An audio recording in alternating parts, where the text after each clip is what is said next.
是凯，积累德本，度脱一切，由诸佛国修菩萨行，供养十方诸佛如来，开化恒沙无量众生，使力无上正真之道，超出常人诸地之行，现前修学普贤之德。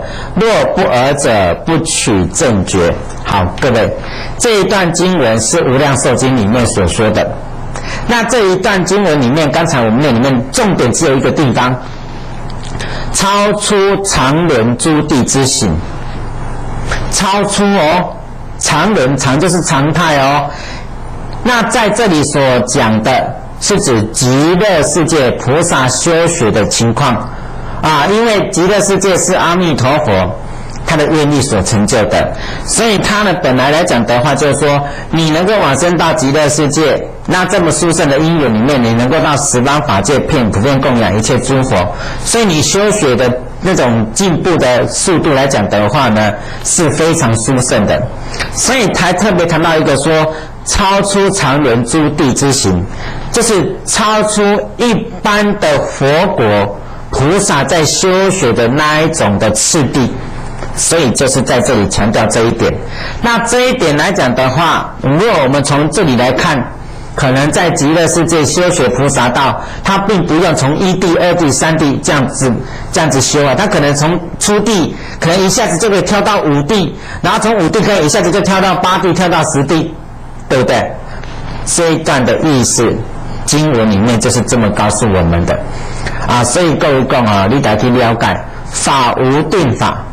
有时候我们看到说修学的次第，其实是因为某一个世界的条件而说的，并没有定论哦。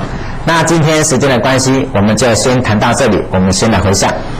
愿以此功德庄严佛净土，上报四重恩，下济三途苦。若有见闻者，悉发菩提心，尽此一报身，同生极乐国。阿弥陀佛。平当佛恩寺上如下兄法师起见护国息灾梁皇大法会暨供佛当天，日期于国历12月21日至27日，12月21日晚上7点招请，12月27日早上8点斋天，下午5点宴口，地点屏东佛恩寺，电话0877955568。7795-148，欢迎踊跃参加，阿弥陀佛。各位居士大德，大家好，阿弥陀佛。我们都知道，一切功德当中，以塑造佛像的功德是最为殊胜的。经典当中说呢，塑造佛像不但呢能够看除我们生生世世所造作的一切的罪业，更重要的是能够成就我们的福报。所以像经典所说呢，能够你要求智慧，就能我们得到智慧；你要求福报，能够就你得到福报；你要求富贵，能够成就富贵；甚至你要求往生西方，那更是非常殊胜难得的资粮。所以我们佛恩寺大雄宝殿呢，在两侧我们就是采用天然巨石所雕刻的88佛。那88佛呢，在我们网课当中呢，单日是诵弥陀经，双日就是礼拜88佛，所以是非常难得的机会。所以电视机前面的各位居士大德，如果您有这一份心愿的话，想要成就殊胜的功德，那我们佛恩寺的88佛呢，非常欢迎你来指定发心。在这里感恩大家，阿弥陀佛。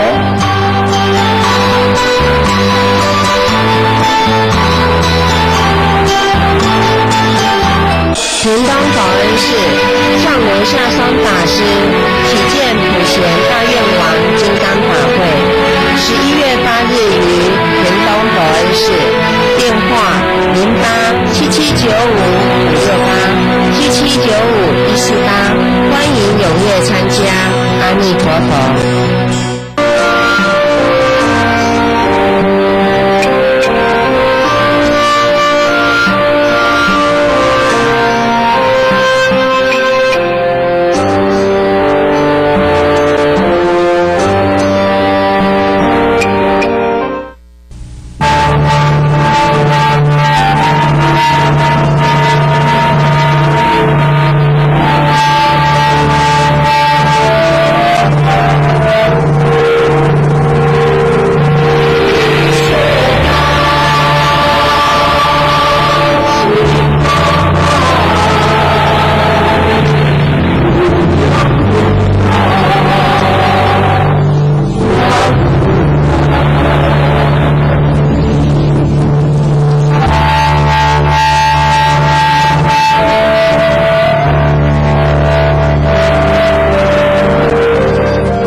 想让你的朋友打电话给你时，也能听到《法界之歌》的曲乐吗？只要在 Emomi、远传、台湾大哥大等电信公司及数位点子多媒体公司网站上设定，透过来电答铃，将妙法禅乐传入你我心田，广播菩提，让法喜遍布。设定来电答铃，护持法界。轻敲，哼唱，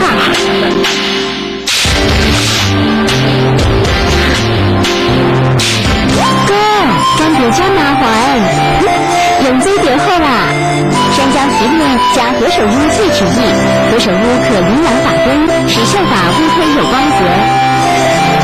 法界山楂的花系列产品，每套3瓶，结原价880元，货到付款。订购专线07-222-5612，07-222-5612。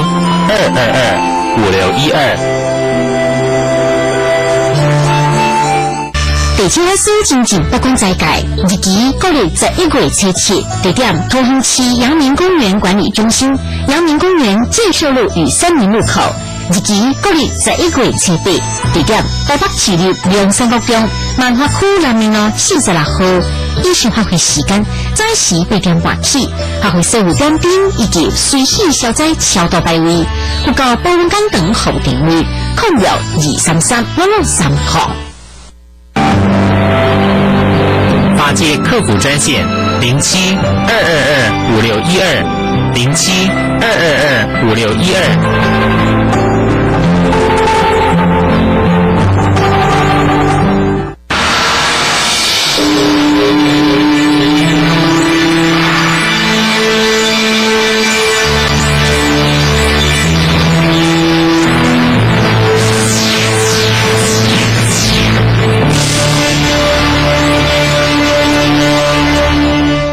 请收看慧律法师佛学讲座。修行佛道的人，你要一定要记住无争，还有很重要的心要柔和，要尽量的宽恕众生，忍辱。这个忍辱就不要通达空性跟无相，否则忍不下来。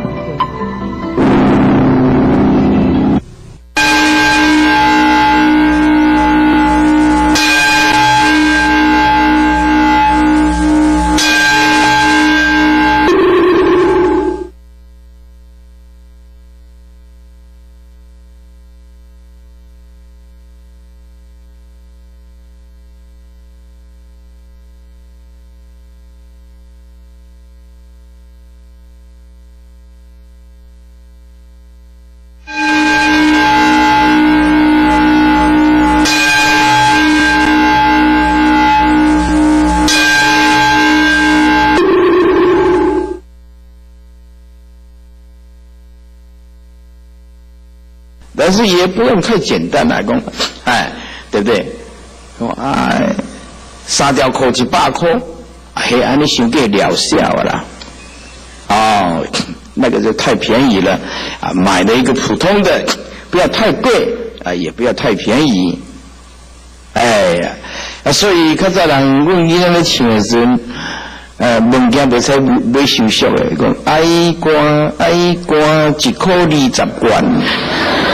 哇，敢若穿了豆饼去了，1块20元所以说我们呢以中道为主中道，东西不要用太好的，但是呢也不要说差到很严重的尤其我们出家人中道就好。我们呢为了招呼这些有信心的信徒，我们需要一个像样的客厅，这无可厚非。就是我们为了方便度众，我们把这个大殿搞得很庄严，无可厚非。为了让众生很有信心，所以你的发心这样子，那么无可厚非，对吧？但如果说我们自己的法师的疗法搞得像皇宫，说实在话，这个我就不太赞成了，不太赞同。实则乐着寻处寻事，寻就是妄想很多，在找。那事就是内心里面呢，都等待，没有什么主见，窥视，等待，心里迷茫，就是巡视，六神无主的意思。10种门不能入道：一、乐着事业难入道；二、乐着谈论世间事难以入道；三者乐着睡眠者难以入道；四者乐着赢求，积极赢求，到处求名利，不能入道；五者乐着于女色，不能入道；六者乐着于妙声，好的音声，不能入道；七者乐着芳香，不能入道；八者乐着美味的，为了这个吃劳师动众，乐着美味，不能入道；九者乐着细处，名的又多好的，我这件衣服要几百万的、几千万的，不能入道。好，接下来今天呢，有缘跟大家结个善缘，底下来看看这个经典告诉我们护法功德有多大。在这里，因为我们见面的时间很短，只有2天。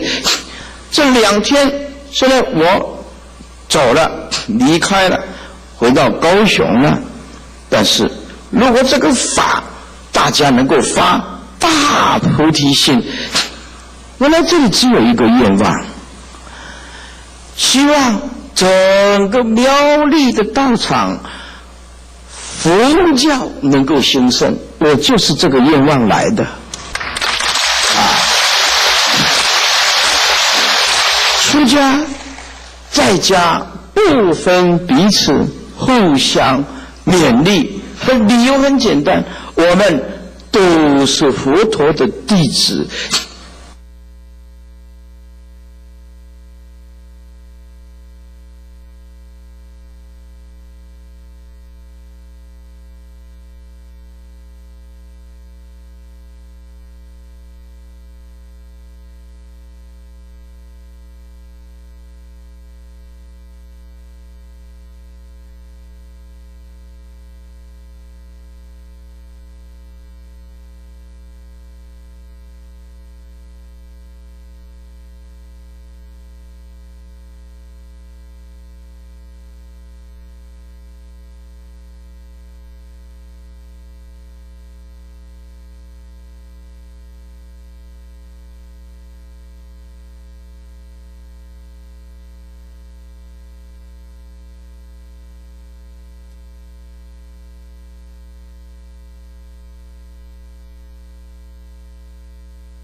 么都带不去。但是这个业是随身的，当你临命终的时候，你什么都带不走，就带了这些恶业，何苦呢？所以我们佛陀在交代我们，如果菩萨摩诃萨想要成就无上正等正觉，必须从初发心开始，一切无义尽断，财色名食睡尽断，毫不保留，彻底断除。当然这是指出家众才有办法了，在家居士因为有家庭所以如果你今天你的老公死了，那么就恭喜你咯你躲在门后偷笑终于断气了台湾话讲临终嘛现在很好修行的，我现在很好修行的好，那么如果你离婚了，哇，那太恭喜你了，太恭喜你了。为什么我以前没听到佛法，现在听到佛法了，自己一个人，太好了，太好了。我以前要去拜佛念佛参加法会都得偷偷摸摸，现在没有老公了，特好，或者是也没有老婆了，特别好，特别好。没有老公老婆很麻烦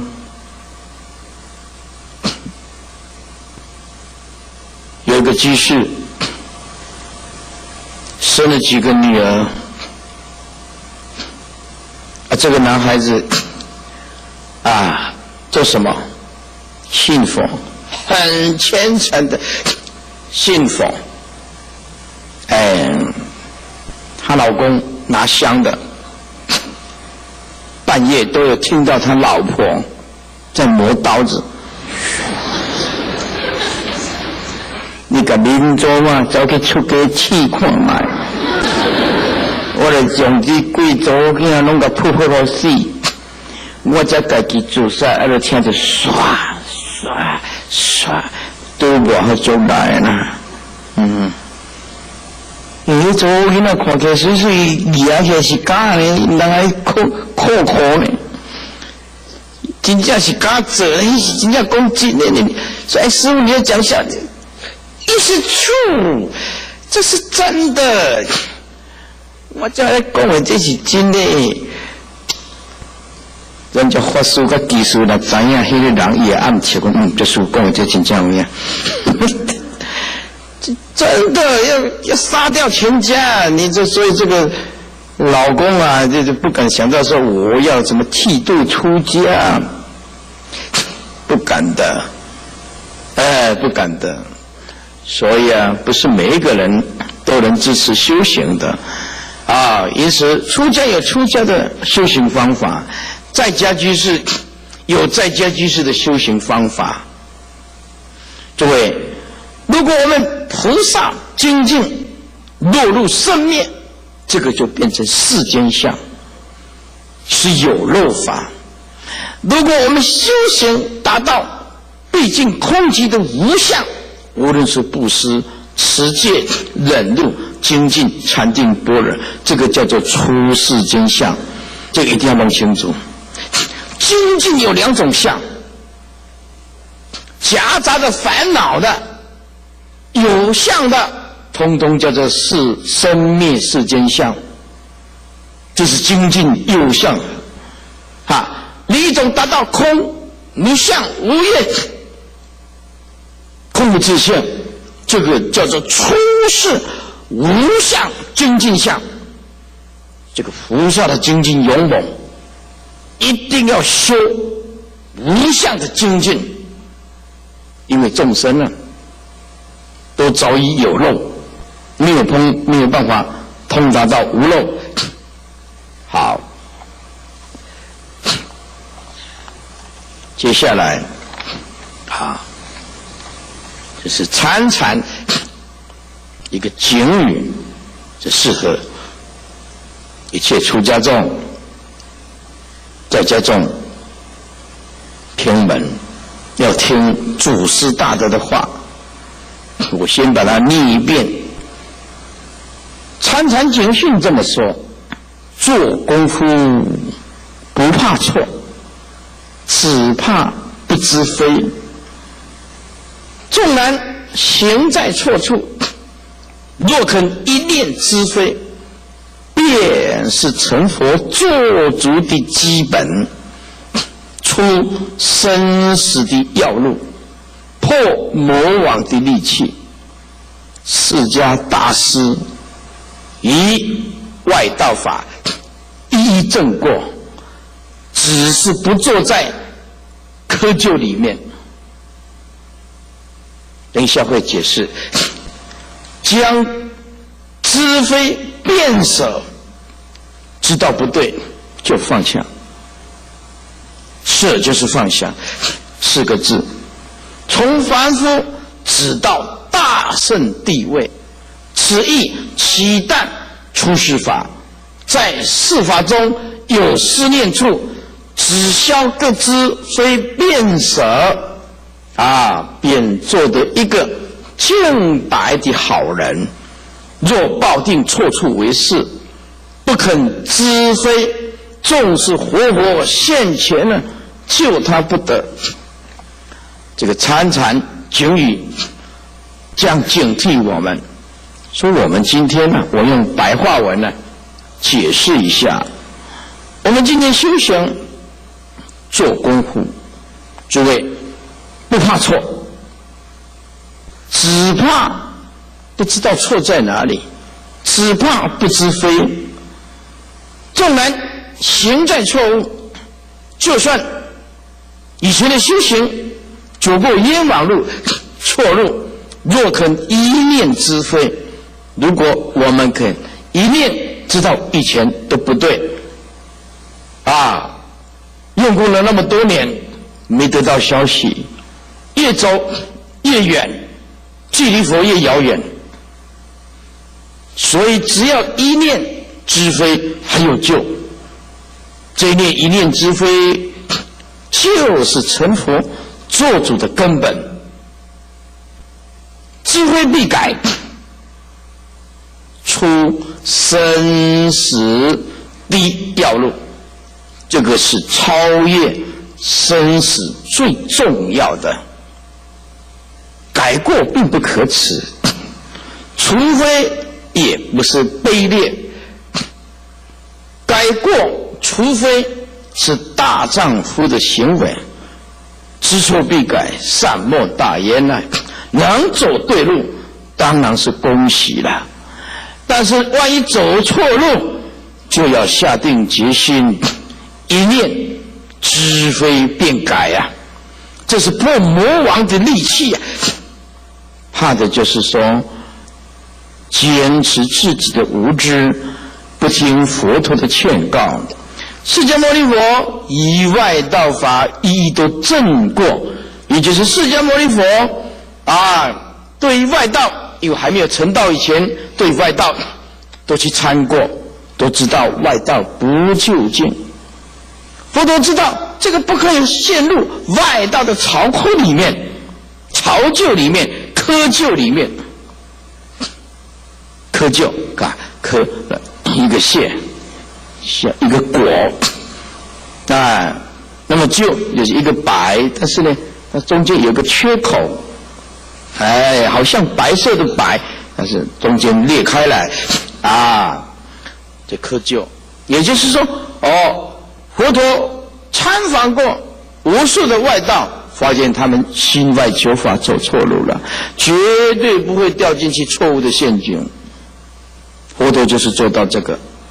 佛陀刚开始也是参外道，知非便舍，所以就放弃，知道我们走错路了就放弃。从凡夫一直到成就无上正等正觉，就这4个字，就是世间法也是一样知非便舍也是一样何况是出世间法呢？出世间法也要做到这样子，知道不对，赶快放下，还来得及呀。你总不能把这个不对的东西一直带到棺材里面呢？那么什么是对，什么是不对呢？依佛陀所讲的究竟正法，它就是对，不是佛讲的，依外道讲的，或者依个人想象的自创品牌的，自己创造出来的，依法正法不相应的，佛根本就没有这样讲过，弄了一些很奇怪的东西出来，佛也没这样讲过，那就是不对。很简单的，善巧方便的终究处，还是要让众生得解脱，那是对，这种善巧方便是对的。善巧方便最后就是要引导众生走正路，这个善巧方便是对的，这只是一个过程。但是问题是，善巧方便以后摸不着门的，一直带，一直弯，一直带，一直弯，那完了，那完了。如果说呀，祖师这么说，这不是我讲的，这是禅禅经语里面讲的祖师釜底抽薪的，要解决众生的迷茫，大慈悲心讲出来的话。最后祖师这么说：若抱定错处为是，不肯知非辨舍，纵然是佛现前，也救他不得。如果说我抱定这个错误，还把他认为是对的，不肯知非辨舍，也不愿意知道错，也不愿意放弃放下，纵然佛菩萨现前了，活佛现前，也救他不得，救他不得。这是最后讲经前最后的一个交代。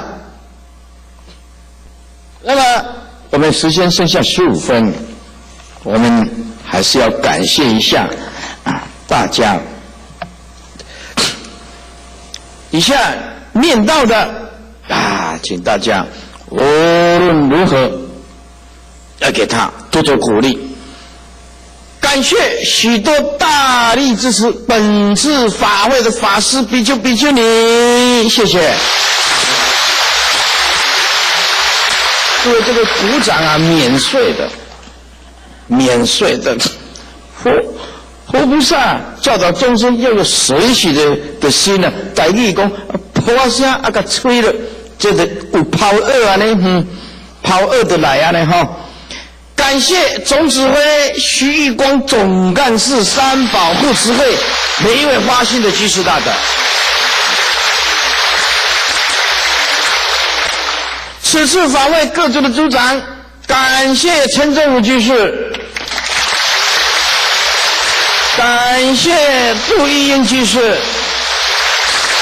感谢林丽华居士，感谢吴美珠居士，感谢汤贵图居士，感谢苏吉乐居士，感谢江莲英居士，感谢喜英福居士，感谢林美玲居士，也感谢陈楚兴居士，感谢杜红艳居士，感谢裴信居士。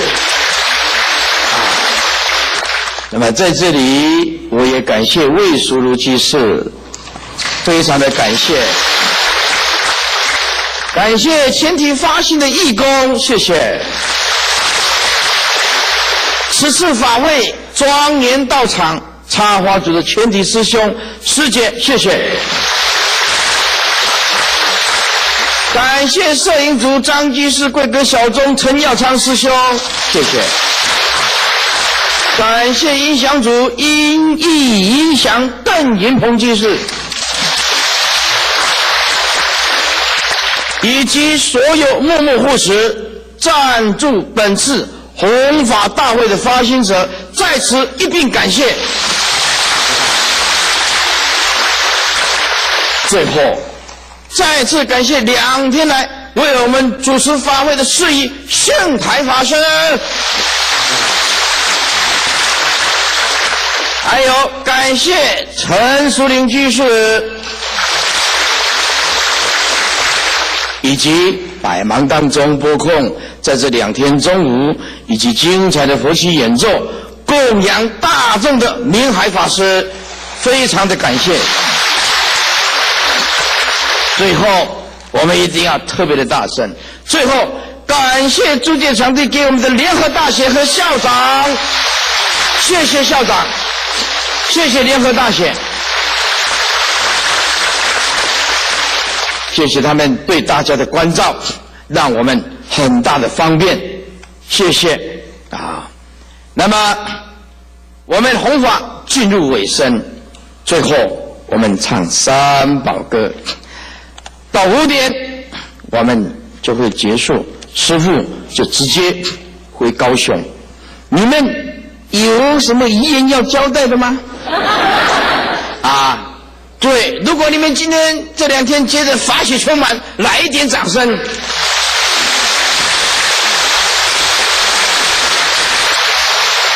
谢谢。万法都是这样，缘起缘灭。最后，祝我们苗栗如来的正法永远的兴盛，预祝我们苗栗佛教大兴盛，能够解救无量无边的众生。我们有一年苗栗再见啊！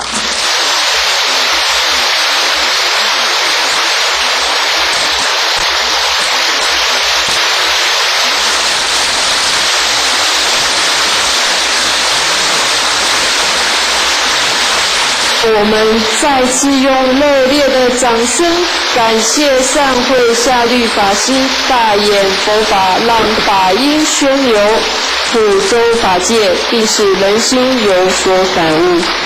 时间总会过去的，终于来到讲座的尾声。法师对讲经书法总不遗余力，常奔波于海内外。让我们再以掌声感谢慧律法师。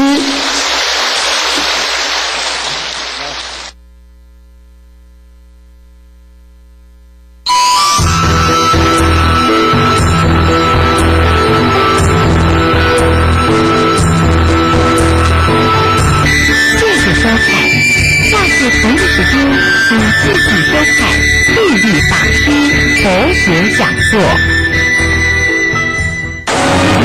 时序一如秋，早晚温差大，天气在变，关怀的心永远不变。法界卫星关心您。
您想要有同样的电话铃声吗？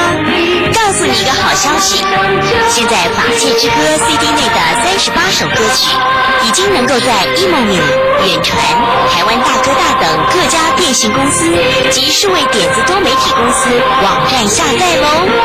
让绵绵佛号深深为您祈福，下载铃声护持法界。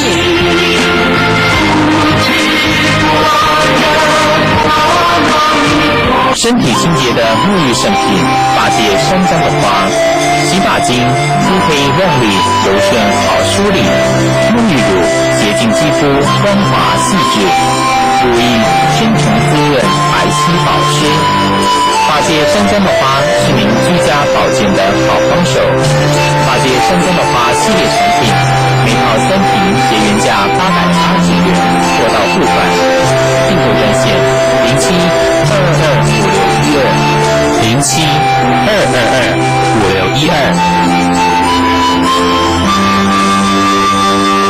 台湾名影有好山好水，无农药，无重金属，新鲜一粒粒无毒的有机青梅啊，全部用古早传统天然方法来制作，无添加任何化学香料甲糖精，浸泡发酵提炼，吸收大自然的精华，丰富成员黄金，让你找到的健康青春。自今日开始，黄金新城市健康送给你，通过成功大厦有机认证甲 SGS 检验合格，品质有保证，请安心使用，请上网搜寻松浦南京。会港户控电话07-222-9665-223-0574。万法柔心造，无功化成形，六凡四圣皆心化，诸佛当初也众生。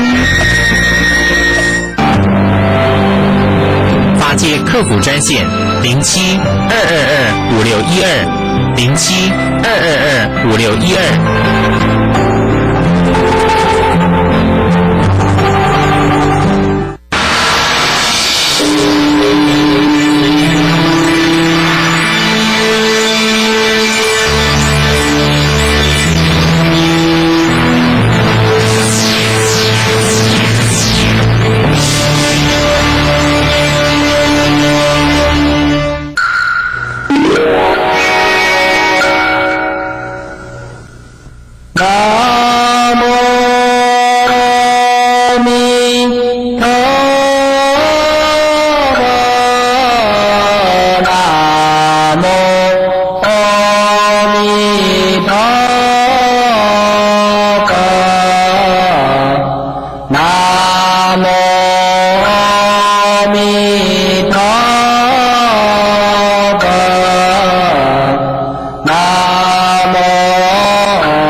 菩萨，大家好！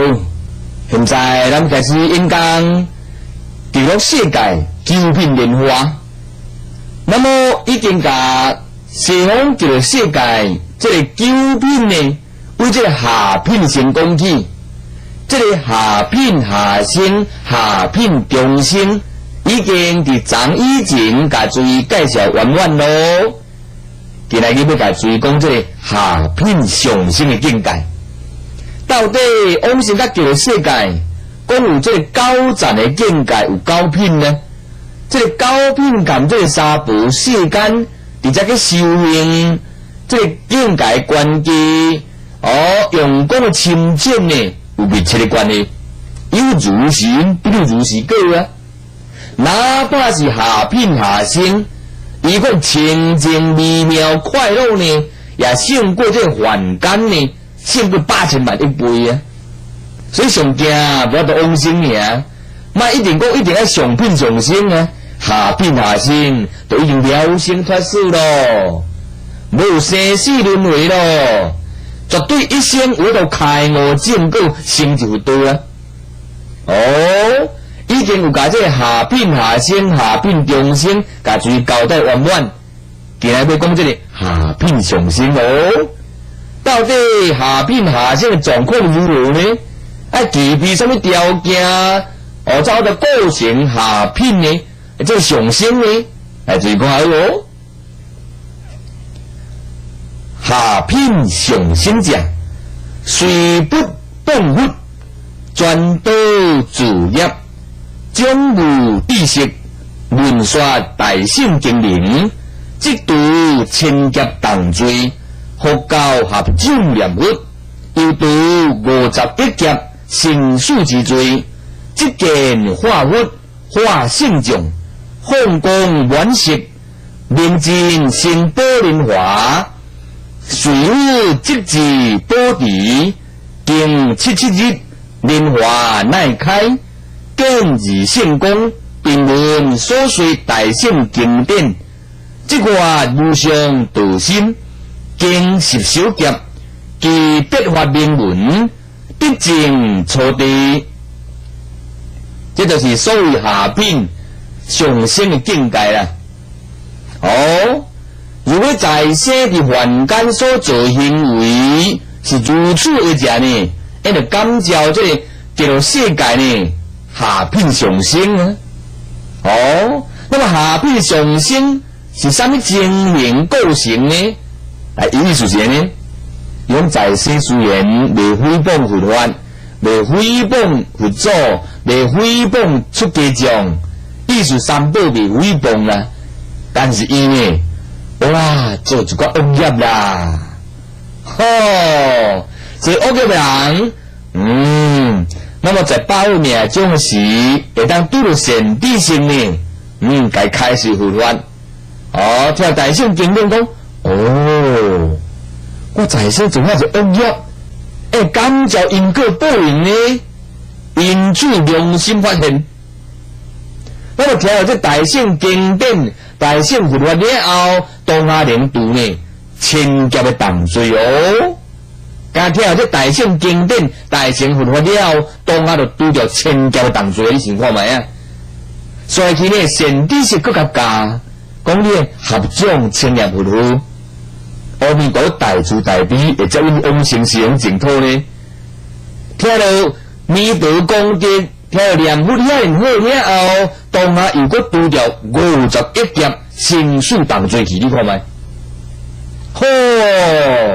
所以注意啊，听经闻法能消业障，道理在这所在。比如讲，因暗你听经闻法呢，会能改变你人生真济错误观念，未抵输着呢。因此，以这错误观念继续搁行了唔对去。历史中间重蹈覆辙啊！你随着过去以往错误观念，一直行落去呢，你呢实在无有意咯。为安怎你会回头听着佛法啦？毋过是个8000万一劫天文生死啊！是毋是听经闻法了，转变一人思想观念，超度伊观念，超度伊思想啊？是毋是咱消毒？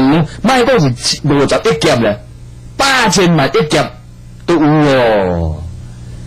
就正正哦。所以啊，伊讲，那么听人介意呢念阿弥陀的圣号，讲到世界正步依步庄严，欢喜心一菩呢，当下灭除了51劫的生死重罪。那么伊嘛看到呢，有化好大哦。各化这观音菩萨、大势至菩萨、清净大海众菩萨呢，拢将伫伊头前就对。当时满室内底呢，这清净的这个微妙香味非常多。即摆讲金香啊，迄个香味就对。当伊看到化菩萨，佮闻到香味，迄刹那间呢，命中呢，当下就爬起莲花自上咯。随阿弥陀佛所有圣像呢，直接往生到极乐世界七宝莲地去呢。7天了后，749天呢，莲花就开啊。见到观世音菩萨，见到大势至菩萨。当时呢，这两位大圣呢，为这个往生的人呢，开始这大乘的经典，这人当下呢。心就开啊，就发无上菩提心咯。你看卖发菩提心不简单呢。哦，那么这时阵啊，那么当时佮经过10小劫呢，听这个笔法名文，因就证了初地菩萨啊。你想看卖啊？哦，这下品上性应该就是安尼啦。总讲一句，那么下品性呢，通常都是在世有罪恶啦，五欲是恶，但是有深浅，以深浅来决定伫个下品内底就是品的呢。你若往生到极乐世界最后，有若共款呢，会当听佛菩萨讲经说法，发菩提心，最后成就无上菩提啊！这就是以上下品上升以前后啦，伊因果就对。下最听哦，伊有讲过一句话，伊讲文说大圣经明，即度千劫的重罪啦。那么千劫是偌济呢？啊，最怪话，千劫等于13亿4384万年生。1000劫等于有13438亿4000万年的重罪啦，有殊胜偌罪，非常殊胜。哦，伊就讲啊，那除掉这个重罪了后，伊率去听善知识开始佛法咯。哦，伊当啊又过呢，灭除了51劫的生死重罪呢。这多念的人。根据有经讲有25位大菩萨护持条呢，你念念当中无形中呢，就消除你呢无量劫以来，遐是无量无边的这无明烦恼，好，一直罪过消不就无去啊！我做做批论，一杯茶，这茶水就对了吼，你盐盐哦，内底的颜料是非常滋啦，可咸笃笃啊！你听好哦，你一天的滴一点的淡水清水哦，2天就2滴，一个月30滴，一年360几滴啊！这杯水呢，本来是咧咸甲会苦啊，一天滴到尾呢，这正水比咸水较济啊，才讲净化去啊！修行也同款，咱度生女劫以来生死轮回罪是无量无边呢。你是念阿弥陀，就正净化你心内一切重罪啊！一点点，虽然你无啥感觉，毋过你看你净化久啊，修用净化咱的无明烦恼，净化咱的罪业，到最后菩提本性显咯。有人菩提清净本性显露，因为你有业障净化掉伊啊，念佛就这功能啊，所以善知识该概念阿弥陀佛啊，伊就足认真念的啊，阿弥陀，阿弥陀，阿弥陀，阿弥陀，阿弥陀，阿弥陀，阿弥陀，念念自性显露，念念消业障。念一句念多掉51劫的生死大罪，福报非常大，那都唔让谈呢。迄自成罪哦。所以念佛除了安尼以外，佮加添呢，你也惊暗无时啊，迄幽冥界众生唔敢活你身躯呢，真正不可思议呢。来，我讲一名，台中有一个呢阿段哥啊。那么有听着师兄往生，伊也真欢喜要去斗助念呢。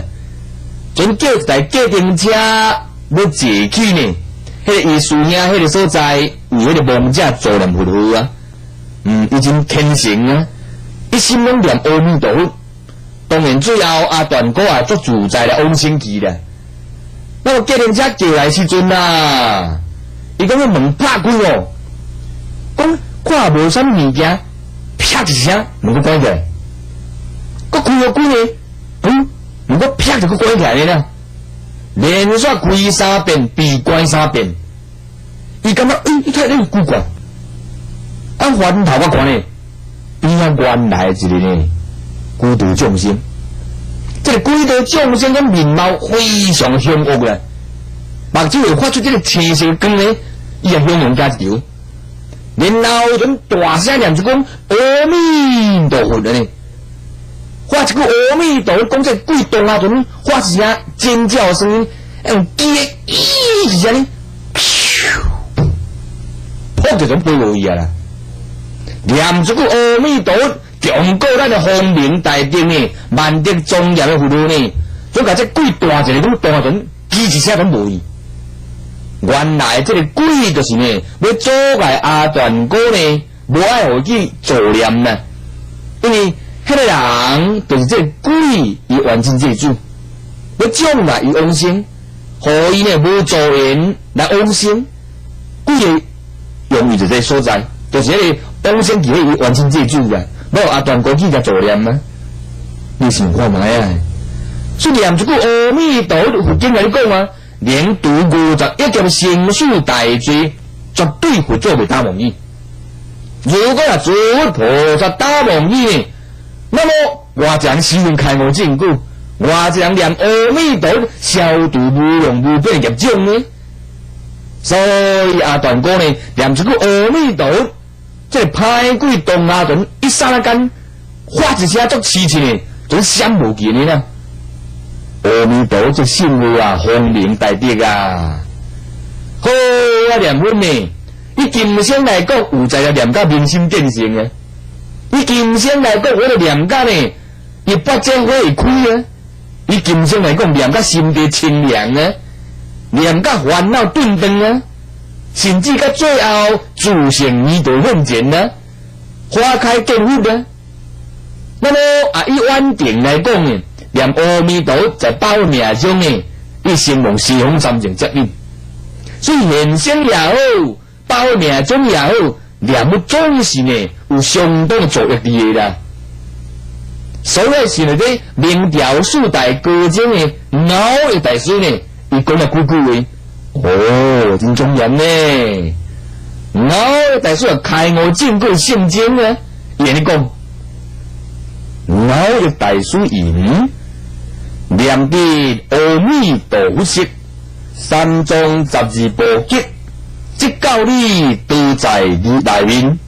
3000位仪，8万世应，三诸境界，亦在你意啊！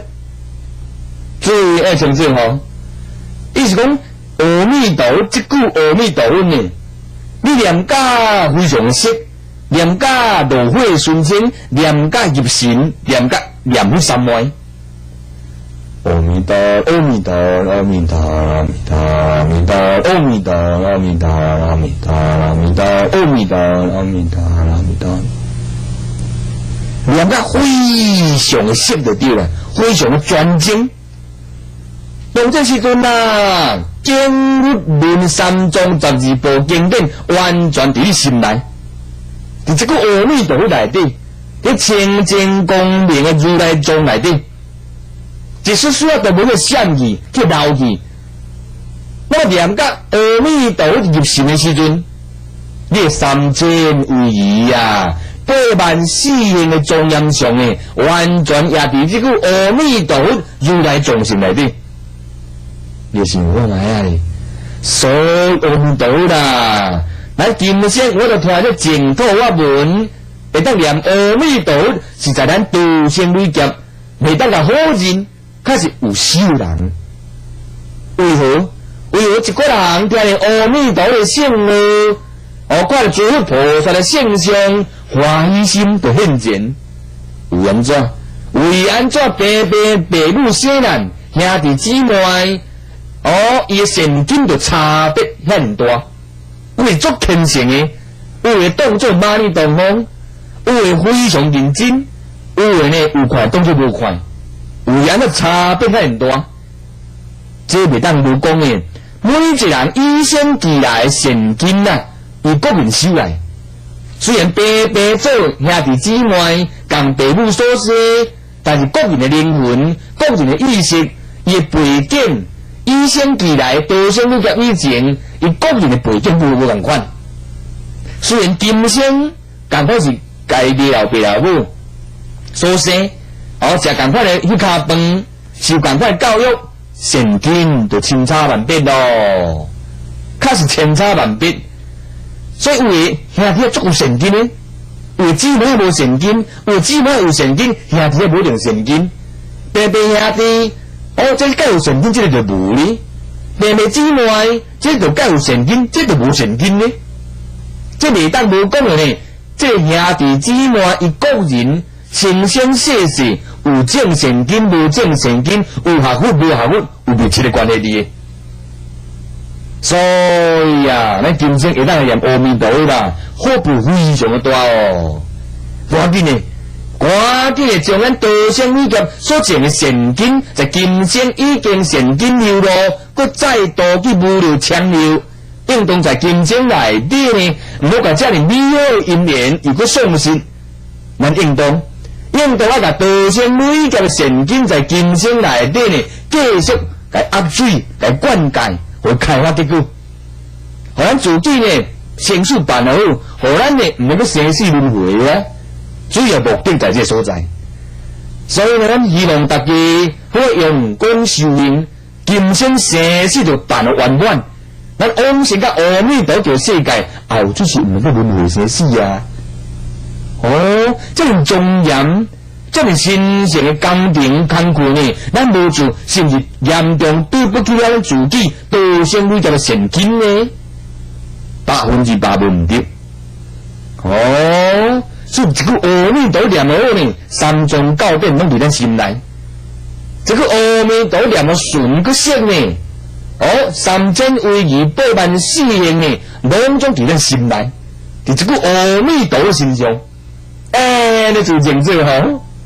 好，那前阵咱们讲话用经过10小劫，就继续有这个笔法名文呐，得证了这初地菩萨。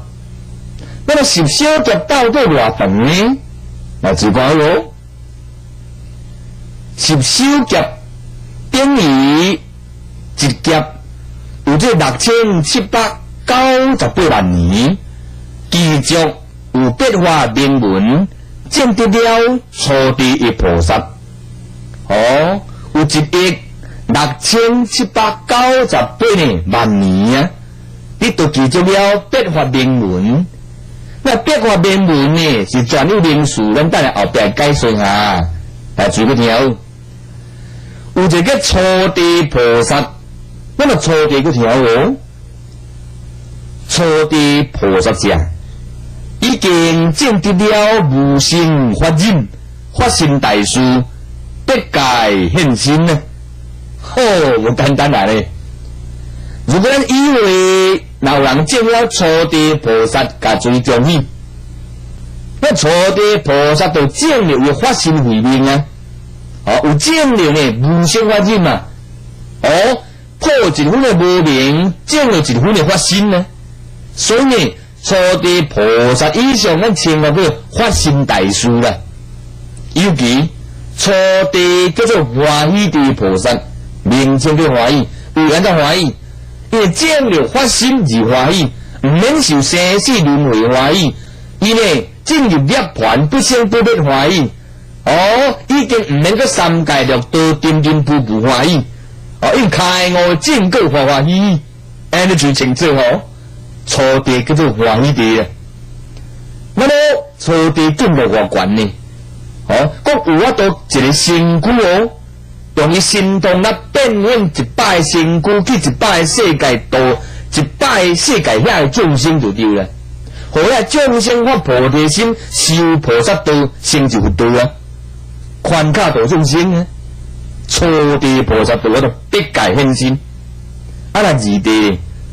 我都千界化身，甲一個身軀用心動變化呢，1000個身軀去1000個十方世界去1000個世界度遐無共款眾生，互遐眾生發菩提心，成就佛道啊！那證了三地菩薩的叫萬界化身，將一個身軀用心動。變做1萬個身軀去1萬個世界，度遐無共款眾生的語言精足，互遐眾生發菩提心，成就道啊！依次类推，一直到成就妙觉成佛的时阵，叫做无量8000万亿劫化身啊！不简单咯！我都甲一个身躯呢，变做无量的，佮加无量8000万亿的众生，而这佛的身躯去度化众生啊！不简单咯！所以释迦牟尼3000年前来人间，也只是呢8000万亿的身躯其中一个身躯尔呢。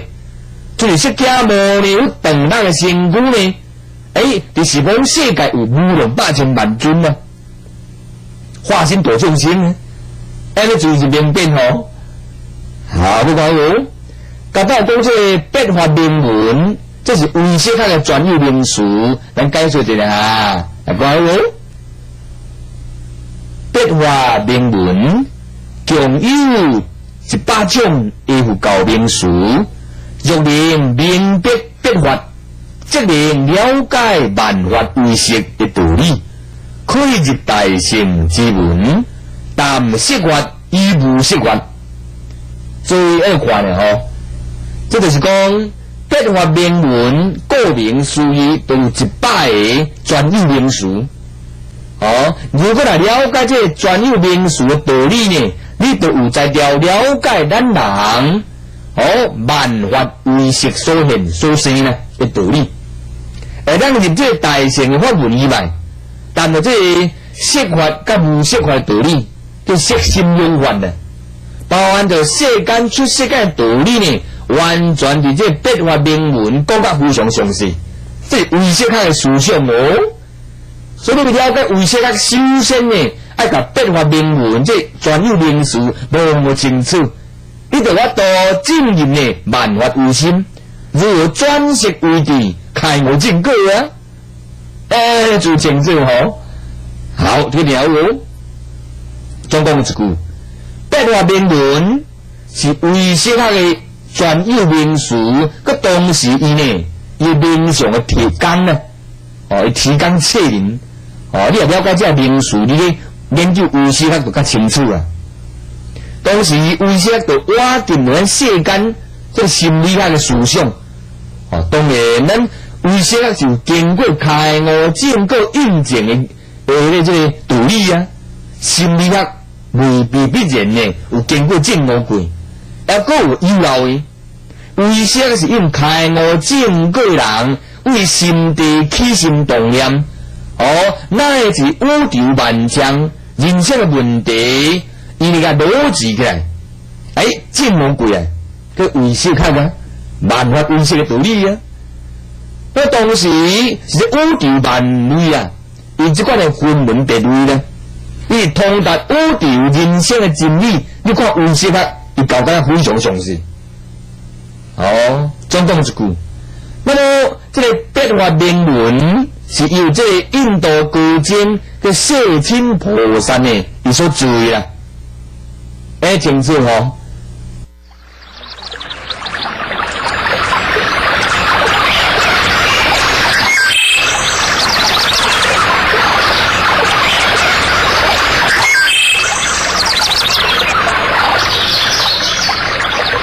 下次同一时间，请继续收看。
到铃声吗？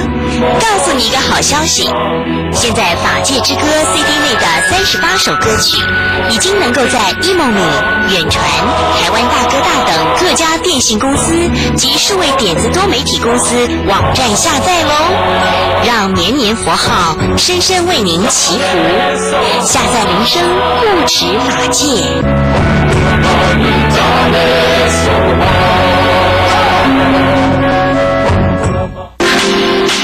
出操，哼唱，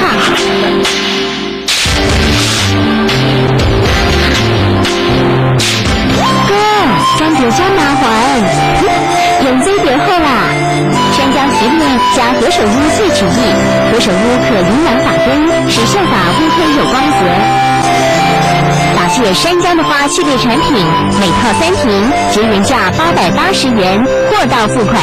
订购专线07-222-5612，07-222-5612。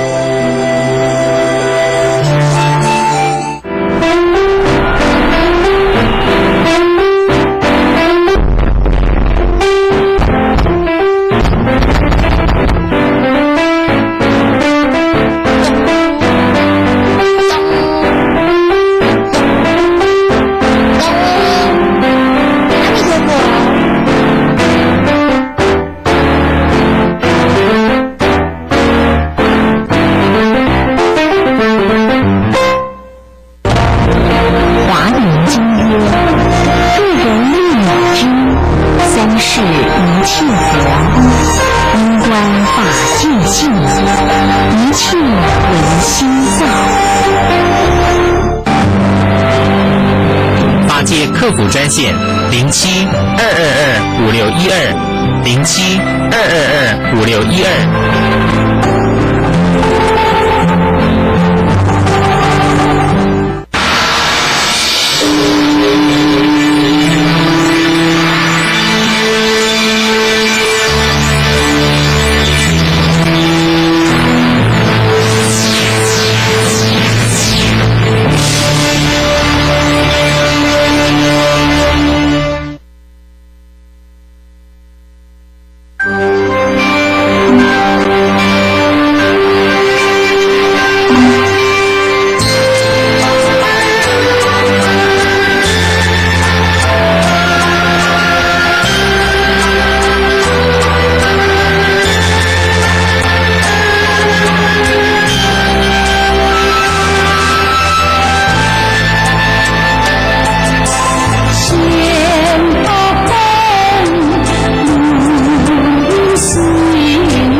300几了。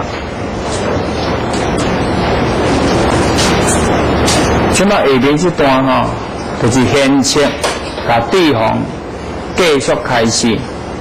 讲心如虚空，地无虚空之量。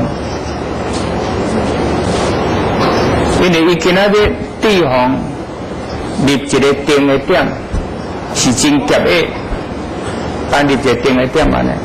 所以即马已经甲讲过头前遐话了后，伊佫甲伊讲安尼。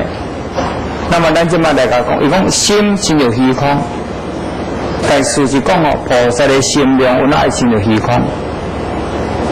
这个伫这中间甲随附带说明两项代志，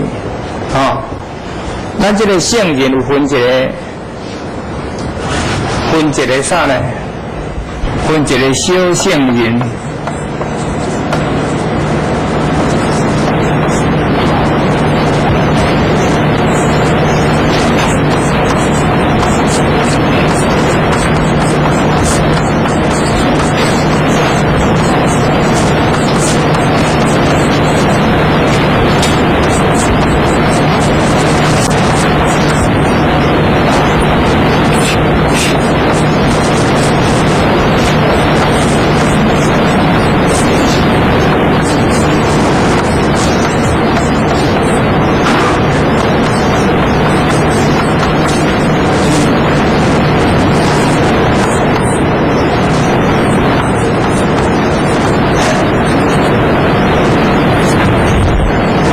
我会列出这两段，随要就是要注意，知影讲咱的心境，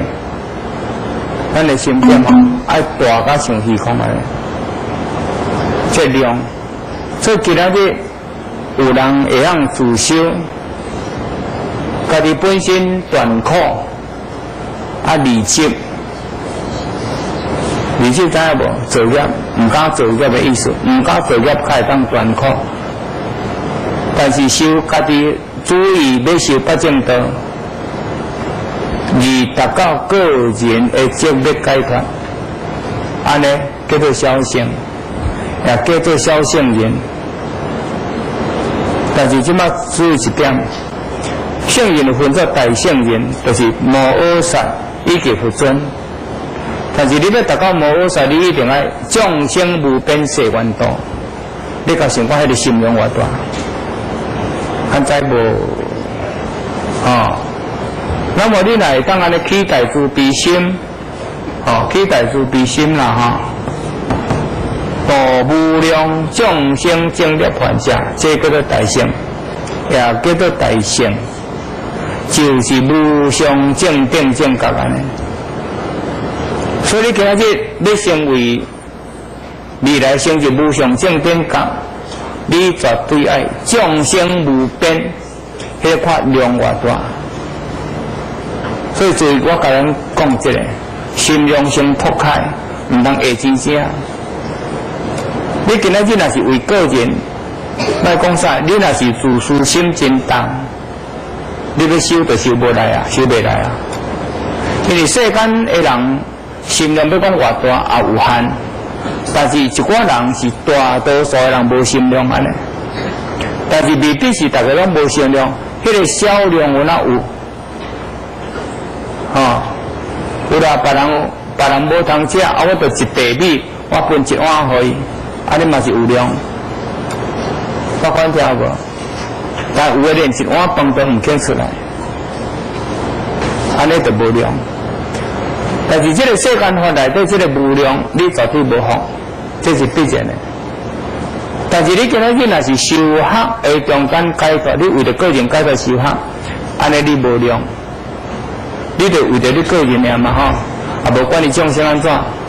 但是你今仔起大慈悲心，愿意所有的众生同证涅槃，同得解脱，都含三样，含这个地藏王菩萨讲地甲未空实不相分。安尼就是你的心量会当大到像虚空，所以你的发心本来就安尼，所以你有那该安尼。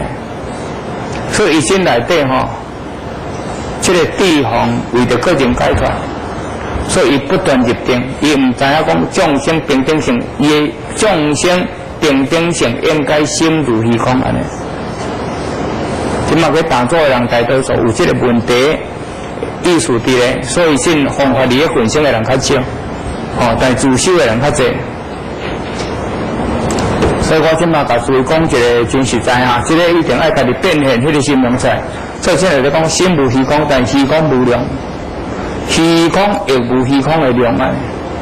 虚空偌大，宇宙偌大，听有无？宇宙偌大袂讲真诶，但是我即马最近看到天文学的这个报道伊讲宇宙即马搁在展开安尼，讲不断的拓展。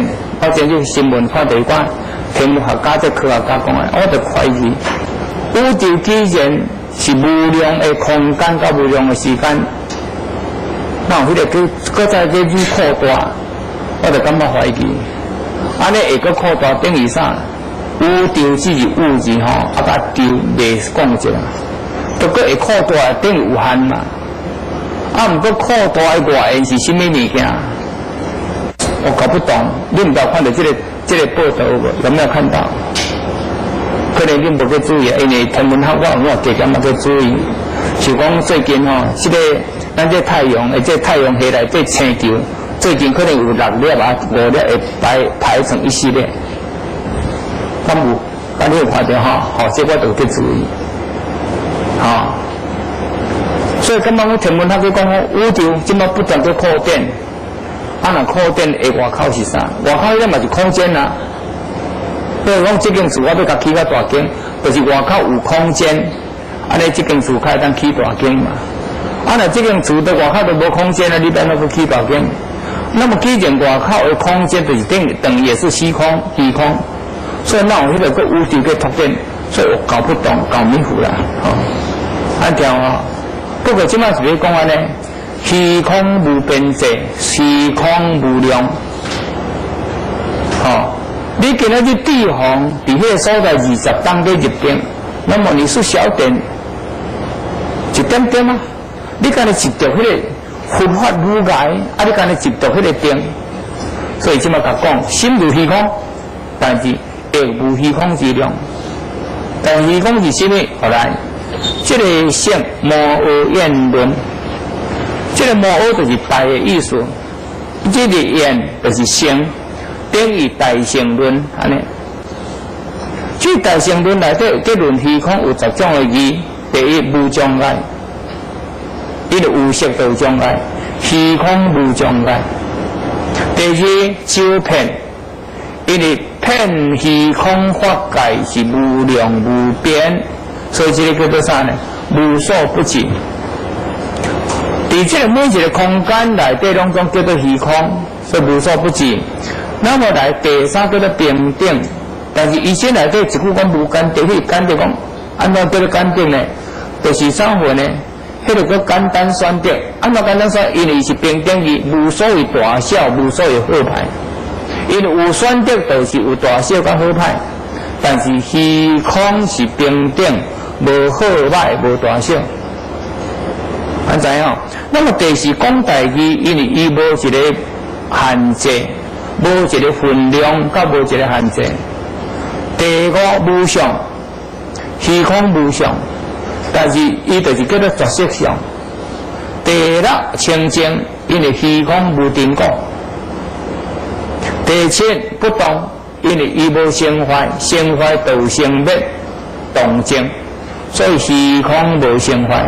第八有空义，因为这里以前来讲事实的空，但是迄个灭有量，因为迄个有量就讲较就大小，所以虚空伊是有空的义，但是有那是空义，安怎讲呢？虚空内底是这空，所以迄个叫做离空独果。但是无得义就讲你莫接触，因为虚空既然无相，你要接触啥？所以今仔日地方是有接触所以伊有接触的心地所以伊即马甲伊讲安尼，所以这个大乘论大乘论内底甲讲安尼所以我要甲诸位讲者，你心量若你要幸福较困难，你一定爱众生无边誓愿度，爱好好去处理这个代志。所以这内底讲附带甲恁做说明。那么来色慧海，这个大主慧海伊计讲安尼，心无形象，心生做安怎？无形象。那么这个是计讲啥？因为咱人会贪嗔痴这种心，另外是种业性，但是这个虚空性的心无形象，这个无形象就是迄个微妙色心。但是虽然是有讲到色心，不过迄个色心是非常微妙，是虚空心的意思。那么这个无相就是实相，实相就实相体就是空性，就是空，做咱人的自性本空，所以较换做虚空的无变性，所以咱人的发心，实际讲是骗虚空的界。但是，咱今仔已经结业，受到蒙蔽，伫咱内底人，你若是会当净除一切杂念，等于亲像佛陀发心骗虚空安尼。不过咱今仔无法度哈，今仔日咱因为太结业的关系，所以较蒙蔽咱人的自性空性安尼。你若心中直直拓展去，污染直直较背进我甲你讲，迄个就出来啊！听有无？你若今仔个自私心来做一切业，贪嗔痴，你就个蒙蔽啊！蒙蔽你不是结掉的，你若从这蒙蔽直背开了，如来从个体性显露，安尼慢慢光明四下，光芒四下，所以你一定爱认为众生平等性。有我同一性体，众生无边，必定多安尼。无论安怎牺牲家己，互众生，你就甘愿。牺牲家己来为众生努力，安尼甘愿。不过这个安尼讲，心变会使袂使，我唔知恁哈，唔知哈。恁家己去变哈。要怎变断烦恼？莫去做业，但是一定爱注重。迄个众生无边誓愿度，我一定为着无为着我个人成道，我嘛无要搁计较我个人的一生，我要为众生成道设想，今生今世有哪要较紧踏入为众生的涅槃解脱来努力安尼，一定要安尼哈。你若讲今仔日到家庭到事业，不是白条咧，我看恁代志就大条啊，安怎大条？你有家庭就嫁，有事业就会做业，一定的嘛。所以万言若放袂了，可能代志较好解决；若放袂了，可能较歹解决。这就是这个代志。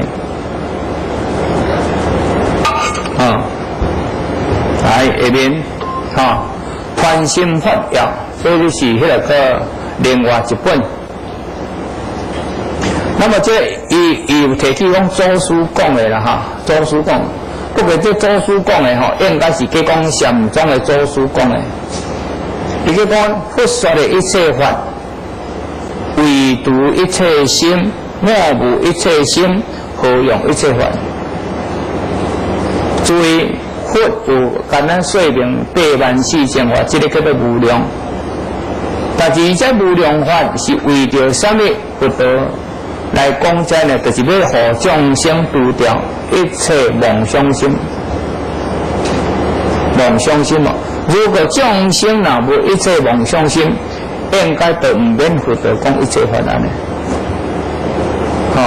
所以头前有讲过84000定了，所以佛法就是要对治这众生定了的病安尼。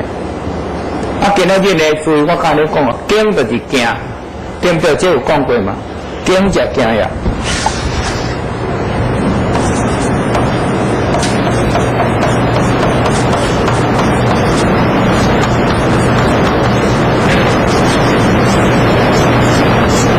所以，咱人的心像谈到你讲，不断有迄个血来作用嘛。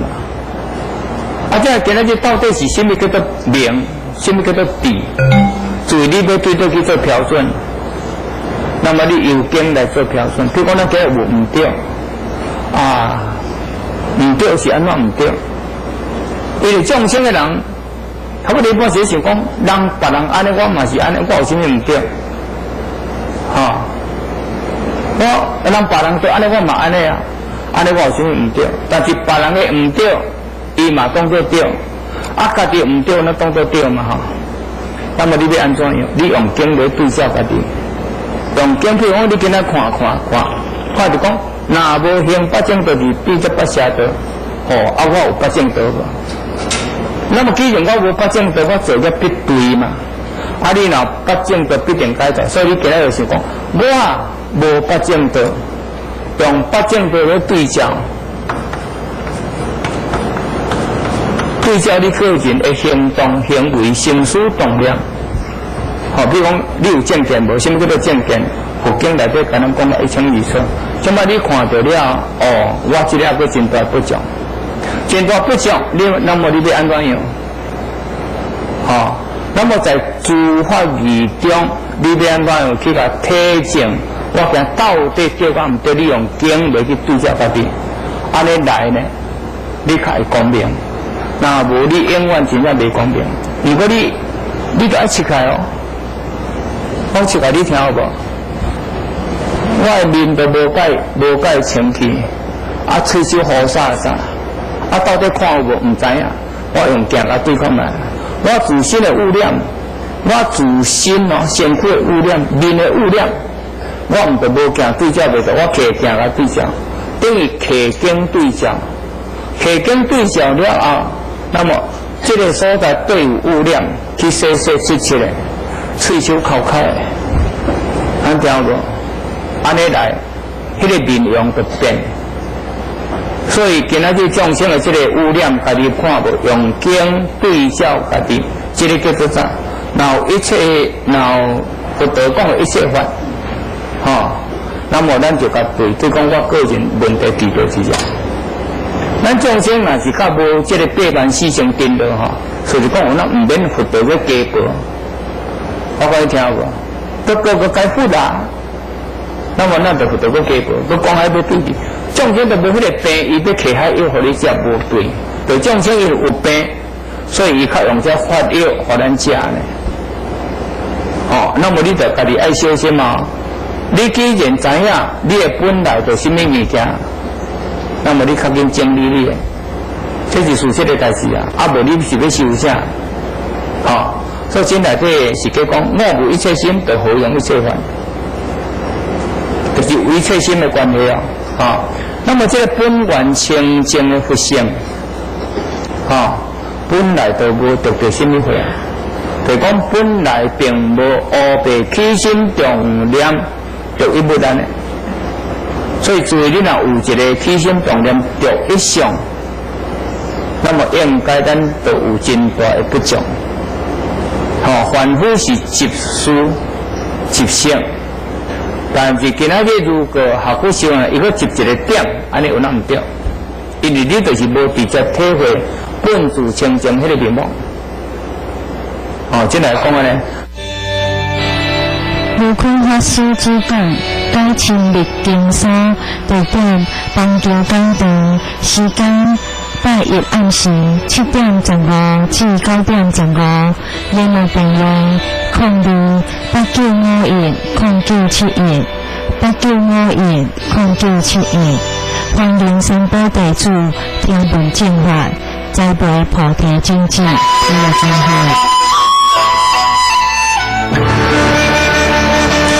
大寿山弥勒菩萨大殿，悟空法师传授不关斋戒，日期11月15，地点新北高岗，地址新北市土城区合府路1段241号，联络电话02-8951-0971，8951-0975，8951-0975，入定时间上午8点以前，你来真好。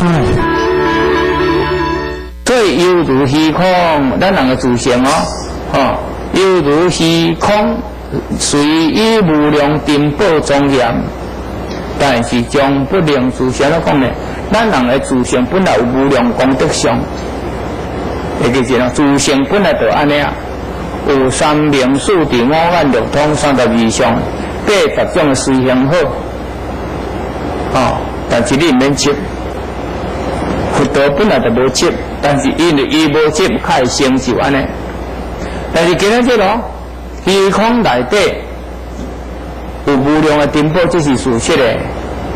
金银珠宝、玛瑙、珍珠，这个在世间还是有这物件，但是虚空中伊本来无执安尼。虚空内底有这物件，但是伊无执。所以这个佛性是虚空，然以无量功德智慧庄严，但是将不能输，讲你唔通执。但是虽然讲今仔学佛当来成就了后，有32上800种虽然好，这是事实的代志，但是你唔是为着我别日啦，要成就这个功德上、庄严上，我较要来修行，唔是安尼，所以较叫做应无所住，安听无吼？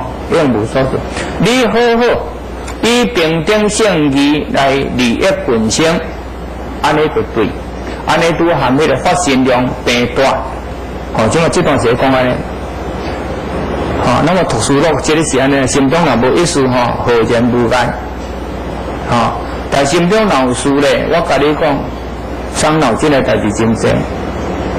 若一日无事就小神仙，你要信无？无代志吼，自己无代志，快快乐乐。你若这个要求，迄个要求卡袂到，你就沉默。就人讲沉默，你就讲好，你做袂好，无我就扣开做。我甲你讲，你会做死，你要信无？会做死我无骗你哦。儿孙自有儿孙吼，莫为儿孙变马牛。得过且过，这个在世间会当过就好。你唔通讲哇，一块刀切无清气，你也去沉默；一块凹切无清气，你也去沉默，也去念。我甲你讲，你著困扰是无骗你。你家己想看卖，尽量无事，用这清净心来去好好入法。安尼唔知会做到袂吼？不过出来放阿西亚，但是咱袂使去啦吼，就要本色对个吼，咱就要谈家己本色行来，本色对内底，有哪爱精力，毋当先过沉默吼。较早厝边隔壁，厝边有一个女将吼，这是长煮煮的，迄个饼爱磨较白，中昼长煮了又搁磨，下暗长煮了搁磨到3号4暗嘛，一日磨饼磨3遍。你会入死啊！无到我就安尼看到就袂惯气安尼。倒啊切了伊搁切，倒啊切了伊搁切，毋知什么病，毋知影，迄实在有病。你看我讲毋是假，真正一个苦太代志安尼。但是真正人着小可病吼，会安尼伊即么着石头愈细愈。所以注意要讲过分的这款迄个情形吼。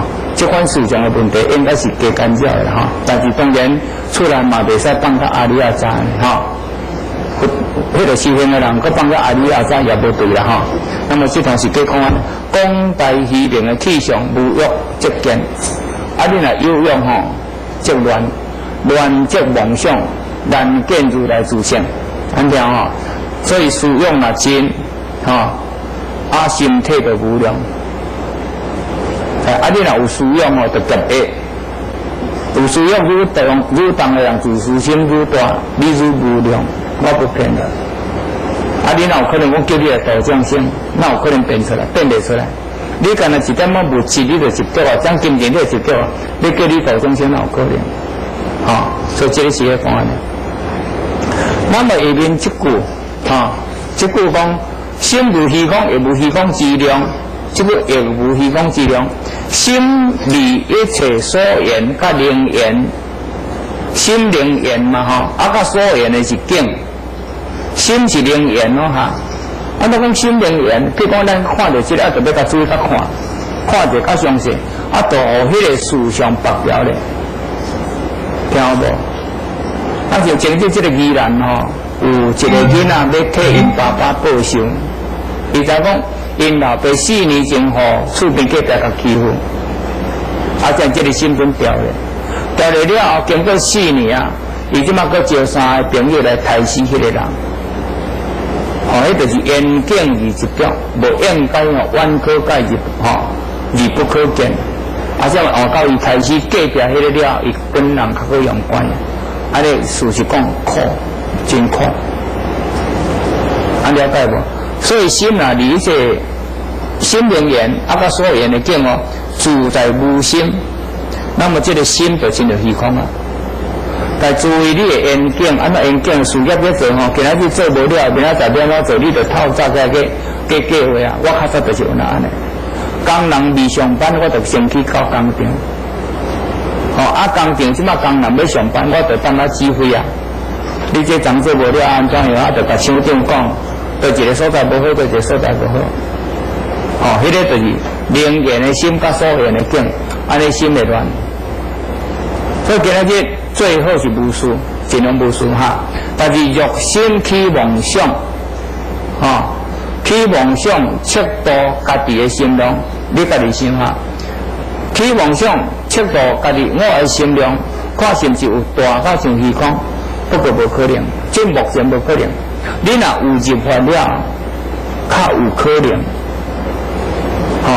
讲事实的代志，做你放下落的，我唔知影。放下落，你就真优点啊！你万年啊放下落，你要讲叫你心情虚空，目前因为还阁无入法，无入法要叫你心无虚空，你袂使。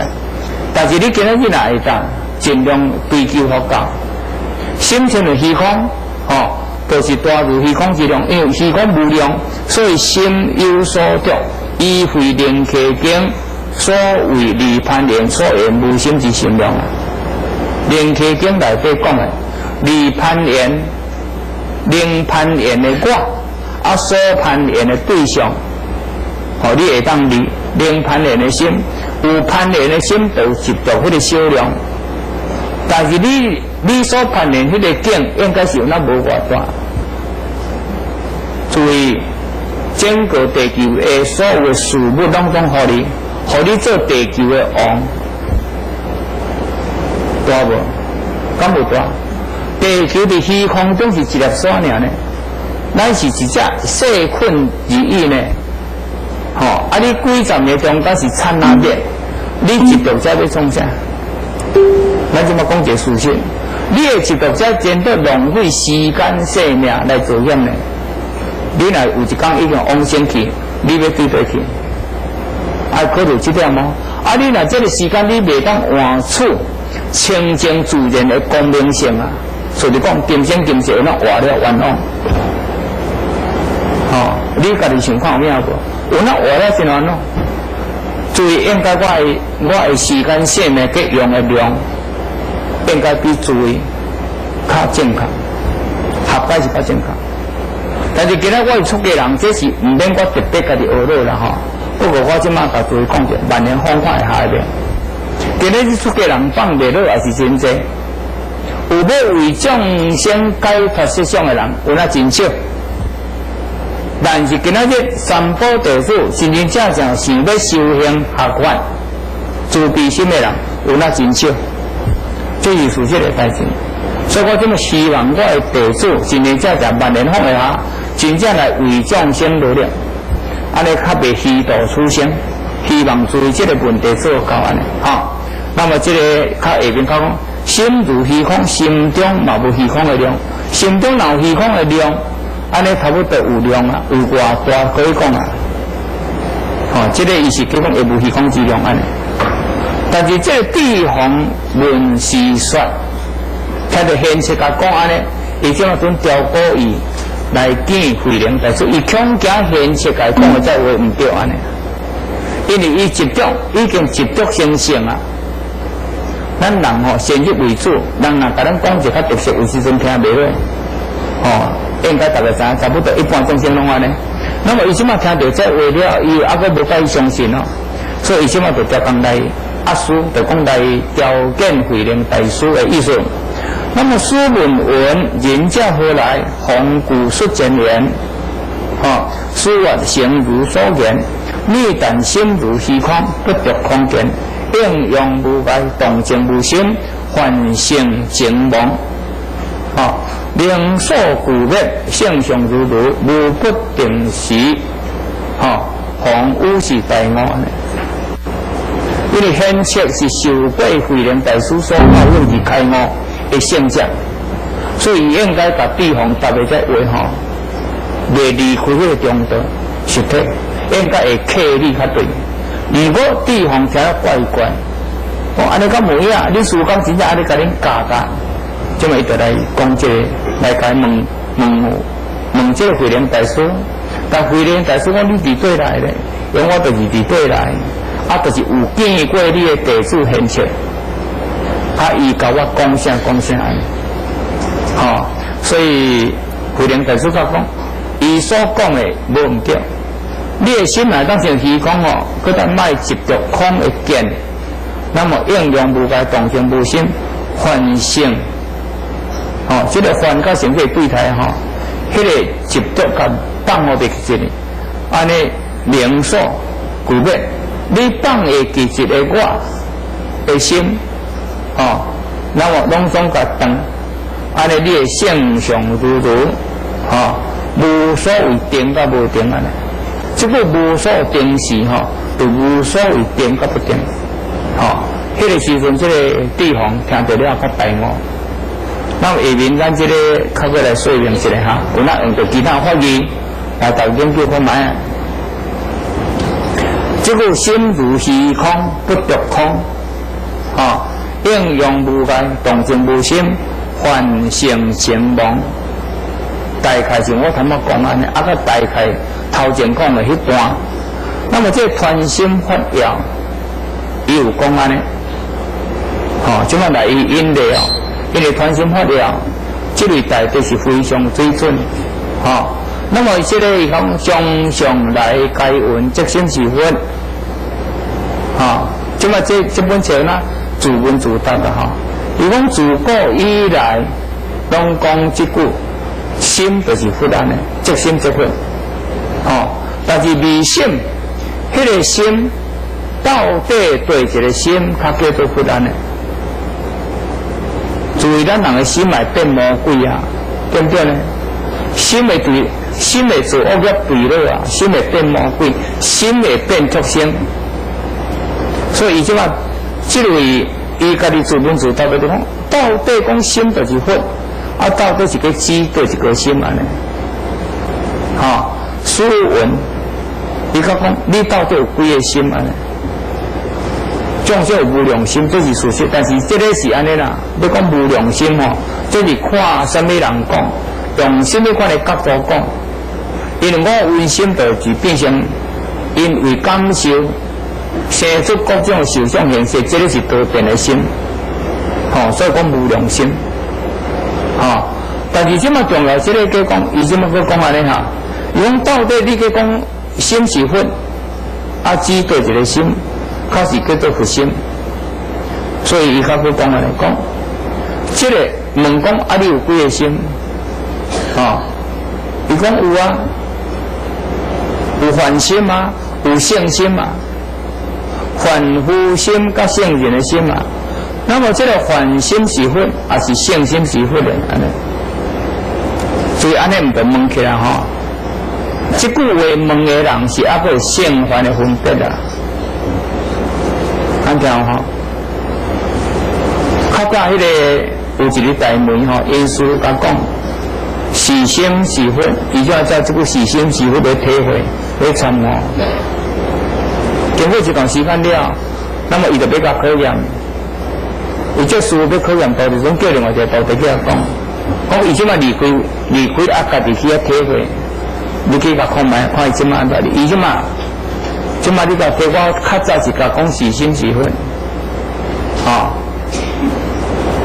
即马伊就去甲问讲，师父讲的呢，非心非佛呢？伊讲师父讲非心非佛，做伊去讲，我天天啊是心是佛安尼。即马当来了。这个用地主讲迄个地主吼，也是这个个毛泽东的地主。即马伊就甲讲梅啊、色啊安尼。所以咱人的原则，你体会一个实理出来了，绝对袂使受人影响。如果你有那袂使讲无受人，你若是无事实的话吼，你有那袂使执着个人的妄见，安尼严重。但是人伊肯定家己不得，那么耶稣讲的这个是心是绝对正确。如果即马伊这段，吼，方僻虚运这传什么？方僻虚运伊本身较简单掠一个问题，自问自答安尼，吼。那么伊安尼讲出来了，书文灭何处有凡性心了？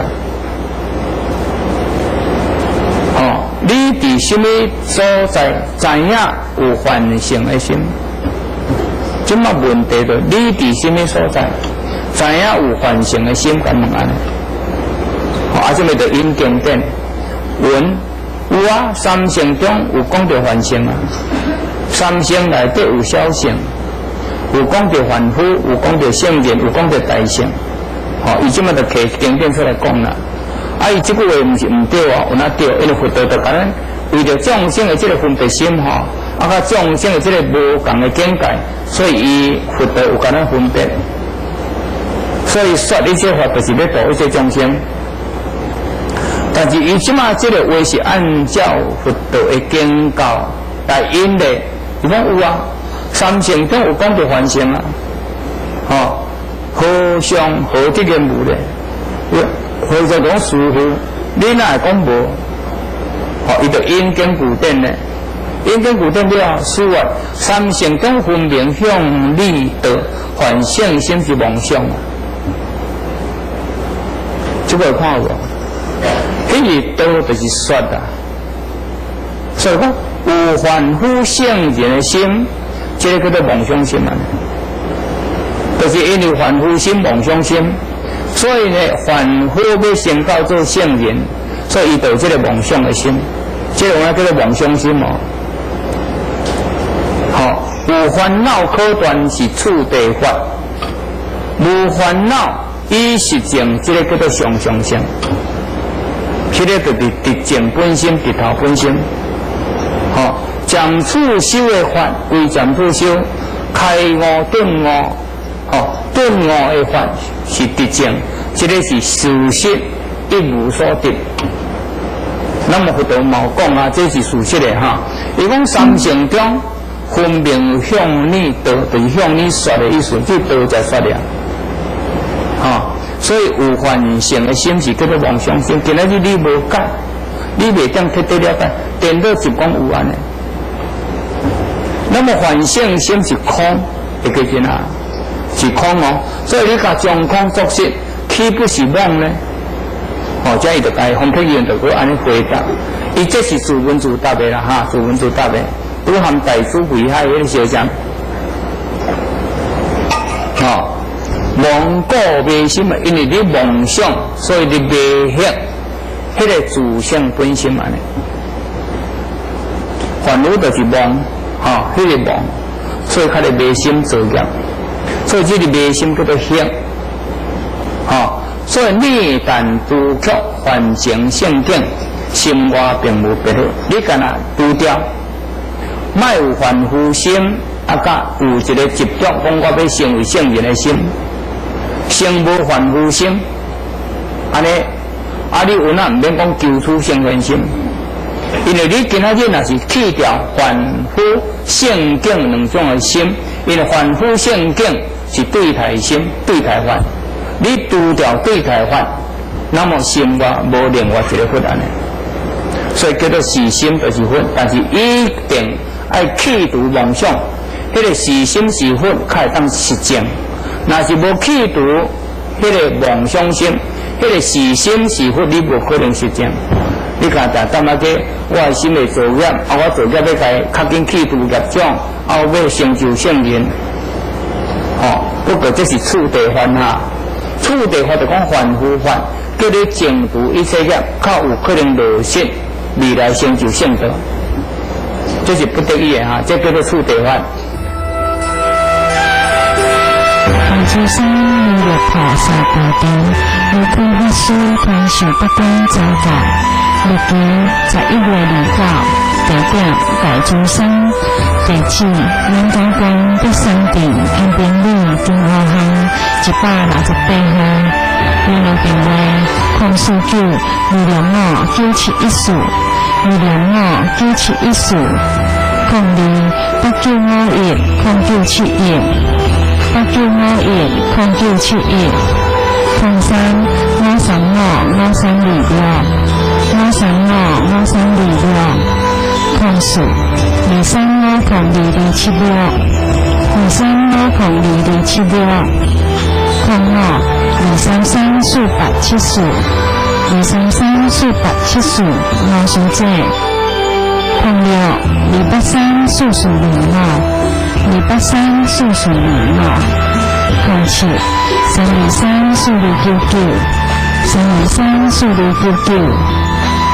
预定时间上午8点以前，未了上课。即摆来较讲安尼，祖师世来直指一切人全体是分。逆境不胜，急患急胜，向外度平。反自未心，所以向你都急心是佛安尼。所以这个是讲达摩祖师世来是干咱直接一指见性，见性成佛安尼。所以这个禅就是顿悟意思哈。这个是讲啊，教咱直接去顿悟，直接顿悟。所以你今仔日，伊讲全体是分这句是安尼啦四大是空，这个全体就讲身躯，有哪会使空啦四大是空，自性空，烦恼空，听无？就是头前我讲，烦恼会菩提，菩提会菩提安尼，所以这个叫做全体是分，听有有人听无？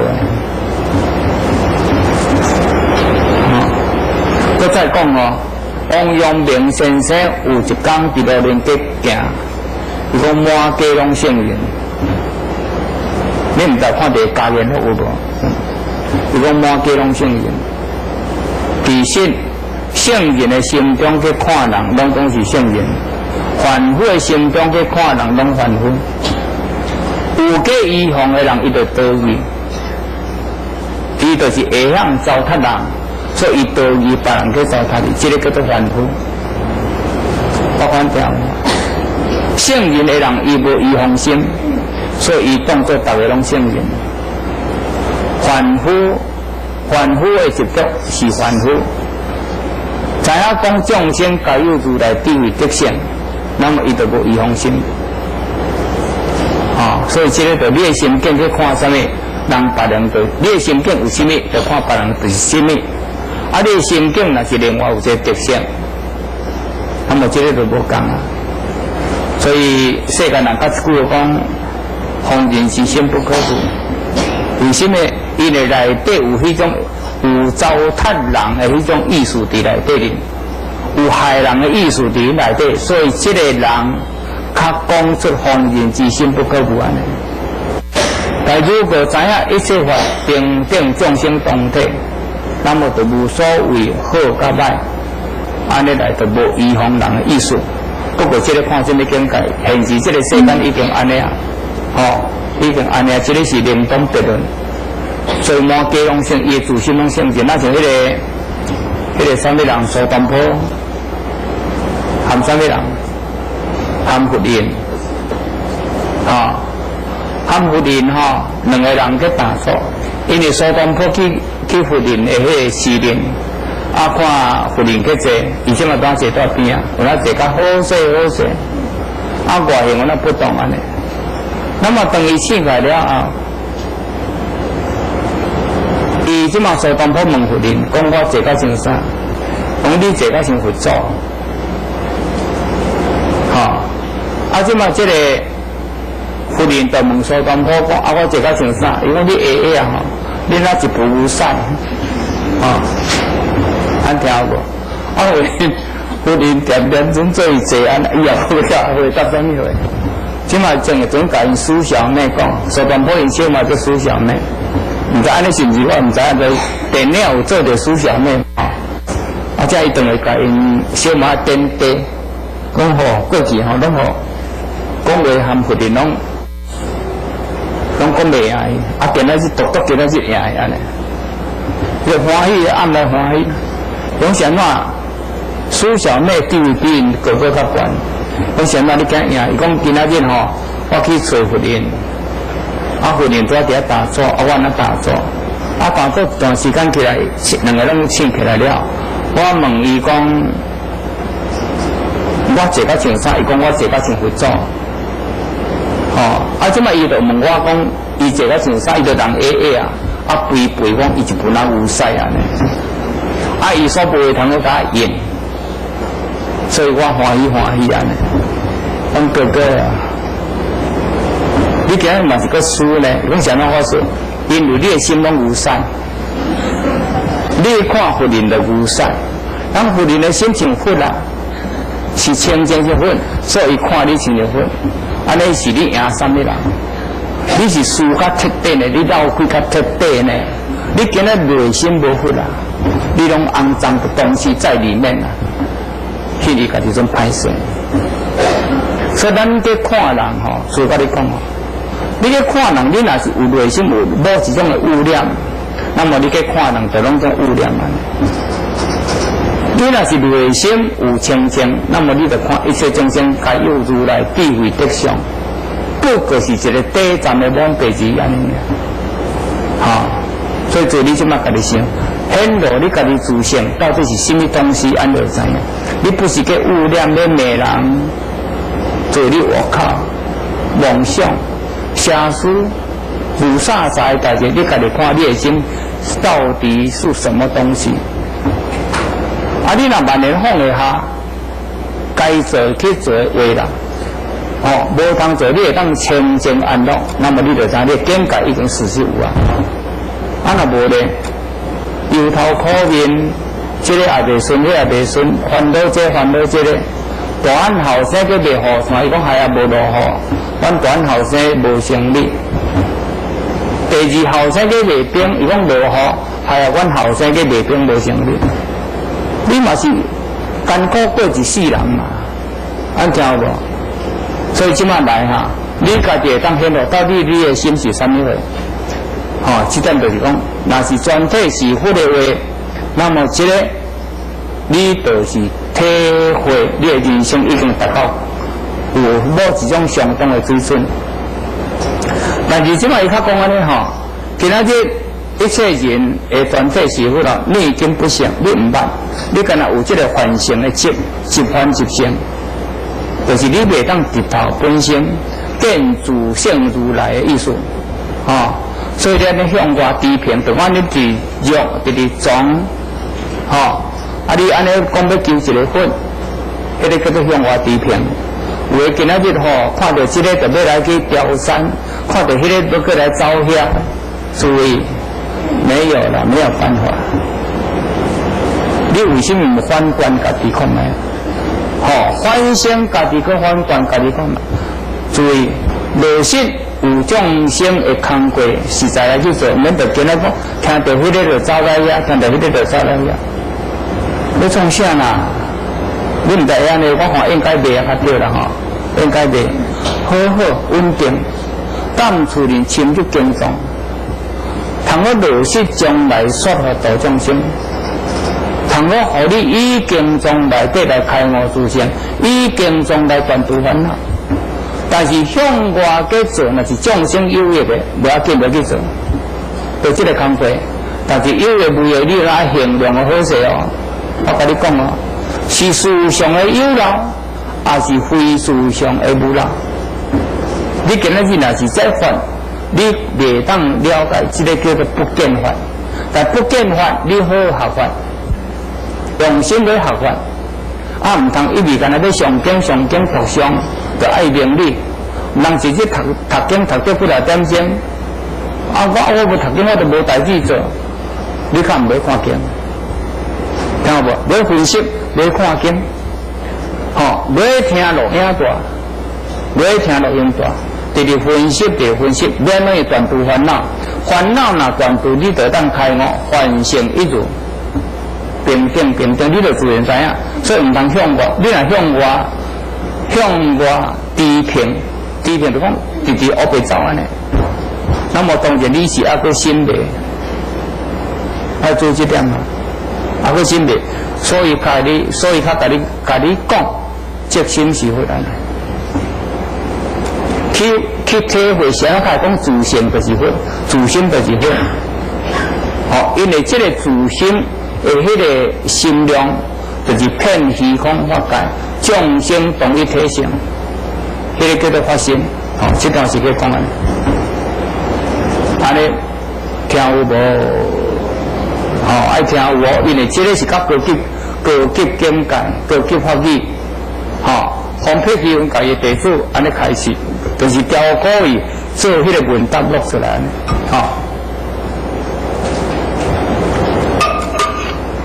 我再讲哈，有那会当到有一日万年放下落安尼较对。那么这内底有一句叫做啥？灵所古别。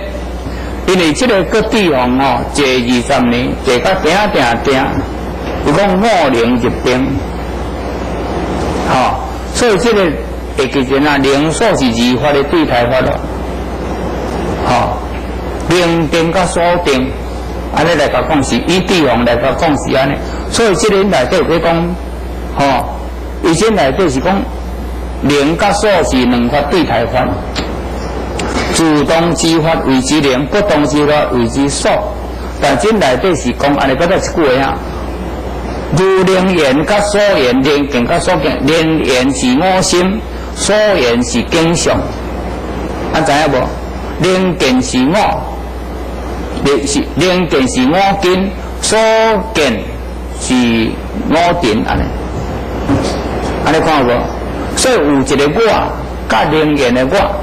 甲所言的境，但是今仔日以前啊，甲伊讲安尼讲，你莫有生这讲我灵，甲我所灵安尼，莫有生这个心，因为伊入定20天有那无简单，但那逐工都去入定，逐工都去修定，今仔日若无好运练吼，去甲伊提醒着吼，我甲你讲，伊修到死，就伫遐去修定，都无可能开门。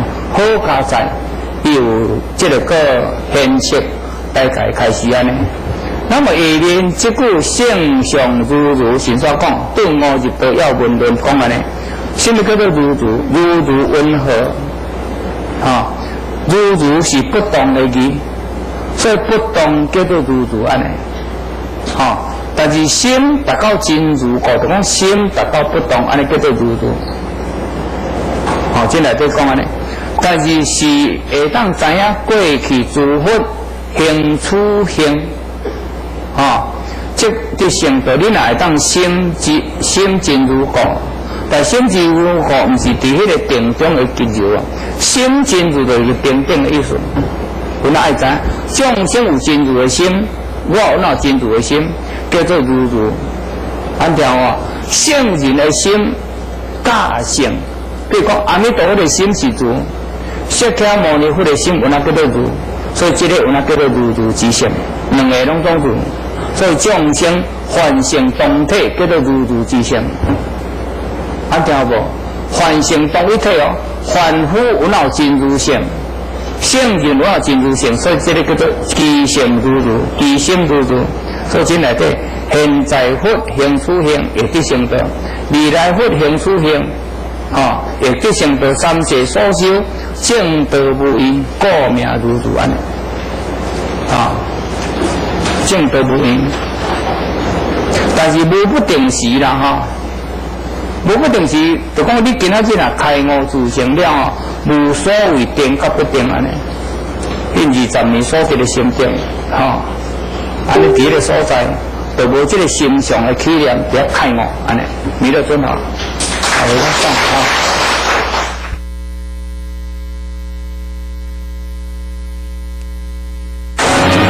时水如秋，早晚温差大，天气在变，关怀的心永远不变。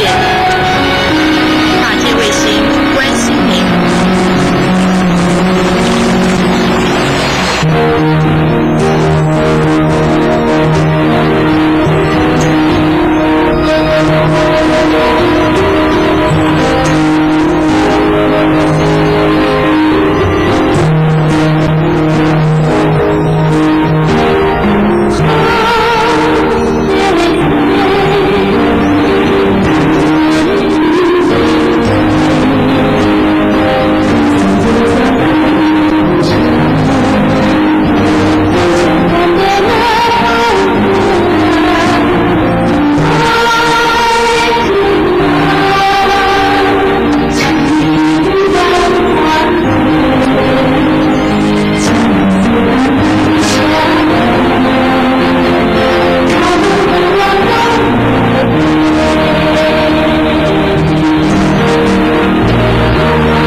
悦吗？只要在e-momi、远传、台湾大哥大等电信公司及数位点子多媒体公司网站上设定，透过来电答铃，将妙法禅悦传入你我心田，广播菩提，让法喜遍布。设定来电答铃，护持法界。打结粗糙分叉，你需要更有效的呵护。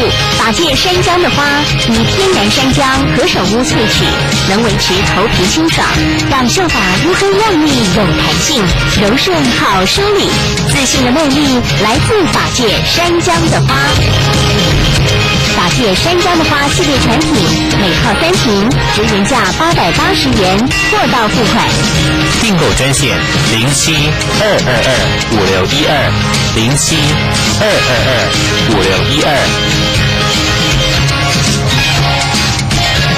政府不下提供美国英新的台湾，当作来自台湾联新高龙站，通过成功大厦 UG 认证加 SGS 金融合约双付美金，以台湾各国的UG产品有请社会体会消费自由，不感受青春活力的欢喜，所付成员美金，和你看到的健康青春，已经开始花费新9千健康送福利 UG 认证，品质保证，且安心使用，且上网搜寻双付美金。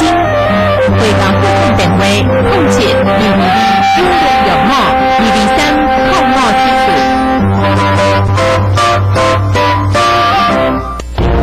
地藏菩萨妙难明，化现金融处处因。三途六道闻妙法，四生十乐蒙慈恩。明珠照彻天堂路，金石正开地狱门，累劫清音难接引，九莲台畔李慈尊，地藏在。法界客服专线07-222-5612，07-222-5612。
各位观众朋友，大家好，阿弥陀佛，欢迎收看佛法教学。那么今天呢，照例跟大家介绍这个准提菩萨他的脸部的细部画法。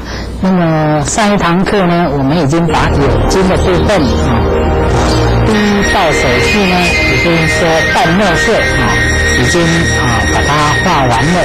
那么包括呢他的头发也已经先上一个淡墨色，因为我们这一张画呢，我们要用蓝色来做表现，所以呢，我们只是把打底的部分用很淡的墨色去把它表现。那么眼睛呢，同样的也是要洗深浅那么然后再用深蓝色把它罩上去那么眉毛、眼睛、头发这些都要罩那么它还有一只眼睛呢，是在两眉中间就是额头的部分那个位置以前就是通常呢，我们都是画这个白毫的位置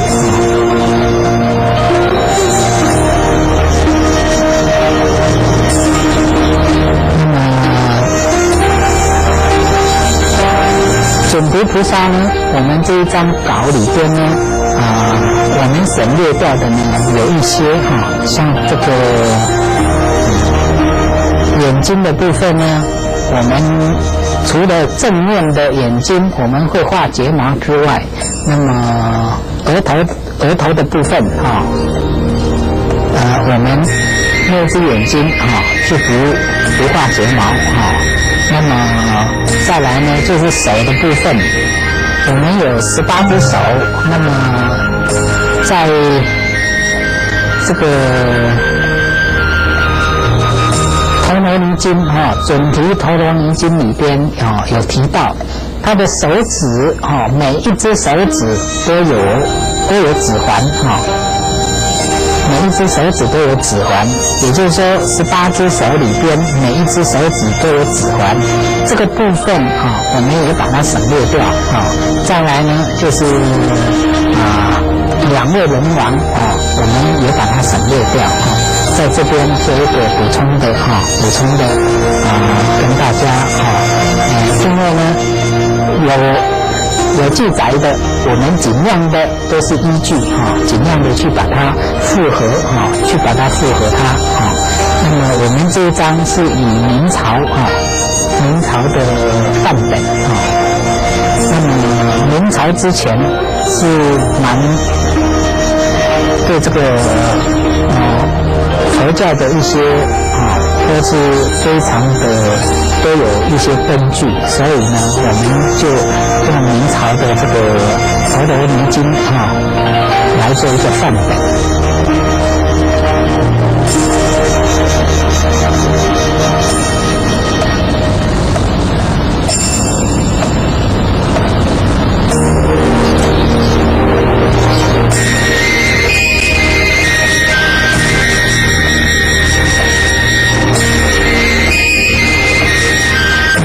眉毛呢，它除了要对称呢，还有高低、宽窄这些呢，也都要注意尤其是眼睛跟眉毛，左边你修一笔，右边就要加一笔它是两边你只要加，就是要加2面左眼哪一边加，右边就是要加唯一的就是笔触左边笔触跟右边笔触，你虽然是同一个方向，但是画出来的笔触要变成是对称的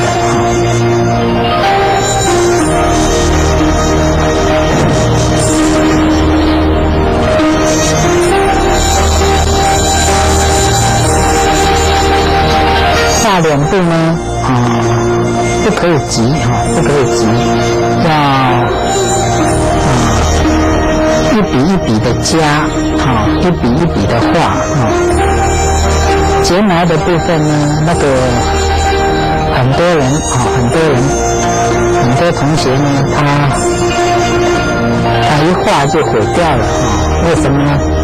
因为它含的那个笔尖的那个水分很多要干干的那么笔才不会下去的时候，整坨的墨水那么变得睫毛变得很粗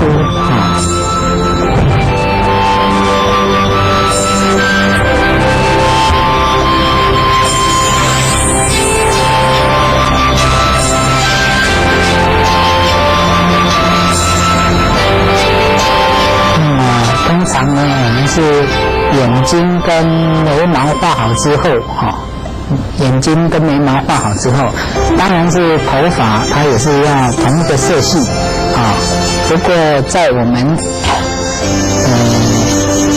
在这个感官上就是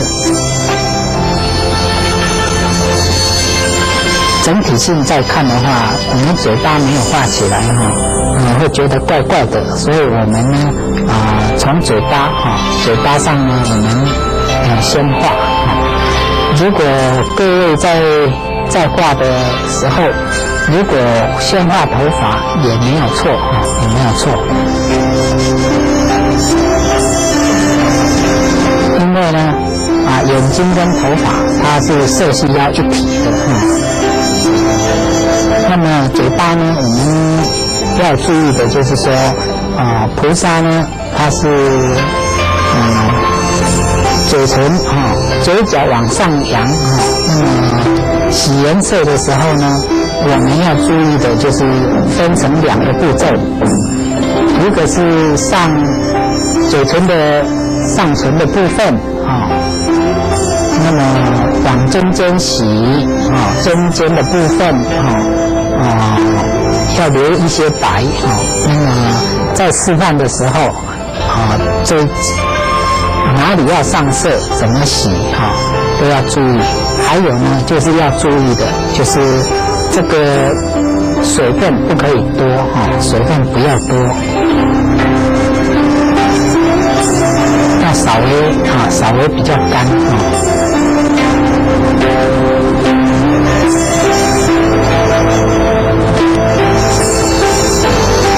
那么下嘴唇呢它的画法是从闭合的地方往下然后呢，也就是说上下往中间洗往中间洗。那么跟上唇是不太一样它的洗法不一样，它因为留白的地方是不一样同样的我们用的颜色呢是单一的橘红色它是菩萨它是不化妆所以呢我们尽量就是把它表现健康而不要用很奇怪的颜色去把它表现还有就是你调过的颜色都不太适当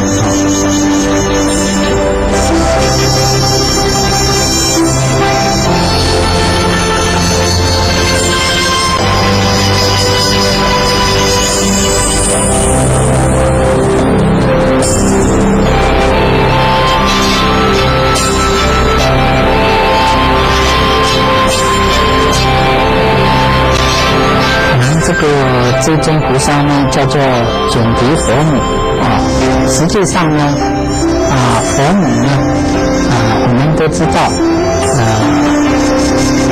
释迦牟尼佛他本身的母亲她叫做摩耶夫人，实际上呢诸佛之母就是智慧所以呢佛母实际上就是表智慧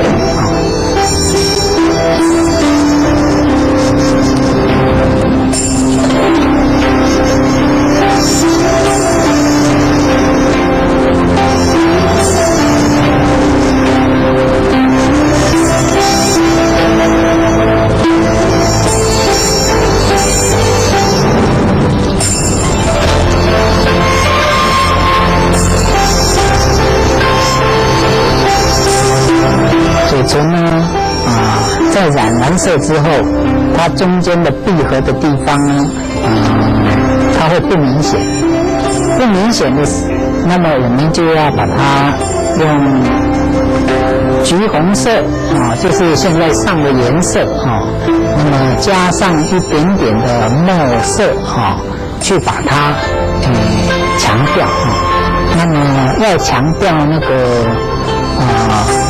嘴型的时候要注意的要注意就是只有强调中间中间，那么嘴角的部分要往回收，两边都要往回收。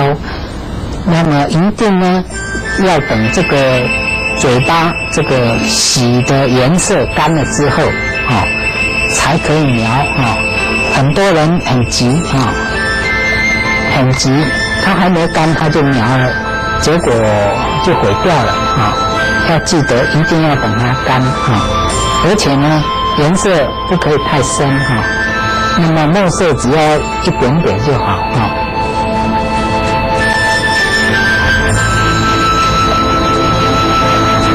记得的就是一定要干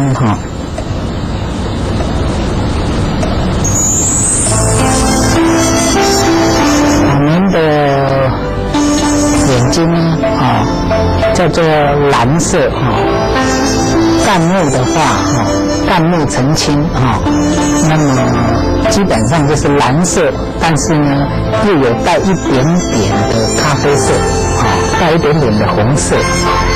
那么我们表现的话，我们是以蓝色蓝色在做表现。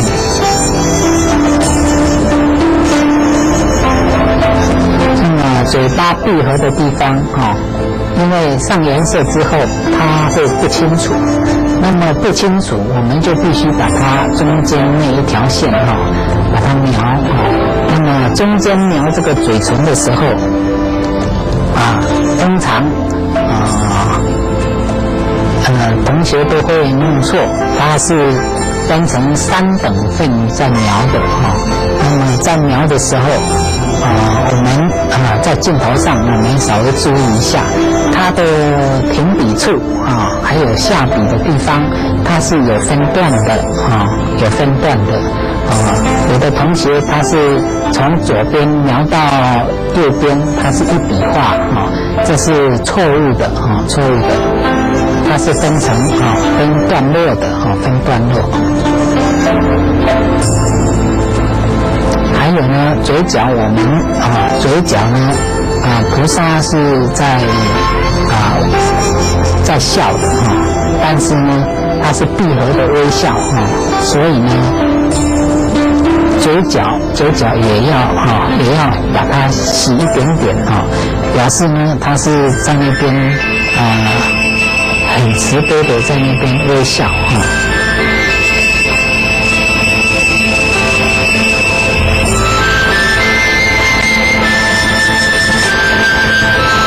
记得呢，这个部分都要蛮干的水分都要控制好如果水很多的话，就会晕开了，晕得很大就不好看了它只有一点点的晕开一点点。那么嘴巴呢？嘴巴的外形外形我们是不描不描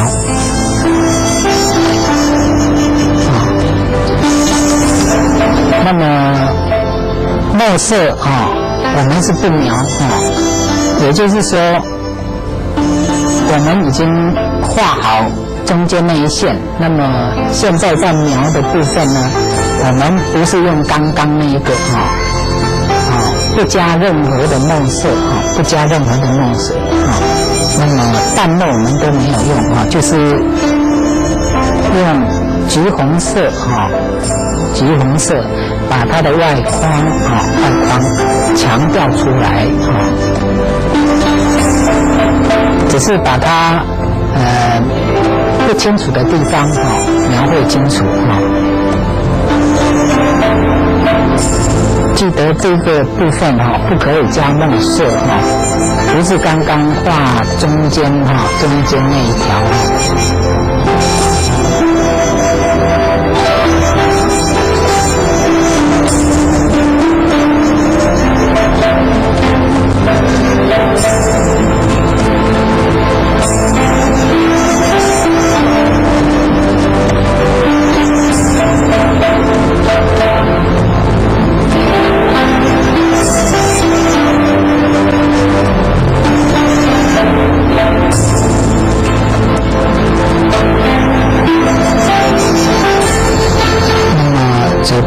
它是正面的正面的所以呢跟侧面的嘴巴它的嘴型是会不一样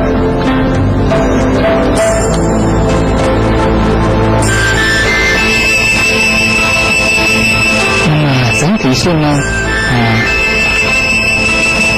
我们就是说眼睛眉毛还有嘴巴这个整体性画出来感觉会比较好一点那么同样的呢，嘴巴如果画好，我们呢一样要把头发继续去完成它。那么嘴巴呢，除了中间线在描绘那么它是因为上唇闭合，所以呢，它的阴影阴影的部分，我们的表现就是上下往中间洗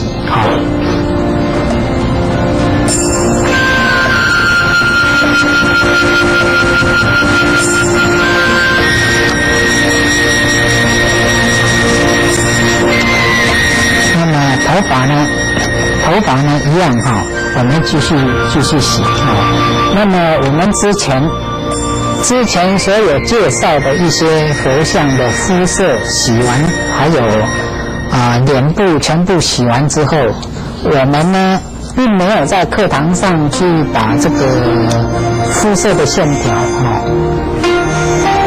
没有画过那么实际上呢，这个肤色一样的，整张都已经接近完成之后一样的肤色也是要用橘红色加上一点墨色，再重新勾勒把肤色包括鼻子还有手各个只要是肤色的部分，整个都要再重新描绘勾勒过那么上这个头发是蓝色的部分呢，跟洗黑色的部分它染的时候方式一样那么第一次呢，因为是平涂的就是洗到底它的颜色一样是洗到底等于是把那个墨色盖过去那么一样是一样跳开那么方式是跟洗墨色的方式完全一样跟洗墨色的方式完全一样。那么要注意的就是说，头发的颜色洗完之后，要跟眼睛、眉毛它们要配成一体不可以它的色系差太多。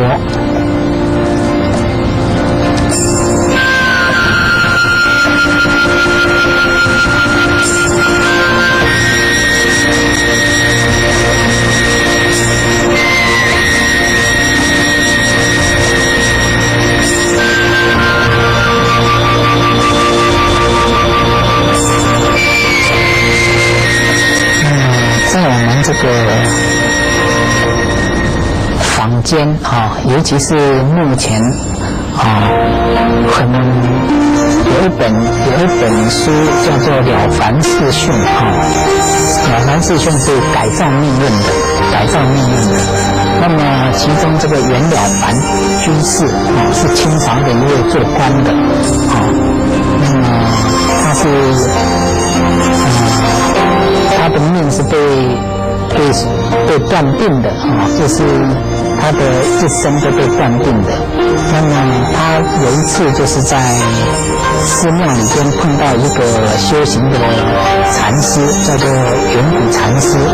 那么他就是叫他除了行积功累德之外，他就是教他念这个准提神咒。那么准提神咒呢在我们佛教里边的结斋的时候都有用到这个咒是一种圆满的咒那么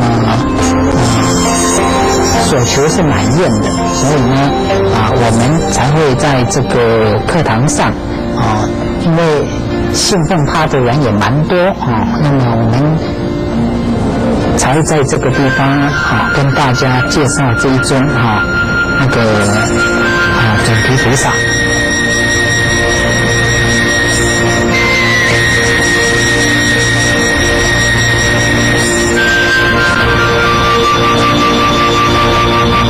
头发呢一样是一层一层的一层一层的去把它表现一层一层的叠去把它表现。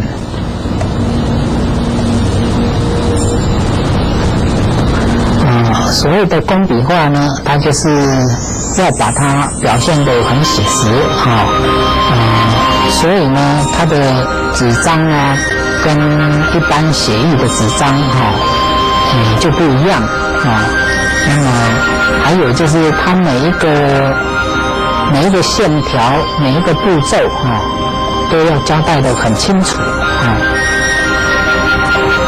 那么在我们画这个工笔画呢，很多地方我们都是不能够马虎不能够马虎。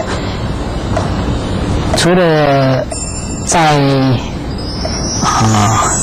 作品上呢，我们必须要有一点资料的根据之外呢，再来呢，在表现的一些东西里边不可以模棱两可，必须怎么来怎么走这个东西的表现呢要清清楚楚的所以呢尤其是要表现的写实的东西呢，那么很多的步骤它是很繁琐的那么尤其是佛画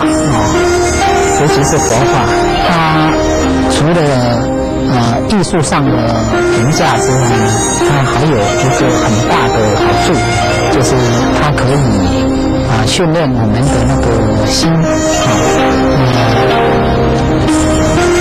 你在学习的当时你就等于是在一种修行，在还没完成还没有一些成就的时候，你是等于是在自律等于是自己利益自己你把它当成一种修行那么当你把这个菩萨画得很好之后，那么你就可以跟大众或者跟道场去结缘，那么那个时候就等于在利他，所以呢在学习这个佛法是非常好的一个定能的那个修行除了自利之外又能够利他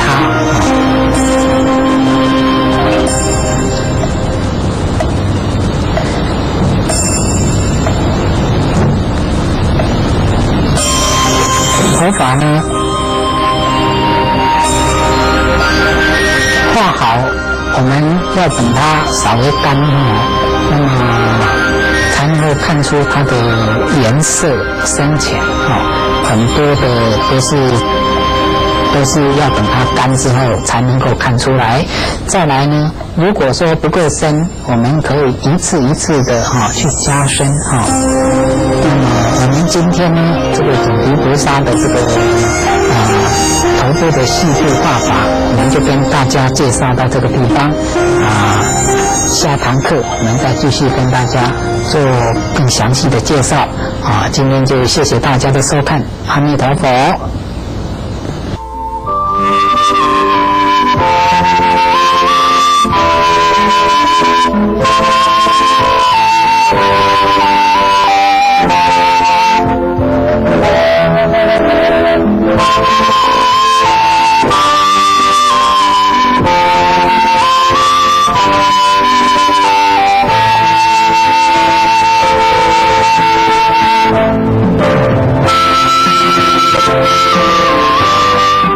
玄奘大师为求无上法，翻山越岭取经西入行。他既为减轻众生奔走道场，荣耀法师在客厅大道上为众生不能解悟。您的顶规护持广结十方缘，广度十方众。您的发心护持让正法有序。玄奘经法界情，取经就在法界客厅大道场。划拨账号41956780，户名法界弘法通讯社。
同样的电话铃声吗？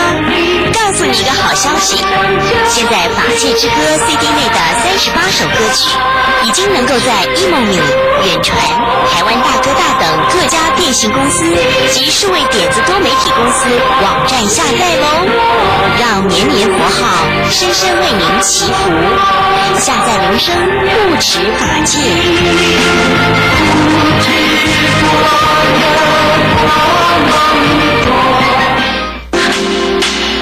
低敲，哼唱，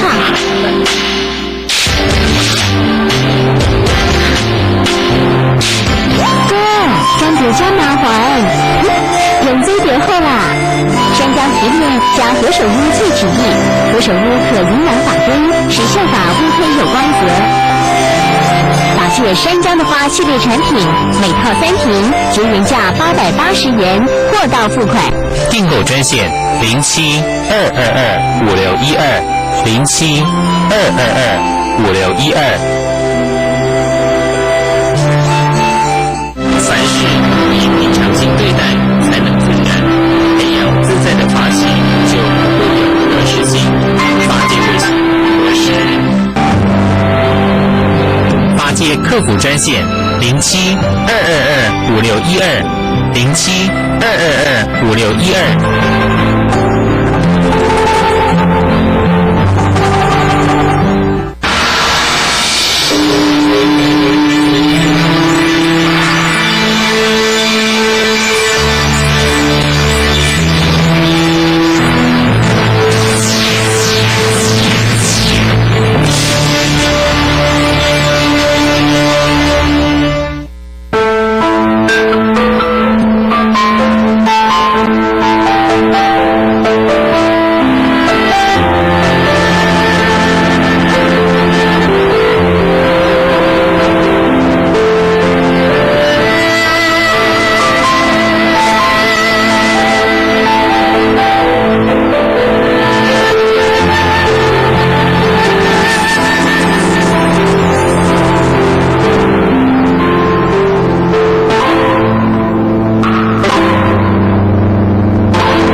天神是密教大财神，由来出自《佛说马哈格拉雅大黑天神大福德自在圆满菩萨达瓦尼经》，是大摩尼珠王如来的化身神。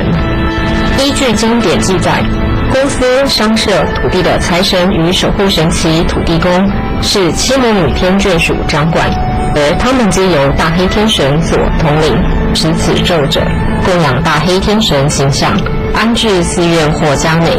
大黑天神将遣七魔女天眷属84000人福德神游行十方，令其寺或家里每日可供养1000人。供奉大黑天神可以保佑公司生意兴隆、学业成就、诸愿成就、身体健康。听闻大黑天神咒名者，大黑天神将降大摩尼宝珠，涌出无量珍宝赐福。大黑天神咒：南无萨曼达罗达南罗万马哈达莱亚沙。若以种种珍果美酒等供养大黑天神，将赐福享有甘露。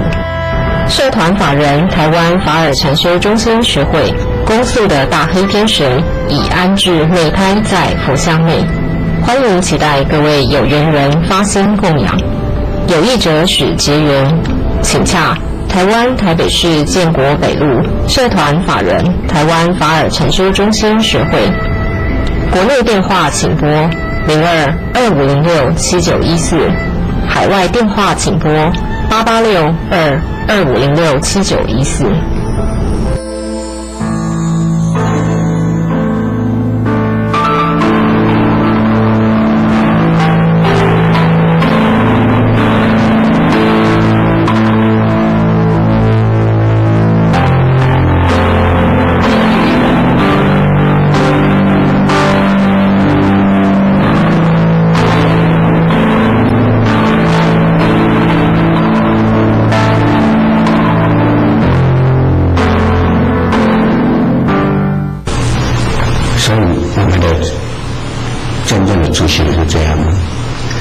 上次我们不是提到这个自性、他性、共性，那么你的理性，这4种性，又包括都是从虚空性而起。从我们自己的后面而起，或者是如来的后面，当然它是等虚空，我们是挣多少就是多少啊！你10分无明，那是凡夫；你1分无明，那是十地菩萨。差别就在这里而已啊！所以这样你可以去理解说，我们的这个自性的缘起，然后一定有一个他因缘，或者是你自己的因缘，来成为一个共性。共性之间呢，就有一个依他起性，依他起性是因缘嘛，自己的因果种子事，那是内缘；如果外来的因缘引起的，那是外缘。就依他，这个他就内外其他的因缘来产生一个法，每个法都有它的自性，所以自性再加上这个因缘，就成为一个共性就共性、他性跟自性三者之间呢，我们都要学习离性，对吧？离开那个自性，就是真理要怎么产生法，你都让它产生法，不要夹杂我们自己的主观意念、习气毛病，这样你就离性了。可他该怎么应缘，他就应缘，对吧？应缘之间，你那个或有真如性，或者没有真如性，这些念头都不要去强分别。如来他本来就是这样子的，所以我们把它回归到我们修行过程之间也是一样的你得到什么你就放下，没有说我得到什么，学到什么懂了就好，放下，我觉得没有所谓很多的名相都一直聚集在你的心中当然当下不知走不代表就没有了，消失了，不会。你所得到的知见、智慧，那该用的时候它就会出现这就是真如性本来就这样所以如来的一切法就是真如性，真如得到的时候也没有所谓真如，也没有不所谓的真如。如此当知如来者，愿不来不去因为当体就是起灭随缘，这一直在讲不来不去的道理虚空中缘起就起法，缘尽来虚空中就消失了这个当体就是如来的后面等虚空可以这样了。那我们第一念当然也是这样只是我们会加第二念、第三念的。第二念分别，第三念妄想，第四念就没完没了的胡思乱想，那是后面你自己加进去的。我们只能诸法正法去体会第一念或者第一地我们 PA 这个怕就是第一地嘛，其他的不能再起，那你就是有真如性产生缘起缘灭，我们就不来不去，当下就生，当下就灭，这些呢当体就是了所以起灭随缘了。那没有好的因缘坏的因缘，你主要能够控制你的住性清净，或者是说根本都像虚空性一样，智慧无量，不随一切因缘转。第一阶段的修行都是在做这个事情。我们还不能够像如来这样真能随一切缘起众生缘起但是我们起码知道说我的习性要缘起的时候，我起码可以知道，我知道以后就要灭它，因为它是不好的。那我们知道说，如果随你学真如所用的产生一个法，那会跟众生又造一个善恶因缘这个旧的还没去，新的又加进来，那不是没完没了，那就一直在轮回。所以我们学佛以后，学金刚经以后，就是不好的习性我尽量断掉那已经成就了因缘，最好都该还就还了那如果能够不去攀缘的，就尽量不要攀缘要去练习这个我们自己的如来心，要怎么去运作先看看如来他是什么样子，我们才能回观自己的心性到底是怎么样子好，那大概有个概念了懂虚空性会产生住性，对吗？这住性一定是依他而起住性，所以他就一定会因缘，这个因缘法会让你产生这个住性，所以住性跟因缘法之间就合成一个共性你说他不是他，就是你；你说你也不是你，因为还有外因缘所以这些不能讲说因缘是外是内我们说明经文这么讲，你不要马上就有一个主客之间的分别，这样你永远都没有办法搞懂像我们在这里在讲不来不去，你说有一个来有一个去就不对，你说有个生有个灭也都不对，都是在真如来的虚空性中那是在同一个呢，还是两个三个说同一个也不对，说是两三个也不对如果没有因缘就没有法了这些你要这么去体会，如果有实际的力主让缘起心中一个念一个影像一个什么，你也这么去分析一下我住性他性共性，最重要是我要离性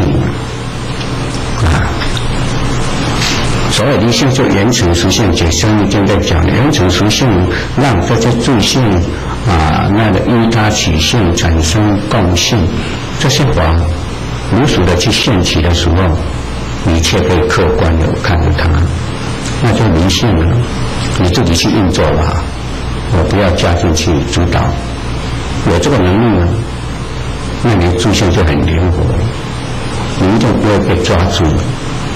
我们会主观意念想主导你，事情要这样，事情要那样，所以才会搞砸如果你很柔软的无所主走的随那个因缘这么去转，那我们不是回归到虚空性不主走它却可以运转得很好，时间当然有长短但是你不主走，那事情最后都会圆满解决所以这个就是我们学佛法在自己的人事物之间这么去应对。我常常想，我要这样，我不要那样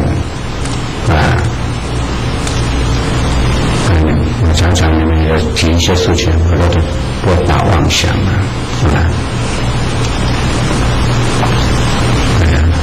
你们常常都在打妄想。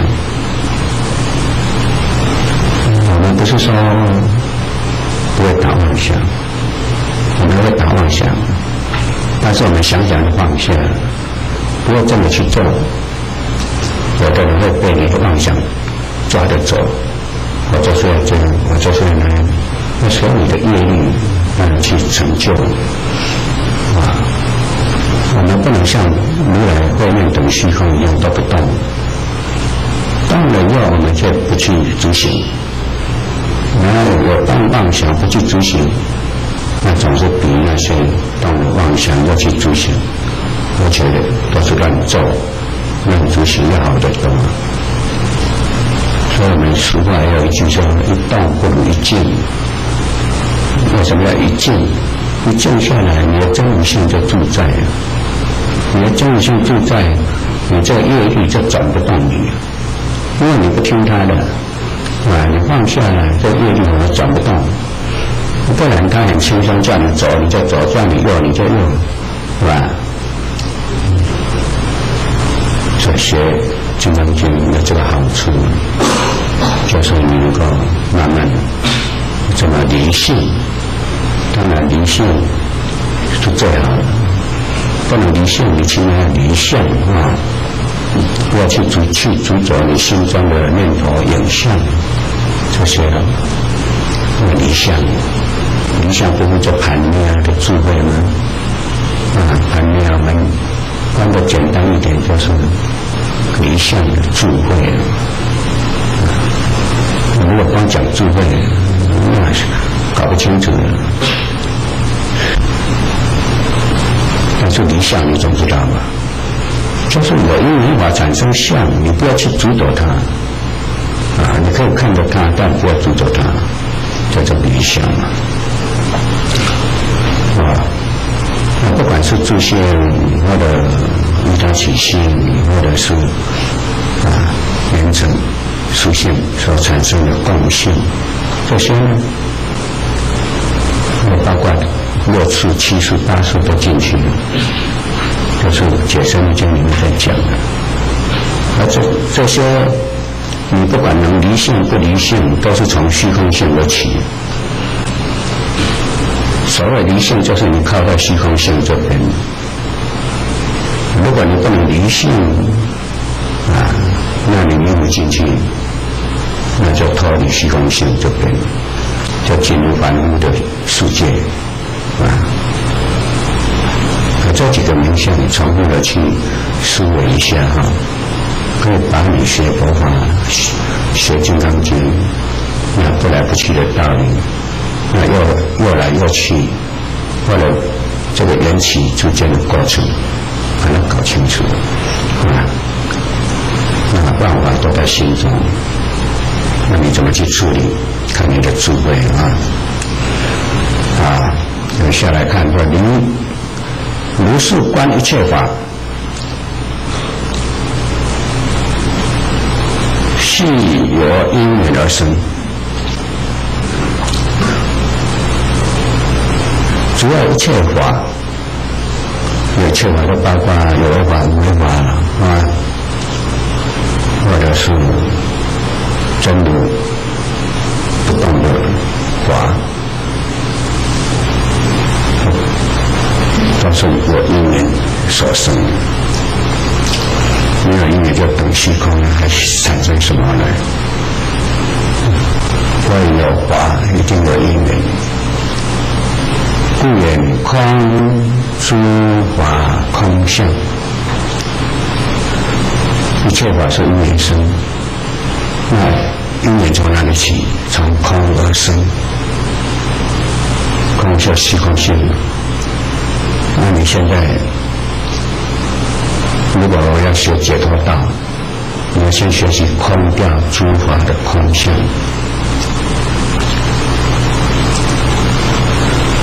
诸法本空那因为你还有执着因缘法，所以它才会成为一个法。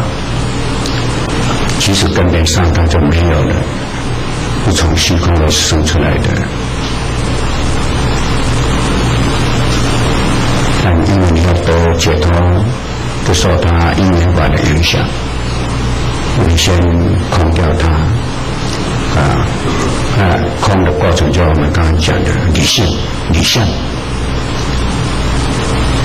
空只是一个形容来，你要把这个诸本来没有的相，你要把它空掉，因为你心中有因缘起法了，这就是我们讲的理相，是吧？触及空观修正，你还不清净，所以要用法门，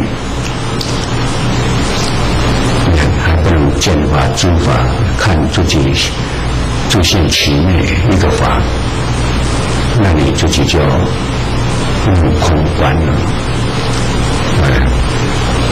那《金刚经》所讲的，所有相就是虚妄不真实。或者主动的时候要去掉我相、人相、众生相、寿者相，这个是在修空观，是吧？你心不清净，你还有这些一切法的缘起，所以你要把它空掉。那如果你做到这等虚空呢，那有能力去让真如性依因缘缘起缘灭了，都无所谓正一法或者灭一法，那这样还要做什么呢？就不必做了，那是如来的真如性。那我们还没有，我们学《金刚经》，学如来的境界，把他的功夫了解了，那我们就要去做了。如果你还没开始做，就要做；如果你做了一半，你好像懂一点，你好像也可以看到自性在应缘，你好像又产生我的习性在发作，那你能够清清楚楚，那更好办了。就怕你不清不楚了，搞不懂。主要现在我喜欢我不喜欢，那境界的话就完蛋了，又反复一个。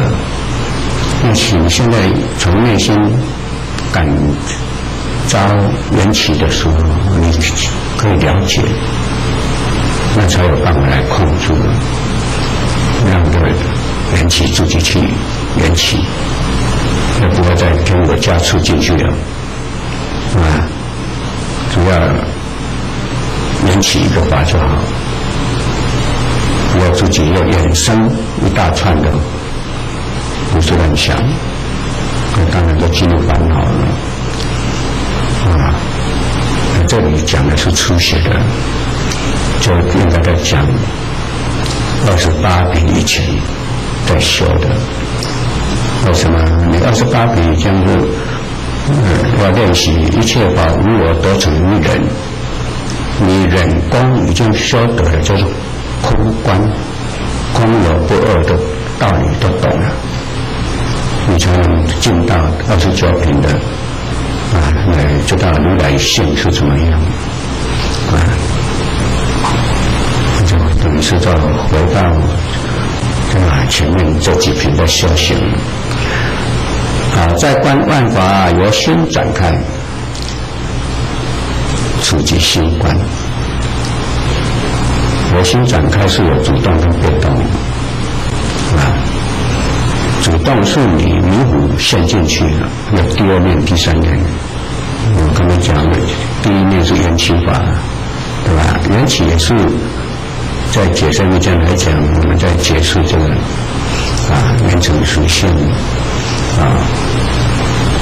跟依他起性之间，还有三系的心，对吧？我们越相你是控制不了的他能起这个法的心能起心来认出那个心，所以这个是很维系的。你心不打开，不知道这三个就很维系的心三系那如果遍计手足心，就有6种相啊，如果是俱生的烦恼、分别的烦恼，那俱生的这个跟分别之间所带来的一个烦恼纠结，然后你有依的这种习性去造业，造作生活的业，当然你最后就要去受生，这个心术形成了就要去受生。这6种心呢，都比较粗的，这15遍计手足心。所以现在万法由心展开，你如果要学如来的虚空慧命，你就不能展开了，如来的虚空慧命是随众生因缘自动去应缘的，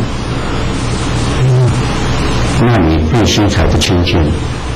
你如果是对一件事一个因缘法，它开展这个念头、第2个念头、第3念头一直下去的话，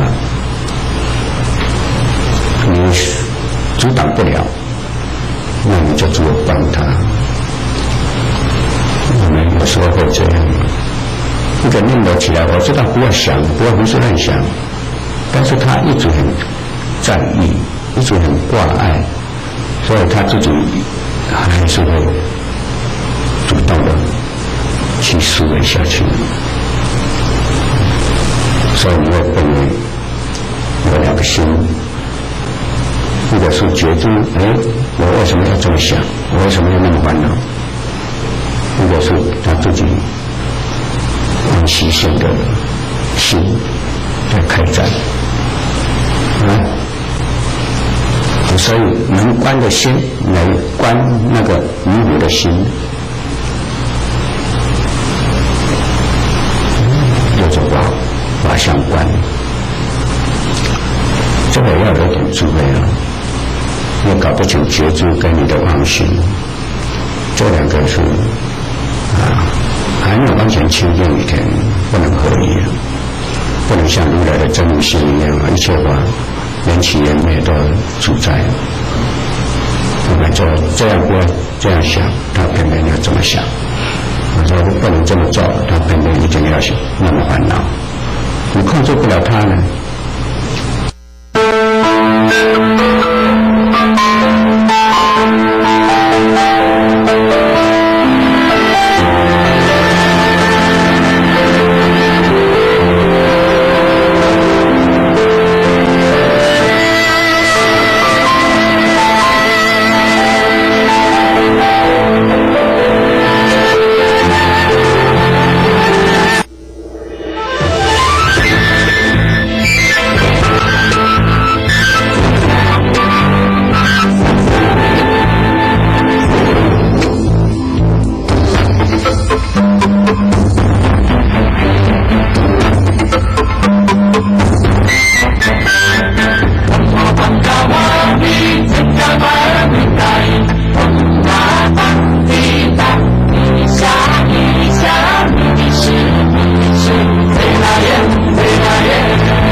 好消息，现在法界之歌 CD 内的38首歌曲已经能够在 eMomi、远传、台湾大哥大等各家电信公司及数位点子多媒体公司网站下载咯，让绵绵佛号深深为您祈福，下载铃声护持法界。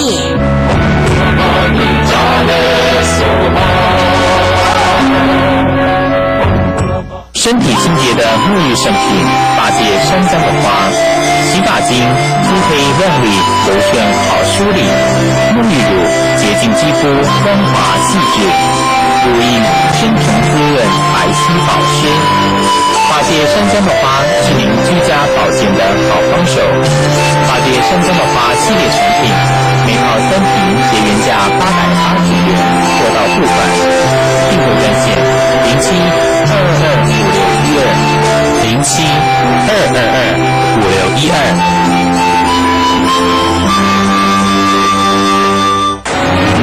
时水流秋，早晚温差大，天气在变，关怀的心永远不变。大界卫星关心您。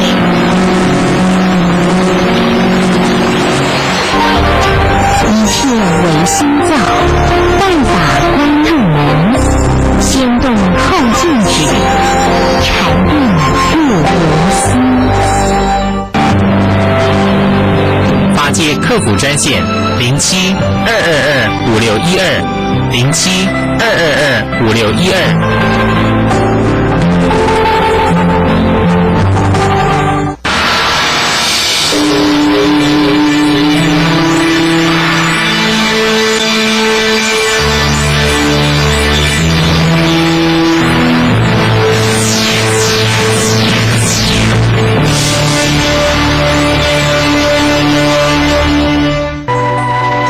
各位居士大德，大家好，阿弥陀佛。伯恩寺第3期的工程弥陀殿正在建设当中。对一个修学净土法门的行者来说，如何成就上品上升、往生西方极乐世界，是一件最重要的事情。而发心护持弥陀殿的建设，其实就是《弥陀经》里面所说的成就善根福德因缘，这是成就一切往生西方最重要的资粮。所以卢中在此呼吁所有修学净土法门的行者们，大家一起来发心护持弥陀殿的建设，为早成佛道广集更殊胜的因缘。阿弥陀佛。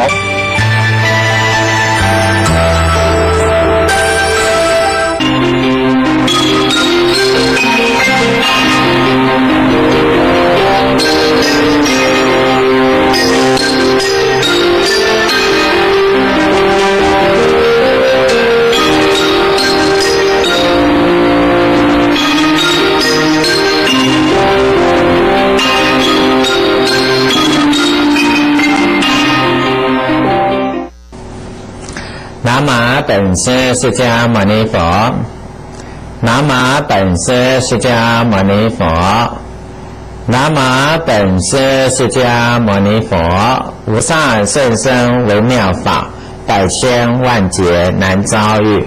我今见闻得受持，愿解如来真实义。各位电视机前面观众，大家好，阿弥陀佛。我们在上一节跟各位谈到呢，这个呢80种宝。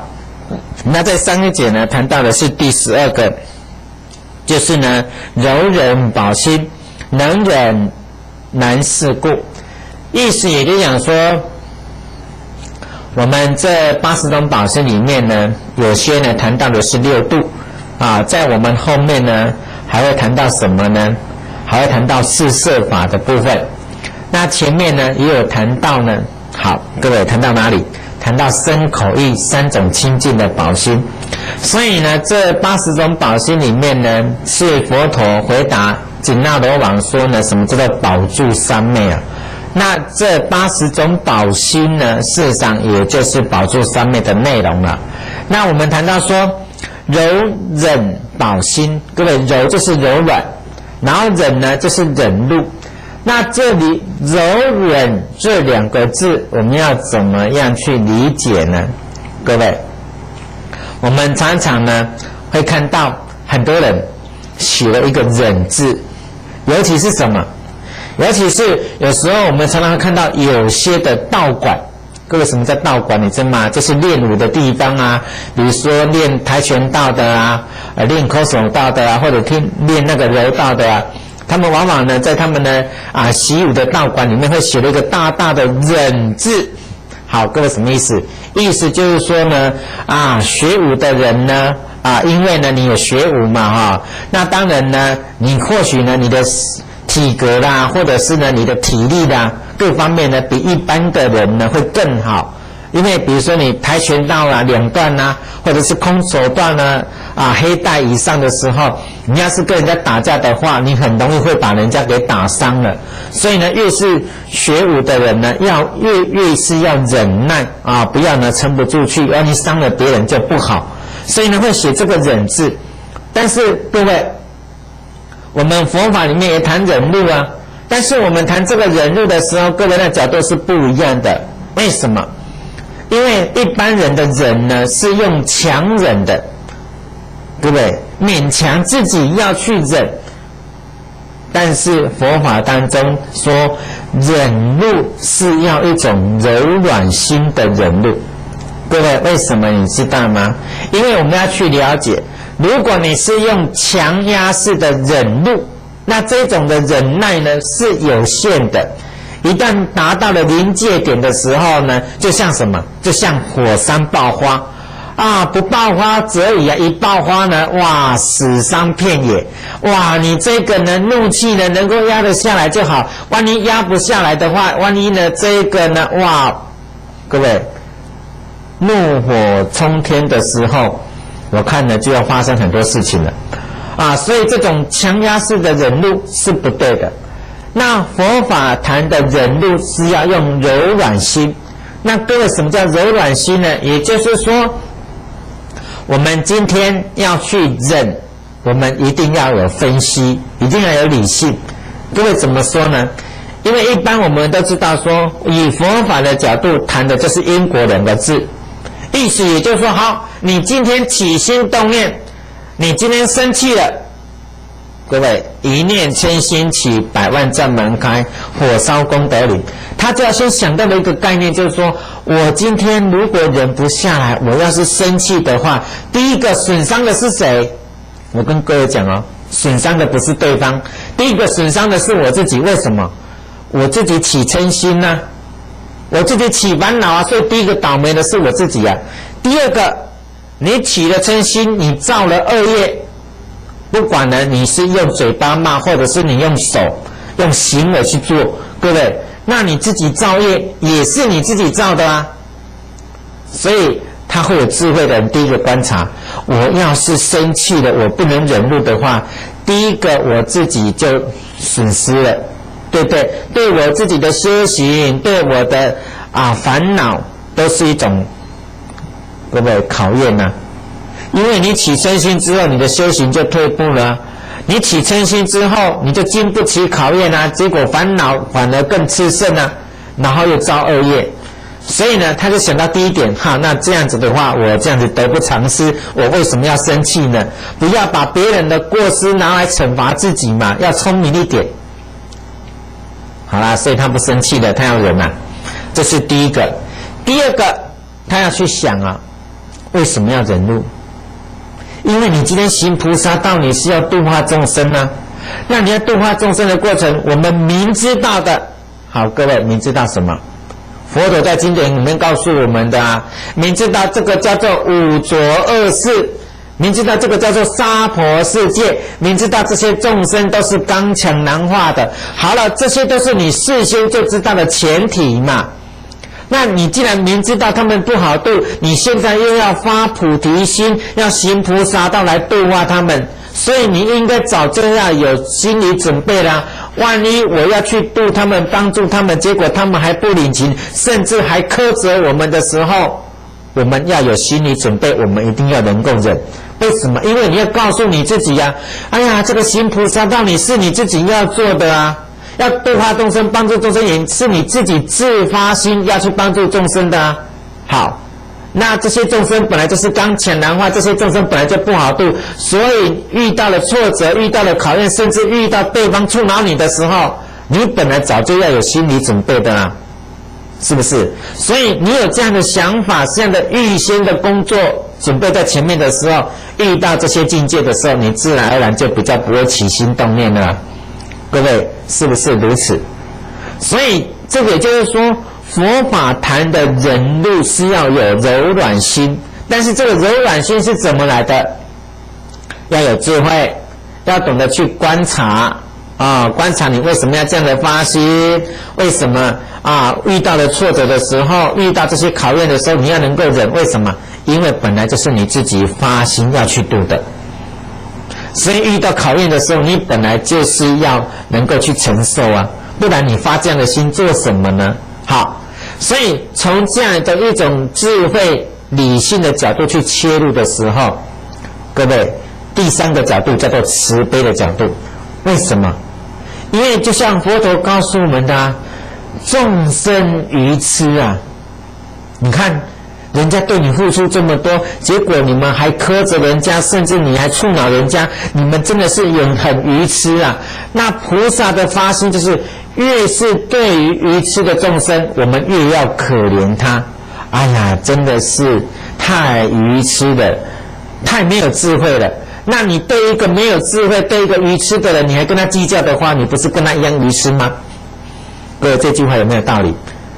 今天我们之所以行菩萨道、发菩提心，就是因为我们有智慧啊，就是因为我们知道这个世间本来就是苦啊，所以我们比他各位更能够体悟真理，所以那就是难能可贵的地方。那对方之所以可怜，是可怜在说这个世间的真相、世间的真理他不懂，然后呢不懂的时候还继续造恶业，继续轮回生死，所以太可怜了。好，那各位，那在这种情况之下的时候，好，那你今天发心要去度他，结果他还触恼你，如果你不能忍辱的话，那你不是跟他一样的愚痴吗？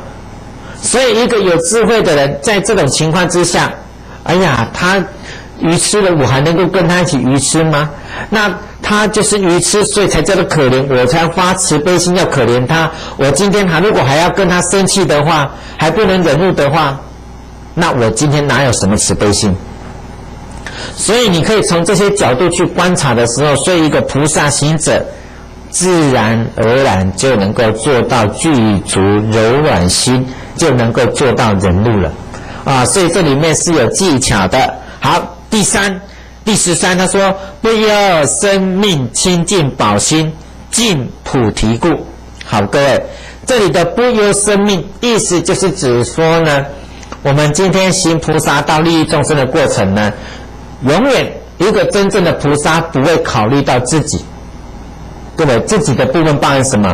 包含到自己的生命呢也就是说，为了利益众生，各位，有时候甚至连我们的生命都可以舍所以呢，在这才叫做不忧生命。好，但是为了是什么？为了尽菩提故。这里的尽菩提就是说尽要达到清净圆满的意思，也就是说我们今天行菩萨道发菩提心，意思就是要达到清净嘛，也就是没有杂染啊。那今天我们想一个最简单的，如果今天我为了珍惜我的生命，哎呀，我今天为了不要太过劳累，所以呢我就不愿意去为众生付出，我就不愿意去弘扬佛法利益众生，那各位，请问你的菩提心有清净吗？所以常常有时候居士会告诉我说，哎呀，师父啊，你又要录影，又要呢这样的电视那个弘法嘛，还有这样的为众生的授课，然后还要再忙这个道场建设，哎呀，你真的是太辛苦了。各位，我都跟他讲说，这没有什么辛苦，这本来就是我们应该要做的。各位，这个就是观念。为什么？第一点，我跟各位讲一个最简单的，出家是自己选择的，又没有人强迫你出家，是不是？然后出家之后，你要去电视弘法，你要去授课，跟众生呢弘扬佛法、广结善缘，各位，那也是我们自己选择的，是不是？所以在这个过程里面，虽然有很大的压力，各位你想看看，电视弘法一个月要100多万，你说金钱的压力没有吗？骗人的人事建设，各位，有时候一个月再过很快耶。那工人这个要领钱，那个也要领钱，各位，难道道场建设没有压力吗？压力非常的重啊！你说，各位不辛苦吗？骗人的，真的很辛苦。然后你一方面要管道场建设，一方面又要录影，一方面又要授课，那各位不辛苦吗？当然辛苦，说不辛苦那也是骗人的。但是我要跟各位强调的是说什么？你要把这个辛苦，你如果有一个角度，就是想说，第一个，你出家是你自己选择的，你要发菩提心利益众生也是你自己选择，你要遍施弘法也是你选择，你建道场也是你选择的，那本来就是一个佛弟子应该要承担、应该要做的。好，如果你有这份心的时候，你会发现原来所有的辛苦都是本来就是我们自己发的愿，我们一个佛弟子本来就应该要做的。那请问你有什么辛苦可言？所以你自然就不会感觉到辛苦了，你就会觉得说那都是我应该要做的。好，各位就是要这一份心。所以在这个过程，为什么他才会跟你强调说不忧生命，清净保心？你不要做任何事情的时候都怕不要太累了，不要压力太大要自在一点。各位还不能太过劳累哦。但是我请问各位，如果我们做一个佛弟子的，做什么事情为了众生，为了佛法的弘扬，为了道场的建设，你怕你自己太操心了，你怕你自己太劳累了，你怕你自己压力太大，那你干脆你不要做算了。各位不是吗？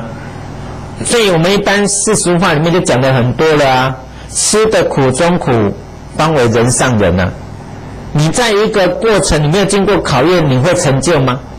就像我们讲一个最简单的，各位，佛为什么可贵？因为要经历菩萨道的阶段，行六度万恨，难行能行，难忍能忍，能够为一切众生真实付出，所以那个成佛才叫做殊胜。所以这是一个过程，所以你要有一个清净的菩提心。那你如果今天对你的生命，对你为众生所付出的这个过程，如果你不能把它当作是应该的，你不能把它当作是说我们一个佛弟子这是我们本分的话，那我可以跟各位讲，你的菩提心绝对不清净。因为你会发现你所做的一切都是有所求的，都是想要得到。各位，这个得到是什么？得到种种的虚妄的名声，或者是得到你认为你想要拥有的东西。好，各位，在这里面会谈到很多的感受，因为今天我们要去了解了。我们说世俗话里面有一句话叫做对，吃不到葡萄说葡萄酸。对，这句话大家都听过吧？所以有时候我们大家要去了解一件事情，人虽然说发心修行，不管在家出家，我跟各位讲一个最简单的，都还是生死凡夫一个。所以在都还是生死凡夫一个的时候，我们难免人都会起心动念。所以佛一直告诉我们说，发菩提心行菩萨道，最重要的就是最初的那一份出发心，各位很重要。因为出发心是最勇猛的，出发心也是最亲近的。但是在这个修行的过程，有很多的事情是随着时间，各位，随着因缘，随着很多条件在改变的时候，很多人的发心在这个过程都变质了。各位，你不相信吗？那各位你们可以自己看啊。有很多的居士刚开始一发心修学佛法的时候，非常的精进勇猛，结果呢10年、20年、30年之后呢，你会发现很多哎呀，拿学佛30年跟刚开始学佛的时候比起来，哎呀，那他刚学佛的时候好精进哦，好勇猛哦，好用功哦，现在怎么变这么懈怠啊？各位难道你没有发现吗？所以才会讲学佛1年佛在眼前，学佛3年佛在天边，佛已经都不知道跑到哪里去了。所以众生在这个过程里面，往往呢这个清净的菩提心都不能持之以恒，这个是众生修行最大的麻烦了。好，再来第14个，无爱愧保心，无高下故。这里的爱愧，对不对？我们都知道愧就是嗔愧嘛，爱就是贪婪嘛。众生往往就是因为喜爱或者是讨厌的过程里面，而有了高下之分。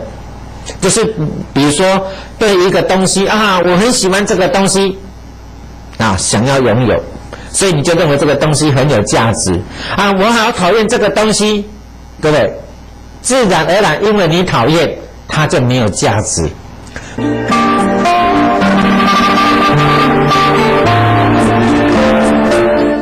平当法恩寺上罗下双法师启见普贤大愿王金刚法会，11月8日于屏东法恩寺，电话087795556877951148，欢迎踊跃参加，阿弥陀佛。各位居士大德，大家好，阿弥陀佛。我们都知道，一切功德当中，以塑造佛像的功德是最为殊胜的。经典当中说呢，塑造佛像不但呢能够忏除我们生生世世所造作的一切的罪业，更重要的是能够成就我们的福报。所以像经典所说呢，能够你要求智慧，就能够得到智慧；你要求福报，能够就能得到福报；你要求富贵，能够成就富贵；甚至你要求往生西方，那更是非常殊胜难得的资粮。所以我们佛恩寺大雄宝殿呢，在两侧我们就是采用天然玉石所雕刻的88佛。那88佛呢，在我们网课当中呢，单日是诵弥陀经，双日就是礼拜88佛，所以是非常难得的机会。所以电视机前面的各位居士大德，如果您有这一份心愿的话，想要成就殊胜的功德，那我们佛恩寺的88佛呢，非常欢迎你来指定发心。在这里感恩大家，阿弥陀佛。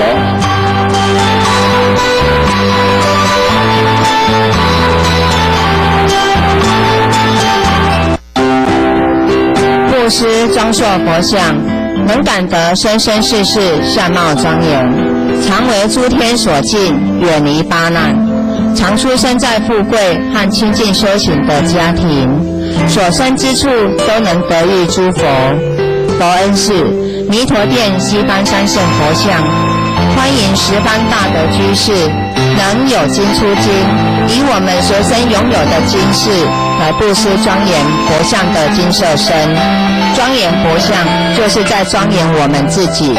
这殊胜的因缘，期盼您的发心，共同来成就。下询电话08-779-5568，779-5148，阿弥陀佛。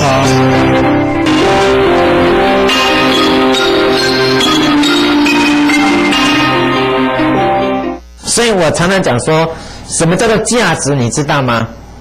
价值是很难衡量的东西，价值是看当事者对这个东西的喜爱程度来衡量它的价值，这是其中一种。还有一种是从世俗的角度的那种价值观来衡量它的价值是什么。各位，为什么？因为今天我们去了解，比如说今天是一栋房子，那一栋房子当然会有世俗的价值啦。比如说这个地方呢，地段一坪值多少钱啊？这栋房子呢，一定有全部有几坪哦，它是几年洗，各位几年的房子，还有几层新，它的折旧大概多少？好，算一算，我们就得到这栋房子的价值多少钱？各位，这个是世俗人的价值哦。但是对一个人来讲的话，不一定。有时候，比如说这栋房子对他很有意义，好，他就认为说这栋房子的价值很高。那如果呢，这栋房子曾经他住在这栋房子里面呢，发生了一些呢他认为不堪回首的事情，他就认为说这栋房子没有价值。为什么？因为曾经在这里面他或许有发生一些事情呢，他不想去面对，甚至呢他认为说这一段的时光呢，他觉得人生很黑暗，所以他对这栋房子呢，他没有喜爱心，他就认为没有价值了。所以我们才讲说，爱愧就是贪婪或者是厌离，它相对的也就会对我们很多的东西产生了高下之分。所以一个真正的菩萨行者，对一切众生绝对不能有爱染心，也绝对不能有厌离，或者是呢嗔恨心。各位为什么？因为如果你有爱染心、有嗔恨心的时候，你会对这个人跟你特别有因缘，好，你就对他比较好。这个人呢，跟你的观念不同，或者是呢他造恶业，你嫉恶如仇，我讨厌他，我绝对不跟他在一起。好，各位，这就有高下之分了。那有高下之分的时候，还有平等心吗？没有了。所以有时候呢，很多的概念是这样子的哈。各位，你想看看，我们一般来讲说呢，善恶要分明。对对，我们修学佛法来讲说是非的观念要很分明啊，对就是对，错就是错。但是我跟各位讲哦，有时候我们讲很多事情呢是有阶段性的。你说是非分明，各位这是没有错。为什么？因为我们要有一种正确的分别啊，对跟错我们要很清楚的拿捏到。但是如果这种是非观念非常强烈而对比的时候，会产生什么你知道吗？就像我们刚才讲的嫉恶如仇。看到别人做坏事的时候，好像呢，或者是看到坏人的时候，就把他当作是自己的仇人一样。但是各位，如果有这种心态的时候，你不要忘了一句话：菩萨道的众生要平等啊。对一切众生要平等，都要慈悲心。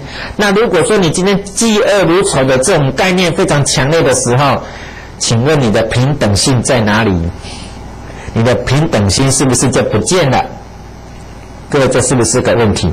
所以在这里面呢，我们才讲到说有些东西是有阶段性的。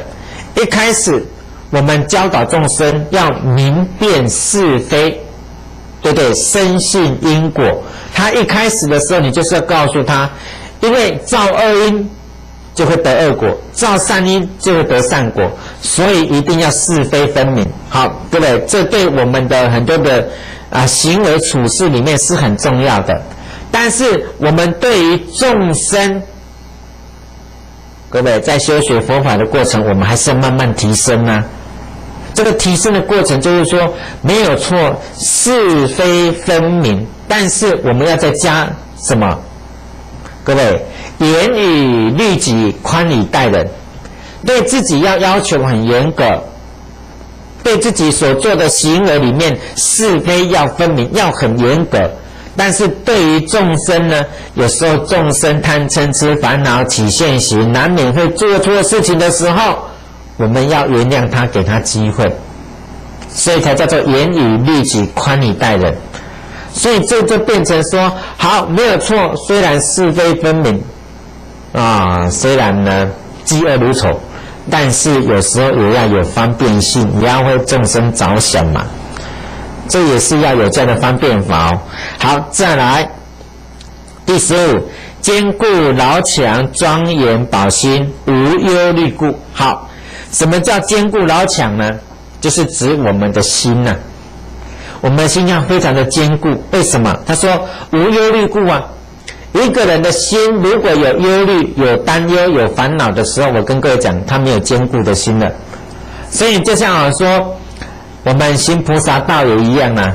曾经就有一个菩萨问我说，师父，我们经典里面讲到说我们要修行成佛要3大阿僧祇劫，那么长的时间我怎么确保说我们不会再迷失那么长的时间我们修行要到成佛，那是不是太困难了？我都担心说这3大阿僧祇劫不知道要修到何年何月何时，那这样的话我到底能不能成佛啊？好了，各位，你现在都还没有开始发心，还没有开始做，你才想到一个3大阿僧祇劫，你的烦恼心就那么多了，你的忧虑心就那么多了，请问你还发什么心？你还怎么学啊？对不对？所以在这里讲的当你有忧虑的时候，你要成佛的心还会坚固吗？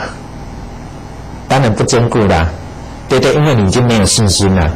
所以也就是说，这里才讲到说坚固牢强庄严保心怎么来的？因为没有忧虑。做任何一件事情，从来不会去担心时间的问题，从来不会去担心空间的问题，从来不会去担心说好做不好做的问题，只想到说我该怎么发心，我就勇猛直前，就是不断的去做。佛告诉我怎么做，我就是怎么做，该怎么修我就怎么修，这样就对了。各位很简单哦，不要想太多。凡夫众生呢，就是在学佛的过程呢，因为妄想分别想太多了，所以呢，我们无形当中呢，就给自己找了很多麻烦呢。就好像我们说，哎呀，生活三大阿僧祇劫，到底要什么时候才能成佛？我跟各位讲，不断的做到因缘到的时候，福慧圆满的时候，你自然就成佛了。不要去想太多，因为你越想越多的时候，你会发现你的动力不断的在流失。好，再来第16，一切所作成就宝心，无慢缓故。好，一切所成哦，一切所作成就。我们说一切所作成就是指什么？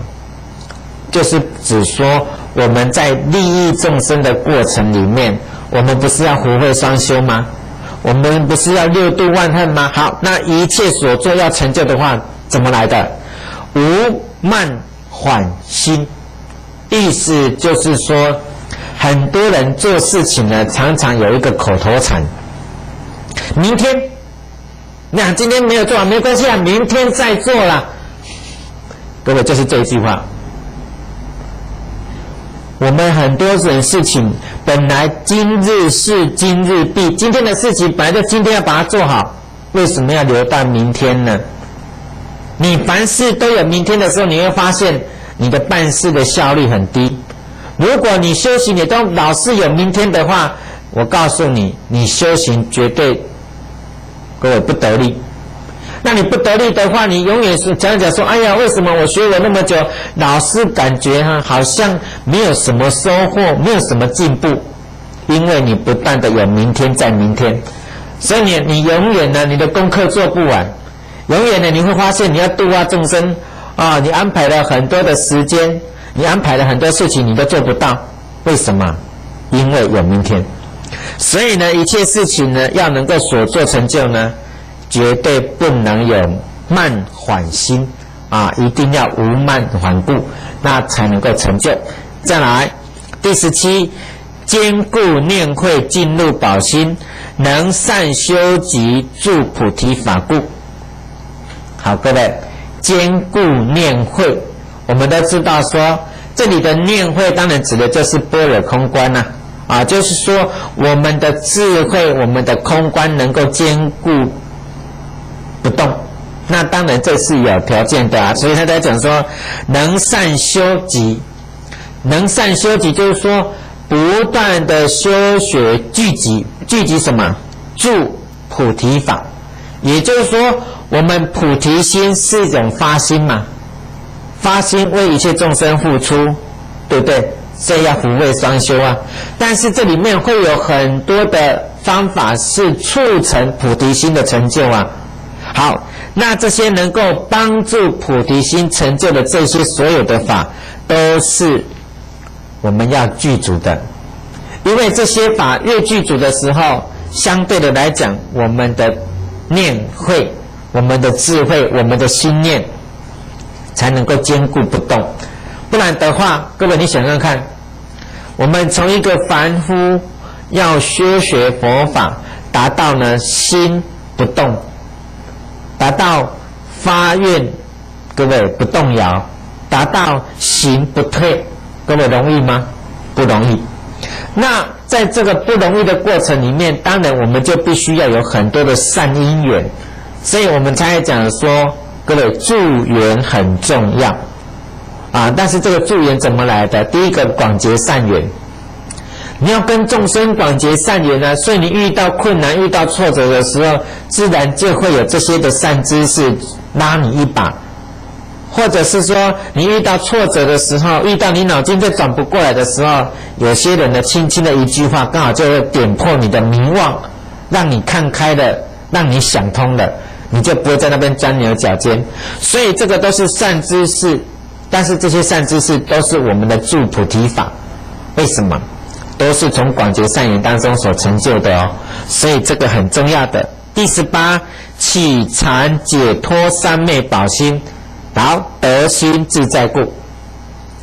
要能够呢，对于禅定的解脱三昧，好，各位，那我们要了解了。这个禅，当然我们都知道说要有禅定的甚深境界啦。那这个禅解脱三昧，当然我们要去了解，就是说，基本上，如果说我们把它定位叫做禅定的话，或者是说把它定位说因禅定而升起慧观得到解脱的话，那当然我们要去了解啦。这里的得心自在故，意思也就是说，好，我们单纯把它解释是禅定的时候，也就是说，各位，我们说禅定是什么境界？禅定就是心缘一静，达到心不动摇，对不对？你的心念越集中于所缘境的时候，自然而然你的禅定的境界就越深，是不是？境界越深，你的心越集中，定力就是这么来的啊。好，那我们当然想说，好了，那你能够起禅定，进入甚深禅定，当然就是表示说你的心能够得到自在。各位，什么叫做心得到自在？就是说，一般的人心不能专注，就是因为妄想分别。所以呢，你能够控制你的心念，让你的心念不会升起妄念，让你的心念不会去攀缘外境，所以你的定力才能越来越深嘛。所以你对你的心念的掌握是不是得到自在？对不对？好，这是第一种。第二种，如果把这个禅跟解脱合在一起的时候，就变成了说，因禅定而升起慧观的力量，断除烦恼，得到解脱。好，那各位，这里的心得自在，就是指说心没有烦恼的束缚的时候，是不是得到自在啦？对不对？就是指说你证得圣道啦。所以也就是因为就是说，反过来讲，我们讲说，因为你的心得到自在啦，所以呢，你就能够起禅解脱三昧宝心啊。所以呢，在这里面呢，我们才讲说呢，对掌握自己的心念啊，让自己怎么样去修学呢？达到妄念啊、妄想分别不生起呢？这对我们修定或者是我们要起慧观呢，是很重要的。所以我们平常就要常常训练呢，各位收摄自己的心念哦。再来，第19，集法宝心，集智财故。好，各位，这里的集法宝心，集法就是各位集，我们当然一般解释说啊，这个集就是聚集。聚集当然也可以讲说拥有了哈，比如说呢，你对于法呢了解的更多，对于佛法所诠释的种种殊胜的法门，你能够体会的越深入，那各位，这个就像说什么呢？就像说集智财故，这就是你在聚集你自己的财富，但是你不要把这个财当作是钱财。对，我跟各位讲，这里的财叫做法财，各位，法财哦，不是一般的钱财哦。我们说一般的钱财呢，是能够买物质上的享用嘛，那法财呢，就是能够成就我们的智慧啊，所以呢，集智财故，所以呢，集法宝心啊，意思是说，当你对佛法越好要的时候，事实上你是在聚集你自己的资粮了。再来20，闻正法语，能持宝心啊，得无畏故。如果说你听闻到正法而能够受持，那各位我们先了解哦。我们现在的人听到佛法、听到正法，我也很欢喜啊，我也受持啊。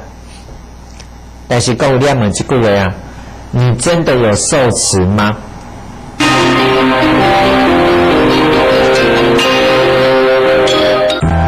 光明、庄严、神圣，佛恩寺有消灾吉祥光明灯，可选择供养释迦牟尼佛、药师佛、阿阿弥陀佛等3种。欢迎诸位善信大德发心为自己及眷属以及法界众生燃灯供佛、消业障、保平安、增福慧、成佛道。详情请洽佛恩寺087795-5687795-148。阿弥陀佛。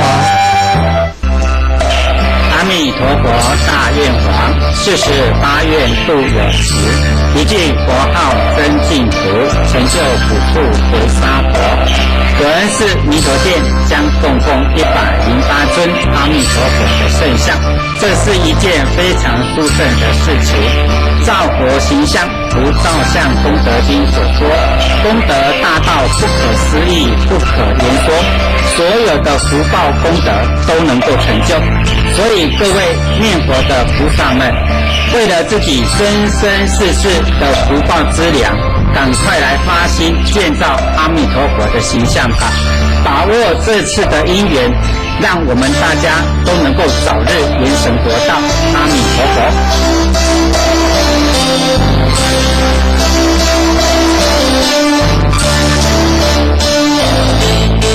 田当佛恩寺上如下生法师起见护国息灾梁皇大法会暨供佛特天，日期于国历12月21日至27日，12月21日晚上7点招请，12月27日早上8点斋天，下午5点宴口，地点屏东佛恩寺，电话087795-5687795-148，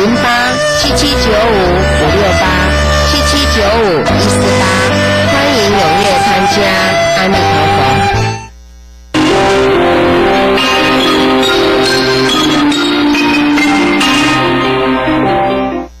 就好像我们常讲说，哎呀，布施、持戒、忍辱、精进、禅定、般若、六度万恨，大家都知道啊。等于说，猛烈一句话啊，叫你布施，你真的能够做到难行能行，难施能施吗？各位，真的能够做到吗？很难，对不对？所以也就是变成说，我们谈到说好，能够这样子闻正法语，能持保心，听闻到正法，能够真实受持。当然，这里的真实受持还要分程度啦。就像我们刚才讲说啊，布施啊，你能不能全部都拿出来布施？做不到。好，但是我们不能讲说他做不到就没有持哦。各位，是持多跟持少而已啊。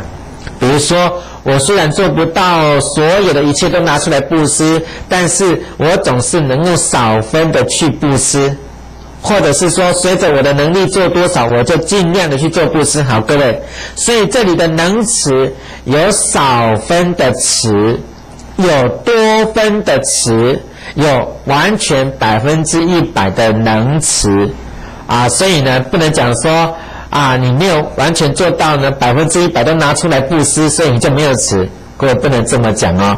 所以这里讲说得无畏故。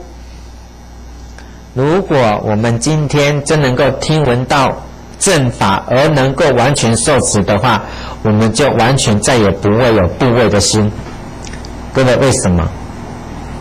因为众生会产生怖畏，原因是什么呢？就好像我们讲一个最简单的，人为什么会怕死？因为不知道死从何去，不知道死亡之后到底是什么样的境界，不知道死亡之后我到底六道轮回我会到哪里，所以人怕死。但是反过来讲，如果你对于佛所说的正法能够真实信受的话，你根本不会怕死。为什么？因为你能听闻到佛的正法，你能够受持的话，那各位你想看看，第一个，你深信因果，然后呢，你能够行十善，你能够行六度万恨，那我跟各位讲啊，3恶道绝对不可能有你的份。为什么？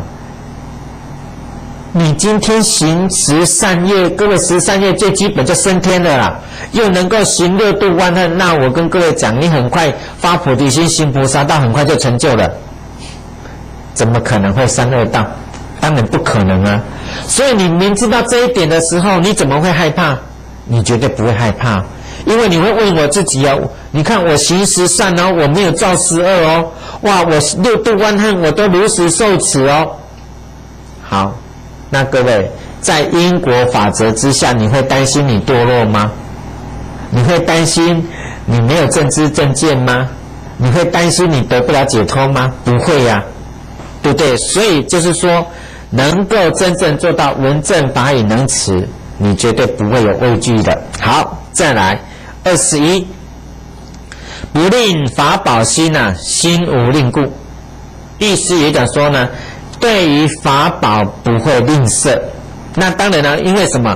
因为你的心没有吝啬2个字嘛，你当然就不会吝啬法宝布施给众生了。那反过来讲，如果你的心有吝啬这2个字的时候，各位，不管你做任何事情，你都绝对做不到真正的布施。不管是财物也好，是法也好，是无畏也好，你绝对不可能做到完全没有吝啬。为什么？各位很正常啊，因为你的心还不清净呢，你的心还有分别啊。如果你想看看，人为什么会有吝啬？吝啬就是因为你舍不得嘛，你还有贪嘛，所以你才吝啬啊。那既然你还会有贪的时候，那各位贪的境界就太多了啊，贪钱财，贪名利，对不对？贪别人的赞叹，贪别人的掌声，乃至呢贪什么？贪求成就佛道，这个也都贪。那在这种贪心当下的时候，请问你的内心没有烦恼吗？你的内心不会有吝啬吗？所以既然会吝啬的时候，对于财、对于法、对无畏，自然也全部都会有吝啬了。所以他才讲说呢，不令法宝心，他一定是从心无吝故而得到的。心有吝啬，绝对做不到对于一切法的真实舍心啊！所以呢，请大家注意。第22，不起利养说法宝心，舍离恶欲，不忘报故。这里的不起利养的意思就是说，我们今天去帮助众生，我们从来没有期待我们在这个过程能够得到名闻利养。各位，古来祖师告诉我们呢，名官利所。各位，名，你执着名的话，就好像一个监狱里面把你关起来，然后呢，如果你执着利益的话，就像用了一把锁再把你锁起来，所以叫做名官利所。有些人执着名，有些人执着利啊，但是不管是名也好，是利也好，都是生死解脱的最大的敌人。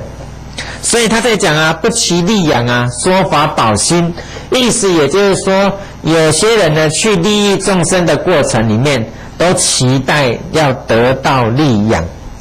那你要期待得到利养的话，那各位麻烦了，贪嗔痴。所以如果能够做到不起利养说法宝心的，你就能这样子舍离恶欲，不忘报故。当然你一定要能够做到舍离这种种的欲望追求，不期待你能够得到回报，那你才能够做到的。好，这是第22。23，修正念宝心，正流去故。这里的修正念，也就是说我们以学佛来讲的话，要有正确的心念，正确的念头。为什么？因为如果我们没有正确的对修行有概念的话，我们常常在修行的过程里面呢，就会产生杂染。所以呢，他讲说正流去故。各位，什么叫做去呢？去在佛法的解释呢，叫做不同的境界。也就是说，一般来讲，我们说六道，也有另外一个名称叫做六趣。去啊，就是趋向啊，也叫做境界。也就是说，人道、天道、阿修罗道、地狱道、恶鬼道，就叫做六道，也叫做六趣。所以呢，它的正流去故，流就是流向，就是说，哎呀，你到底往生哪一道啊？往生哪一去啊？好，那你的往生哪一去，当然就是你趋向哪一个境界了哈。那正呢？各位，这里的正当然也代表正确啦，意思也讲说，你有正念，你在这个趋向于哪一个境界的过程里面呢，也自然就会有正确的角度了。有正确的一个趋向，所以叫做正流去故，正也是代表正确，流就是各位通往的意思，去就是境界或者是哪一道的意思所以呢，修正念宝心，自然而然你也就能够达到正确的见解，或者是正确的趋向于境界当中。好，第24。如所闻法成满宝心，好，如闻行故。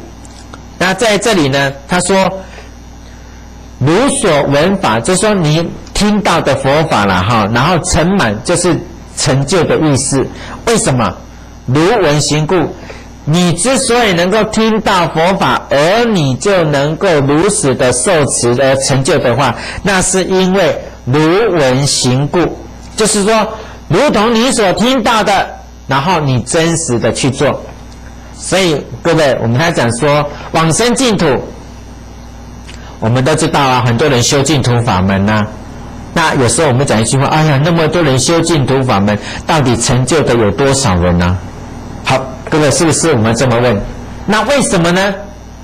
很简单啊，如果我们有信愿行，真实依于释迦牟尼佛所介绍的，依于阿弥陀佛所真实发愿的，我们如果真实信受，真实有那一个愿力要求生西方极乐世界，真实去受持阿弥陀佛的佛号，真实的去发心的话，我们一定可以往生啊，对不对？但是今天为什么修净土法门那么多？那为什么很多人会担心说，哎呀，到底能不能往生？原因就是众生没有真实的信受，没有真实去受持，所以才会信心不够。所以呢，佛陀在这里讲啊，如所闻法成满，如果你能够在你听闻到的法当中能够真实具足的话，那你一定可以做到如闻行故。因为你听到的，你真实的去做啊。所以反过来讲，也就是因为你所听到的一切，你都能够如实的去做，所以如所闻法成满宝心，你所听闻到的法，你就能够真实具足圆满了。各位对不对？所以不要老是问说，哎呀，到底能不能往生啊？你要问你说，你到底有没有信心？你到底有没有发愿？你到底有没有做？这个比较真实一点吧。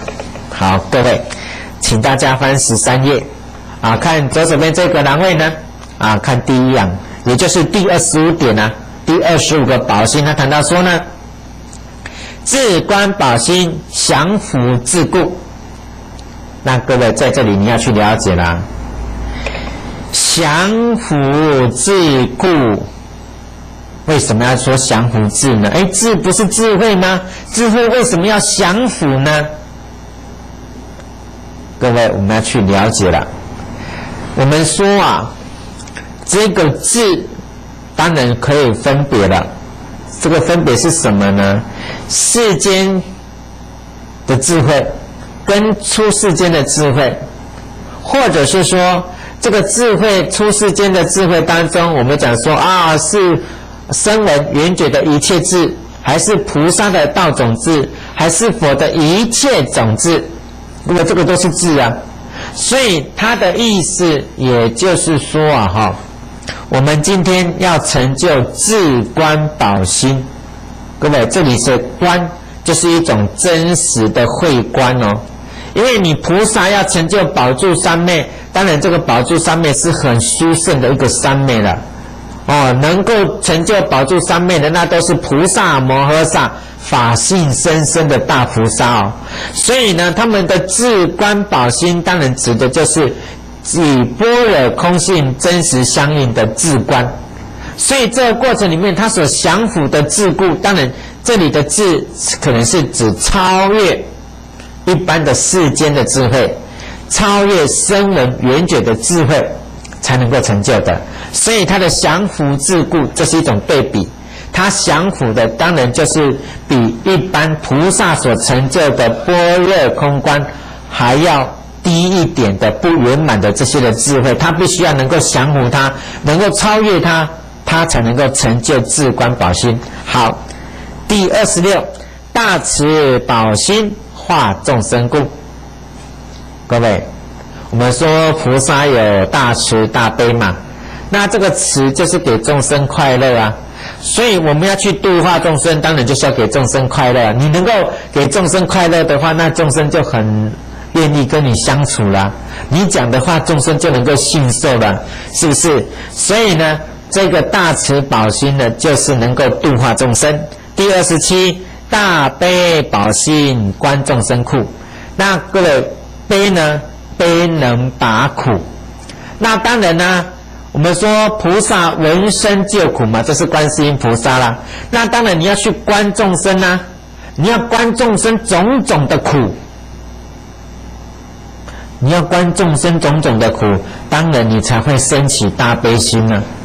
不然的话，各位你想看看，我们今天菩萨升起大悲，就是因为看到众生遇到这些苦的境界里面的无可奈何啊，遇到苦的那一种的无奈，那一种的无助，所以菩萨呢才要闻声救苦啊。那今天我们想看看，我们要成就我们的大悲宝心，当然就是你要从这里去观察众生，你才能够有所成就啊。所以呢，这个就是第27个部分所讲的。那今天时间的关系，我们就先谈到这里，先来回向。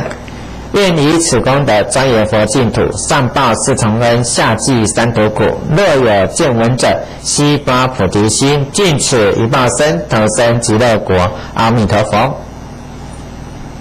平东法恩寺上流下双法师启见普贤大愿王金刚法会，11月8日于平东法恩寺，电话08779555687795-148，欢迎踊跃参加。阿弥陀佛。平东法恩寺上如下双法师启见护国息灾梁皇大法会暨供佛这天，日期于国历12月21日至27日，12月21日晚上7点招请，12月27日早上8点斋天，下午5点宴口，地点屏东佛恩寺，电话08779555687795-148，欢迎踊跃参加。阿弥陀佛。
您想要有同样的电话铃声吗？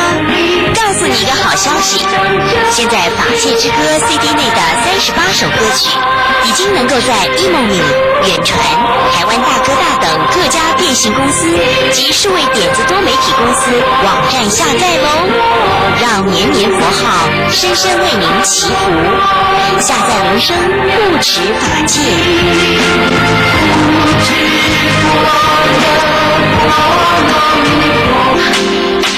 粗糙，哼唱，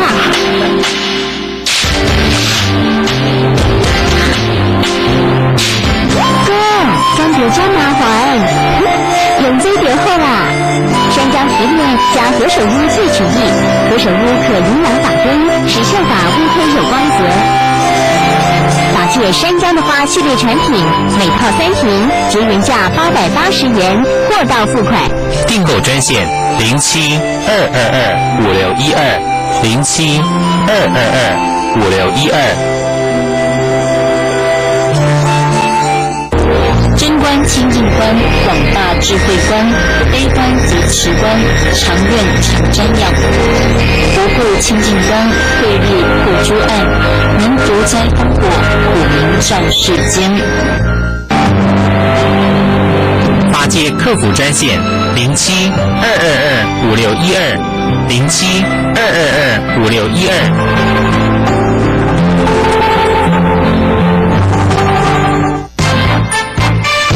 您现在所收看的节目是法界弘法卫星电视台。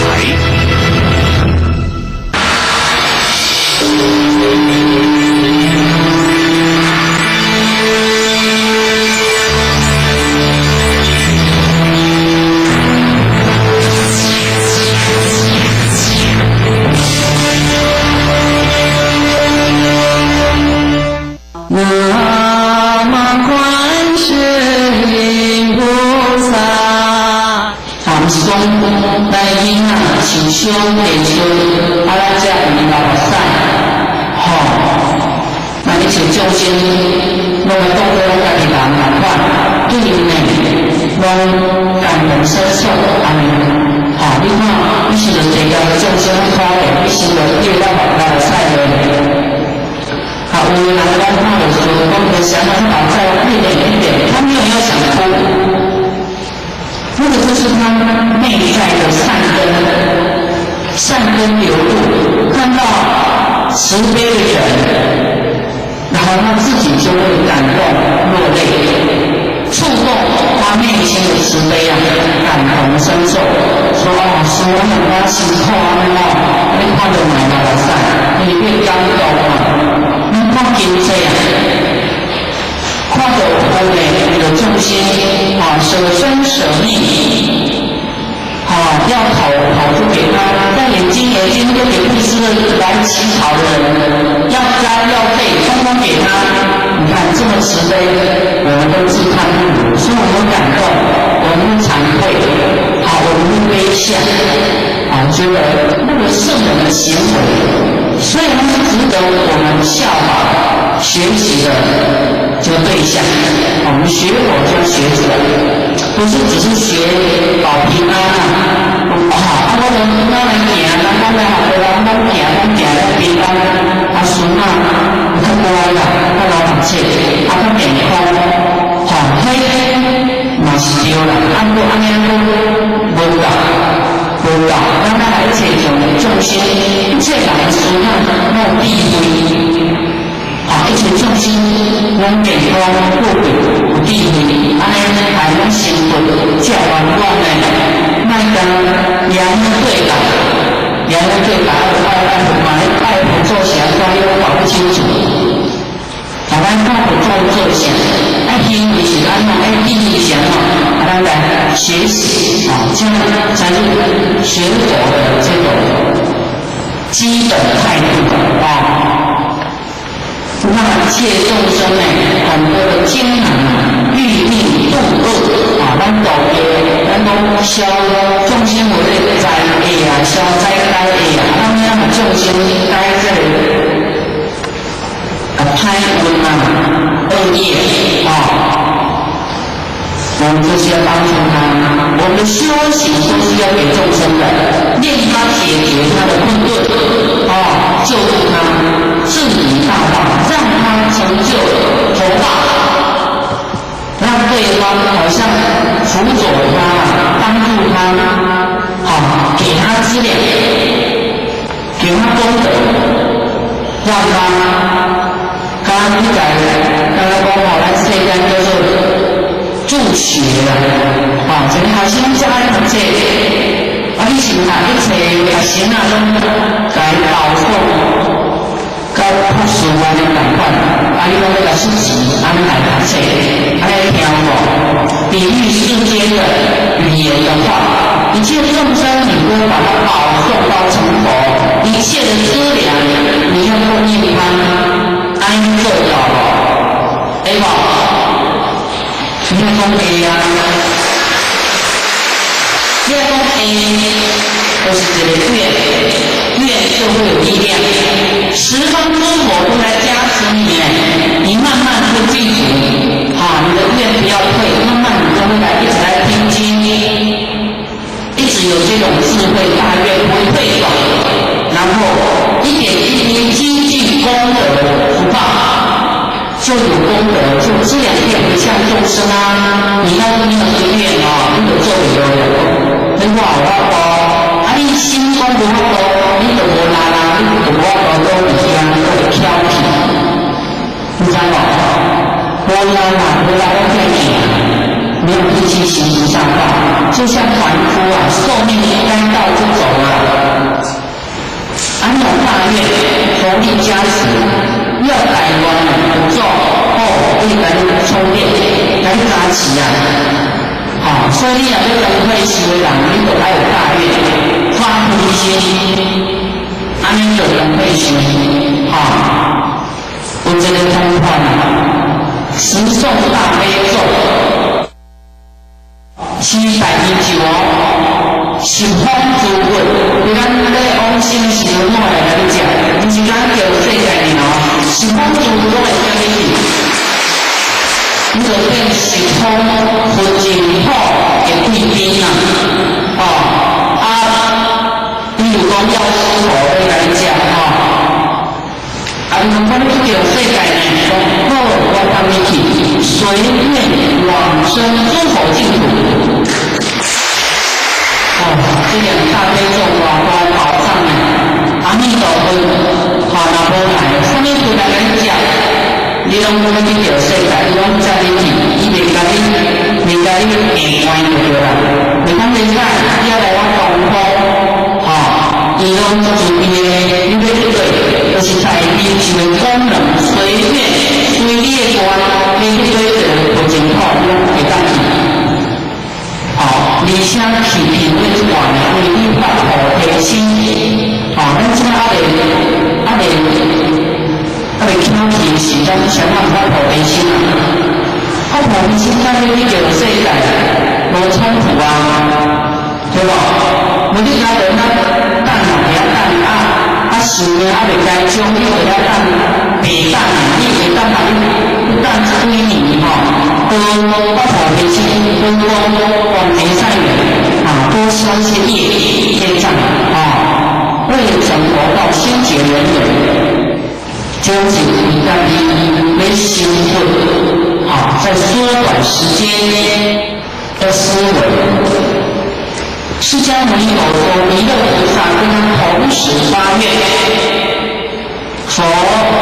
释迦牟尼佛说，他有思维力，有忍力，有精进力这三种，令他比弥勒菩萨提早9劫成佛，提早9劫，讲起来是偌好时间，所以呢，这样来发菩提心，学这个大乘的，不是讲你家己想叫世界呢，来我讲咱也去成佛，咱去救到一切众生，一切众生拢请叫做恭敬菩提，安尼就是大乘，安尼你就破了。佛如是颂曰佛经里都会有一段比方说有的前面听到，后面没听到的，后面才来的，佛会重复一次非诵一次来讲给大家听。说发无上大悲，发了无上的菩提心，行慈悲喜护，大爱有虚空，行等无是末，立德不为己都是为自己来修行的，为了布施给十方一切众生，度脱诸群生，使至大道智令一切众生得到佛的智慧，能够成佛又有4种事能够得至大乘，就是说能够到大乘第一，布施给诸穷乏就是能够做布施救度苦难穷苦的众生能够做这样子这个布施呢有好几种，财布施、法布施、无畏施不一定是这个贫乏不是讲世间会散伊心中无佛法是叫做穷法，心中有佛法，愚痴也是穷，智慧穷，缺乏智慧也是穷，缺乏钱也是穷缺乏健康也是穷所以我们给他财布施法布施无畏施，给诸穷乏匮乏第二，那么布施的时候，你给不择豪越，不是优质的众生你才给他，笨的、不好的比较卑贱的你都没有分别的去给他不会呢这个轻重心不会行轻重心，就讲你讲了这个大世界人好听好听第三，所可施予你能够对他布施呢，无所希望，不会寄望他回馈不会寄望他报恩这个是很难得的心情。一般我们对人家好但是不报恩，我们难免会有些生气会不会？然后又懒又忙，不如又贵，又懒不如又精深，精深不如这个乱谈这个刚刚能种下那种计划，想要得到什么才愿意去做。那佛和大众无所求的，甘愿去救度众生，没有寄托希望的，没有让他回报什么不求完报的这样子呢，就是达到布施能够成就大乘就对了能够就是这样做就叫大乘的精神，菩萨的精神你看我们求观世音菩萨，求佛求大菩萨，求很多佛咱是求这个有没有很多求啦？你若要咱偷银钱，咱讲了你拼得了，有无？你有几条命来拼平安，保养平安，出什么桥，保一命，保一命唔得亏待你囝你孙仔你家己但是保几条命，你若要咱偷银钱，你几条命你就无够去，是不是？真正咱这家公的咱大家保平啦。如果讲叫你发菩提心，你讲我还心痛安尼就是不够温了有一部经讲有人问菩萨他们叫做知恩，什么叫做报恩呢？佛说知恩就是我自己要发阿耨多罗三藐三菩提心，知恩图报是什么？图报就要劝一切众生皆发阿多罗三藐三菩提心，才叫报恩。我们每个人都想要到极乐世界去享福避风港然后又不报恩不救度众生这样我们去只是不是上宾，不是贵宾，一般的老百姓而已，这是下品的，你上得去就要偷笑因为你没有大的这个，没有大志业，没有大的志心你的愿很小只是自己要求生净土所以那是低年级你现在多修一点我用受经里面讲人间修一天等同极乐世界修100年你在这里多修菩萨道你上去品味，你看看极乐世界修这不也要为净土呢？因为极乐世界都苦难因为这个对上主义我想做一般起来对世间才想做的，不是讲你其他别家无要你众生就成功，很久很难成功。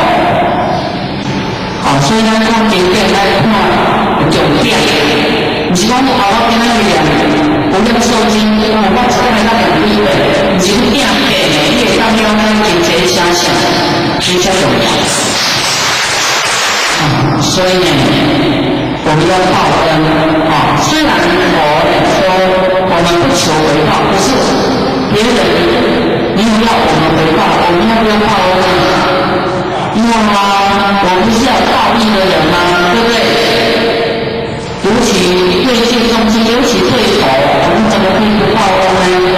你两个是怎么都做上你有不懂的你怎样安静的你起听，你后代，你老你叫你做啥代志拢观察，你的代志你去要看休息对吧？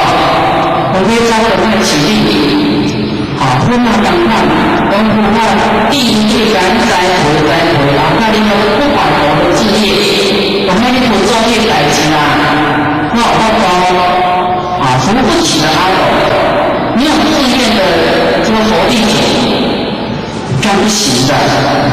但是因为我要变圣人，因为我一般不如所以就让他思维，让洗。那么我们尽布施，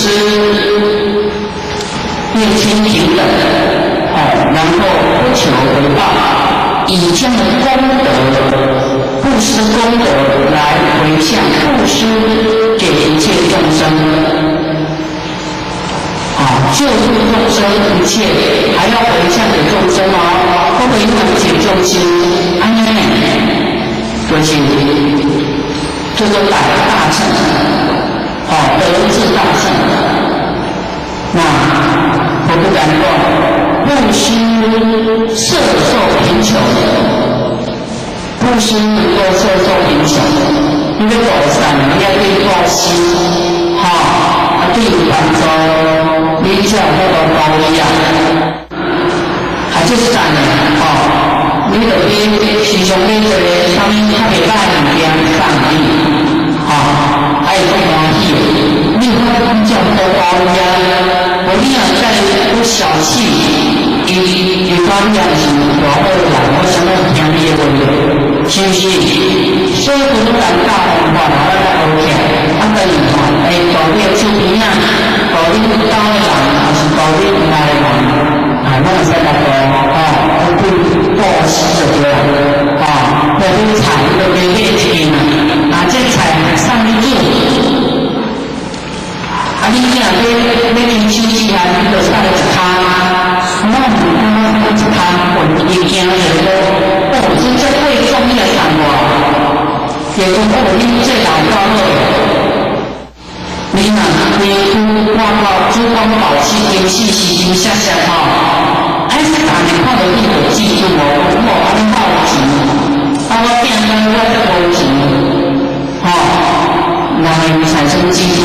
所以布施能够去除记住，你给他能力挂10卡，你还是他嘛，往里面对吧？无人挂10卡，你还在手上面，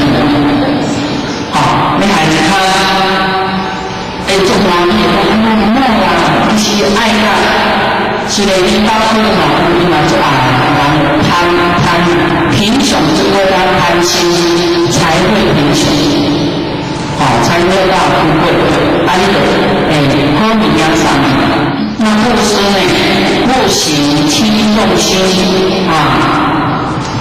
没当头天重男轻女，或是重有钱看没钱的低不行你在无公平智慧不希望你的志愿不求回报。泯灭于全体，就是慈悲泯灭灭一切众生往来周旋者在照顾一切众生来周旋在这个世间，以此功德施以这样的功德来布施一切众生，令至大道，令他来成佛。佛的经典很好不然说行菩萨道怎么行因为神佛他都没有相信他的心情无公法安尼私人公家就修行的一块还很上心情来利益众生，来报佛恩。佛报长者共戒有4种事情集成大乘。这个急速快速来成就大乘。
法界卫星播出时段：周一至周五早上9点至9点半，周一至周日晚上11点至11点半，敬请大众准时收看。台湾户外法会，立德大财富降魔除障烟供法会。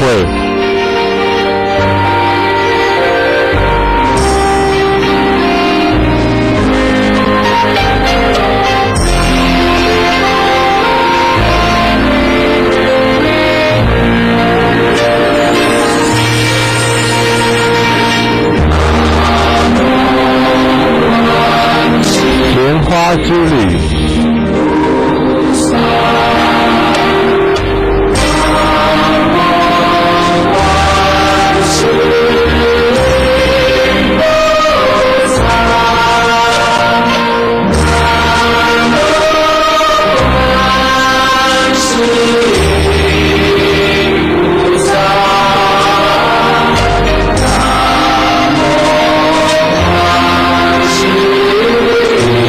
遍洒3000。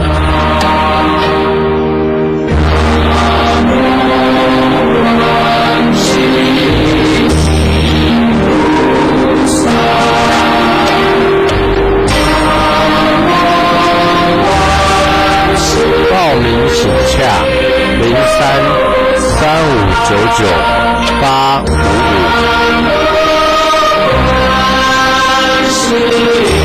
宽如法师电视弘法，邀请您来护持。电视弘法频道与播制，刻不容缓。邀请十方大德发心护持，尽一己之力，将殊胜大悲菩提法于电视媒体永久流传。欢迎大众鼎力共襄盛举。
你需要更有效的呵护。法界山姜的花以天然山姜何首乌萃取，能维持头皮清爽，让秀发乌黑亮丽有弹性，柔顺好梳理。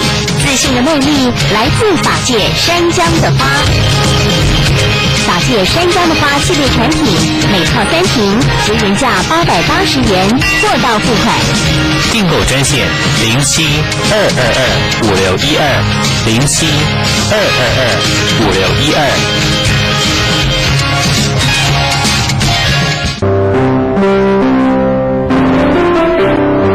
一个懂你的人胜过万千过客，一句贴心的话胜过无数安慰。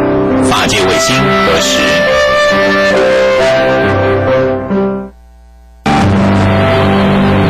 法界客服专线07-222-5612，07-222-5612。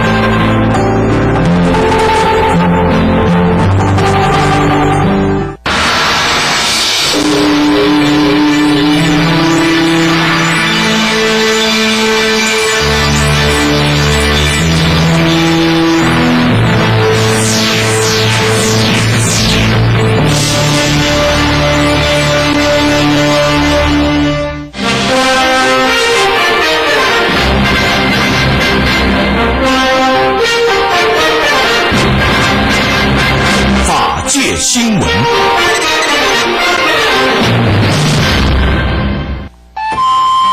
本节目感谢竹山长老甲法师发心参与，报市中以法师为上，教人长三岛李素奥、地性、界、文、慧，以其因缘，未来世俗成佛果，阿弥陀佛。各位观众好，欢迎您再度收看今天的法界新闻，我是赖依荣。首先带来关心今天的新闻重点。放下不是放弃，是更积极的脾气。右下腹部的疼痛，箱子催战起安法会，寻找全台梁皇结缘，圆度风行黄凯兴各展，禅坐与参禅，无常无我，把握中阴身。佛法教导我们放下，但许多人却搞不清楚，把放弃当作是放下。莲池大师说：“爱不重，不生说活。因为有贪爱，不肯放下，所以祸不能断，尘不可出。所谓有一些些，还有一些些。如果在临命终时不能万缘放下，坚住正念，一旦业缘现前，起一念嗔心、贪爱之心，最后也只能随业流转。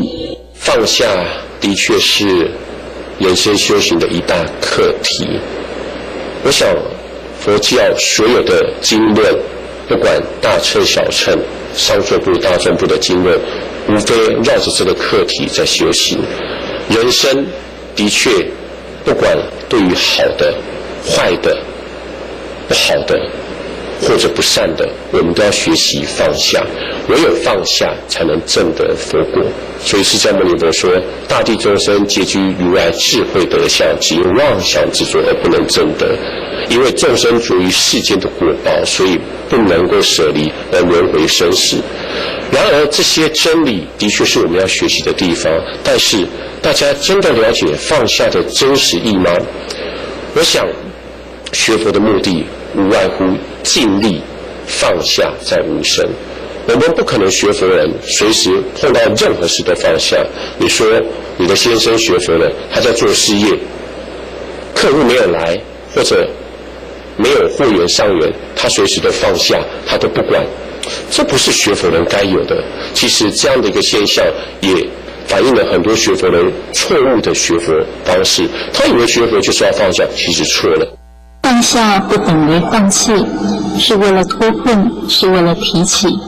要能放下，才能提起，做到提放自如。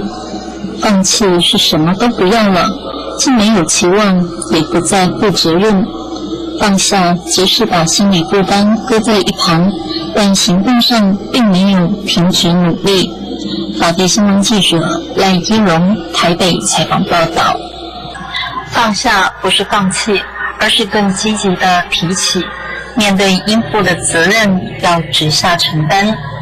放下对于修行人来说尤其重要，因为出家修行本来就是为了了脱生死，进入菩提涅槃，进一步教导众生，令其解脱无量生死苦。如果不能看破放下，则与一般俗人无异。学佛的前提一定要先尽力，所谓的尽人事之后，当我们尽了最大的人事，对于结果我们是选择放下的，这才是放下的真实意，不是我们毫不尽力我们就随时放下，那不是放下，那是放弃。所以学佛放下的真实意义，他是努力过后，他了解这一切的前因后果，他对于这个结果他欣然接受，他完全毫无挂碍，他来做放下这样的一个行为。但是一般人，我们看到一般人说放下，其实他对这个结果是无奈的，他是莫可奈何，他是无以为力的。这样的一个心态来放下，其实跟真正佛教告诉我们的放下是有很大的差异性。所以虽然是放下，但是当我们根本的信念不对，所谓的因地不正，果遭于曲，这样学佛的过程里面，我们得到的功德跟修行的目标就差别很大。因为执着贪求，让我们无法出离生死轮回。想要离烦恼而自在或解脱，就要学会放下。放下并不是放弃，而是更积极的提起。面对世事纷扰，乃至种种名闻利养，要能放得下，看得破。如果是应负的责任，则需要直下承担，时时回光返照，照见本具心性。法界新闻记者赖依荣台北采访报道。阑尾炎一般俗称盲肠炎，可以说是急诊中最常见的外科急症。盲肠炎是很常见的疾病，一个人在一生当中会有7%的几率得到盲肠炎。盲肠炎是俗称，医学上的正式名称为阑尾炎。急性阑尾炎的成因大部分跟阑尾底部受到阻塞有关系，有很多的原因会造成阻塞，常见的比如说感染、异物滞留，阑尾受到阻塞之后，血液供应会受到影响，阑尾腔内部受到压力，有可能会缺血，造成进一步的发炎坏死。临床上可看到病人在右下腹会发生疼痛，这样的疼痛通常就会让病人到医院求诊。盲肠炎也就是阑尾炎，它的发生率呢，在一个人一生当中大概有7%左右，它可能会遇到阑尾炎的发生。那我们常听老人家讲说如果吃了一些水果的种子，或者是一些骨头，会不会容易塞住，造成阑尾炎？那事实上，我们在手术取下来标本里面，的确是有看到一些果实的种子，或是一些其他的东西。但是经过研究发现，这样的外来物品其实并不是造成阑尾炎的主要的原因。那大概跟我们吃东西把这些吞下去，大概没有太大的关系。那临床上这个时候，我们就可以看得到病人在右下腹可能会发生疼痛。那这样的疼痛，通常就让病人会到医院来求诊那他的治疗方式呢，目前认为大部分都是应该要手术治疗。那临床上当然也有一些病人不适合手术治疗，那我们会改用抗生素让病人住院。那但是这样的病况通常持续的时间需要比较久一点，那用抗生素治疗也许需要5天到7天左右。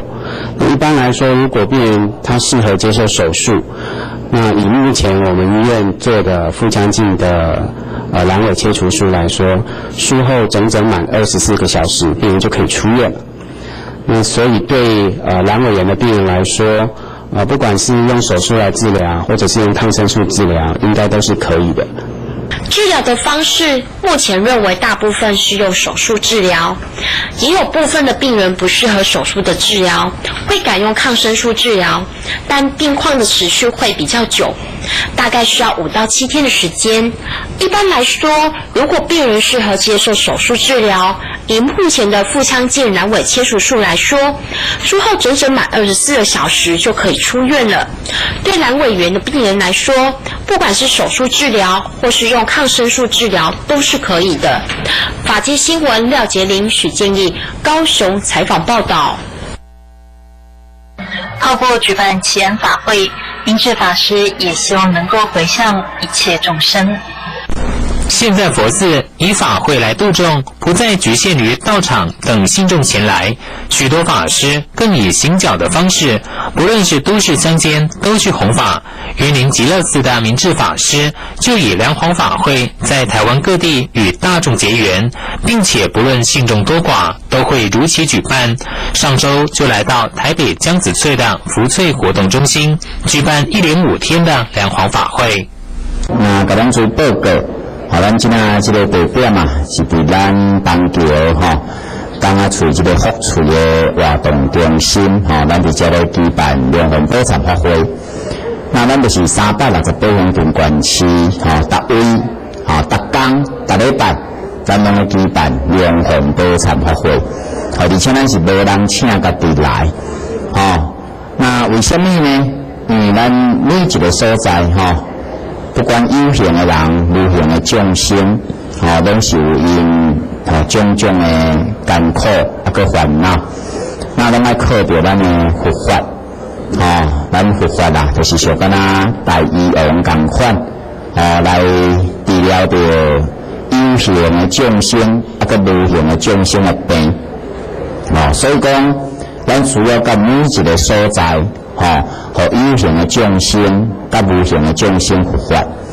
有的人伊会请教讲夜市不固定就好啊，人要去夜市拜就好啊，是安怎就爱四界去呢？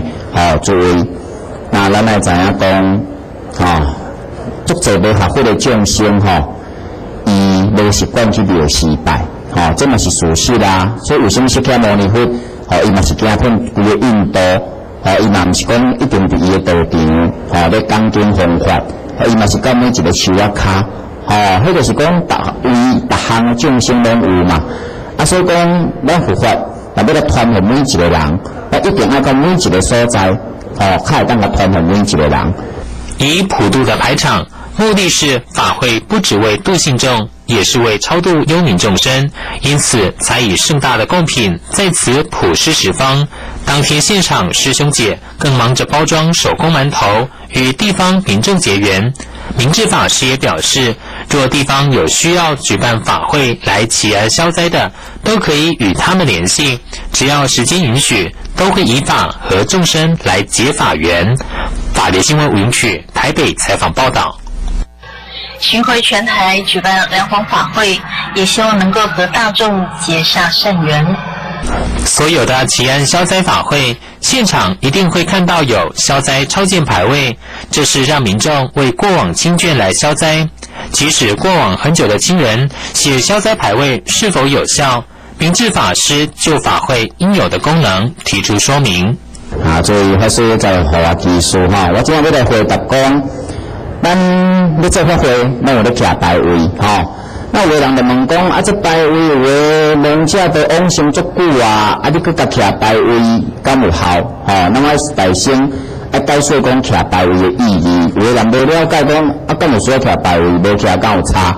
那我搁来回答他多个问题你讲伊若往生咱甲徛敢有效那往生并不是消失伫这个世间伊只是伫较远的所在尔这就是敢若讲咱的亲情伊若去伫外国你汇钱互伊有效无？嘛是有效伊只是无伫台湾尔，一定无代表讲伊无伫这个世间所以讲咱大家拢爱知影这个道理伫咱佛门中伊一定爱徛牌位那一定有咧徛牌位，就是有伊的意义的所以讲希望咱对于三宝对佛法咱有信心，莫怀疑那咱的法师请咱安怎做，咱就安怎做，安尼咱才当得到三宝的利益恁讲对不对阿弥陀佛。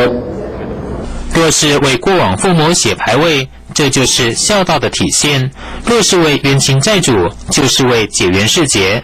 超度的意义不只是为超拔亡者，这也是立牌位者的这念心意。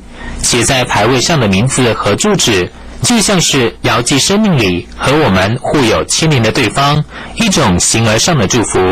有些不解的思念或冤结，也在法会结束火化牌位的时候得到某种慰藉与释放。法律新闻吴云曲台北采访报道。像风一样自由，像水一样清透，带您来欣赏黄凯欣的作品。以启灯、深海、疗愈、金水等多个系列作品，呈现出一片如海洋与微风般的清凉色系。这次的展览比较特别，是第一次是以水墨浮水印为美材作为主轴的作品那样子。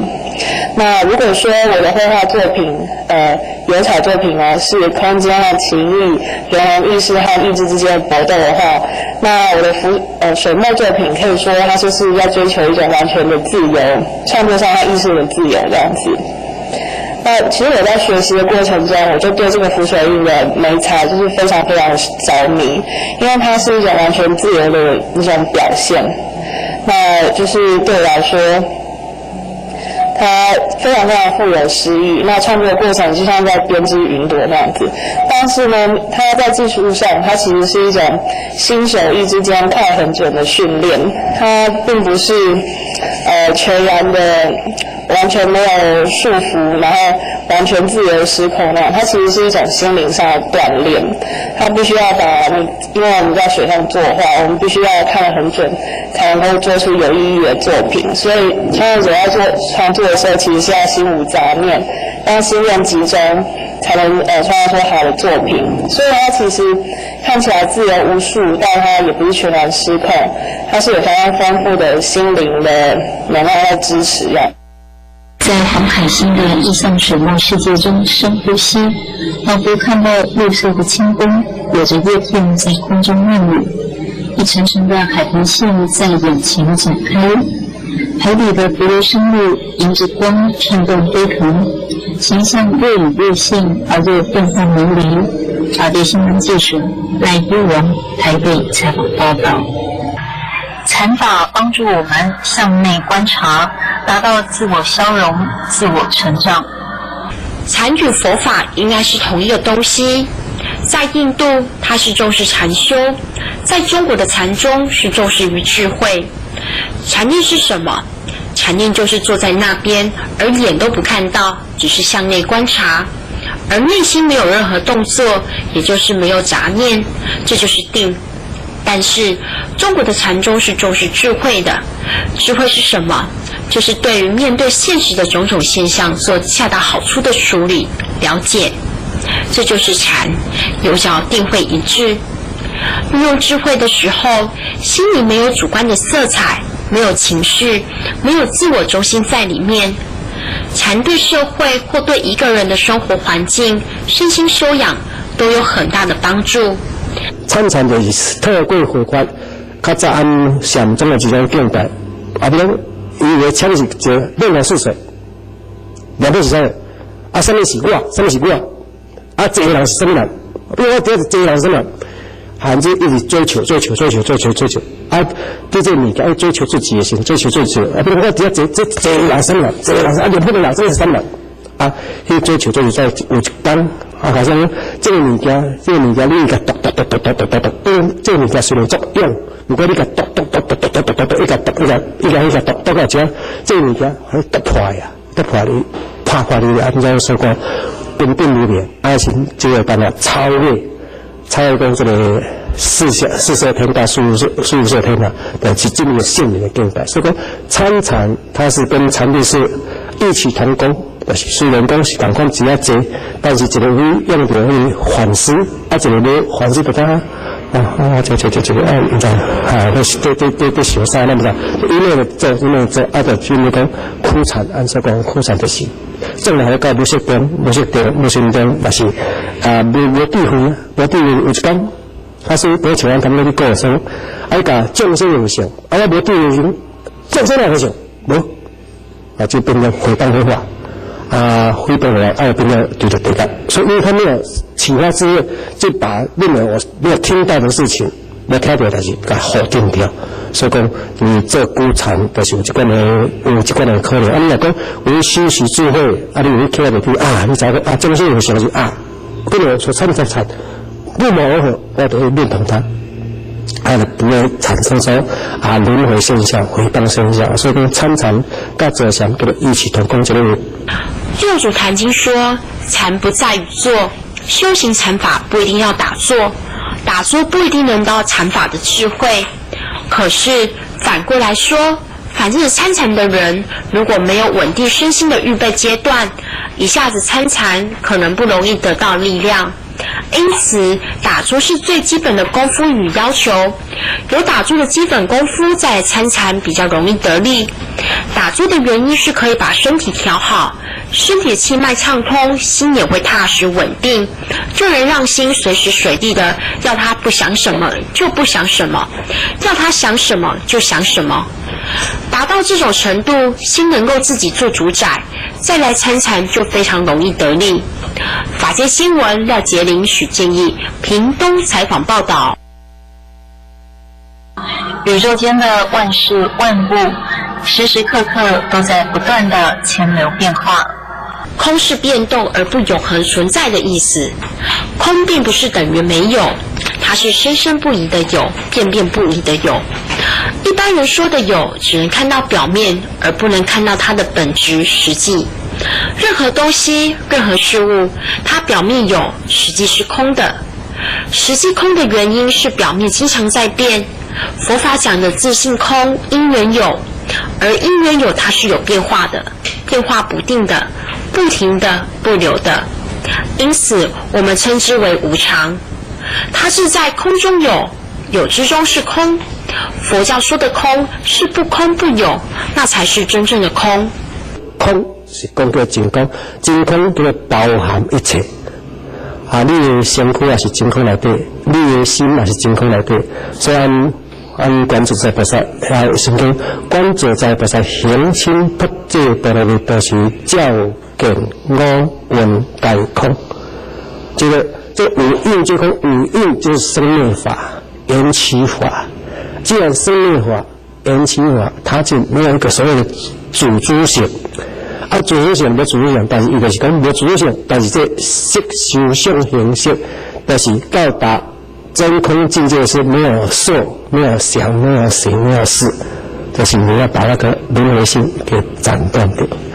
所以讲按照讲这个真空法界，真空法界这人要讲的，讲足久啊，所以讲简单的就讲，你是一个是自主性叫心，应该叫真心，真就是无假。无假未变未歹，伊未变未歹都是真。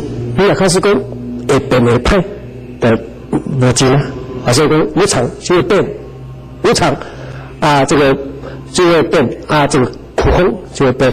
所以讲唯有不变不生不灭的才是永恒的真啊！这永恒真的是安尼，想要真正在讲活性。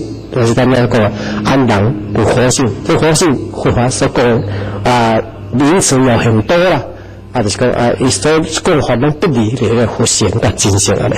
佛法讲的空是不寂寞的，非常热闹的。因此，无常是从变动之中，从有之中看到无常。因为无常又讲的是无我，无我是没有连续不断、不动的。不变的我，临时的有不是永恒的有，这叫做空，又叫做无我。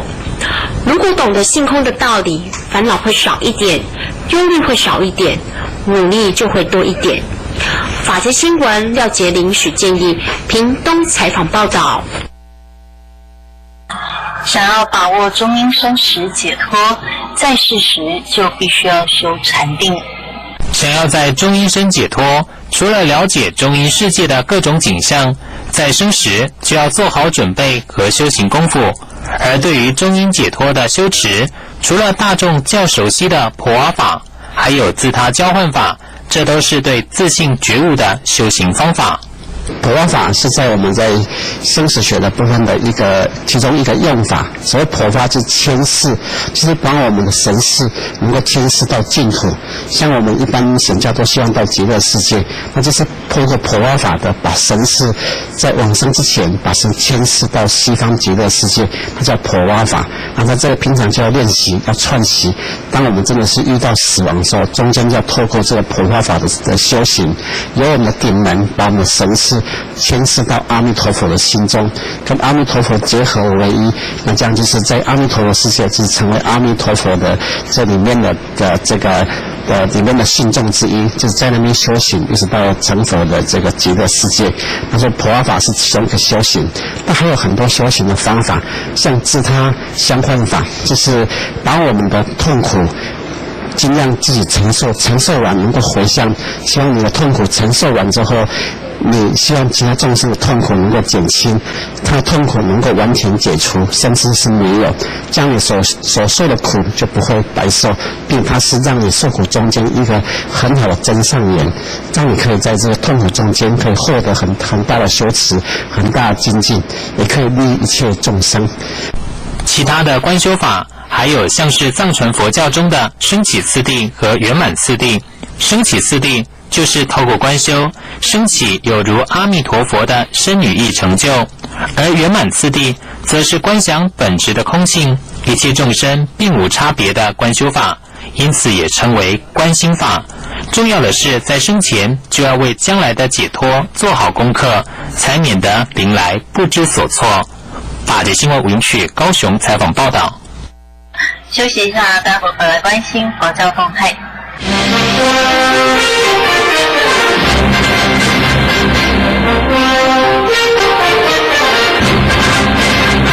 法界新闻。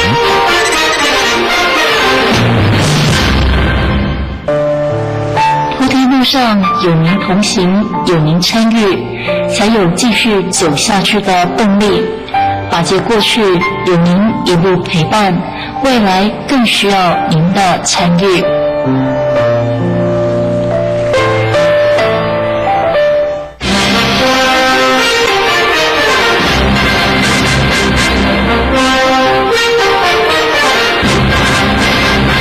法界新闻。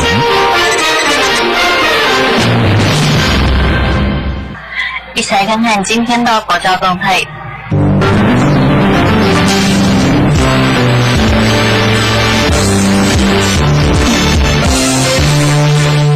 菩提山极乐寺104年水陆法会日期11月23至29日，11月22日晚上洒净，地点高雄市大寮区三龙路176号，电话07-783-1466，大慈山弥勒菩萨道场举办地藏法会，日期11月8日上午8点，云南头县竹山镇延平里等湖巷168号，电话07-323-4299。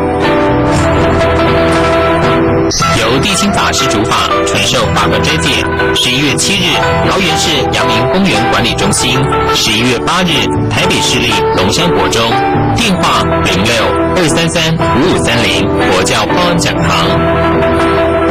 屏东佛恩寺11月8日举办普贤大愿王金刚法会，电话08-779-5568、779-5148。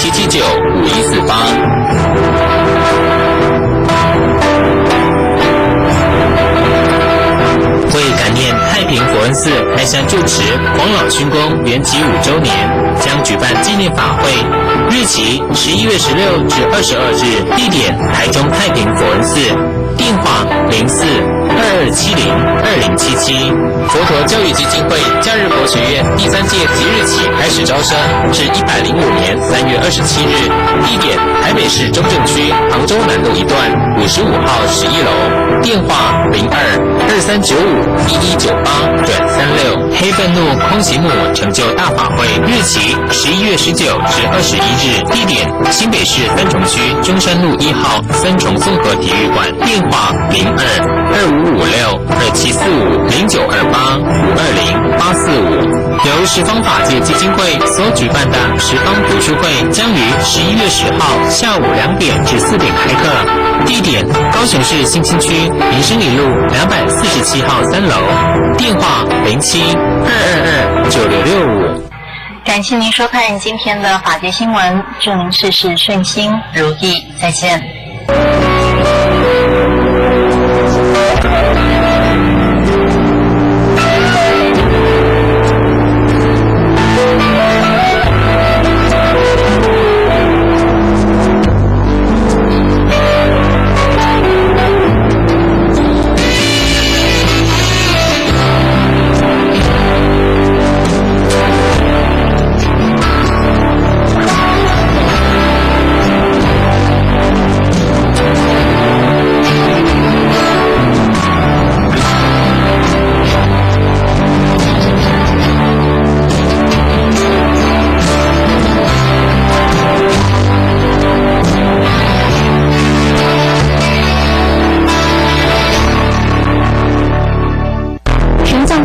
为求无上法，翻山越岭取经西运行。法界为减轻众生奔走道场，荣耀法师在客厅大道上为众生辨明解路。您的点滴护持本结十方缘，巩固十方众；您的发心护持让正法永续。玄奘心法界情，取经就在法界客厅大道场。划拨账号41956780，户名法界弘法通讯社。不忍圣教衰，便是佛灯明；不忍众生苦，弘法度群迷。法界客服专线07-222-5612，07-222-5612。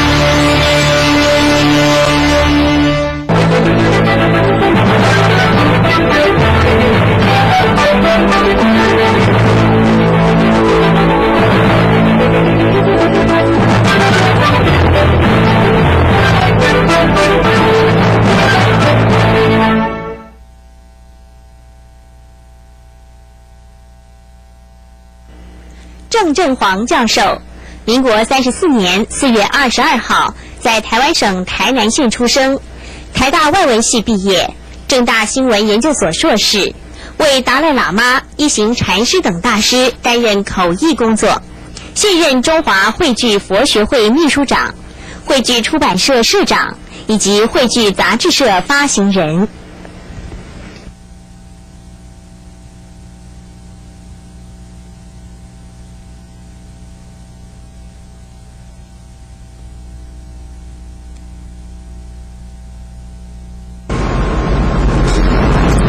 大家继续收看英文佛教的节目。Welcome to the class of Buddhist English. Buddhist English 佛教英文，佛学英文。在上一个讲次里面，我们已经介绍了几个常用的佛教名词。那是从第2页。This book is dedicated to the 9 to 5 Earths of everybody else， 这么短短的一个句子里面所引申出来的。我们知道了 dedicate， to dedicate oneself to 这是奉献于。从 dedicate 这个字呢，我们可以引申出 dedication ceremony， 一种开光或是落成的典礼，奉献的典礼。Dedication ceremony 也可以称之为 opening ceremony、enshrinement ceremony， 乃至于哀悼 ceremony。总之，就是这个佛教的用语，我们用上了 dedication ceremony、enshrinement ceremony， 比较富有这个佛教的含义。Opening ceremony 是一般的说法，那相对于 opening ceremony， 我们有这个 closing ceremony， 就是闭幕典礼，这是 dedicate。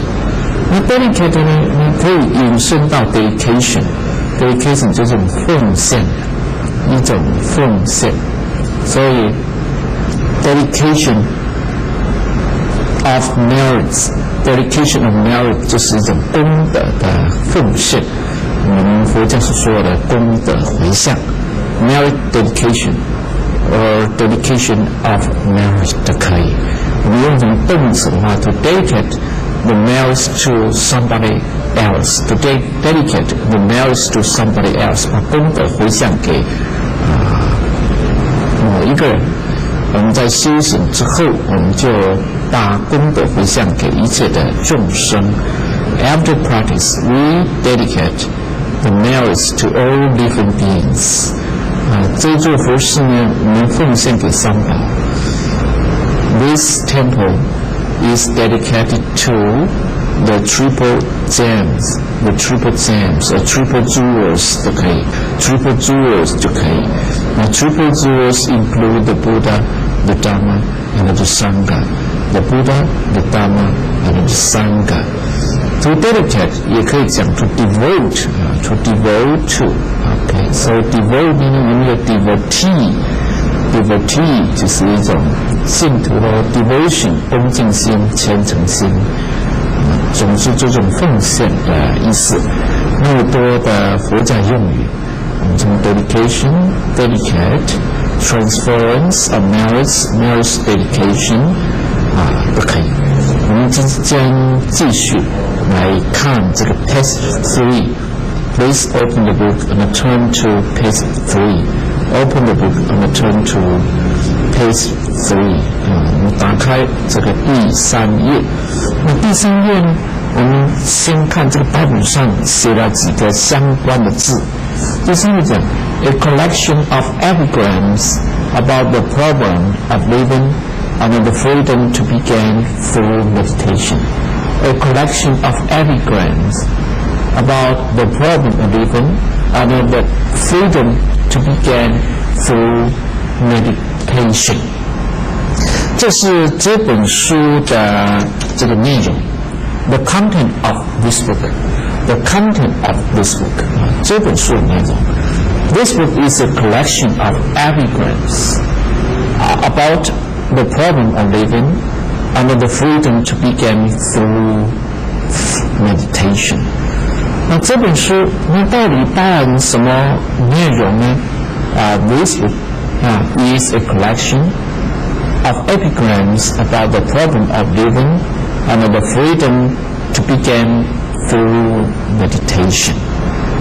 我们总是要告诉读者的 We have to tell the readers what are the contents of this book.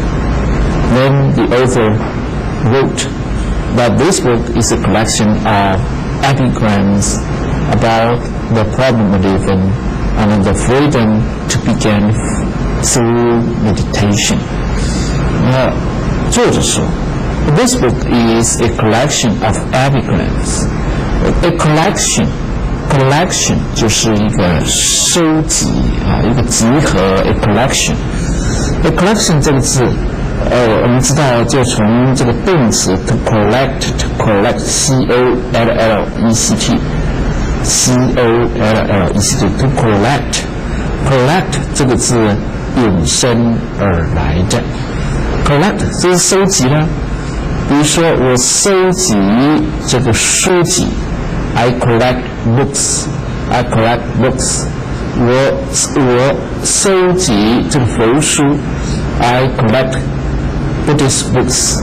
I collect Buddhist books. I collect Buddhist book. 我收集佛书。我们讲这书的收集就是 book collection. Book collection. 佛书的收集呢就是 Buddhist book collection. Buddhist book collection. 当然，我们可以用来其他的了。比如说。邮票的收集，我们讲 to collect stamps， 当作名词用呢就是 stamp collection， 就是 stamp collection。我们讲说，它有很好的藏书，也就是说它的藏书很丰富，种类很多，那书的内容水准相当高，我们就前面加上 G-O-O-D A good collection of 这是好的一个收集。比如说好的书的收集，那就 A good collection of Buddhist books 佛书的好收集，藏书丰富。He has a good collection of Buddhist books. He has a good collection of Buddhist books. He has a good collection of Buddhist books. 他有很好的佛书收集，他有很好的佛教藏书。A good collection of Buddhist books 就是很好的佛教藏书了。我们比如说，这个图书馆有很好的佛书收集。The library has a good collection of Buddhist books. The library has a good collection of Buddhist books. 这个图书馆 library, L-I-B-R-A-R-Y, the library has a good collection of Buddhist books. 这个道场，这座寺院、寺庙有很好的佛教藏书。The temple, the monastery has a good collection of Buddhist books. The monastery or the temple has a good collection of Buddhist books. So collection 就变成了一个收集的名词。Collect 就是收集的，比如说我们把心收摄起来，把心收摄起来，把心就收起来。To collect the mind, to collect the mind. 我们打坐的目的就是要把心收摄起来。The purpose of meditation is to collect our mind. The purpose of meditation is to collect our mind. Purpose 目标目的，禅修的目的。The purpose of meditation is to collect 收集 is to collect 是收集的 to collect our mind to collect our mind 就是把我们心给收集起来，把我们心给集中起来。Of course, to collect the mind, we may say to concentrate our mind, to concentrate our mind, C-O-N-C-E-N-T-R-A-T-E, C-O-N-C-E-N-T-R-A-T-E, to concentrate our mind. 或者乃至于说 to focus our mind, to focus our mind. 不过用 collect 也是一个 a very good expression of concentration, of mind concentration. Okay, so we say the purpose of meditation is to collect our mind. The purpose of meditation is to collect our mind. 那么禅修的目的呢，是在收摄我们的心。The purpose of meditation is to collect our mind. 这个意思是 collect 收集呢，本来是零散的，本来是 scattering away, but right now we collect. We try to pick them up and arrange in good order. Arrange 就是整理 to arrange in good order. To arrange in good order. To arrange in good order. We collect the books and arrange in good order. 我们把书收集起来，然后好好的整理。We collect the books and arrange in good order.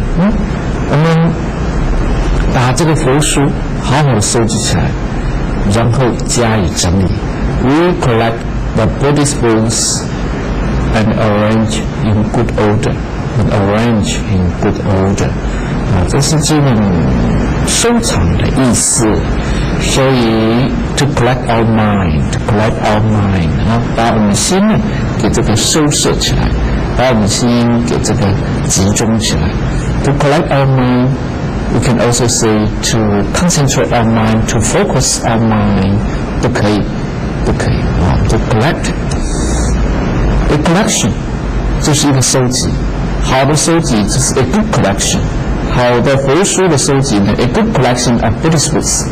A good collection of Buddhist books. 收集收藏些很多呢，名词就是 collection， 动词就是 collect， 形容词呢是 collective， 收集的 collective。比如说一个集体的，我们集体的意识呢就是 collective consciousness。我们这里有几个用法 ，a collect strong collection, a good collection of Buddhist books, a collective consciousness, collective work. So consciousness 就是一个意识，collective consciousness 就是一个集体的意识。集体的意识就是一个大家共同的认知，大家共同的看法，就是 collective consciousness。比如说佛教徒的共同意识就是修行佛法，就是要慈悲，要有智慧。The collective consciousness of Buddhists is to practice Buddha Dharma, is wisdom and compassion. The collective consciousness of Buddhists is compassion and wisdom. The collective consciousness of Buddhists, the collective consciousness of Buddhists is wisdom and compassion. 就是 wisdom 智慧 and compassion and compassion 就是慈悲。To practice Buddha Dharma 或者是去研究这个佛法，这是一个集体的意识，比如说人心惶惶，大家的集体意识呢是在不稳定之中。The collective consciousness is unstable, 这是不稳定。The collective consciousness is unstable， 在一个恐慌的时代，一个艰难的时代，人心是惶惶的。The collective consciousness is unstable， unstable 就是不稳定的。所以 collective consciousness， 大家那个集体的意识，我们所说的共同认知或是共识 ，consensus， 就是大家共同的 recognition 的一个认知的，那就是这个 collective 的意思 collective。所以 collective consciousness， 我们也可以说 collective work， 就集体的工作。collective work 就是集体的工作，大家共同努力，共同想要达成某件事情，那就是 collective work。我们有了 collect 在佛教里面很好用法，就是把心给收起来，那是 to collect our mind，to collect our mind。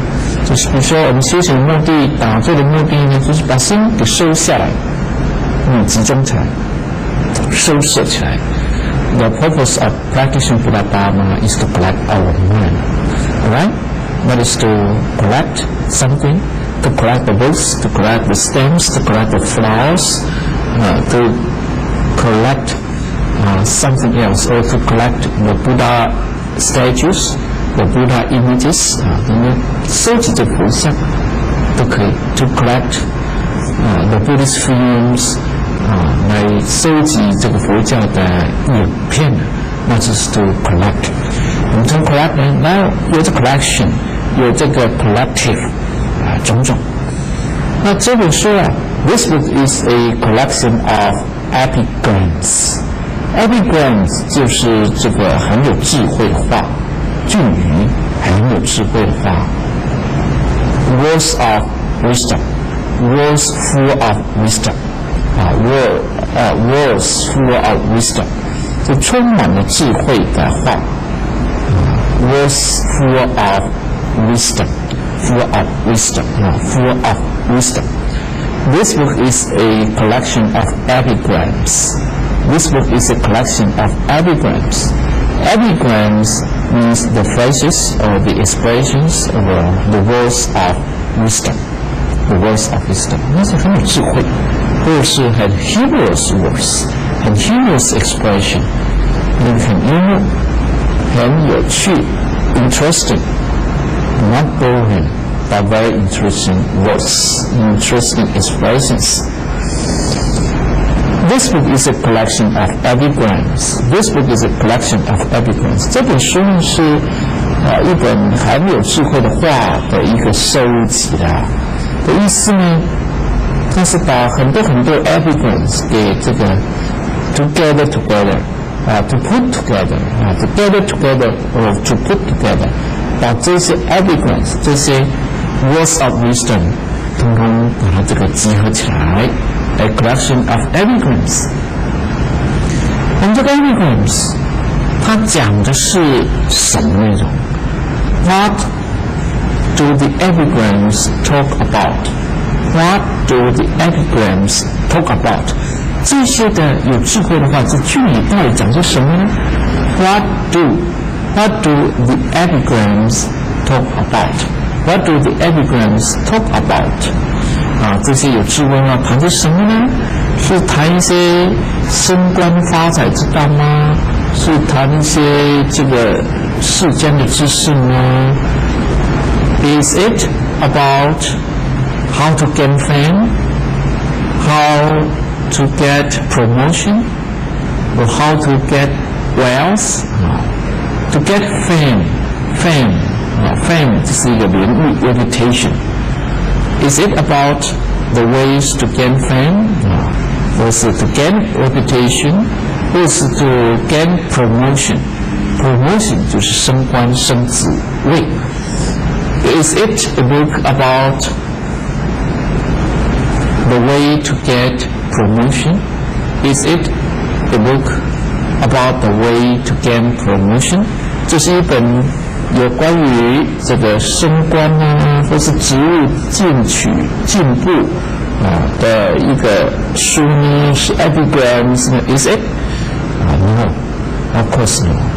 A Buddhist book is not about the promotion of positions, or the gaining of wealth, or the gaining of reputation. No. A Buddhist book talks about the ways how to improve our life, how to live happily, how to live harmoniously, how to live a meaningful life, and even to die peacefully. 这佛书所谈的无非是如何才能够活得快乐，活得这个和谐那这个很自由自在，甚至于死亡时候都能够 die peacefully.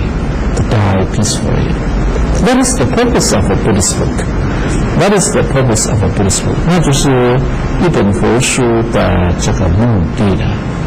The purpose of a Buddhist book is to talk about the way how to live happily, how to live harmoniously, and even how to die peacefully.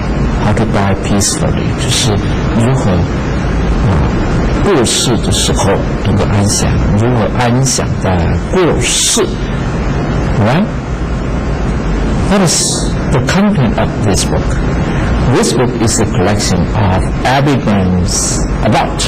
Epigrams about 有关于他所谈的呢他所谈是什么 The problem of living.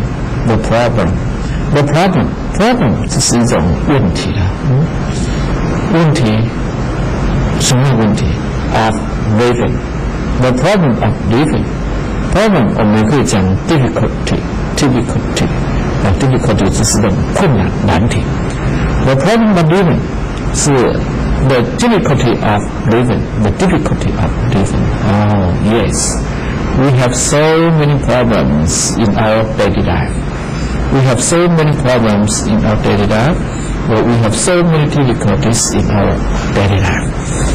Every day we encounter so many problems, so many difficulties.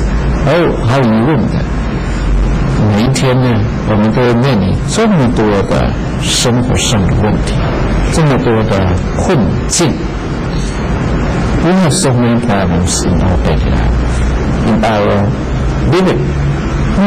We have so many difficulties. 很多的痛苦很多的困境呢。What are those problems? What are those difficulties of daily life? 这种生活上又碰到哪一些呢 ？For example, 比如说 traffic jam, traffic jam 就是交通阻塞 ，traffic jam 就是交通的阻塞 ，air pollution 空气的污染 ，air pollution 水资源的污染 ，water pollution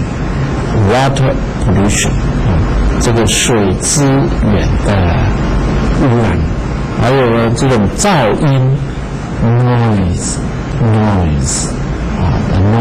我们讲这 noise pollution 那这种污染，air pollution, water pollution, food pollution 食物的污染 ，and most seriously is the mental pollution or spiritual pollution. The most serious pollution is our mental pollution, our spiritual pollution. 那最严重的污染呢，那就是我们心的污染，我们精神的污染。The most serious pollution is our mental or spiritual pollution. 我们最严重、最糟糕的那个污染呢，就是我们的 mental pollution or our spiritual pollution. 我们 mental pollution, spiritual pollution, 那就是我们没有这个正确的 knowledge. We don't have the correct knowledge or the right knowledge. We have wrong views about our life, about the universe. We don't have the correct or the right view, the knowledge, enough knowledge about our life, about the universe. And therefore, we have so many problems. We suffer so much. I mean, 痛苦这么多。We have so many pressures. 我们很多压力。We have so many pressures in our daily life, in our living. 在我们日常生活里头，在我们生命里头 in our life, we have so many pressures. 我们有这么多的压力。功课的压力 school pressure 学校的压力，家庭的压力 family pressure 家庭压力，这个婚姻的压力 marriage pressure marital pressures 这个人际之间的关系的压力 interpersonal pressure 或是工作的压力 job pressure 这种种的这是 pressure 来了，我们没有足够的智慧去面对，去对峙，去解决。We don't have sufficient wisdom to deal with the problems. Therefore, we suffer a lot. From the very day we were born until the day we die. 一出生乃至到我们过世，因为我们有很多的压力，我们没有足够的智慧去面对，去对峙。Therefore， 因此呢，我们呢，这个受苦。From the very day， 从那一个日就从那个日 ，when we were born. From the very day when we were born, we don't have sufficient wisdom to deal with the problems of living until the day we die. Therefore, we suffer a lot. From the very day when we were born until the day we die, we don't have sufficient wisdom to deal with the problems of living. Therefore, we suffer a lot. 因为我们这痛苦的太多，自生自死。因为我们面临we encounter so many pressures, various pressures, 很多各种各样的 pressures are coming every day, every moment. 每一天，每一个分分秒秒，每一时刻都来一点。因此，我们没有足够的智慧来面对的话，就会痛苦不堪。If we don't have enough or sufficient wisdom to deal with the problems of living, we will suffer a lot because we encounter so many pressures every day. 我们佛教所说的三苦也好，所说的八苦也好，84000苦也好，这些苦啊，就是我们的困境，我们的 problems。哪一些八苦呢？最简单的，我们讲八苦是 birth， 还有老 aging old age， 病 sickness， illness sickness， 死呢就是 death， 生老病死这是最主要的啦。OK，the problem of living，the problem of living， 那个生活的困难 ，the problem of living。Do you have the problem of living? Okay, do you have the problem of living? 你有这个生活上的问题呢 ？Of course, everybody has the problem of living. Of course, everybody has the problem of living. Of course, 当然 ，everybody has the problem of living. 每一个人都有那个生活上的痛苦。No matter he's a Chinese or a foreigner.No matter he's a male or female, no matter he's young, a child or young man or old man, no matter he's rich or poor, no matter he's healthy or he's sick, no matter he is a scholar, a general, a soldier, a merchant, a worker, a student,or any position, he has the suffering. 不管我们任何的一种身份背景、工作、学历种种，我们总是有这个困难。We have the problem of living. Why? 因为我们没有足够的智慧 ，because we don't have sufficient wisdom.We don't have insight. We don't have insight. Insight means to see through everything, to see through the universe of life, on human life. 所谓的那个智慧呢，就是看透人生宇宙的真相。Because we don't have sufficient or enough wisdom to see through.The truth of human life and the universe, we have suffered. 你看，这个佛法是一个非常务实的一个宗教。Buddhism is a very practical religion. Buddhism is a very practical religion. 为什么呢？因为佛法的基本道理就是四圣谛。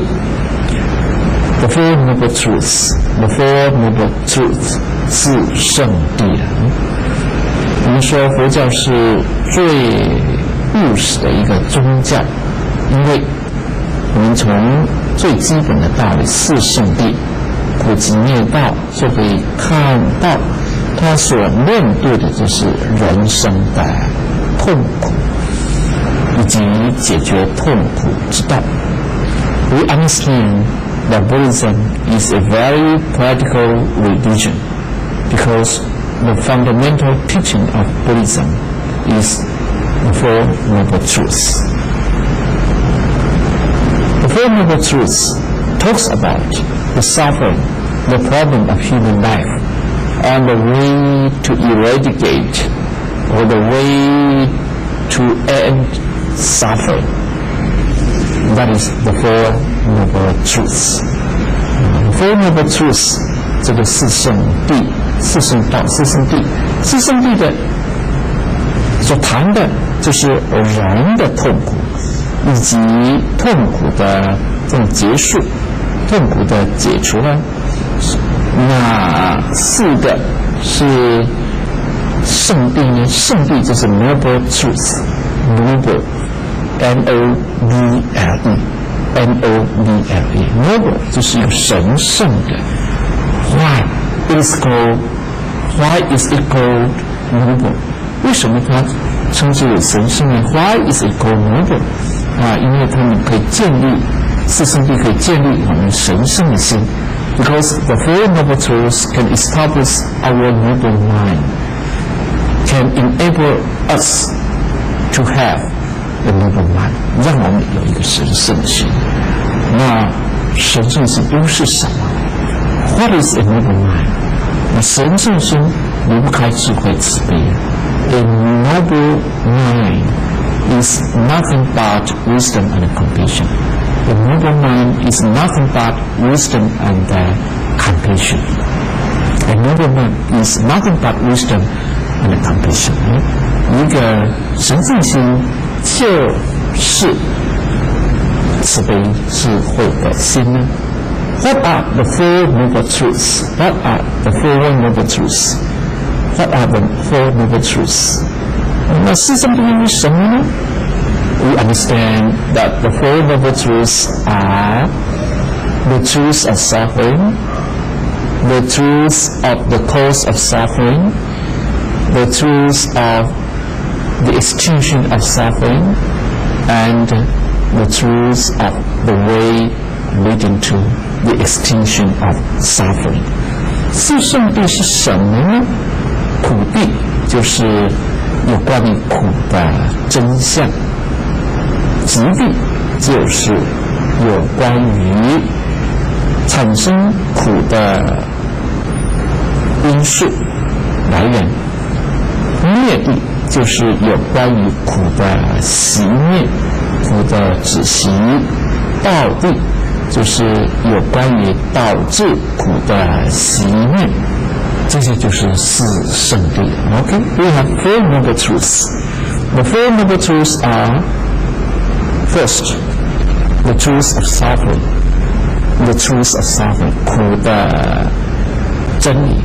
Second, the truth of the causes of suffering.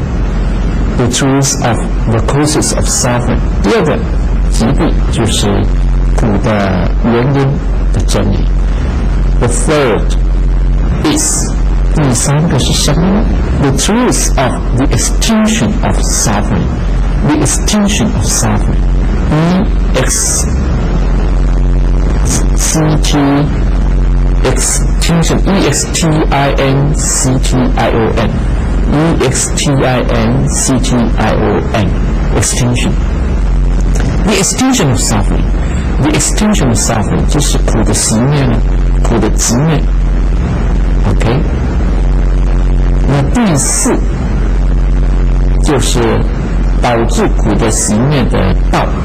Fourth, the truth of the ways leading to the extinction of suffering.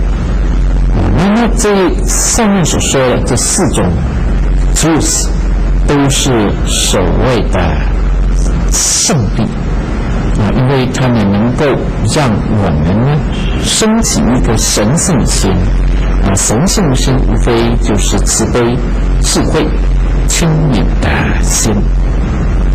A noble mind is a mind of wisdom and compassion and clarity. 这是很清明、很觉醒 enlightened mind. Alright?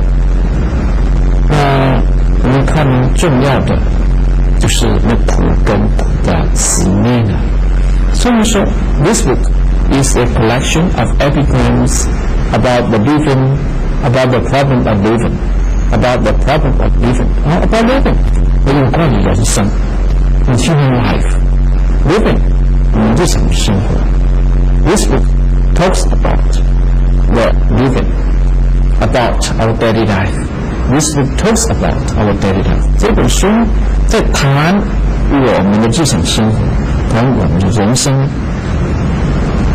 难免的，在于我们未成佛之前，我们总是会有很多的困难。Before we become a Buddha, we have a lot of problems in our daily life. Before we become a Buddha, we have a lot of problems in our daily life. Before we become a Buddha,在我们成佛之前 ，before we become a Buddha, we have a lot of problems in our daily life.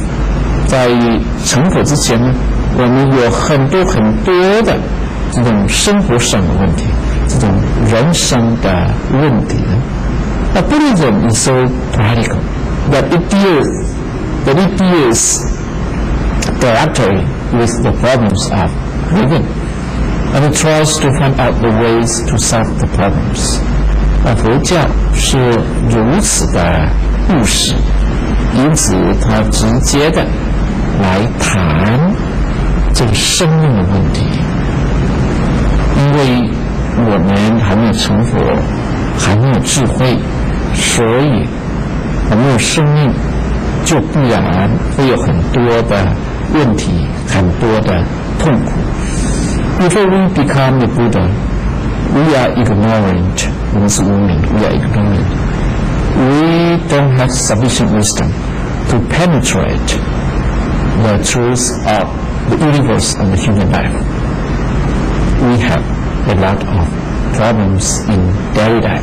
We have a lot of problems in daily life. OK， 所以是在人生上面有这么多的问题，那有这么多的问题，就解决了吗？没有 ，no. It is not the end of the problem. If we just talk about the problems of living and don't try to eradicate, don't try to put off to end the sufferings, then we are not enlightened. We are not awakened. 我们还是没有这个觉醒呢。We are not awakened. We are not enlightened. Before we become a Buddha, before we can have sufficient wisdom to see the truth of the universe and the human life. This book is a collection of epigrams about the problem of living, and we understand that we have so many problems of living, and we cannot solve the problems through any other ways except Buddha Dharma. 除了佛法以外，我们找不到一个就近的解决方案。We cannot find an ultimate solution to the problems of living except Buddha Dharma. 因此呢，佛陀又提出了这种灭苦之道，灭苦之道。Therefore, the Buddha provides or offers the ways leading to the extinction of suffering. The extinction of suffering. 好，这四圣谛 the Four Noble Truths are so important because the Four Noble Truths talks about the truths of the universe and human life, and it talks about the ways leading to the extinction of sufferings. It is the most important thing in our human life. Nothing is so important than the solution of our problems of living. Because everybody, every living being wants to be happy and wants to have peace, wants to have harmony. Everybody doesn't like violence, doesn't like suffering, doesn't like the other defilements. No, absolutely, we don't like the suffering at all. We don't like the suffering at all because the suffering gives us so much pressure, and we cannot endure it if we don't have enough wisdom to solve the problem. And the best way to solve the problems is to penetrate the truth of our human life. 问题那么多，人生痛苦那么多，那怎么解决呢？那解决的一个最好的方法呢，就是深入那问题。The best solution to problems is to penetrate the problems. To penetrate, P-E-N-E-T-R-A-T, P-E-N-E-T-R-A-T, to penetrate the problems. 我是穿过，这是识破。To penetrate the problems of living life, of living or of life, then we must have wisdom. 我们如果想要看清楚这个人生宇宙的真相，我们就必须要有这个智慧。If we want to realize or to penetrate the truths of the universe and the human life, we must have wisdom. If we don't have wisdom, then we cannot penetrate the truths of the universe and human life, and we will suffer endlessly.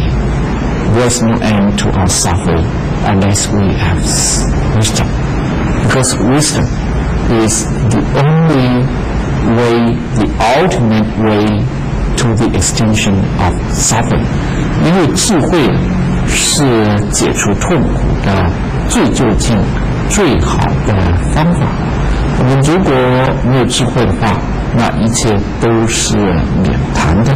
因此，佛教是一个智性的宗教，佛法所谈的就是一个智慧，一个人生的智慧，一个宇宙的智慧。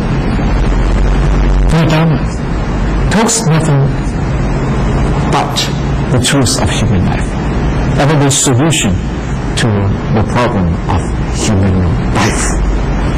那怎么样子得到这个 wisdom？ 怎么样子得到这个智慧呢 ？How to gain our wisdom? How to have our wisdom? 这乃是大家人生最重要的课题了。How to gain our wisdom is the most important subject of our human life. There's nothing more important than the wisdom in human life. Nothing more valuable than wisdom in our human life. Our human life is so short. Our human life is so precious. And our human life is so full of sufferings. The most valuable and the most important thing is to gain wisdom and to help us to be free from this wisdom. 人生呢是这么样的短暂 Human life is so short. 人生是这么样的可贵 is so precious. 人生是这么样的充满痛苦 Human life is so full of sufferings. Therefore, 因此呢 we must have wisdom. 我们需要智慧才能够解除这个人生痛苦呢 How to gain wisdom? What is the way to gain wisdom? 怎么样子得到智慧呢？得到智慧的方法是什么呢？智慧之道是什么呢？ What is the way to gain wisdom? To gain wisdom is to practice ourselves, is to look into ourselves, right? Not to look outside, not to look something external. 获得智慧之道，必须 to look into ourselves， 必须往内来看我们自己，来关照我们自己，不是往外去看。Not to look for outside， not to look for outside， 不是往外面去看。Not to look for something external，not to look for something external， 不是往外面去看呢。Is to look into ourselves. To look into ourselves, that is so important.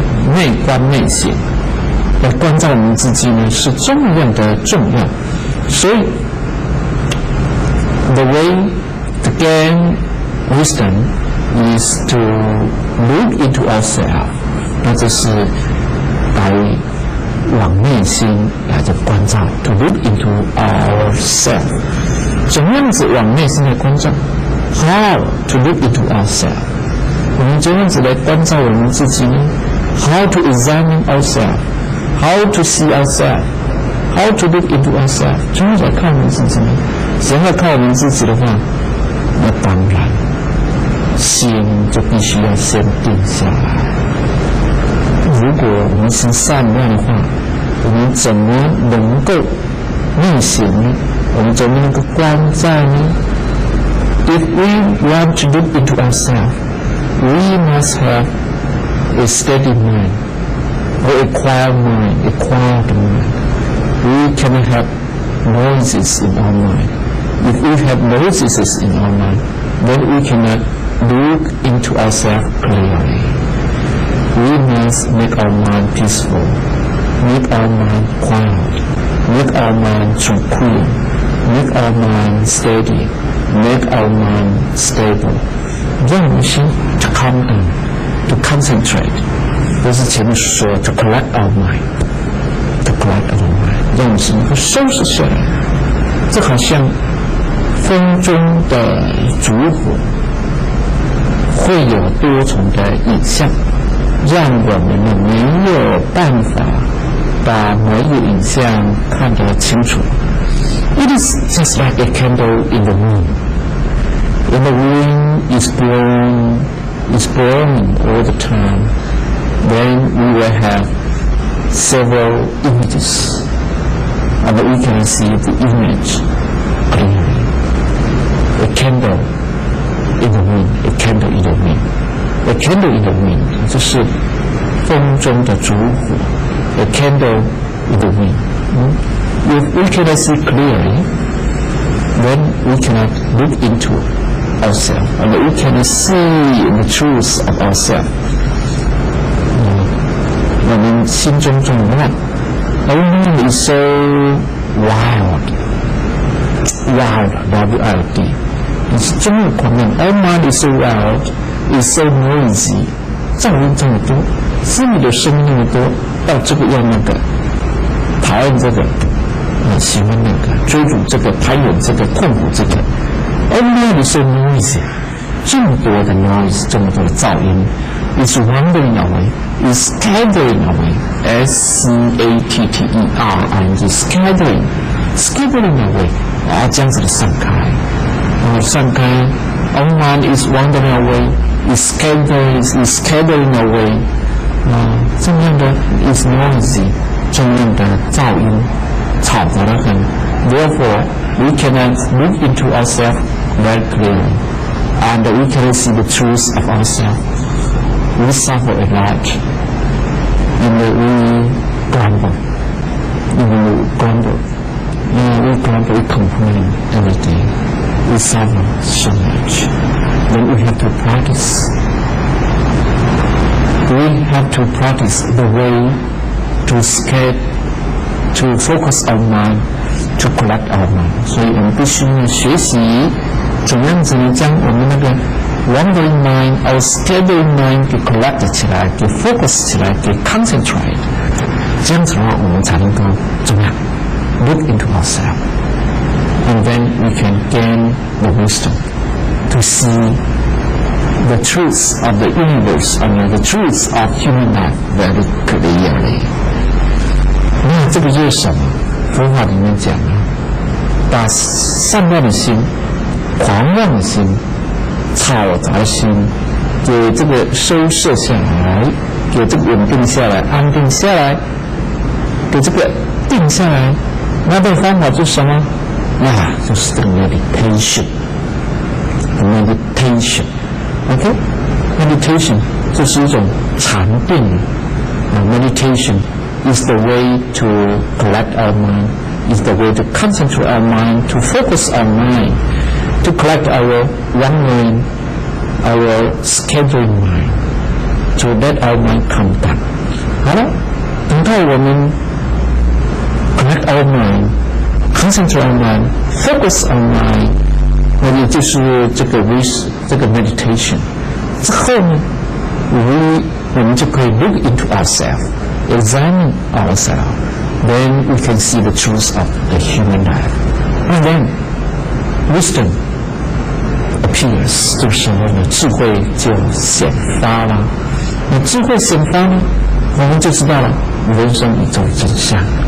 一知道了人生宇宙真相，我们就知道了所谓的人生的困境、人生的这种痛苦呢，无非都是虚假的。我们有这种智慧来看清楚这个人生宇宙真相，那个时候我们就可以得到自在，得到自由 freedom. We focus our mind, concentrate our mind, then we practice meditation, and we can examine, look into ourselves, and we can see the truth of human life, the truth of the universe, and then we can understand all the sufferings, all the processes are nothing but illusion, and therefore we can gain liberation. We can gain liberation. liberation 这种自由自在，一种解脱自在。我们可以讲liberation or freedom or emancipation 都可以 ，freedom, emancipation or liberation. Then we are enlightened. That is the purpose of this book. Thank you so much today for listening to the Buddhist English. 谢谢大家收看这个佛教英文，谢谢。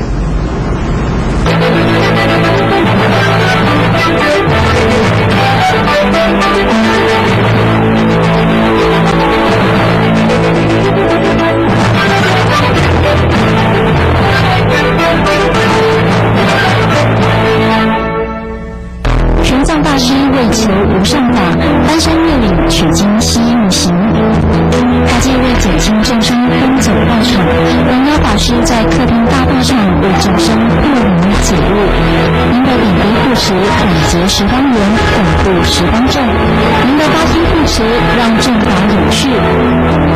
玄奘心法界情，取经就在法界客厅大道场。划拨账号41956780，户名法界弘法通讯社。时水如秋，早晚温差大，天气在变，关怀的心永远不变。法界卫星关心您。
只要在 Emomi、远传、台湾大哥大等电信公司及数位点子多媒体公司网站上设定，透过来电答铃，将妙法禅悦传入你我心田，广播菩提，让法喜遍布。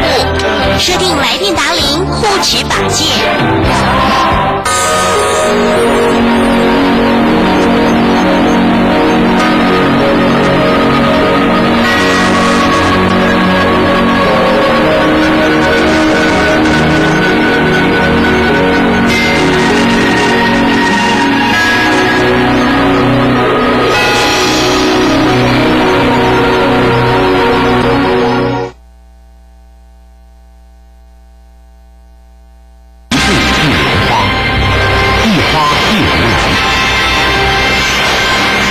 卫星同心耕耘，以最先进的科技、最专业的技术，开展弘法新气象，让您共修皆圆满。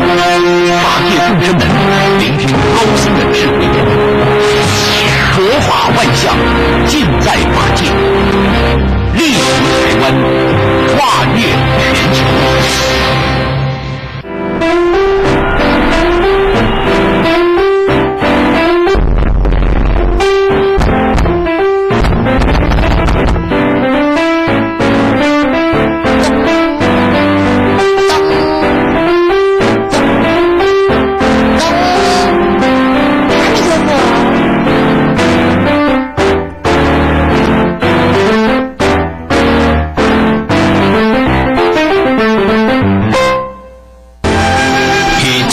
形，你会不同凡响。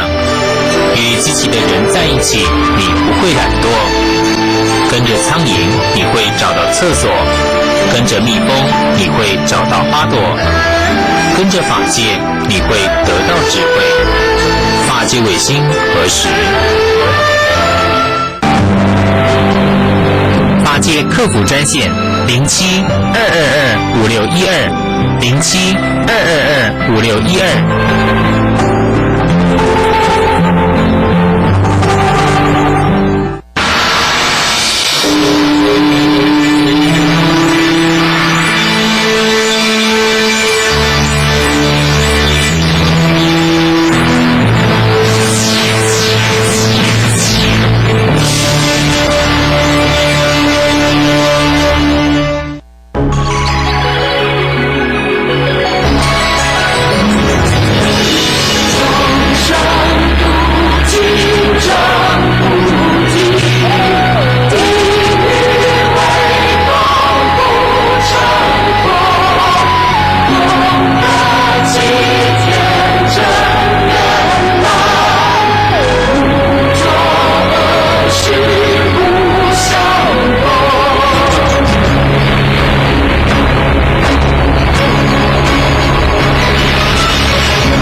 本师释迦牟尼世尊，南无大愿地藏王菩萨，各位法师，各位在家居士菩萨，在前面我们已经参学了因果图典中两则为善者所受生善道的地方，一个呢就是成就佛道，慎重来迎；四个人呢是修真功德者，从心地去修自悟本来而清净的面目，当下每一念都能返璞归真。这善根、福德和因缘三种条件具足以修正，早在一生成就，就在当下。六字洪名就出乾坤，这真功夫的时，也就是此生就决定就得度了。那出离六道轮回大业之海，阿弥陀佛与圣众皆示现生前，接引往生西方极乐世界。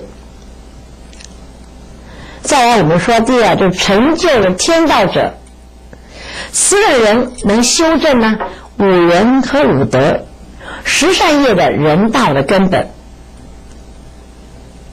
根本的厚德福报圆满的时候呢，驾鹤西归，这瑶池天界就视现在眼前，进而就人成佛成。这个所谓的瑶池咫尺寸心境，黄鹤呢只称厚德人的境界。好，那么继续呢，咱们接着来参学，就是为不善者。那不善者将会受到受生业报的地方啊。为善或者为恶都随着个人的心境，为善者呢升天，为恶者呢落地，一切的为心造都看个人的修为。人生呢难得好修行，这今生不度自己者呢，就是最可悲的人。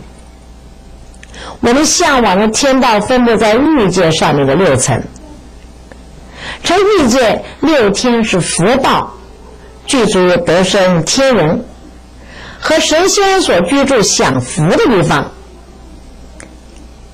而我们人类居住在这个欲界10个层次的最下面属来的第4层，居住的环境比下面3层的地狱恶鬼和畜生所居住的环境那就好太多了。其实呢，我们不必呢羡慕天仙，因为天呢它不是修行的地方，福报呢大，所以它没有痛苦，也没有考验，但仍然受着爱欲呢所缠，有心享乐却无心修行，容易的荒废了修行的功课。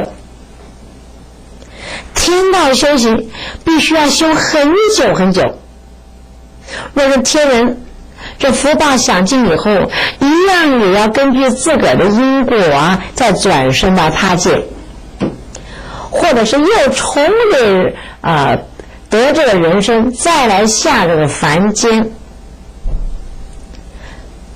当下降的凡境或自觉仍无法成就佛道，那想要与地藏菩萨一样再在娑婆世界继续的修正直到成佛者呢，你就必须要来世能够再得个人生呢，才有修正成佛的机会。所以江一子老师呢所绘制因果的图鉴当中司察官正记录一群孝子就侍奉了其亲老的情景，并且呢以记来教化我们。5戒就成人格，7佛呢上一生，就说明呢你要想重得这个人生的最好的方法，你就是在这个人间呢先把这孝道还有坚守这5戒，修持这个5德，以累积的此善功德，才能够再得到宝贵的人生，好修行。所以江一老师以文来警惕教化的世人。在佛教的杂阿含经里面就说这人生难得犹如这个盲龟遇浮木的孔，看不见的乌龟还得遇到这个浮木，还有一个孔。所以说既得这个人生，却命在呼吸之间，这一口气不来呢，就结束了生命。一旦欲失人生，万劫难复那再者呢，佛在那灵山就指一只蚂蚁跟这个弟子说你已经过了7尊佛出世了，这个蚂蚁它还没有脱离这个蚂蚁的身呢，你看多可怜可见的一人可见得这个人生何其之难但是要了生脱死，不入这个生死轮回，唯有以人生才能够修行。你要想来世再得这个人生，必须要在此生建立端正的这个人格，必须守住这5戒。那大无戒，不杀生就是人呐、不偷盗就是义呀、不邪淫就是礼呀、不妄语就是信啊，不饮酒它就是智慧。这就是佛门的五戒和儒家的五常，它是息息相关的，是成就人格的基本的条件。至于既然你得到了人生，你何以拥有富贵贫贱之别呢？恩怨情仇的苦呢？这一切就照应于个人素食造业有善恶多寡的分别。所以古德就说，欲知前世因，今生受者是。你要预知来世的果呢，你今生做者是。预知因缘与果报，不是由上帝或者那个阎罗王安排的，你一切都是自作自受得来的。所以说，这个人吃饭个人饱，个人因果他个人了啊，了解吗？以上就是江一子老师呢，就对于呢重得人生的这个教义，就告诫我们要珍惜难得的人生，修善业，否则此生的因缘一过，他灭了以后呢，就不知道何时才能够缘起具足，而再生为人呐。或许呢，历经过千万劫，历经了千万的劫数，还不一定有再得人生的因缘呐。好像佛在我灵山对着须达多这长者就说其佛上以身呐，这个典故啊。那须达多就是在经文当中所记载的为佛建造精舍的几孤独长者吗？因为佛陀赶上这个世人呢，他不知道珍惜难得的人生，也不明白这因缘果报是一种绝对性的真理。所有的受报境界乃是个人自作自受，这绝非由冥王所安排的。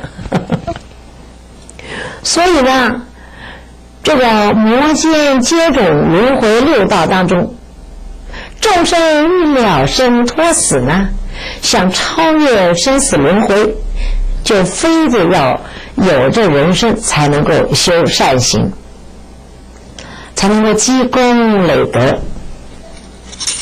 众生人民遇得此人生之困难，就比这个看不见的乌龟啊，得遇到一个有孔的浮木，更是难上加难。因不知道珍惜，常执着而陷于富贵、贫贱、爱恨情仇的苦缠呐，无法处理了，多可怜呐！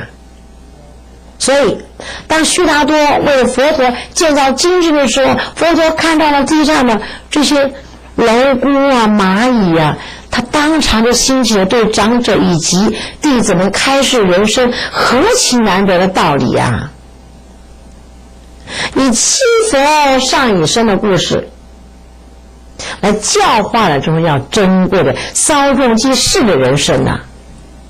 佛陀就说了，你看这些的虫蚁，它自毗婆施佛之后，历经了什么毗婆施佛施气佛毗舍浮佛、居留孙佛、居那含摩尼佛、迦叶佛和释迦牟尼佛等，这七佛都已经出世了，他们还是一堆蚂蚁身。为了一佛出世，得要经过多少年，你知道吗？何况已经经历了七佛的出世，这么长的时间，在释迦牟尼佛后，要经过500多万年呐，才是弥勒第8佛的出世。弥勒佛也称为贤劫第5真佛，告诉这些蚂蚁，也尚未知道他们是否能够脱离蚂蚁的身吗？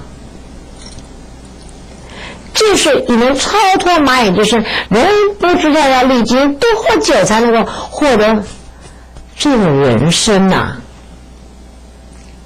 所以有句记者说了，说阎罗殿前学灭尽，游魂一一来照尘，行修五戒十善行十善，这不披受披的人生，就说明了记得这个人生仍然会因为个人的宿世业报不同，果报也有差异。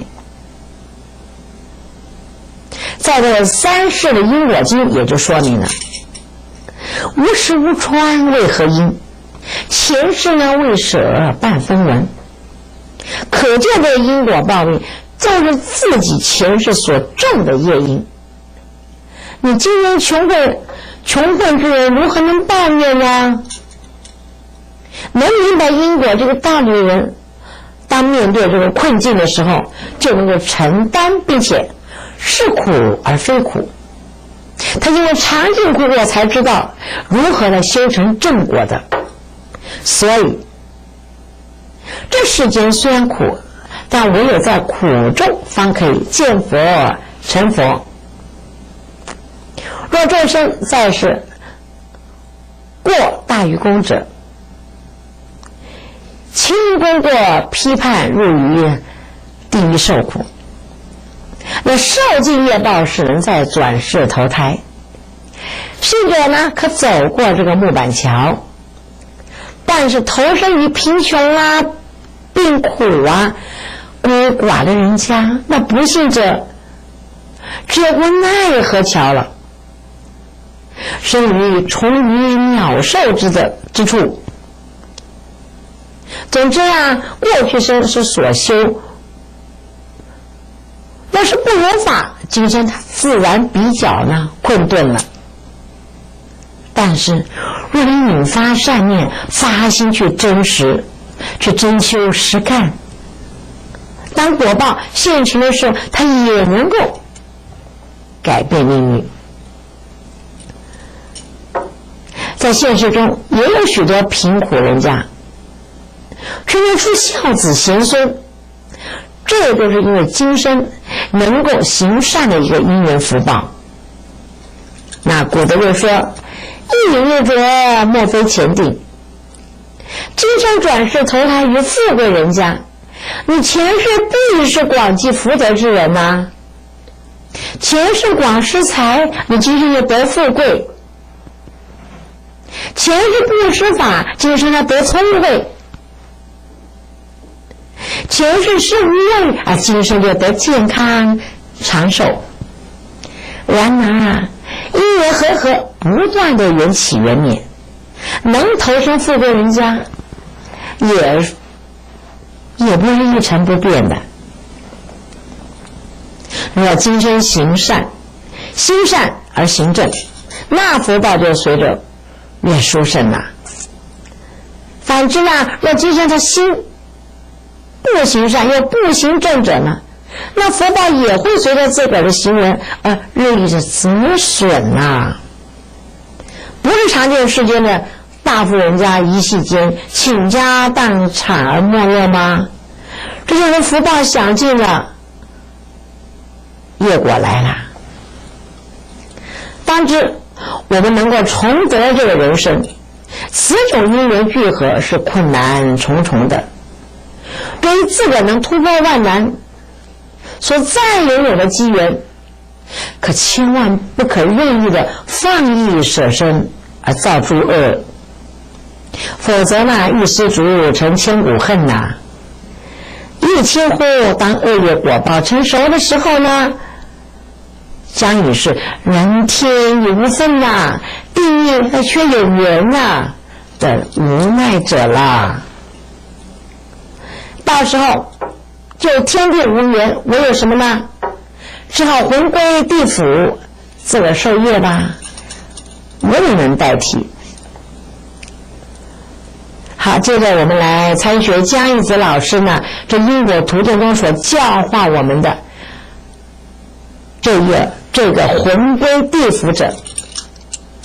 那看着图中显示，在魂归地府的路途上，挤满了各式各样的罪魂。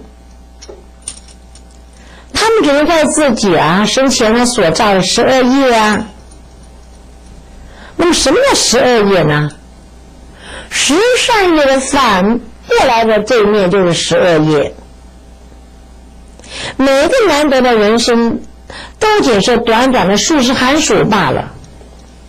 你若是一生当中不能够珍惜人生，不知道修学善业，不明白的因果事理，不懂得修善积德，转眼无常到来的时候就落到哪儿去了？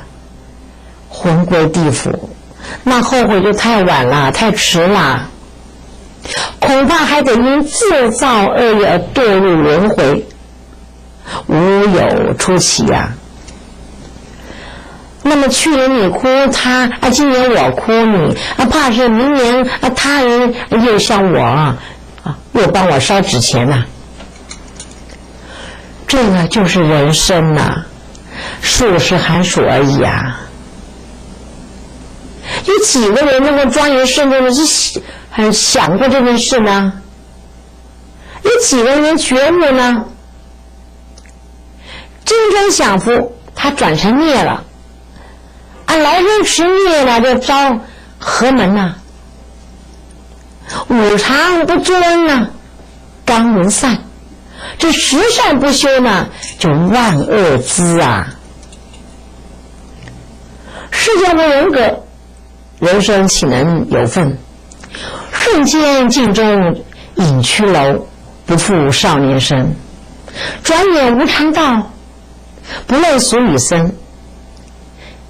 将相王侯俱往事，独挑罪业任臣服。孤魂无助黄泉道，殿西生冷足下灯。飘飘忽忽山海路，无奈回来地狱门。回头一望，叹口气，误人误己呀，能怨谁呀？所以江一子老师这一段的诗句就警惕了世人，在地府门前呢，皆不分俗僧或者是将相王侯，一切呢都得自作自受，怨得了谁呀？唯有在世间在世积极检讨反省，去恶修善。那古德还有说，世事物者呢为俊杰啊，其深意在于教化我们升观因缘之法，积极的创造的善因缘，方不至于魂归地府。人呐，一生即使家财万贯，也只能一时的荣华富贵啊。纵使是掌握当权的盖世的这些君王臣子，也仅能够握有一招的权势罢了。但这些个财富荣华权势，却是人生，却是这个人呐此生成就的忧患呐，不可不戒慎省思啊。所以在《无量寿经》就说了，人在世间爱欲之中，独生独死，又独去独来啊。可见死亡可是孤独无依的，不能找人代替的。荣华易逝，好景不长啊。生前富贵不行善，转福成孽入地府。所以呢，我们当知名利是生死之伴，是祭三途之铁网，成名是往生之意，能登九品之莲台。一切法从心所想而生，是善是恶，由自心来证明吧。那华严会说唯心所现，唯识所变，是吗？好，时间到了，随着片尾，我们一块的来恭诵地藏菩萨的圣号与咒语，吉祥如意。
只要在 Emomi、远传、台湾大哥大等电信公司及数位点子多媒体公司网站上设定，透过来电答铃，将妙法禅悦传入你我心田，广播菩提，让法喜遍布。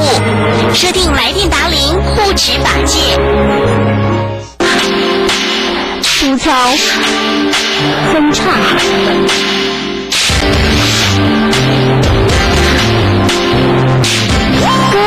干别加麻烦，用这点好啦。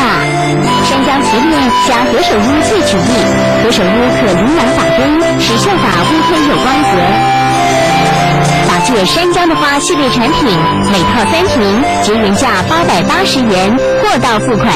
订购专线07-222-5612，07-222-5612。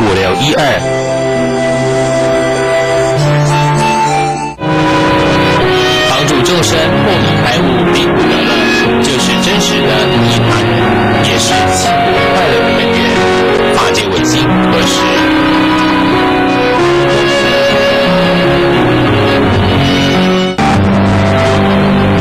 法界客服专线07-222-5612，07-222-5612。一个用法与您结缘的频道，法界弘法卫星电视台。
本师释迦牟尼世尊，南无起源会上佛菩萨。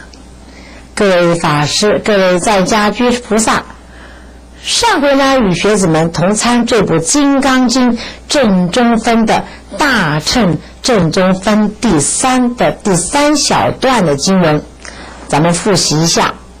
曰：如是灭度无量无数无边的众生，实无众生得灭度者。那么这一段的经文的前一句呢是如是灭度无量无数无边的众生，也就是佛教我们如何去修着因。若是没有加上后面这句实无众生得灭度者的话呢，所修的还是有相的一个因。因为有能度众生的我，还有所度的众生，仍然是着于有我相、人相和众生相、寿者相，所以就一定要加上一个实无众生得灭度者，才能够达到无相修因的境界。那么世尊呢，先开导了大众降伏其心的方法，首先就要先度自个儿的心念，所有人呢都远离了九类众生的妄想之后呢，更要能学习的世尊呢，以身呢来作则，没有分别的去度化所有一切的九类的众生。发了菩提心的善知识们，就是要如此的尽量的灭度了无量无数和无边的众生，而且在心念之中呢，要自认为实无众生的灭度者啊。这个就是金刚般若很重要的一个观念。那换句话说，就是我们实际上有所作为，但心念要离一切相。所谓呢无住相，也就是修什么呢？修这个放下的一个功夫，也就是成就了菩提道的一个根本的行法。那么世尊呢，虽然也度了无量无数无边的众生，但是在世尊的心中却无有这个众生想，也没有众生实际得灭度想。所以我们要学习菩萨道，就是要效法着菩萨，努力去救度的众生。不论呢众生已被度啦，或者是未被度啦，也都不能有执着的，不能再去妄想到底有没有真的帮助了他，事情有没有改善呢？所谓菩萨能观无人无众生想，能行一切的善法，却无有一法可执，就是呢放下了这个功夫，也正是这个般若波罗蜜的多的智慧。所以我们修行能恒持这种的般若波罗蜜多的智慧呢，那么心性自然呢就无碍而自在啦。那菩萨能离诸相，也不会因为有所作为的因缘而去感召了无量无数无边的三界的众生的颠倒因，而结下了无量的因缘，反因为有受而堕入六道轮回之流。那学子们若无法启发的般若智慧，那么咱们自己将如何能超越诸缘的牵扯而远离这六道呢？所以世尊呢教导我们要依着般若波罗蜜来行这个度化之时，才能够自和他的无碍，才能够证入了无余涅盘。若是所有一切的众生都能够依着世尊般若智慧而自度证得了涅盘之道呢，那么自他就能够了无挂碍，那自然就永远都不会互相牵扯了。学子们，这个就是佛就是教导我们要无相而修，即使是已经究竟成佛了，也仍然要坚持实无众生的灭度的这个心境。这样讲明白了吗？好，就今天我们来参学大乘正宗分的最后一小段的经文。咱们现在朗读这段经文，曰：何以故？须菩提，若菩萨有我相、人相、众生相、寿者相，即非菩萨。这段就是说，是佛陀解说上一句实无众生的灭度者的原因，所以他加重了语气的接了一个问句：何以故呢？为什么会这样说呢？那佛既然教导我们必须要度一切的众生，又却要我们心里面他不能存有度众生这个念头，这又是个什么道理呢？什么理由呢？要说明这个理由之前，那佛陀又慎重的叫了一声：须菩提呀！这前面说过了，每当佛陀很慎重的称呼这须菩提的时候，他就是要佛弟子们得注意听啊。那接下来就是佛陀所要解说的重点了。下面所说的菩萨度尽众生的方法，也就是成就菩萨果位的重点。好，咱们参下一句：若菩萨有我相、人相、众生相、寿者相。这个菩萨在这里指的是发大菩提心的善知识们。那接着我们就来参学这四项和我的观念了。有我相，所谓我就是主宰的意思啊，就是每一个众生的行动，一般的凡夫都有自个做主和主宰支配一切的意念和欲望，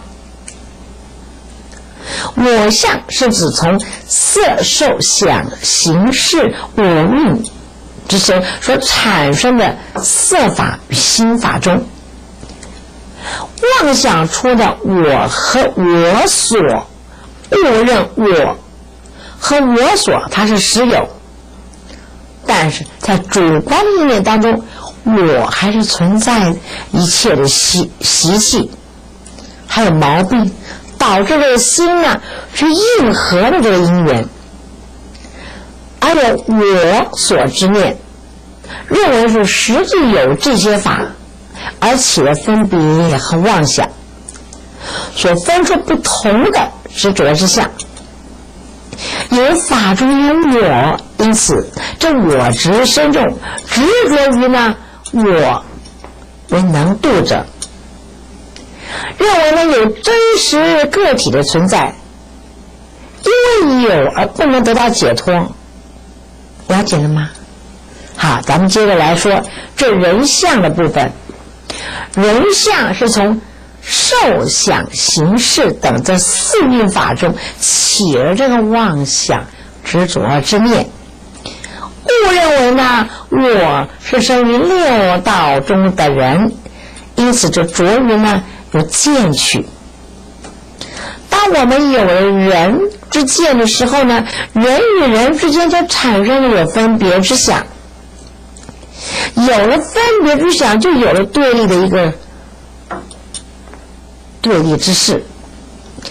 那么以不同的角度去对待不同的人，那也就是说，当我们有了我相，就自然会有对立的人相产生。若是没有我相，它就不会执着分别，自然就没有人相的存在了。因为没有了执着分别，就不会以为有物。万物呢似有若无，它就没有任何牵扯，心中当然就无挂碍，也就无有恐怖，也无有颠倒梦想了。当然不再认为有对立的人我之存在，也不会执着于有他人是为我所度者。好，那么再来呢说这个呢众生相。所谓这个众生可以分成两种解释，一种以现在之说，众生就是五种合而生的，是有精神与物质所合而生之众。另一种以三世之说来解释呢，就是说众生就是由前世之身而得来的今生，在今生之身延续走入好生，如此呢不断的生又死，是死又受生，所以会有度不尽的众生。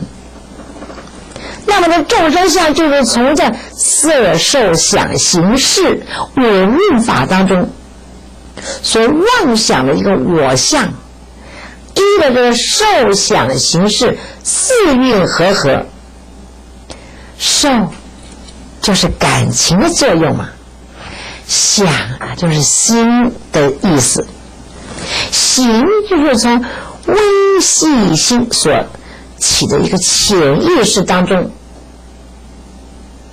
众生的缘与缘之间所产生的善恶业的交叉流转，和八世所现的一切的现象，跟一切众生那都有因缘了，与众生这个缘缘相依，在互动之间结下了种种的善恶因缘。因为他有了这些的因缘的搅和，所以就成就了众生的颠倒因，就种下了轮回的根本。那么我们人与人之间只要是有三个人，就可以变成一个群众，这众有很多因缘的合，它就变成了一个众生相。在《楞严经》里面开始说人的轮回有2种根本，一个是众生颠倒因，一个是世界的颠倒因。众生颠倒因就是有人相、众生相。若是不能去除这个我相，它就会产生彼此的对立和分别。有了这个对立分别，在互动之间，那难免就会呢感召来很多的恩恩怨怨的业，也等到了因缘成熟的时候，自然就随着业又轮回了。那么咱们再说另一个根本的世界颠倒因。世界颠倒因就是以受者相而言，已经就成了众生相，而且仍然执着于一个呢空间，执着于到底要出生到哪儿去呢？学子们，我们修行之人呢居中，通常呢都是往上啊看欲界、色界、无色界，而不是往下看什么畜生的恶鬼和地狱道。这个世界颠倒因不是只是执着于娑婆的世界，甚至于还要往上呢，还欲求了天界，也就是欲界、色界跟无色界。这样讲明白了吗？所以这里的众生相就是说，因为有我相的执着而产生有人相之众，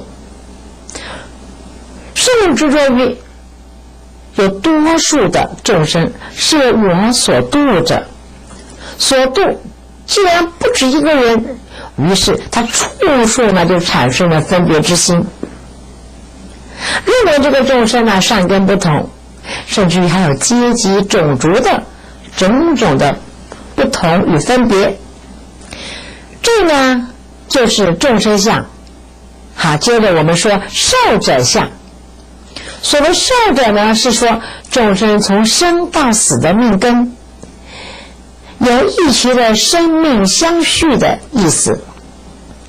受者相是从受想行识四命法中生出妄念执着于追求能常住的寿命，所以执着于呢追求人生不死啊。那譬如不断的往上修炼的仙道啊，或行上能够得到于欲界、色界、无色界，因为人存在的有欲望，执着于我人众生都是真实，以为有寿命的存在体，所以衍生出一切的事物都是真实不虚，持续不坏，还能常住的假象。因此最高也只能生在六道当中的天道而已。我们必须要做到离我相、离人相、离了众生相、离了受者相，才能够超越天神的一个纠缠，能够超脱的天道，才是能够得到真正解脱的菩萨。所以可见呢，我人众生受者这四相实际都是由一个呢我相所延伸出来的。所以佛陀特别教导弟子们要破除这个我执。若是要发大悲心度尽众生的菩萨，就不应该执着于有我为能度者。有众生为所度者呢，因为有我和众生者，就是四相尚未修空，妄心还尚未降伏，那么和般若真理呢，那就相违背了。接着我们来参下一句，既非菩萨。所以呢，咱们佛陀就说，发大菩提心的善知识们能够效法着菩萨的精神，欲度尽一切的众生，千万不能着相哦。如果你执着于四相，那你就不是菩萨行了，当然你就不能成为菩萨了。所谓菩萨以无所住而生其心，就是已经证到了无争离欲的一个觉者，不有人争论，也没有任何的欲望，能除一切的法，能离一切的相，这所行所为呢，皆无相。那么善知识呢，既然已发了菩萨的心，就必须明白菩萨无相而修的一个精神。若是发心要度众生，还认为是我度了众生，那就是着重于有我相了。着于我相，那接着就是着于人相，接着也着于众生相和寿者相，产生了分别啊、妄念和烦恼，遭受了贪嗔痴的三毒的障碍，自然就无法成就菩萨的境界。菩萨最终能通达我人众生寿者的无相呢，就是般若智慧的妙用。在大乘菩萨行中，以发了菩提心为主，而且这般若是遍通于一切法的，那不论是四事啊、六度啊、三解脱啊、四无量啊，以及一切的智、一切的种智，都是以般若智慧而称为空无自性的。所以呢，大乘菩萨的菩提心就是呢即空的菩提心，而且呢与菩提心相应的悲愿应该就是什么呢？无缘大悲。这怎么说呢？如果我们看到众生这么痛苦而生起了恻隐之心，以世间的财法去救度众生之苦，这就是众生的缘悲。如果能观众生为相续，和的一个假我，明白了法生和苦生，法灭和苦灭的这个道理，因此所起的这个悲寂之心啊，就是法缘悲。如果进步能观诸法从缘，那么一切的法对无真实性的自信，已经能证悟法性空，缘起呢这即空，有缘起的假我所生的愿度无患众生的大悲心，这与般若智呢就相应，这与菩萨的无缘大悲。那般若呢是所悟的众生是空寂无自性的，所以说虽然度脱一切的众生，而实无众生得灭度者。那么我人众生寿者都是众生的异名，以般若正智所观，一切的众生都是无我、无人、无众生、无生命的，当然实无性可得。但是在五众和合的缘起法中呢，因为有无性从缘的和合，所以就生出了相续的假我。因为这个假名的众生就造就了种种业果来相续，而有生死和轮回。所以众生无明啊，不知无我而执着呢这个假我为实有的我和我所以升起的迷惑，造作了业因而堕入了生死，无法了脱。如果能正达自性本空，而舍离自我的妄执，就能够解脱而入这个无余涅槃了。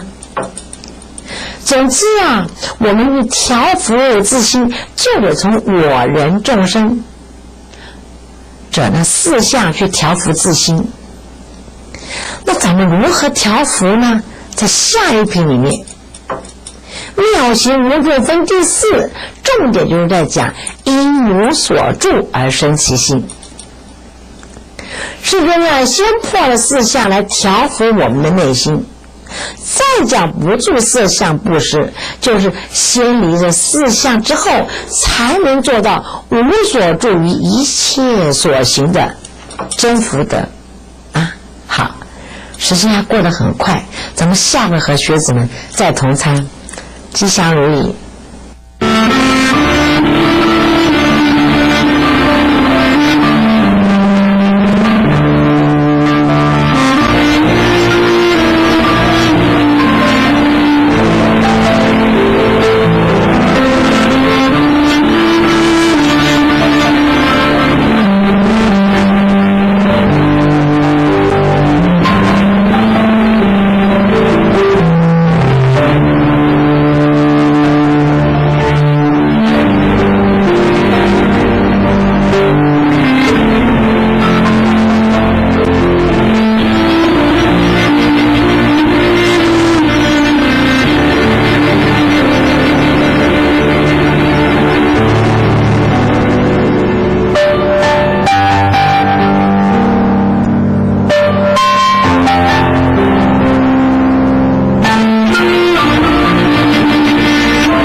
想让你的朋友打电话给你时，也能听到法界之歌的曲乐吗？只要在 Emomi、远传、台湾大哥大等电信公司及数位点子多媒体公司网站上设定，透过来电答铃，将妙法禅乐传入你我心田，广播菩提，让法喜遍布。设定来电答铃，护持法界。身体清洁的沐浴圣品，法界山楂的花，洗发精，肤黑亮丽，柔顺好梳理；沐浴乳，洁净肌肤，光滑细致；乳液，深沉滋润，白皙保湿。法界山楂的花是您居家保健的好帮手。法界山楂的花系列产品，每套3瓶，节原价880元，货到付款。线0722565207225652。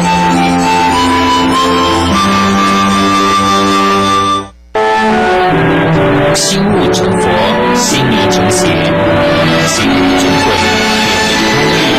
想补一心就是法门，法界的心何时？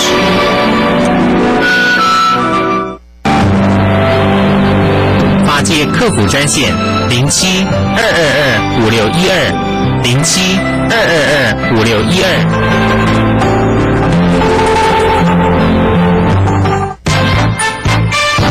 您现在所收看的节目是法界弘法卫星电视台。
本师释迦牟尼世尊，南无千手千眼大慈大悲观世音菩萨。各位法师，各位在家居士菩萨，这位说法师给您诠释的仍然是《大悲心陀罗尼经》的第12节，也就是观世音菩萨正式宣说大悲咒84章句的第60句。咱们先朗读这句的咒文、记句以及菩萨所现的法相，再来做注解和前译。咒文：奴那紧吃，又念那那紧吃。好，我的师父宣化上人做了记曰：微尘向海无量深，六度万恨勤耕耘，回想向大菩提果，自度化他般若心。这种法相所示现的是观世音菩萨现的山海会菩萨之相。这个第60句奴那紧吃以咒的直接翻译为贤爱成就的意思。这个图档观世音菩萨所示现山海会菩萨法相所代表的意思，就是山海会菩萨的本身相，手持的金剑以无量的慈悲贤爱善护着众生，教化了开导修持大乘者。对于修持小乘之人予以无量慈悲的心，善加的护持，并化导其能同闻大乘法而成佛果。菩萨说本咒时现无量菩萨的法相，手持的金剑能斩断无明烦恼以及退转的心念，是将众生从烦恼之此岸带至觉悟的彼岸之教法真言。山海会菩萨是在民间流传的25位菩萨之一，在5乘的佛法当中，人天2乘是世间法，不能了脱生死；身为缘觉2乘，所以出世间法却只是能自个了脱而已，而还无法的度众生。所以仍然无法究竟。唯独菩萨乘是真能上弘下化，广度群生，悲智双运，福慧齐修，才是能证圆满佛果的。菩萨乘是修六度万恨之法，这是佛陀说法的真正的本意。所谓小乘与大乘，只能从行运中去分别。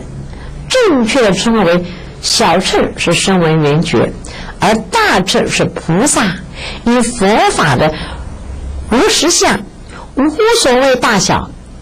而世尊的时代的印度宗教呢，分为沙门与婆罗门两大类，都是应机摄教。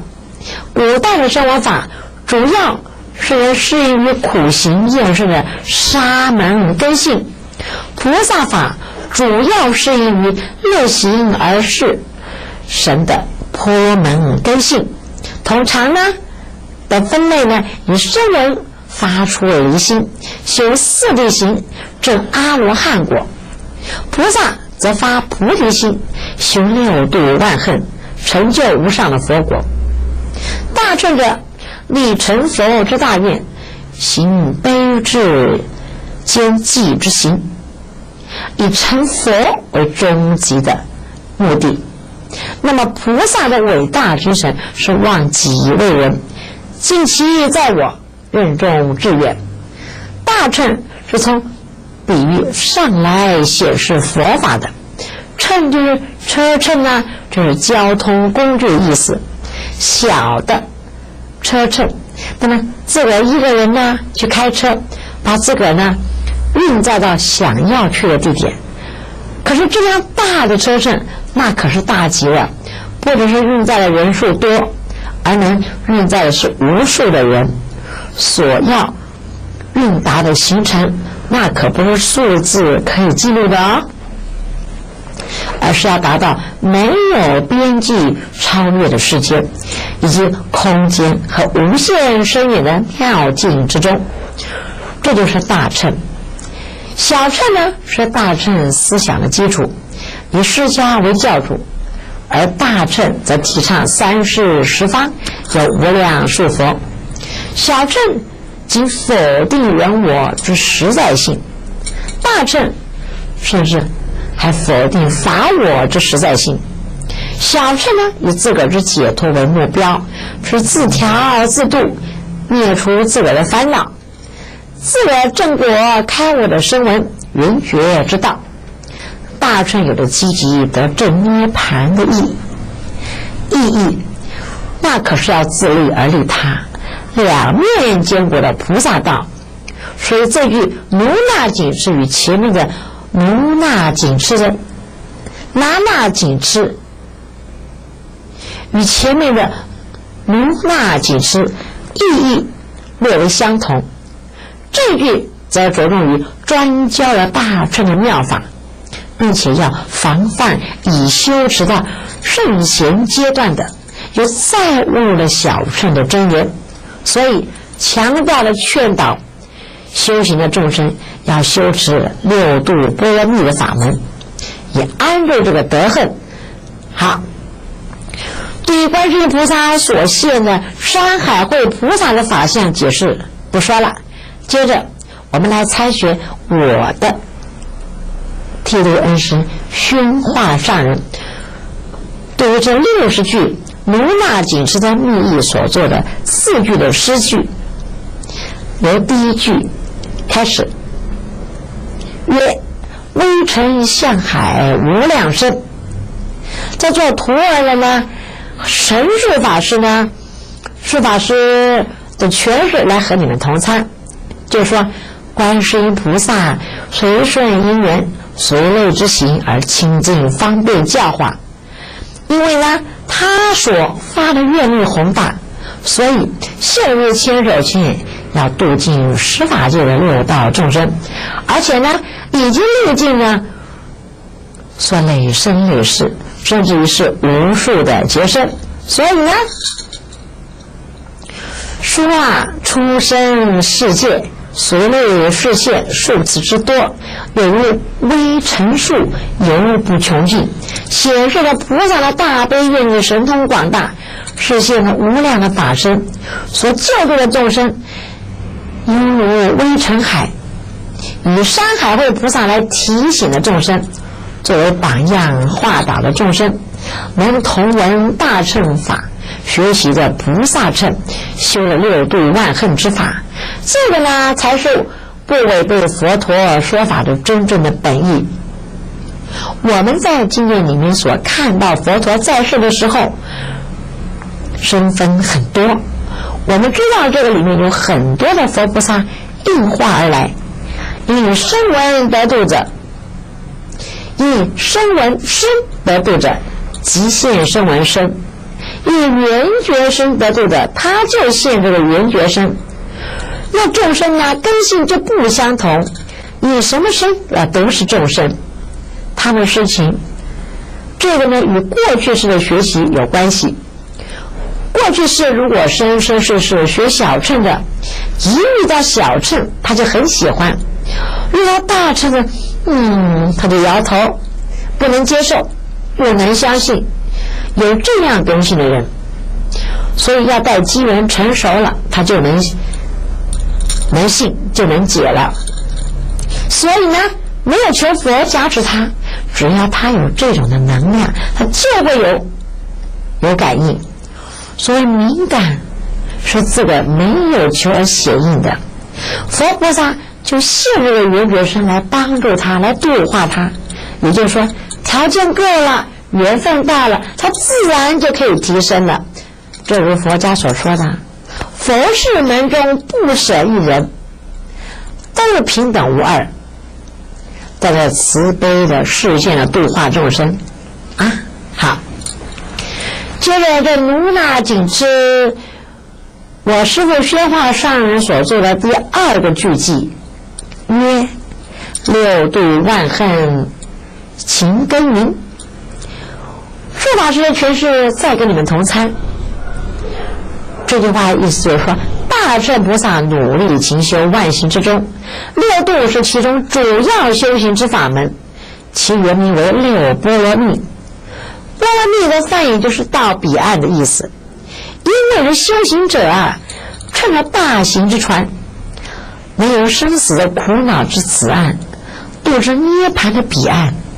大乘行者与自利化他，除了外修六波罗蜜，更需要内具四无量心。那何谓四无量心呢？就是慈悲喜舍，这个四种无量的心。这里呢，咱们再温习一遍吧。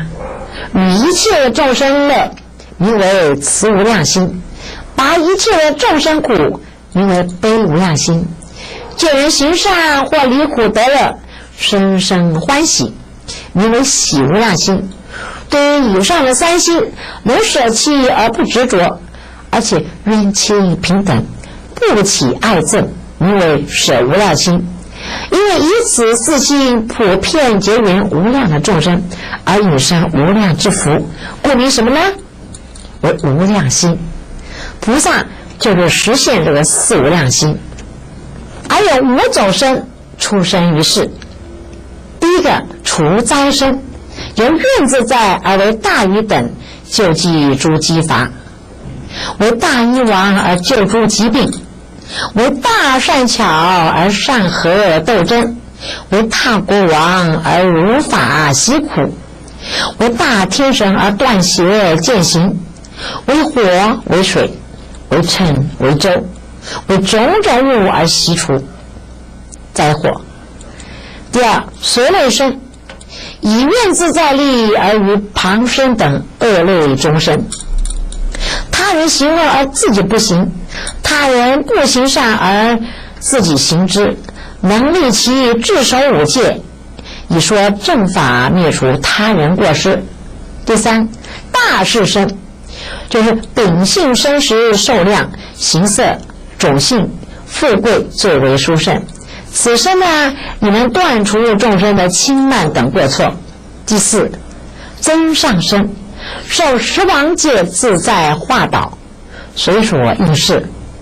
第五，罪受身，在此生的资粮已足够，圆满有如释迦等，生于刹帝利大国王家，能现等觉做诸佛事。所以说菩萨为实现慈悲喜舍四无量心，而以如是的五种身出生于世间，才能够怎么样呢？给予一切众生乐，拔除一切众生苦，见众生行善，或者是以苦得乐，生生欢喜，最后能舍三心而不执着，或愿亲平等，不起爱憎。如此呢，就是能悲智双运，圆满福慧，毕竟呢就证得阿耨多罗三藐三菩提。好，接着呢，卢那锦诗的第3个句记，我师父所做的曰：回小向大菩提果。这小乘是大乘思想的基础，修行的佛子们就是要先发出离的心，自己改过向善修持，不断的自我反省的内省，修清净的心，从自我的反观四谛的苦集灭道4种正确无误的真理。四谛就是原始佛教的教育的大纲，是世尊最初所说的法。四谛呢，依次称为苦圣谛、苦集圣谛、苦灭圣谛、苦灭道圣谛。那其中苦与集就表示迷惘世间之果与因，而灭与道表示证悟世间之果与因。即世间有漏之果为苦谛，世间有漏之因为集谛，出世无漏之果为灭谛，出世无漏之因为道谛。苦谛即关于生死，实是苦之真谛；集谛就是关于世间人生诸苦之生起及其根源之真谛；灭谛就是关于灭尽苦集之真谛。涅盘并不是灭无，而是舍离种种业因的寄居，灭除一切的痛苦，解脱了3界生死的苦恼，是圣妙功德圣者所证的究竟的圣的境界。道谛呢，是涅盘的境界，那是由修道而证得，顺此道而修，能够脱离轮回生死而入于涅盘。四谛皆是佛陀成道之后，于鹿野月为五比丘出转这个法轮之说，为佛教之基本教义，并为生死解脱之唯一的方法。后世虽以四谛为声闻之法，然除了小乘教法中有此生死解脱之说之外呢，于大乘经里也有这个四谛之说。所以修学佛法者，就是要从小乘再转动法轮而入于大乘菩提之道而正果。好，这在第60句卢那锦诗我师父宣化上人所作第4句，即曰：自度化他般若心。我受法师的诠释，再和你们大家同参。这话意思就是说，菩萨教化众生修行虽要循序渐进，但是最后仍需要再进一步的进入大乘的法门，而能利益广大的众生，能救度教化的众生。自度就是自己能从实践中得到利益，为获得法之功德而修行，就是自个勤于念经持咒；而化他就是度化别人，就是教导他人佛法，使其获得功德，是弘教，让他人也能得到利益。这就是有般若心的修行，是慈悲的显现。没有人的慈悲，就不是真正的慈悲。能自度化他，就是菩萨的报恩行。具体来说，就是自己信奉修行，你也要教导他人能入信的功德。确其入性，如此兼具自行化他的实践，才是真正的佛道的修行。所以，想要自度化他的修行，要有般若心。那什么叫般若心呢？般若者，无所住而生其心也。不取相，如如不动。心要永远的坚定而安住，在觉悟之境界永不退转。这也就是观世音菩萨苦心示现山海会菩萨的法相，融在这个大悲神咒之中，让我们修持此咒时能得诸佛菩萨的神通助力，护佑而令修持者能生坚固的信心，不再退转，肯定法界的虚空界就是一个自体，一个自信。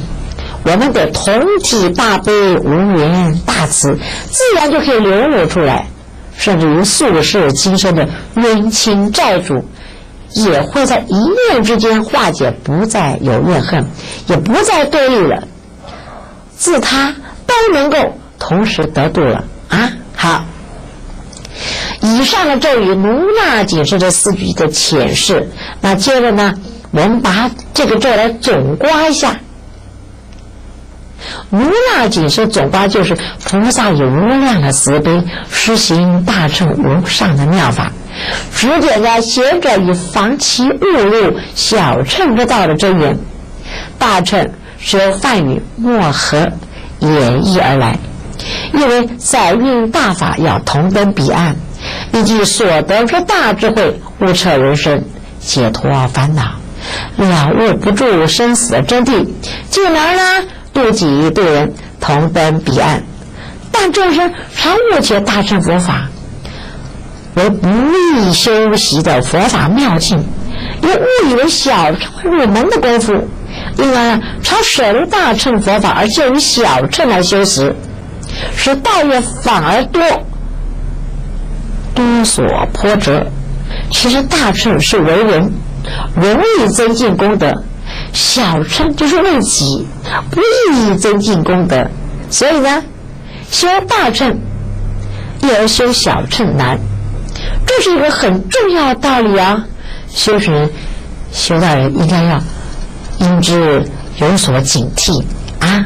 好，大悲咒呢已经讲到第60句了，我们得到很多修道人广大的回响，不但是全国的各县市的信众，同时有海外的学佛弟子，都一再的要求说希望大悲咒能够重播。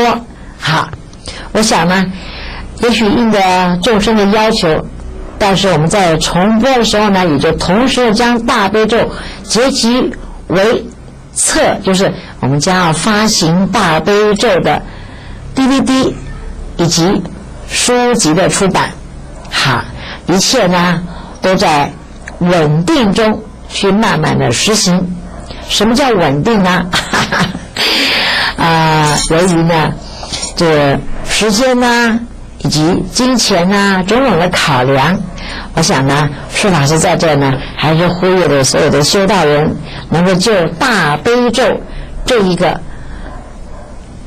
法界卫星的道场能够给予多多的护持。在此韩释法师很至诚恳切的邀请您来参加护法的行列。好，咱们下回再说，吉祥如意。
世纪，德化无量山中野，绝山自在三路风，写下金刚宝狼藉，星火光线永世居，德化无量山中野，绝山自在三路风。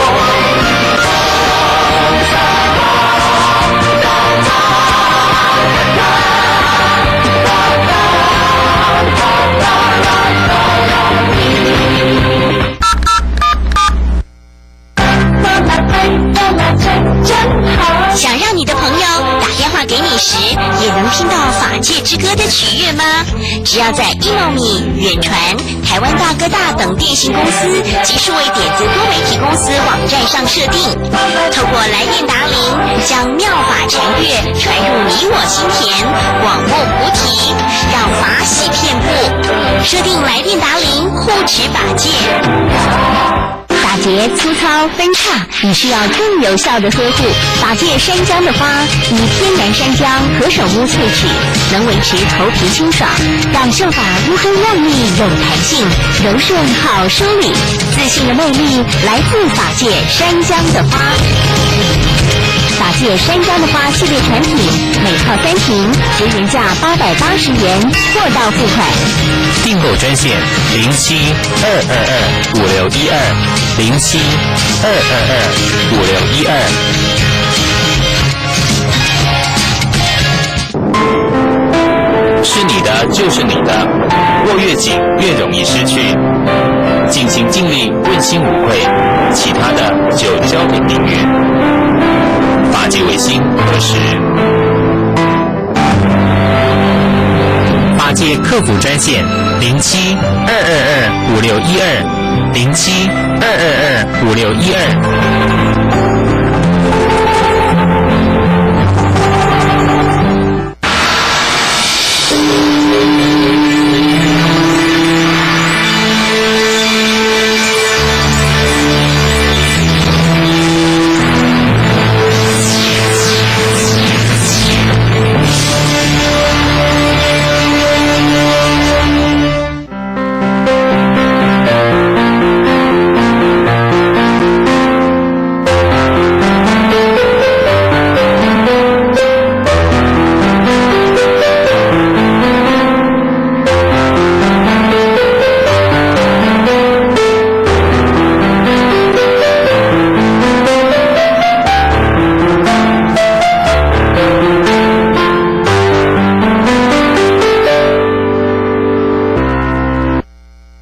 30系念，我们看经文105页，念佛即从心出，解业其实外来，悉被念佛之心，刹那即解业之手。今者众等依品教法，做30系念佛事，所及声音专为亡灵即生净土。所以同学大德，我们这场法会以及呢我们这一堂呢讲习，在这边呢已经把这个法会呢进入到后面的尾声。所以无论任何剧情，任何事情，到最后呢都是一种闭幕，也叫做圆满，在佛门里面讲叫做回向。这边呢周文国师呢跟我们讲，回向我们这本是以念佛往生极乐净土，所以在这边呢给我们讲到说，极乐世界真正的庄严，真正的殊胜，真正的微妙，在这简单的回向里面给我们一个总结。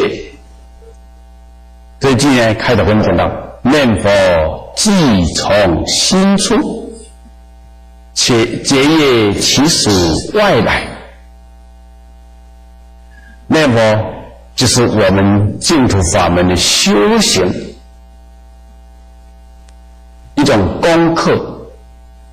所以有的呢，从早上精进的呢，从3点4点起来，一天呢乃至呢把它念成10万声的很多，当成早晚课的共修的也很多，论各课程的呢也很多。念佛呢最重要的就是要做佛，就是要成佛。所以因为呢我们对佛的认识，对佛的了解，对佛的解释还是呢不够清楚，还是呢讲的太少。所以我们一直在告诉我们说，从这个事项上，从念佛的事项上，功课上，怎么样去了解理论上到心理上跟心态上的有什么不同，从任何事情上情况上里面去了解心态观念思想。所以这边跟你讲，念佛既然是从心里面出来的，既然是我们心里面念的，念佛就是要做佛，就是要觉悟，就是要觉得，就是要觉醒。从觉悟、觉得、觉醒里面呢，让我们在生活上懂得怎么样调节，调节做什么？改变。所以谈到这里啊，我们今天这一堂呢，把这个今天的功德回向给前天台北呢这场八仙乐园的这些年轻人呢受伤，希望能够帮他们消了一点业障啊。谈到这里啊，我们心里感触就非常深。怎么讲呢？佛法里面讲的，在世界里面一般人都把它看成迷信，看成宗教，看成保佑。佛跟我们讲清楚，佛就觉悟、觉醒、觉得，从觉悟、觉醒、觉得里面告诉我们怎么样调节，怎么样调节物极必反。世间人所有苦都在哪里？乐极生悲。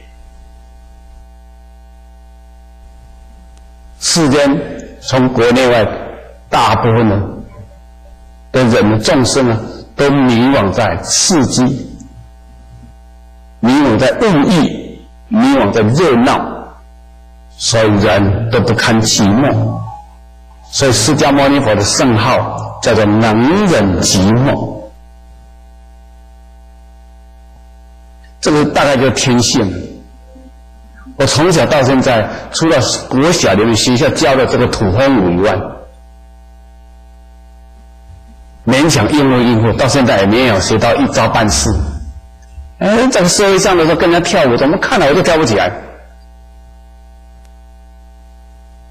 有机会呢，到一些什么大餐厅或者大饭店，你们吃到一些现在这个时代到大饭店、大旅馆里面呢，看到人家 party 的，看到人家舞会，看到人家这个酒会，在台上跳舞的人呢，这个拍手鼓掌呢，乃至于呢头身里面在舞台上跳的忘我的大有人在。我怎么看呢？我就学不起来，我就体会不到这个跳这个在哪里。所以尤其像西方式的这种热闹啊，在大量的人群疯狂刺激这种害的这种情况里面，太容易冲动了。所以佛讲到这个世间呢，叫做五浊恶世，见浊、烦恼浊、众生浊、命浊中，人随时随地呢都在污染，自己也不知道。尤其这些年轻人喜欢刺激，喜欢冲动，没有办法。世间的物欲都是促进我们这种兴奋的，所以因此呢，这个迷失、迷惘、迷恋，然后怪我们这些不喜欢跟人家贪嗔痴的人，不喜欢热闹的人，不喜欢疯狂的人，说我们迷信，没有办法。所以无常是时间问题。我们真的是学佛，平常我们不知道用在哪里，在平常平淡里面感觉到一点成就都没有。为什么？因为没有兴奋，也没有安慰，也没有刺激，所以不知道平安就是福啊，平淡就是功夫。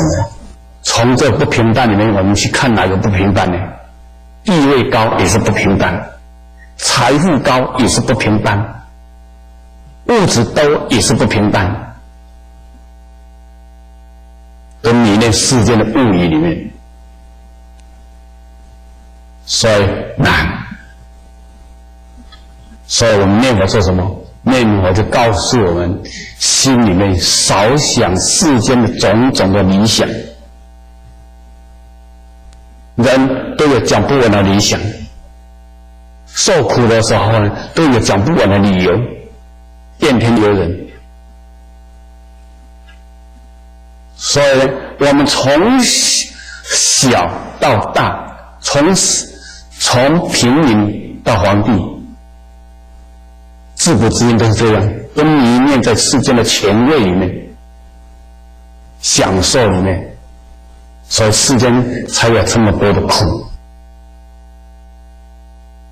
所以尤其一些古代最刺激的是什么？叫做战争。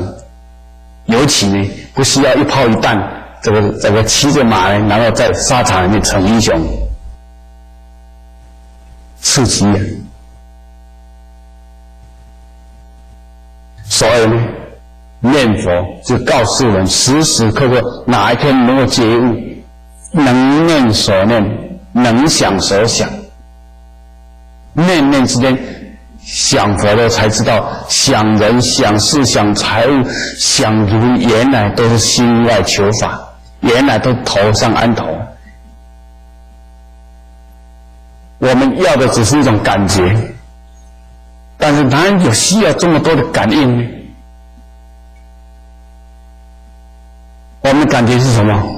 平淡是最好的感觉，平安是最好的感觉，平静是最好的感觉。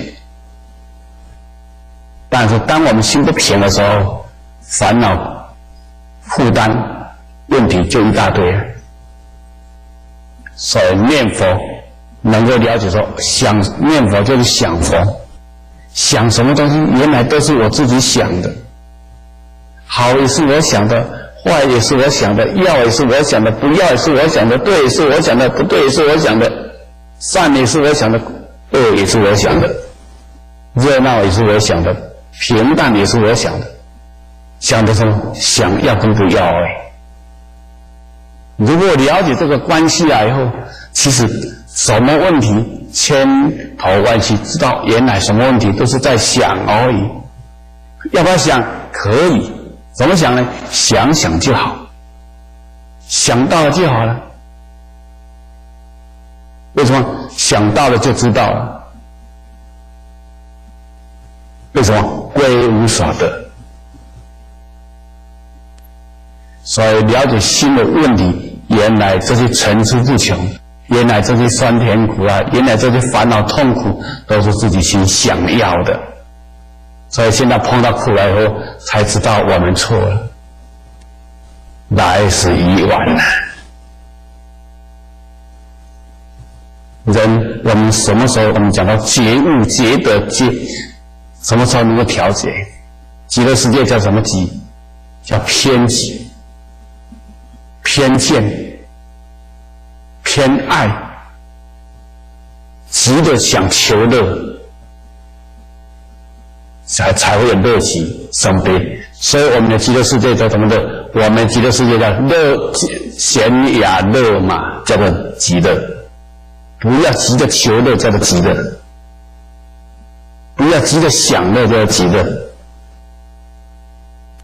这个急呢，一个呢是紧急的急，我们了解知道，不要求，不要攀缘，不要爱的时候，这个急中叫即刻的急。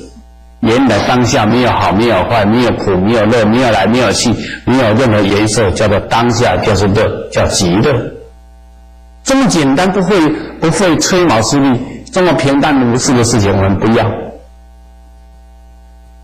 就像我们来喝茶的时候，我们一杯清淡的水，我们偏偏不想喝，一定要找这个咖啡啊，咖啡啊算便宜，我们偏喜欢喝酒，喜欢喝什么更刺激的。越来越讲究，越来呢越迷恋，所以结业其属外来，贪嗔痴、酸甜苦辣、五欲六尘，既然都是自己想要的、想出来的，现在呢要结束、要改变、要调整，当然不是其他的事情，也不是等什么时候，完全看你自己当下。要不要改，要不要忍而已。所以悉以被念佛之心，刹那即结业之手。我们当下这个时候刹那之间，如果忘记了、违背了、背叛了，不想念佛想佛的这种新的观念的话，刹那之间就会去想贪嗔痴。这当下之间就会找五欲六尘，当下之间就会找贪念，找理由，找借口，找刺激，这个叫结业，不是结束。所以如果了解这个关系的厉害了以后，我们能够即时了解知道说，不是大智慧福德人真的过不了平淡，也受不了平淡，也挨不住平淡。所以世间的苦，像这几天这个端午节的前后，全世界就这么热。这个热的这一任从哪里来？全世界所有人讲求享受，不断的开发物质，不断的建设，不断的破坏，大量砍伐森林，大量的破坏水土，大量的在盖建设会发热的地方，像车子的房子，这些都是产生热源的对象。所以这个世界当然又越来越热了，一定是一年比一年热，持久会热不会冷。除非有什么？除非大家不要用气了，不要用火，然后呢，不要用冷气，然后开始种树，难。所以众生的苦啊，一定要真的受到没有办法受的时候，发生大灾难的时候，大家才会重视，才会喊救命。所以经者众堂依品教法做30年佛事。现在我们大家根据佛祖师给我们的开示劝导，把这些功德圣因回向给已经往生的历代祖先，冤亲债主，在黑暗迷惘的世界里面，能够看到光明，能够呢往生极乐，能够放下，真正呢有想要改变、想要接受。经过前面这场法会的熏习，一定呢能够感受到佛菩萨祖师大德的慈悲跟光明。往生怎么样？往生再一个2个字叫做决定，决定就可以往生。如果没有决定的话，就三心两意。能够接受的话，能够欢喜的话，听懂的话，决定可以往生净土。为什么？因为心外无佛，只是在一个我们当下这个念头改变而已。我们愿意改变，我们愿意接受，自然呢就会能够呢离苦得乐。自尽戒相复利，汇聚炎黄。从现在啊，戒相就是大家认真的遵守道理，遵守规矩，懂得洁身自爱。人懂得洁身自爱，能懂得接受，自然呢就会跟佛菩萨、跟圣贤、跟光明、跟慈悲相应。意思说，我们真心那种没有分别、没有烦恼贪爱的意境，自然就能够散发出来。这个意思像什么？就像一块木头的檀香，你放在那边觉得没什么味道，但你给它点个火下去的话，那个本质里面的香味呢，它就很自然的散发出来。我们佛的光明给我们点，就点这个光明，让我们本身具足的香味光明能够产生出来，汇聚炎黄，智慧开来就像一把火一样。你看全世界这个什么世运奥运，这个要开幕的时候呢，就点一把圣火，然后呢把这个圣火传遍了所有参加的这些会员国，作为宣传。因为全世界只有一颗太阳，全世界呢通明。这个世运奥运的话，只有一把圣火，全世界人都知道。这段时间在办运动会，所以这个光明就是引导我们去除黑暗，排除障碍，去除颠倒的力量目标。我们没有汇聚的话，没有汇聚变成什么？心地就在黑暗里面，也就在迷惘里面，在贪念里面。所以我们前面的弥陀经讲到说，念佛既然往生西方，要求生极乐，念念之间呢，只有从自己本身的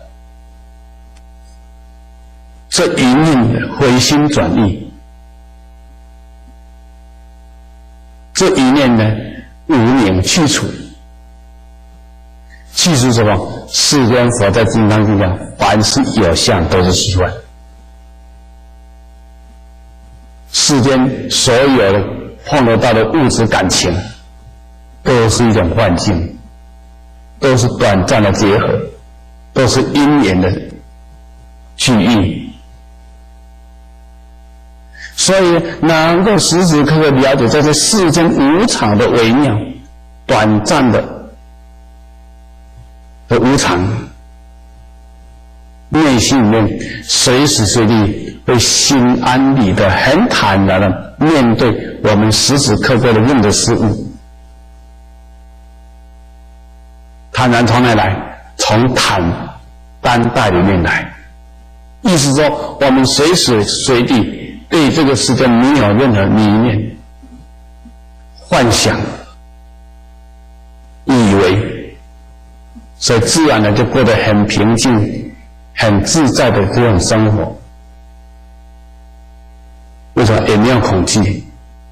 为什么？因为这些都是实实在在的生活。以为幻象，以为的理想，以为的需要，就像在空中飞的感觉，因为不踏实不着地。为什么？随时随地呢都会受现实的状况呢给影响掉。所以我们现在能够时时刻刻能够坦然的面对现实。现实在哪里？现实就是在我们现在当下的环境，没有好坏对错。我们现在能够知道现在所有的现实没有好坏对错恩怨的时候，现在呢就自然过得心安理得。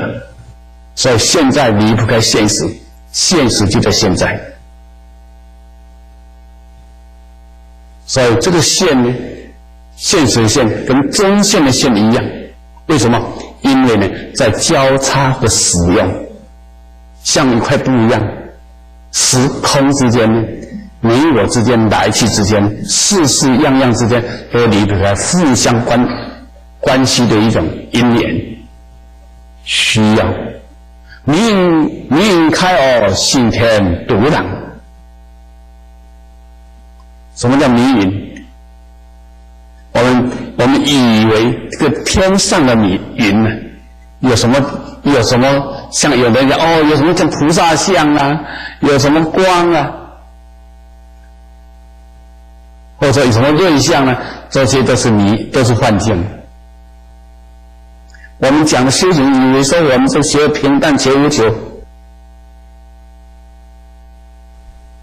大家以为在迷信，有人还在迷云，云也在迷。这迷这个云呢，更遥不可及。我们知道这云你是一阵风吹就没有了。这个云叫什么云？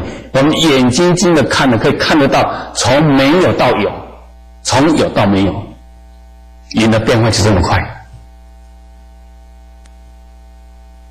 所以迷云开哦，信天独朗。我们眼睛要看这个云，在眼前也好，在天上也好。当一阵云挡住了在，我们可以让我们的伸手不见五指。当这片云离开了以后呢，又让我们挥舞呢没有障碍。所以信天独朗，这个信天呢，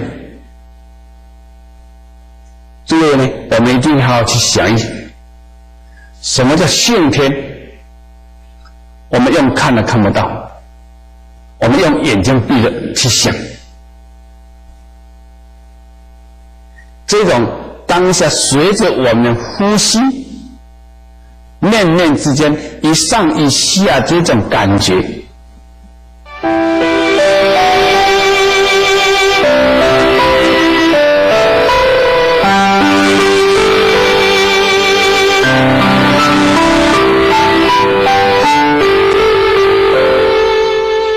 西林寺近邀，十方禅业大德，护持电视弘法，以使佛法常住，法轮常转。若能捐款，敬请电汇远丰银行嘉义分行，账号016-018-700-00165，户名西林寺，联络电话0934-277-691。阿弥陀佛。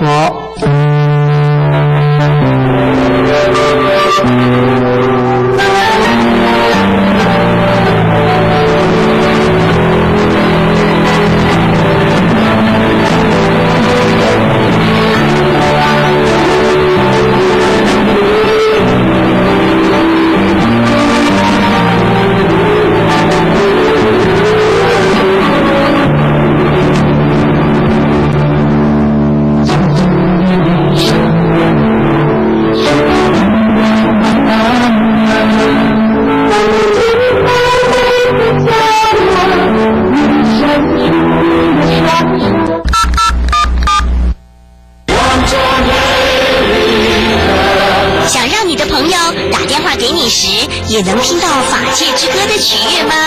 只要在 imomi、远传、台湾大哥大等电信公司及数位点子多媒体公司网站上设定，透过来电答铃，将妙法禅乐传入你我心田，广播菩提，让法喜遍布。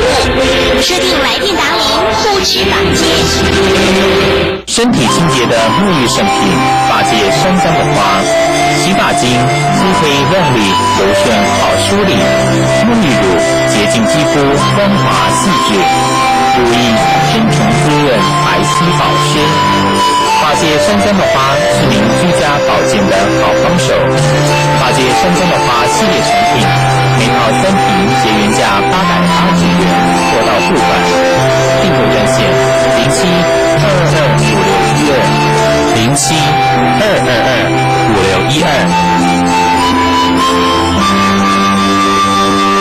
来自台湾梅岭的好山好水，没有农药，没有重金属，孕育一颗颗无毒的有机青梅，全程遵循古农法研制，不添加任何化学香料、糖精，静置、发酵、纯化，饱含大自然精华，修复成人梅精，换回健康青春。即日起欢喜新上市，健康送给你。通过成功大学有机认证与 SGS 检验合格，品质有保证，请安心食用。请上网搜寻松府梅精。货到付款电话07-222-9665-223-0574。佛法传承需要你我共同参与，如来家业不是一人可以承担。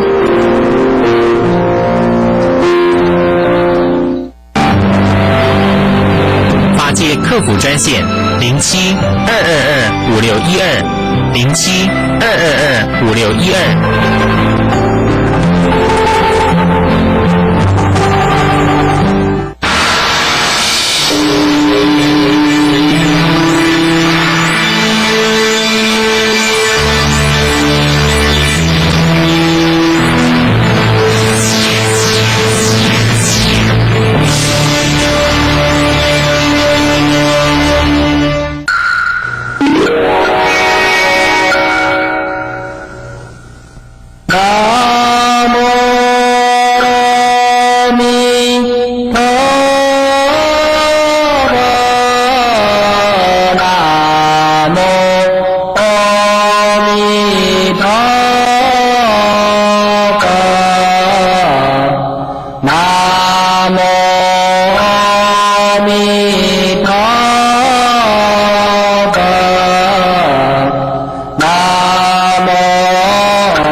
大家好，现在咱开始演讲记录世界九品莲花。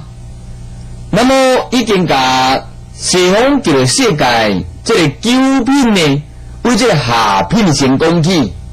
这个下品、下生、下品、中生，已经伫昨以前甲注意介绍完完咯。今日要甲注意讲这个下品上升的境界。到底往生甲旧的世界，讲有这个九层的境界有9品呢？这个9品含这个三步世间，伫这个修行，这个境界关系，用讲的深浅呢，有密切的关系。有如是因，不如如是果啊！哪怕是下品下生，伊个清净微妙快乐呢，也胜过这个凡间呢。胜过8000万1倍啊！所以上惊不要到往生尔，嘛一定讲一定要上品上升啊，下品下升就已经了生脱死咯，无生死轮回咯，绝对一生为到开悟正果成就多啊！已经有甲这个下品下升、下品中升，甲注意交代圆满，今日要讲这个下品上升哦。到底下品下生的状况如何呢？具备什么条件？才得构成下品呢？这个上升呢？就是讲哦，下品上升者，虽不动物，专道自业，将无知识，论说大圣经灵，即度千劫当罪，佛教合正念佛，又度51劫生死之罪，即见化佛化圣众，放光满色，明镜成宝莲华，随有即至宝地，经77日，莲华乃开，见自圣光，并闻所说大圣经典，即话如上道心，经10小劫，其别法名文，必证初地。这就是所谓下品上升的境界啦。如果在世的凡间所做行为是如此而者呢，那就感召这个第六世界呢下品上升啊。那么下品上升是什么情形构成呢？意思是呢，用在世虽然未诽谤佛法，未诽谤佛祖，未诽谤出家众，意思三宝未诽谤啦，但是伊呢，哇，做一个恶业啦，做恶业的人，那么在报命中时，会当拄到善知识呢，该开始佛法。听大圣经典讲，我在世做那是恶业，感召因果报应呢，因此良心发现。那么听到这大圣经典、大圣佛法了后，当下能度呢千劫的重罪哦。刚听到这大圣经典、大圣佛法了后，当下就拄着千劫的重罪，你想看卖啊？所以佢呢善知识更加加，讲你合掌千年佛法。阿弥陀大慈大悲，会接引往生西方净土呢。听到弥陀功德，听到念佛遐尼好了后，当下又搁拄着51劫生死重罪去，你看卖？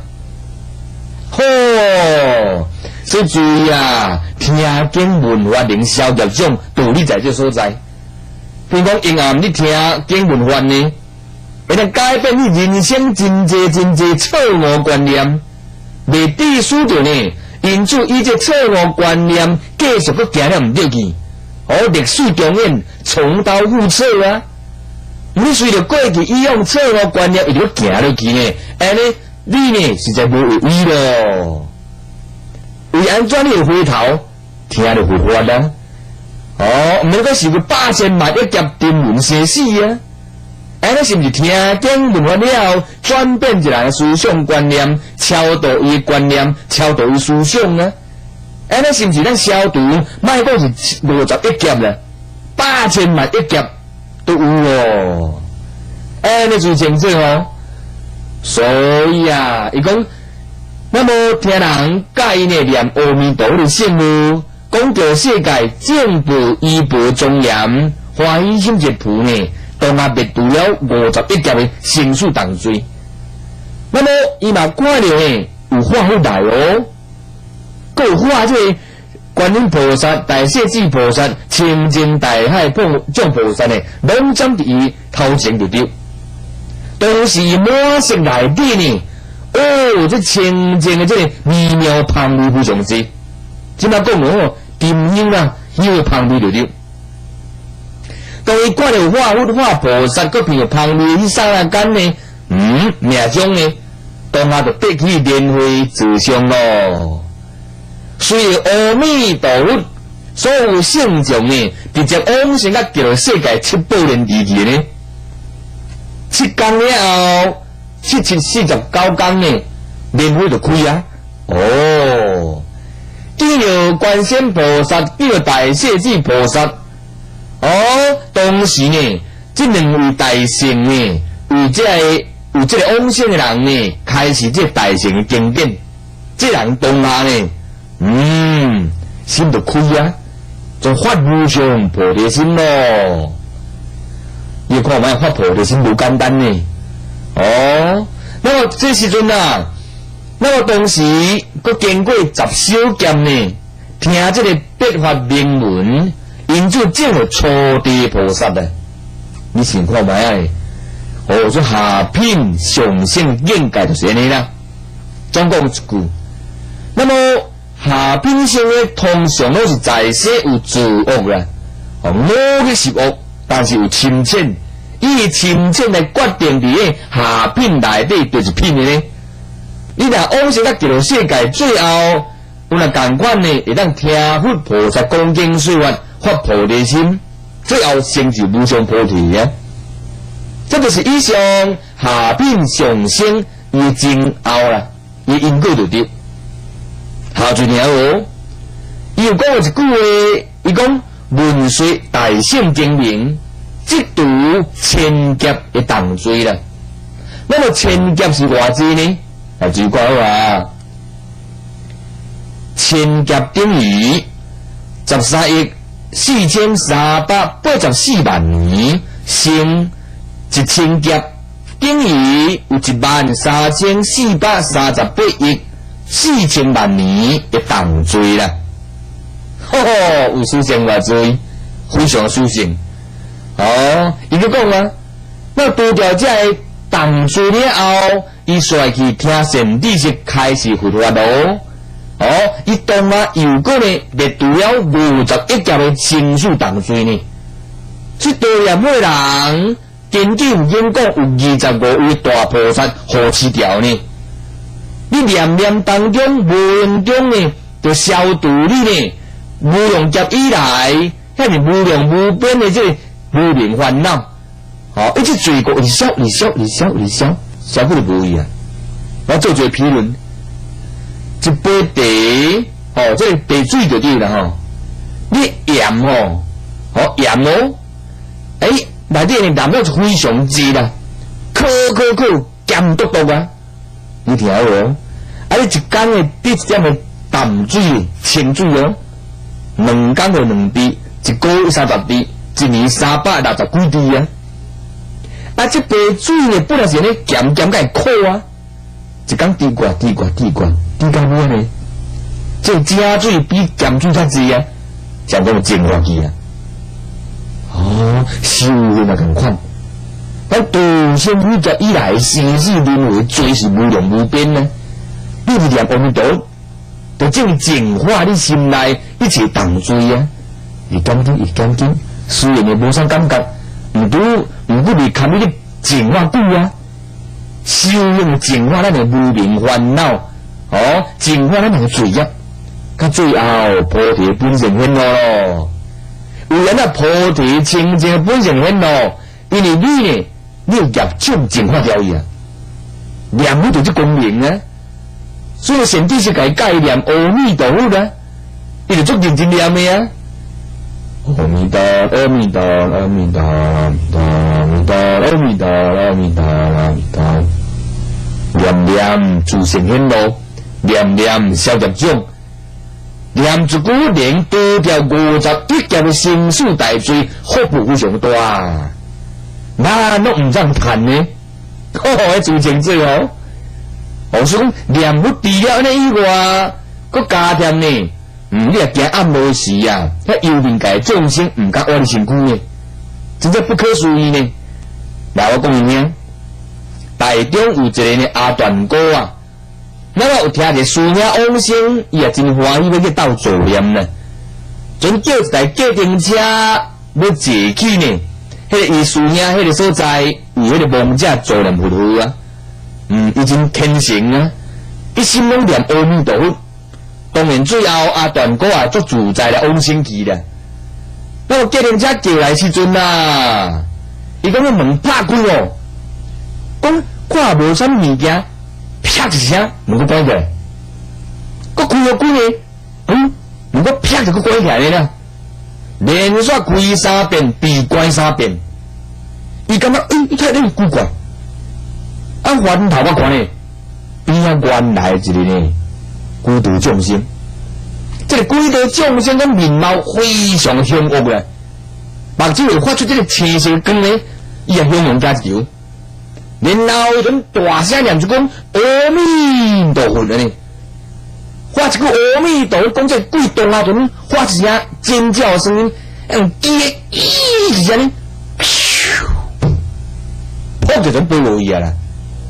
念一句阿弥陀佛，强过咱的光明大德呢，万德庄严的佛路呢，都甲这鬼大一个拢大阵，鸡一声拢无去。原来这个鬼就是呢，要阻碍阿段哥呢，无爱互去做念呐。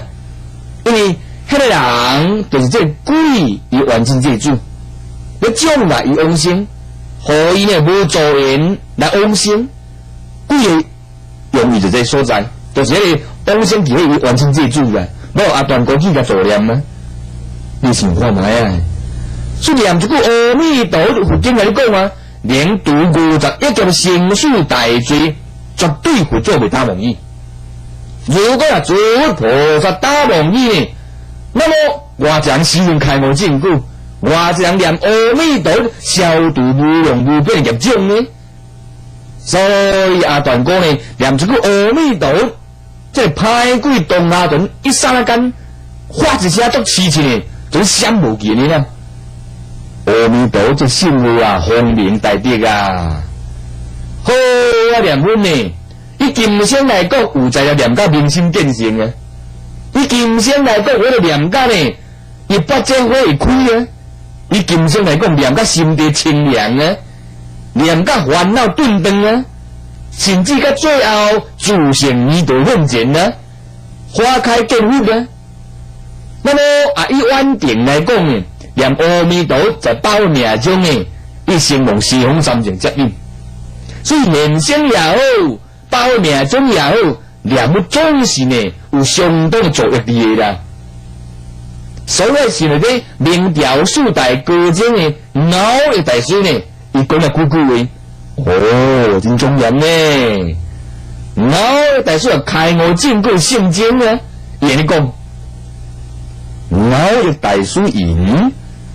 念彼阿弥陀佛式三藏12部经，即教理都在如来面，3000威仪8万谢应，3诸境界亦在理啊。注意爱清楚吼，意思讲阿弥陀佛即句阿弥陀佛呢，你念甲非常熟，念甲炉火纯青，念甲入神，念甲念佛三昧。阿弥陀，阿弥陀，阿弥陀，阿弥陀，阿弥陀，阿弥陀，阿弥陀，阿弥陀，阿弥陀，阿弥陀，阿弥陀，阿弥陀。念甲非常的熟就对啦，非常的专精。当这时阵啊，经律论三藏12部经典完全伫你心内，伫这个阿弥陀佛内底，伫清净光明的如来藏内底。只是需要在某个相去去牢记，那么念到阿弥陀佛入神的时阵，你3000威仪啊，8万4应的庄严上呢，完全也伫这个阿弥陀佛如来藏性内底。你想看来啊，所以阿弥陀佛啦，来今生我就听这净土法门，会当念阿弥陀佛，是在咱度生累劫，未当个好人。开始有修人，为何一个人听见阿弥陀的圣呢？看到诸佛菩萨的圣像，欢喜心就现前。为安怎？为安怎？爸母生难，兄弟姊妹，伊的神经就差别很大。有的足虔诚的，有的当作蚂蚁同风，有的非常认真，有的呢有快当作无快。有安的差别很大，这袂当无讲诶。每一人与生俱来的神经啊，伊个人修来。虽然爸做兄弟姊妹，共父母所生，但是个人的灵魂、个人的意识，伊的背景，与生俱来多生累劫以前，伊个人的背景无同款。虽然今生共款是家己老爸老母所生。食同款的迄卡饭，受同款的教育，现金就千差万别咯，确实千差万别。所以有的兄弟足有现金的，有的姊妹无现金，有的姊妹有现金，兄弟无用现金。爸爸兄弟，这该有现金，这个就无呢。爸爸姊妹，这就该有现金，这就无现金呢。这袂当无讲的呢。这兄弟姊妹伊个人生生世世有挣现金无挣现金，有学问无学问，有密切的关系的。所以啊，咱今生会当念阿弥陀佛啦，福报非常的大哦。赶紧的，赶紧的将咱多生伟业所挣的现金，在今生已经现金流咯，佮再度去无流强流。应当在今生内底呢，唔好甲遮尔美好的因缘又搁丧失。咱应当啊，甲多生伟业的现金在今生内底呢，继续甲压水、甲灌溉，互开花结果。互咱自己呢，生死办好，互咱呢唔能够生死轮回啊。主要目的在这所在。所以呢，希望大家好用功修行，今生生死就办得圆满。咱往生甲阿弥陀佛世界，后就是唔能够轮回生死啊！这么庄严，这么神圣的工程工课呢，咱无做是不是严重对不起咱自己多生伟业的现金呢？100%唔对。所以一句阿弥陀念好呢，三藏教典拢伫咱心内。这个阿弥陀念的顺个性呢，3000威仪8万4年呢，拢总伫咱心内，伫这个阿弥陀的身上，你就清楚吼。好，那清楚，咱要讲话用经过10小劫，就继续有这个笔法名文啊，一证的这初地菩萨。那么10小劫到底偌长呢？来自看咯。10小劫等于一劫有这6798万年，继续有笔画铭文证得了初地的菩萨。有16798万年啊，你都记住了笔画铭文。那笔画铭文呢，是专有名词，咱等下后壁解说下。来，注意听。有一个初地菩萨，那么初地个听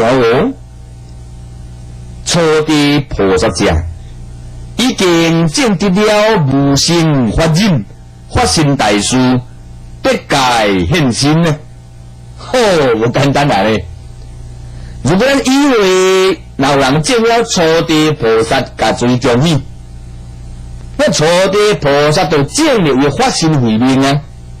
有证了呢无生法忍嘛，靠一分的无明，证了一分的法身呢。所以呢，初地菩萨以上，咱称那个法身大事啦。尤其初地叫做欢喜地菩萨，名称叫欢喜，为安怎欢喜？因为证了法身而欢喜，唔免受生死轮回欢喜。伊呢进入涅槃不生不灭欢喜。已经唔免个三界六道点点步步欢喜，因开悟正果欢欢喜喜，安尼就清楚初地叫做欢喜地啊。那么初地进入偌悬呢？讲有法度一个身躯用伊心动来变现100个身躯去100个世界度，100个世界遐个众生就对了。互遐众生发菩提心，修菩萨道，成就佛道啊。宽卡度众生啊，初地菩萨道我就必界现身，那二地我就千界化身，甲一个身躯用心动变化呢，1000个身躯去1000个十方世界去1000个世界度遐无共款的众生，互遐众生发菩提心，成就佛道啊。那证了三地菩萨的叫万界化身。将一个身躯用心动变做1万个身躯，去1万个世界，度遐无共款的众生的语言建筑，互遐众生发菩提心，成就道啊！依次列推，一直到成就妙觉成佛的时阵，叫做无量8000万亿劫化身啊！不简单咯！我都甲一个身躯呢，变做无量的，佮加无量8000万亿个众生，这佛的身躯去度化众生啊！不简单咯！所以释迦牟尼3000年前来人间，也只是呢8000万亿个身躯其中一个身躯尔呢。就是释迦牟尼长那个身躯呢，就是讲世界有无量8000万尊啊，化身度众生呢，安尼就是明辨吼。好，不讲哟，甲到讲这八法明文，这是为释迦的专有名词，咱解说一下。来讲哟，八法明文共有100种副教名词。若能明白八法，则能了解万法唯识的道理，可以入大乘之门，但释法与无释法。注意要看的吼，这就是讲八法明文顾名思义都有100个专有名词。如果来了解这专有名词的道理呢，你就有在了解咱人。万法唯识所现所生呢的道理，咱入这大乘的法门以外，但是这释法甲无释法的道理，叫释心用法呢，包含着世间出世间的道理呢，完全伫这八法明文讲得非常详细，这是唯识的思想哦。所以你了解唯识修身呢，爱甲八法明文这专有名词摸清楚。你就法度进入呢万法唯心，如何转识为地，开悟正果啊！就清楚吼。好，听了哦。总共一句，八法明文是唯识的专有名词，佮同时伊呢，伊名相的提纲呢，伊提纲挈领，你也了解这名词，你咧研究唯识就较清楚啦。同时，唯识就挖进咱世间这个心理学的思想。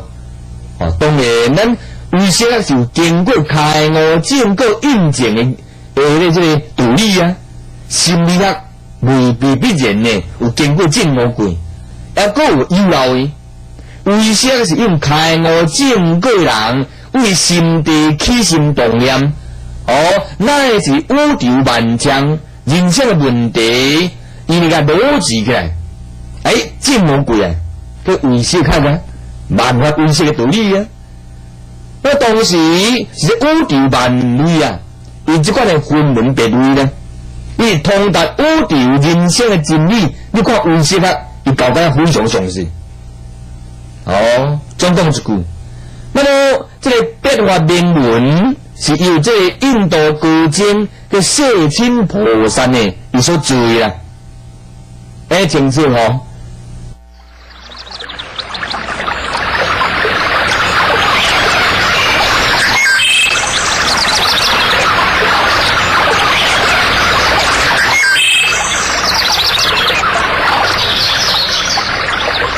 下次同一时间，请继续收看。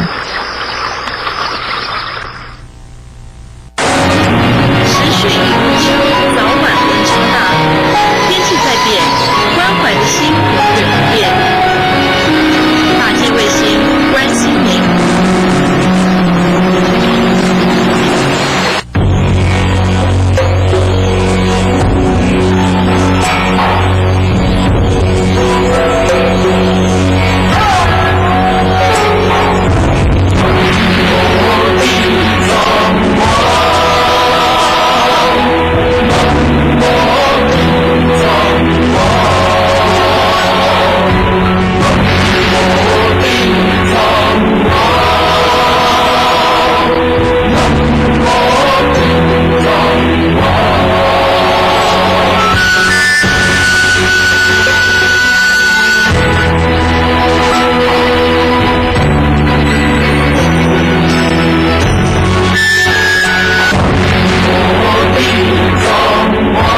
您想要有同铃声吗？告诉你一个好消息，现在法界之歌 CD 内的38首歌曲已经能够在 eMoney、远传、台湾大哥大等各家电信公司及数位点子多媒体公司网站下载咯，让年年佛号深深为您祈福。下载铃声，护持法界。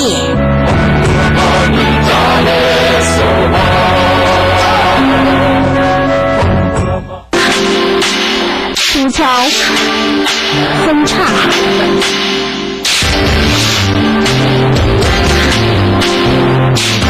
哥，干别加麻烦，用这点后啦。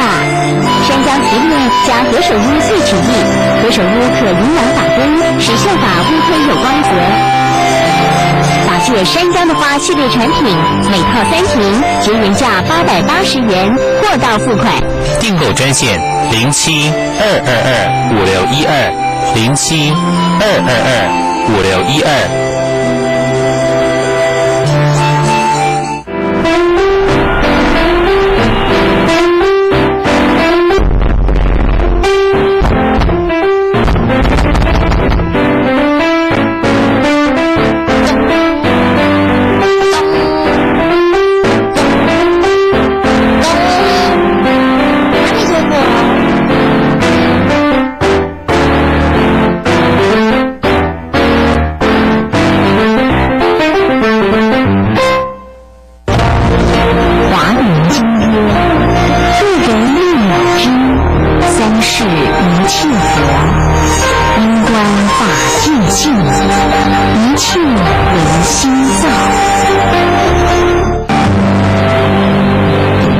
客服专线07-222-5612，07-222-5612。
各位观众朋友，大家好，阿弥陀佛，欢迎收看佛化教学。那么今天呢，照例跟大家介绍这个准提菩萨他的脸部的细部画法。那么上一堂课呢，我们已经把眼睛的部分第一道手术呢，也就是说淡墨色已经把它画完了。那么包括呢他的头发也已经先上一个淡墨色，因为我们这一张画呢，我们要用蓝色来做表现，所以呢，我们只是把打底的部分用很淡的墨色去把它表现。那么眼睛呢，同样的也是要洗深浅那么然后再用深蓝色把它罩上去那么眉毛、眼睛、头发这些都要罩那么它还有一只眼睛呢，是在两眉中间就是额头的部分那个位置以前就是通常呢，我们都是画这个白毫的位置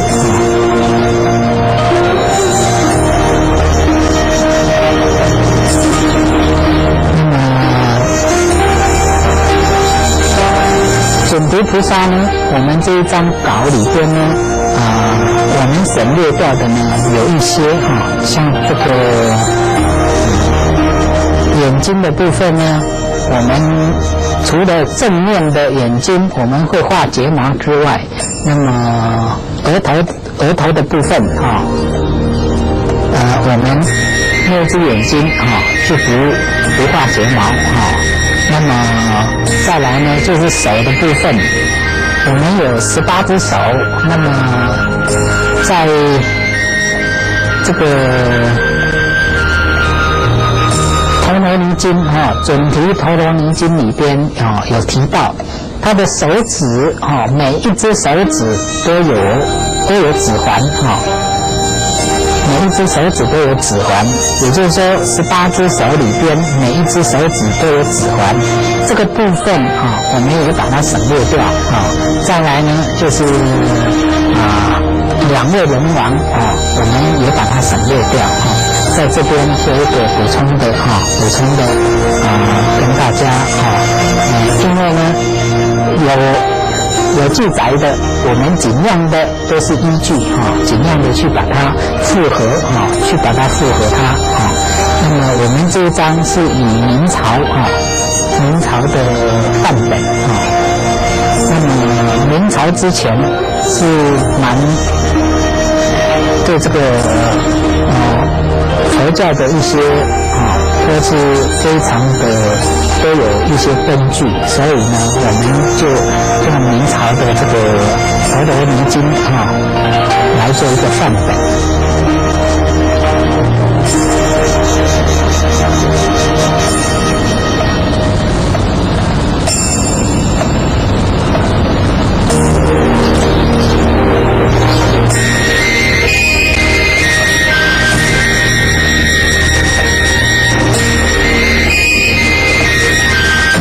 眉毛呢，它除了要对称呢，还有高低、宽窄这些呢，也都要注意尤其是眼睛跟眉毛，左边你修一笔，右边就要加一笔它是两边你只要加，就是要加2面左眼哪一边加，右边就是要加唯一的就是笔触左边笔触跟右边笔触，你虽然是同一个方向，但是画出来的笔触要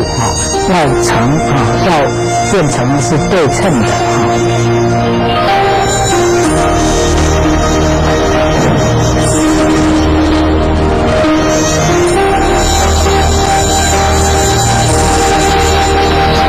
画脸部呢不可以急不可以急，要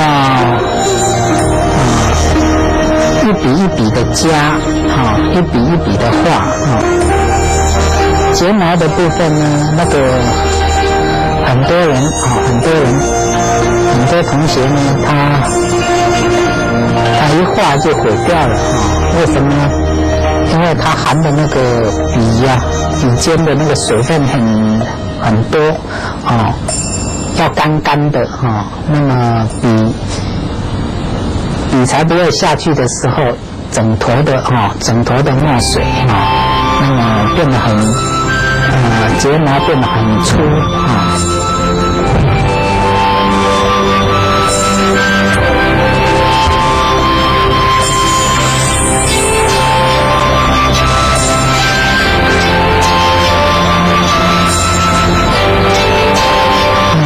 通常呢，我们是眼睛跟眉毛画好之后眼睛跟眉毛画好之后，当然是头发它也是要同一个色系不过在我们在这个感官上就是整体性再看的话，我们嘴巴没有画起来会觉得怪怪的，所以我们呢从嘴巴上呢我们先画如果各位在画的时候，如果先画头发也没有错也没有错，因为呢眼睛跟头发它是色系要一体的呢，我们要注意的就是说，菩萨呢，它是嘴唇嘴角往上扬那么洗颜色的时候呢，我们要注意的就是分成2个步骤，一个是嘴唇的上唇的部分那么往中间洗中间的部分要留一些白那么在示范的时候这哪里要上色，怎么洗都要注意。还有呢，就是要注意的，就是这个水分不可以多水分不要多，要稍微比较干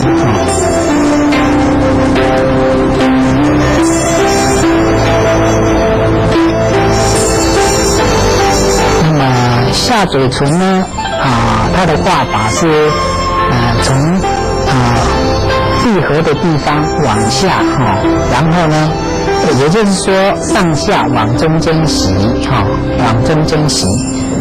那么跟上唇是不太一样它的洗法不一样，它因为留白的地方是不一样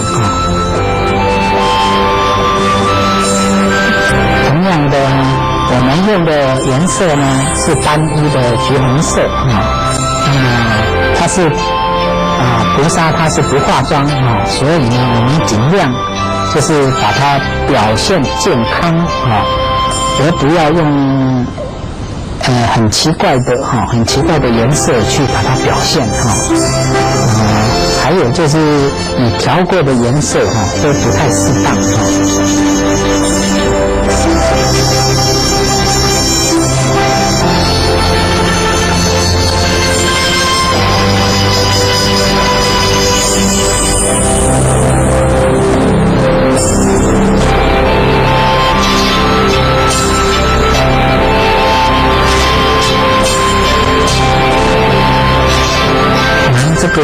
这尊菩萨呢叫做准提佛母实际上呢佛母呢我们都知道释迦牟尼佛他本身的母亲她叫做摩耶夫人，实际上呢诸佛之母就是智慧所以呢佛母实际上就是表智慧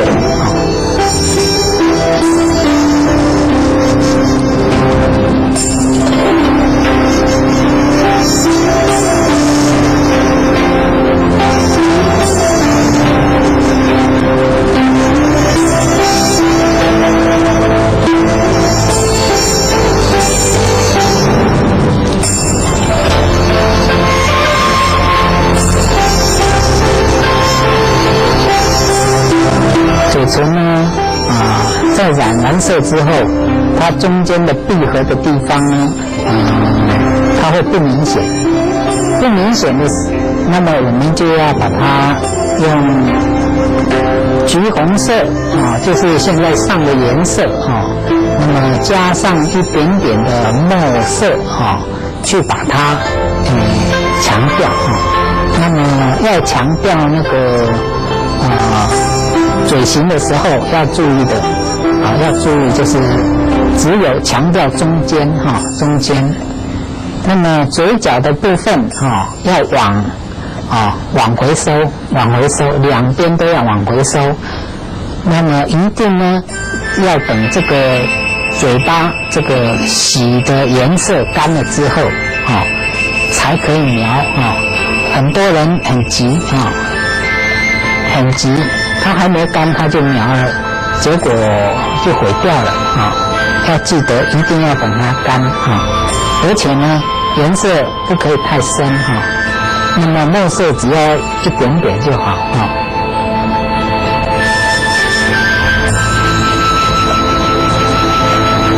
记得的就是一定要干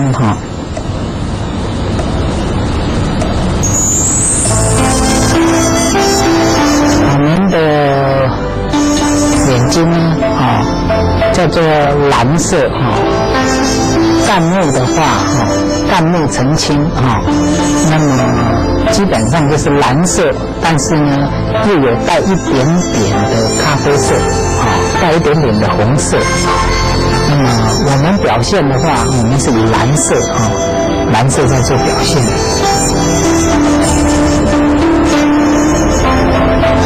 那么嘴巴闭合的地方因为上颜色之后它会不清楚，那么不清楚我们就必须把它中间那一条线把它描那么中间描这个嘴唇的时候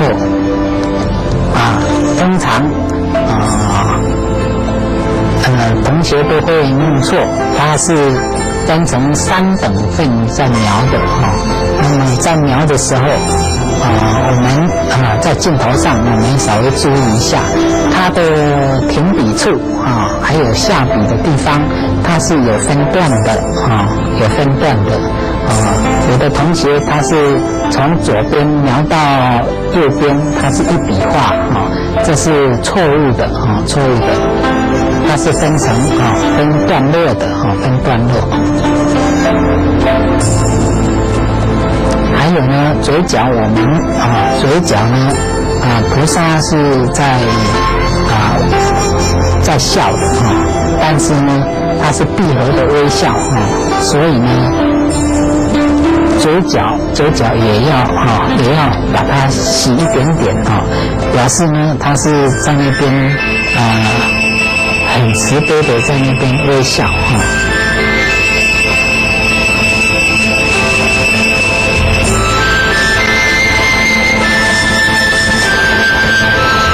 记得呢这个部分都要蛮干的水分都要控制好如果水很多的话就会晕开了，晕得很大就不好看了它只有一点点的晕开一点点。那么嘴巴呢，嘴巴的外形外形我们是不描不描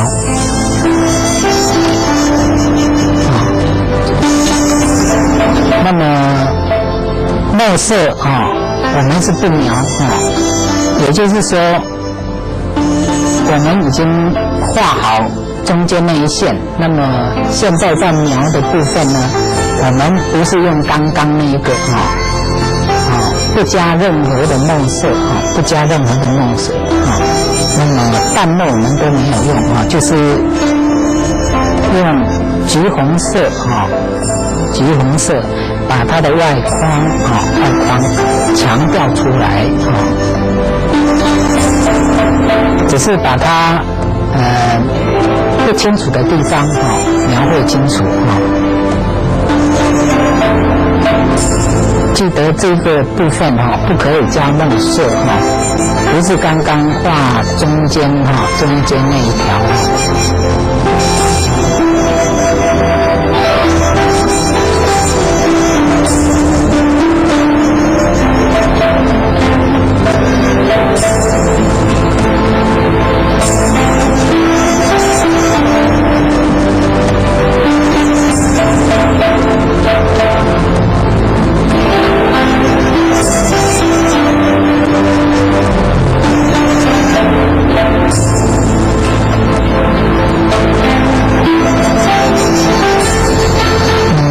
嘴巴呢，它是正面的正面的所以呢，跟侧面的嘴巴，它的嘴型是会不一样。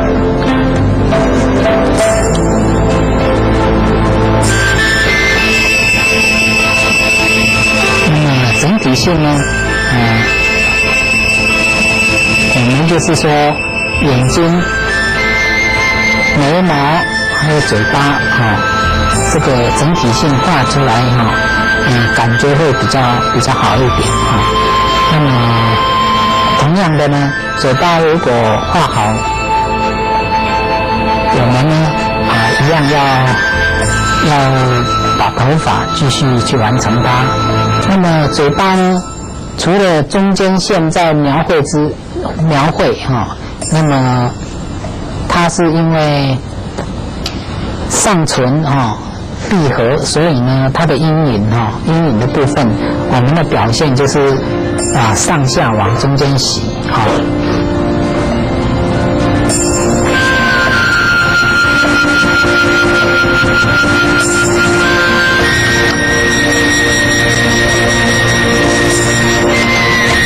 那么头发呢一样我们继续洗那么我们之前所有介绍的一些佛像的肤色洗完，还有脸部全部洗完之后，我们呢并没有在课堂上去把这个肤色的线条没有画过那么实际上呢，这个肤色一样的，整张都已经接近完成之后一样的肤色也是要用橘红色加上一点墨色，再重新勾勒把肤色包括鼻子还有手各个只要是肤色的部分，整个都要再重新描绘勾勒过那么上这个头发是蓝色的部分呢，跟洗黑色的部分它染的时候方式一样那么第一次呢，因为是平涂的就是洗到底它的颜色一样是洗到底等于是把那个墨色盖过去那么一样是用跳开那么方式是跟洗墨色的方式完全一样跟洗墨色的方式完全一样。那么要注意的就是说，头发的颜色洗完之后，要跟眼睛、眉毛它们要配成一体不可以它的色系差太多。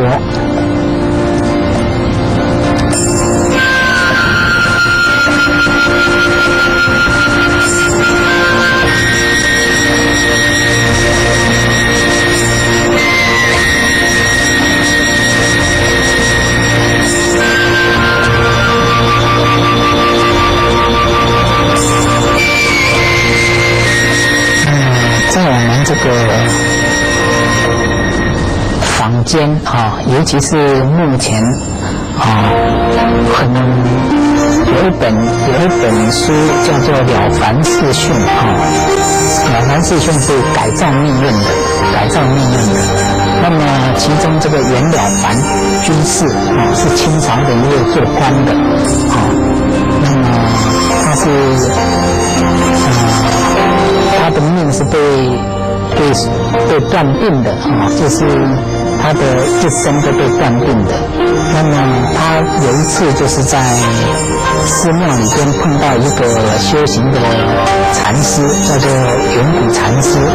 那么他就是叫他除了行积功累德之外，他就是教他念这个准提神咒。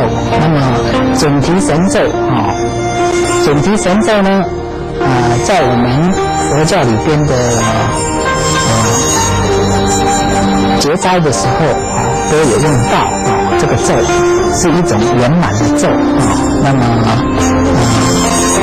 所求是满愿的，所以呢我们才会在这个课堂上因为信奉他的人也蛮多那么我们才会在这个地方跟大家介绍这一尊那个准提菩萨。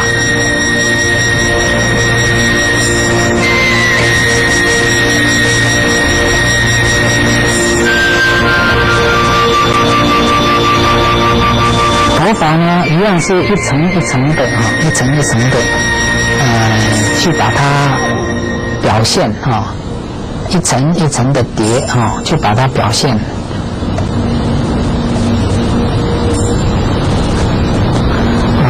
所谓的工笔画呢，它就是要把它表现得很写实哈，所以呢，它的纸张啊，跟一般写意的纸张哈，就不一样啊。那么还有就是它每一个线条、每一个步骤哈，都要交代得很清楚啊。那么在我们画这个工笔画呢，很多地方啊，我们都是不能够马虎啊，不能够马虎。除了在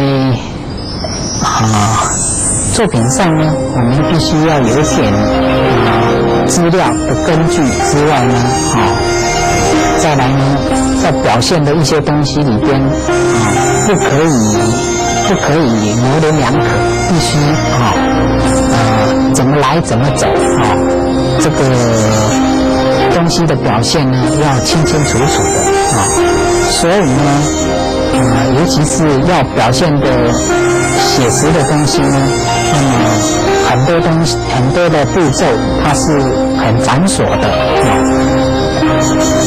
那么尤其是佛画它除了艺术上的评价之外呢，它还有一个很大的好处，就是它可以训练我们的那个心你在学习的当时，你就等于是在一种修行，在还没完成还没有一些成就的时候，你是等于是在自立等于是自己利益自己你把它当成一种修行那么当你把这个菩萨画得很好之后，那么你就可以跟大众或者跟道场去结缘，那么那个时候就等于在利他，所以呢在学习这个佛法是非常好的一个一门的那个修行除了自利之外，又能够利他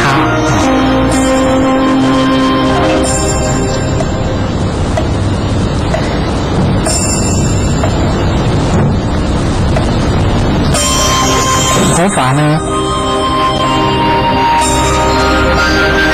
画好，我们要等它稍微干那么才能够看出它的颜色深浅很多的都是要等它干之后才能够看出来。再来呢，如果说不够深，我们可以一次一次的去加深那么我们今天呢，这个准提菩萨的这个头部的细部画法，我们就跟大家介绍到这个地方下堂课我们再继续跟大家做更详细的介绍今天就谢谢大家的收看，阿弥陀佛。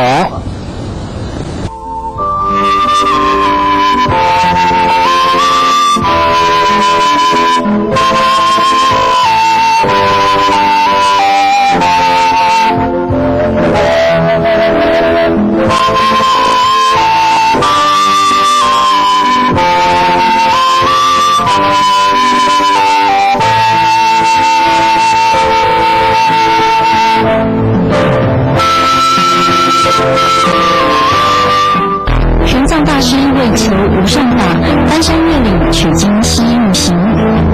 他既为减轻众生奔走道场，荣耀法师在客厅大道场为众生破迷解悟。您的点滴护持广结十方缘，巩固十方众；您的发心护持让正法永续。玄奘经法界情，取经就在法界客厅大道场。跨拨账号41956780，户名法界弘法通讯社。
之歌》CD 内的38首歌曲，已经能够在 eMoney、远传、台湾大哥大等各家电信公司及数位点子多媒体公司网站下载喽，让绵绵佛号深深为您祈福，下载人生不止法界。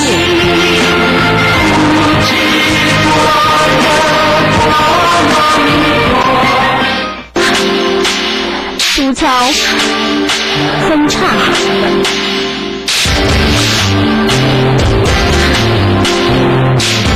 哥，干别加麻烦，用这点后啦。山楂提炼加何首乌最旨意，何首乌可营养法根，使秀发乌黑有光泽。法界山楂的花系列产品，每套3瓶，直原价880元，货到付款。订购专线07-222-5612，07-222-5612。凡事以平常心对待，才能自然。培养自在的发起，就能够有得失心。法界会心得失。法界客服专线07-222-5612，07-222-5612。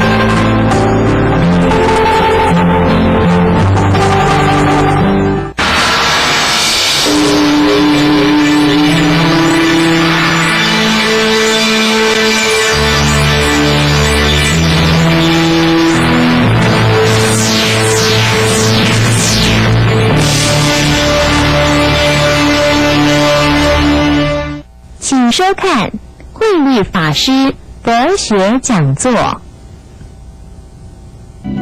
修行不到的人，你要一定要记住无争，还有很重要的心要柔和，要尽量的宽恕众生，忍辱。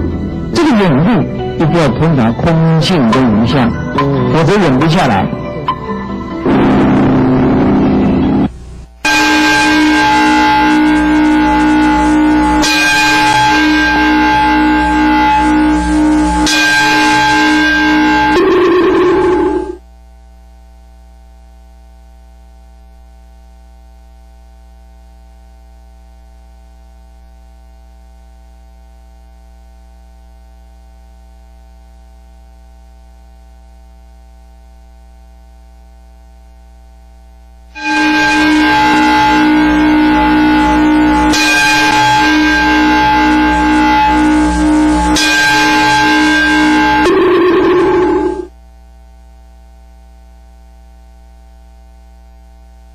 明照满虚空啊！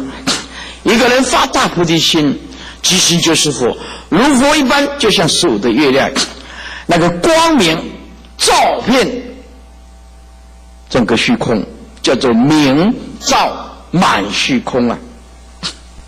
如是护法人，智慧周法界，将发大心护持如来正法的人，必定是一个有智慧的人，而且他将来会得到佛的果报，就像如来的智慧周遍法界。所以在佛门当中，绝不怕牺牲，绝对不怕吃亏，也绝对不怕布施。为什么？我们智慧越来越开，我们的胸量越来越大，所以胸量有多大，人生的舞台就有多大。烦恼不是别人给你的，烦恼来自一颗没有智慧的心，虚妄的执着自己的观念，划分你我他，我相人相众生相寿者相，所以人生最大的敌人就是自己的妄想。敌人不在外面了，敌人在你的内心深处。世间人很有地位的人拥有2种东西，你好好的背起来。有钱有势的人一定拥有2种东西：一，拥有一大堆的金钱；二，拥有一大堆的妄想。一大堆的妄想，这个就是世间论。接下来如虚空平等，无物亦无相，如是护法人，知诸法一味。就像虚空，书在第一天就告诉你，一个修学佛道的人，不要自我设限。你为什么要障碍你的智慧呢？为什么要障碍自己的平等心呢？你就把它放出去。在座诸位，你又吃亏什么？诸法本来就空，你把它放射出去，我请问你又损失什么？你又吃亏什么？我们如虚空般的平等，我底下我告诉我，无物亦无相啊，没有人言，没有所言，没有人言的妄心，就是无相啊；没有所缘的忘记，就是无物啊。六祖讲啊，本来无一物啊，无相。我都讲，凡所有相皆是虚妄啊。六祖讲，本来无一物啊，所以回归那句话。舍利弗，一切众生不知道诸法如幻，不知道诸法如幻的道理，不如实知，不如实知，迷妄相当中忘起取舍，是故有了轮回。所以我们今天的生死轮回，怪就怪在自己妄想颠倒执着，碰到事情割舍不下，做平常百千万种计较，请问你带得走吗？带不走。百千万种计较，不如不计较。所以你现在要做一个工作，做什么工作呢？记得，在没有听经闻法前，也许有一些挂碍。从现在起，你每天早上睡醒要做一件事，就是所有烦恼通通归零。一个那个就是本来面目，每天重复的这样训练。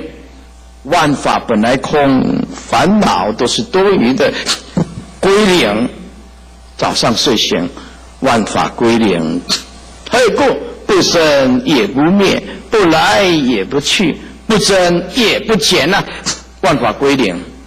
如是护法人，知诸法一味。这样护持正法的人，一定是了解万法空无自性，唯是一心，唯是真如能得海印三昧，诸法一味，味道的味。我们到大海沾一点咸的一滴能知大海味，一法能知通达三藏十二部经，一法就是诸法空无自性，平等平等，如日放光明，横除世间暗，如是护法者，常普照世间我们出家在家呀，当胸量放大的时候，我们的智慧当空，我们的般若智慧当空如日放光明，能除世间暗。诸位，烦恼就是心灵的皱纹跟暗处有人讲，师父，我们的额头会有皱纹，年岁太大了，会有皱纹，对不对？那请问师父，心灵也有皱纹吗？有，烦恼波动，动荡不安，就是心灵的皱纹。心灵也会老吗？会，没有正面的般若智慧能量，心灵绝对会老化，活着到最后就觉得没有意思就就活得没有意思啊，到最后就是会去跳楼自杀，活得没有正面能量，都不知道内心里面充满了般若智慧光明，还有一条解脱之道，还有一个极乐世界可以去。他不知道，没听经没有文法，他怎么会摸得着这条路啊？活着，老公也不在了，儿女也去美国了，我一生啊，客家人讲的，哎呀，我有糖尿病啊，糖尿病啊，护理法师啊，有那个病咯，啊，你有什么病？我没病啊，我没病啊。哦，我在雷音寺看到啊，因为我做美容镇做了5年了啊，看到那个蛇杀鬼，蛇杀鬼啊，慢慢我就听得懂了。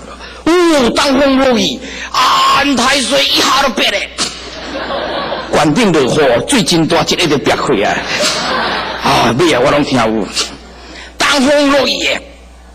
安太水足大水的，一下都别的，一个都别开啊！我去客人客家人多火当，客家会下球啊！所以我嘛是半个客家人了半个客家人啊！所以有时候半开玩笑咯师傅来人了俺南部行啊！米龙行啊！大家讲讲笑话了哈！有时候跟美容客家人讲几句客家话，哇，很亲切呀，很亲切的啊，汉一点啊！那么如日放光明啊，横除世间暗，我们的内心啊，哎呀，忧郁、烦恼、痛苦、煎熬，对不对？心属那么供出来，无下人了解。其实这每个人都适合唱这一首歌啊，这每一个人都有心事啊，一讲起来滔滔不绝，几天几夜的烦恼。所以我告诉你啊，你看看没有学佛的人，他日子怎么过？2个字：煎熬，痛苦不堪。还有一点，会逼死自己的观念，会逼死自己。有一个媳妇非常恨她的婆婆，非常恨她的婆婆。在20年前很早的时候来到讲堂，她非常恨她的婆婆，因为她的婆婆把她的财产呢，通通分给大儿子、二儿子，她这个第3个一点财产都没有，因为这个老三啊不怎么争气会赌博，会喝酒。其实爸爸妈妈也没有说不给他，就是那个第3份的财产暂时放在爸爸妈妈那边，因为他怕他赌光了，怕他喝光了，这个媳妇啊要买房子没钱，老公也不争气对这个婆婆非常的不满，那公公死了，恨，不管我讲什么，安慰都没有用。后来有一天重病啊，经过了几年重病啊，又来到讲堂，我跟他讲啊，你那个恨啊除了没有？他说我还没有，还是继续恨。我就跟他讲，你那个恨难道要带进去棺材吗？有人要带福报进去棺材，带般若智慧进去棺材，哪有人带恨进去棺材的啊？媳妇啊，你想想看这个婆婆也生一个老公跟你同床啊，是不是？这个你的老公是这个婆婆生的，需要这样子吗？没有办法，那个放不下就是放不下。后来就没有什么联络了，听说后来死掉了，媳妇比婆婆早一点死了后来就听说死掉了。所以这辈子你看又碰到了文殊讲堂，又碰到了上人，对不对？上人讲的话，下人都不听。一句话上人嘛，我丢下人嘛，都不听我的劝告，叫他放下，他怎么样？我不想。就说哎呀，师父啊，你真的放得下？当然放得下啊！天大的事情都要放下。第二次世界大战死了几千万的众生都可以解决，你有什么事情不能解决的呀？是不是？你有什么事情不能解决，就放下，在晚上好睡，好睡。你看看哈，有佛法的人时时刻刻享受生命，没有佛法的人，生命对他来讲就是一种煎熬、痛苦、忧郁、不满、牢骚，想要去自杀，所以是自己逼死自己，自己逼死自己啊！谁让你死亡？你自己没有智慧。如是护法者，常普照世间呐！我们呢内心充满着般若智慧，能除世间的暗，尤其是心灵烦恼的黑暗处，现在见到光明了。所以你应当把听经闻法列为今生今世修学佛道必要的功课。念佛、拜忏、诵经很好，放生、吃素也很好，记得要听经。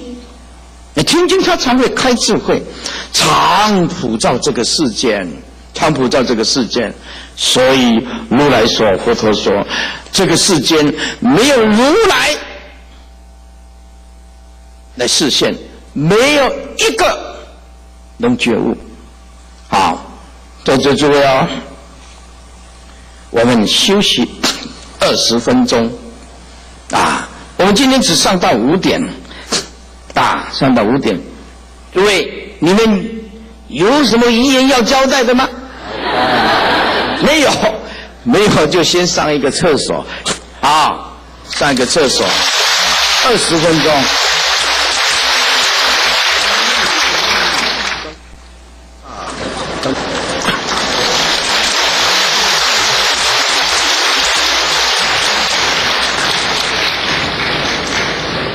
请坐请坐，请坐。我们今天呢，5点以前就一定要结束因为要把这个会场收一收，整理一下，我们很有礼貌的要归还给联合大学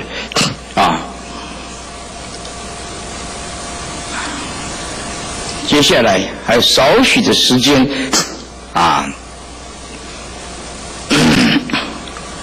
佛陀告诉我们，忍耐有多种，这个忍，但是有相忍一定比不上这个无相的忍。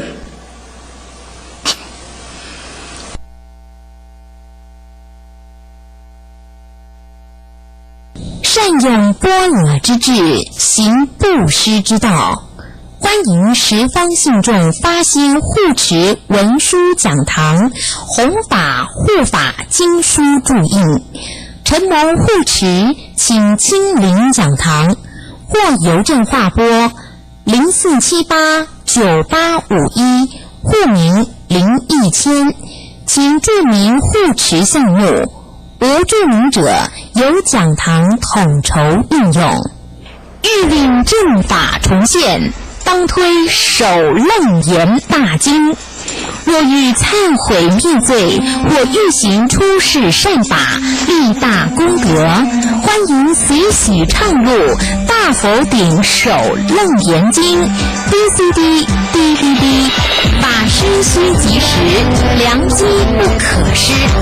若欲发心者，请亲洽高雄文殊讲堂，或以划拨方式注明注入楞严经光碟，邮局划拨账号04789851，户名01000，慧律法师俗名。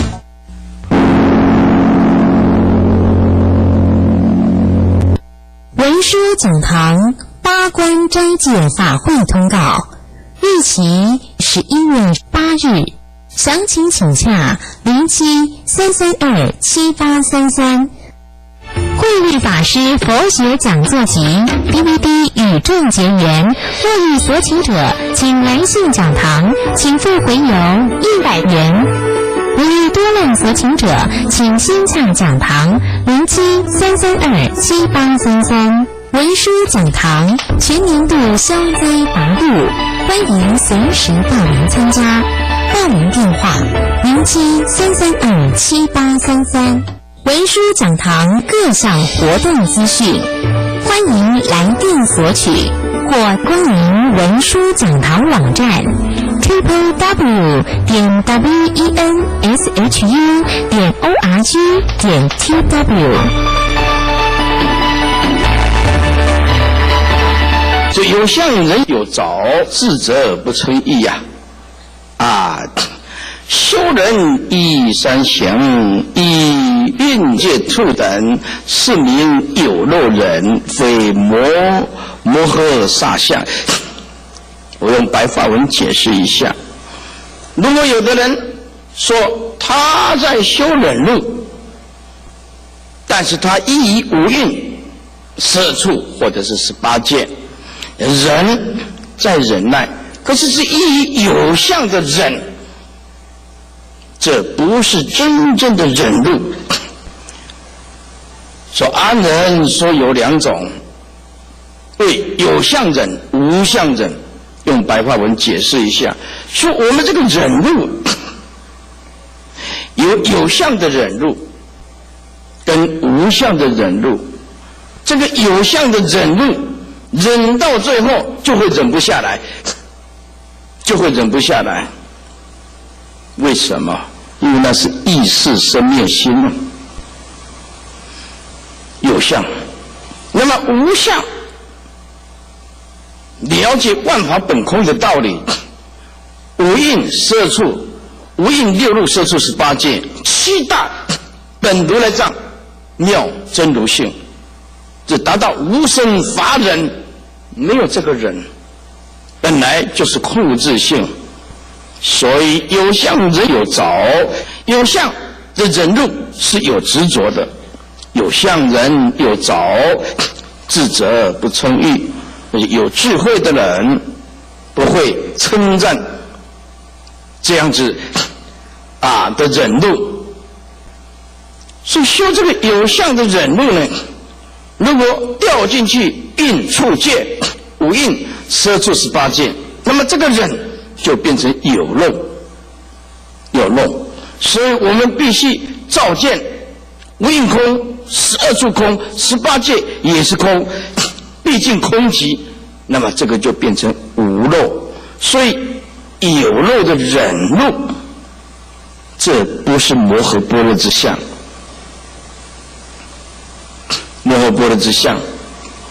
那什么是佛陀所赞叹的忍辱呢？佛陀所赞叹的忍辱，说无染着忍，就是能忍辱，可是并没有卡在一个观念，说我染着，说我忍辱，我忍来你就顾我嘞，这句话就是没有功夫的人。或者是说，就是我忍，我再忍，我再继续忍，那就表示它是有相的东西。无论他怎么表达，他仍然是在有相里面。那如果说那师父你要忍耐他吗？没有相，说什么忍呢？本来无一物哪有什么忍的这个东西存在的？没有这个东西。所以我们了解诸法本空，印处戒、无印摄处18戒，都是极尽大般涅盘相。什么是大般涅盘相？众生相就是大般涅盘相。难道大般涅盘相可以离开本处吗？众生相就是大般涅槃相。何以故？当下就是了，当下就是了。啊，你要求的大般涅槃，如何可以离开一切众生？一切众生皆是如，如即是大般涅槃相，不离本处即得菩提。所以极境、三行等，也就是应处界，都证悟到空无自性、空相、平等，说此人可称喻啊！说这样子的忍辱是值得赞叹的。底下这两行啊，这是最为重要的，这是成佛的关键。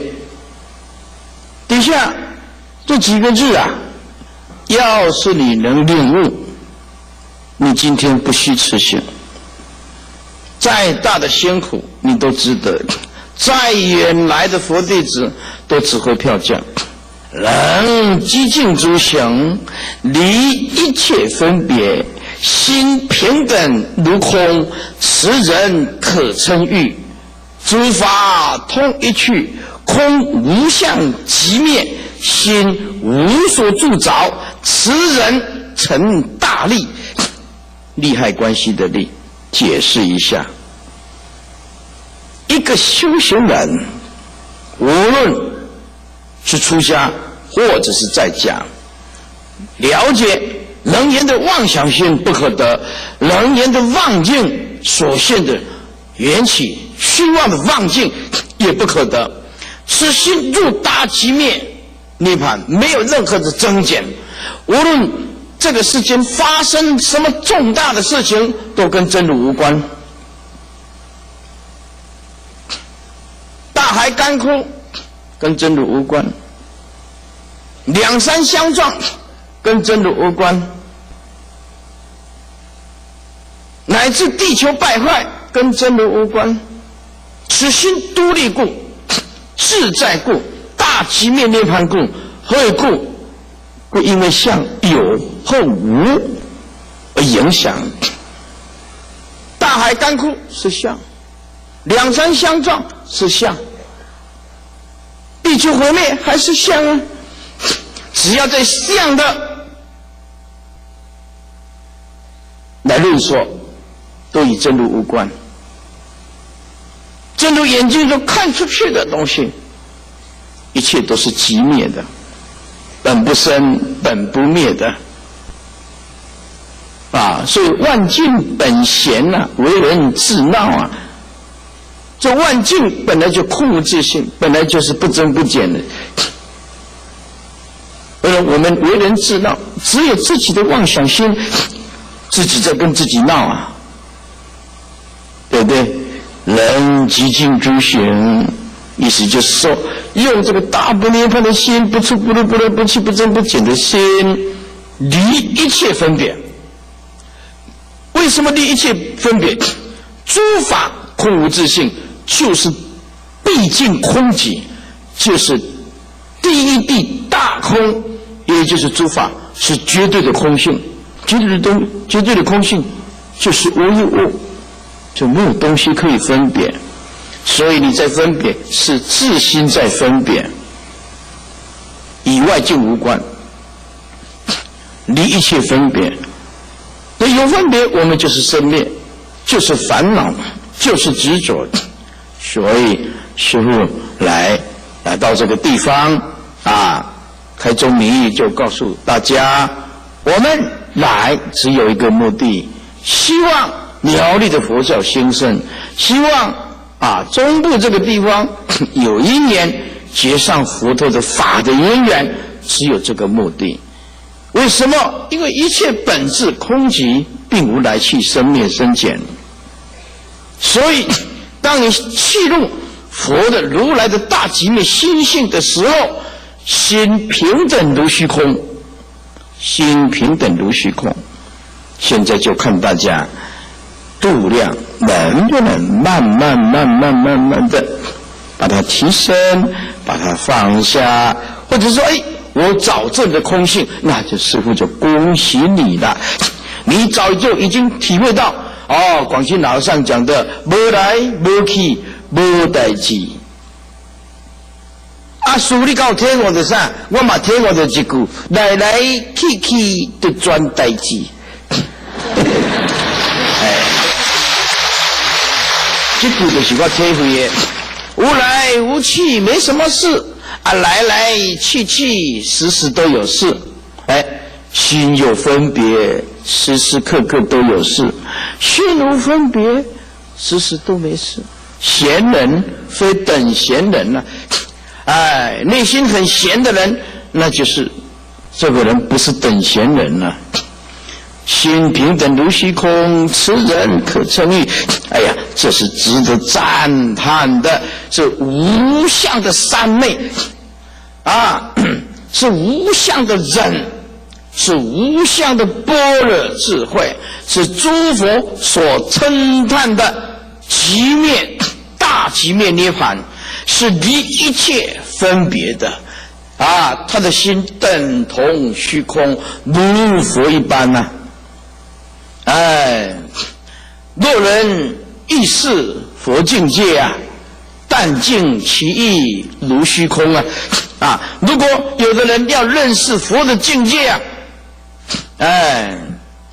如果有人要认识佛的境界，但尽其意如虚空我们要彻底的清净我们的心，他的心就像虚空一样，能包容一切，诸法同一趣，空无相即灭，诸法其实都空无自性，平等平等。100年前我们都还没有出生呢，100年后我们虽然有千差万别，现这个出家相在家相，所以在100年后我们又回归尘土，人来自于星辰，也回归星辰；人来自于尘土，也回归到尘土。诸法同一趣，有什么东西可以分别？慢慢的你就想了解，不了解生命，生命对我们来讲是一种惩罚。我们不了解真理，人生宇宙的真理，我们是一种煎熬、痛苦、负担，有时候会搞到跑去跳楼自杀，吃药也不会好，吃药也不是吃不好。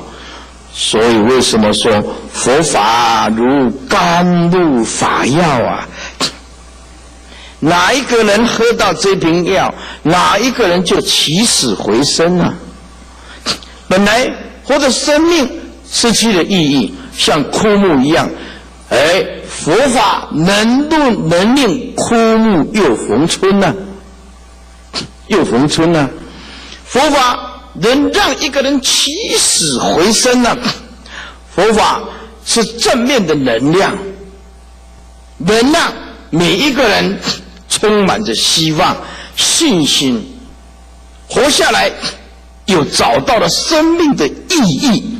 他不会说这是无趣的人生不会的。所以说诸法同一趣，万法毕竟空寂，是空无相即灭。一切法自性本来就空，一切法本质无相，空就是即灭嘛，就是没有能言，没有所言嘛。时时刻刻智慧一照，万法皆空，平等平等但是对因果负责的用智慧一照，万法都是无相所以你今天你硬要活在贪嗔痴里面，这就有相，有相会让你贪嗔痴无相会让你进入无贪无嗔无痴。祝你想象一下，想象一下，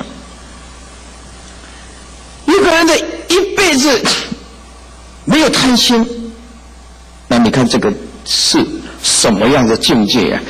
清凉，一切法无所求，无所贪找，他的人格不得了，人道无求品质高啊，无欲则刚。一个人一辈子都不生气，不恨过任何一个人。我们千万不要把恨带进去棺材，那个不能成佛的材料。我们要带什么进去棺材？我们要带福德、善根、因缘、智慧。死了以后，我们般若法身活起来，生生世世善根只要碰到因缘，我们就显露出来。所以你再想象一下，一个人一辈子他不会懊恼，不会嗔心，他不会两个眼睛大大的气到晚上睡不着，他也不嫉妒人家，因为没有相啊，也不会羡慕有钱人有才识的人，那也不会看不起这些乞丐可怜的人，因为他无相啊。皇帝也死啊，乞丐也死啊。当契入无相的时候，是如此的平等啊，多么的好。再来，我们一辈子不过一次，因为无相空，让我们过智慧的生活。空让我们内心有回转之处。你今天你开车是不是要找到一个空地回转，找到个停车场啊？有空地你才有停车场啊，才有车子可以停啊，对不对？文殊讲堂分院养德禅寺八关斋戒法会通告，日期11月14日、15日，详情请洽养德禅寺049-227-2893 049-227-1935。文殊讲堂分院花莲佛心寺佛医法会通告，日期12月6日，详情请洽佛心寺03-852-5992。文殊讲堂各项活动资讯，欢迎来电索取或光临文殊讲堂网站 www.wenshu.org.tw。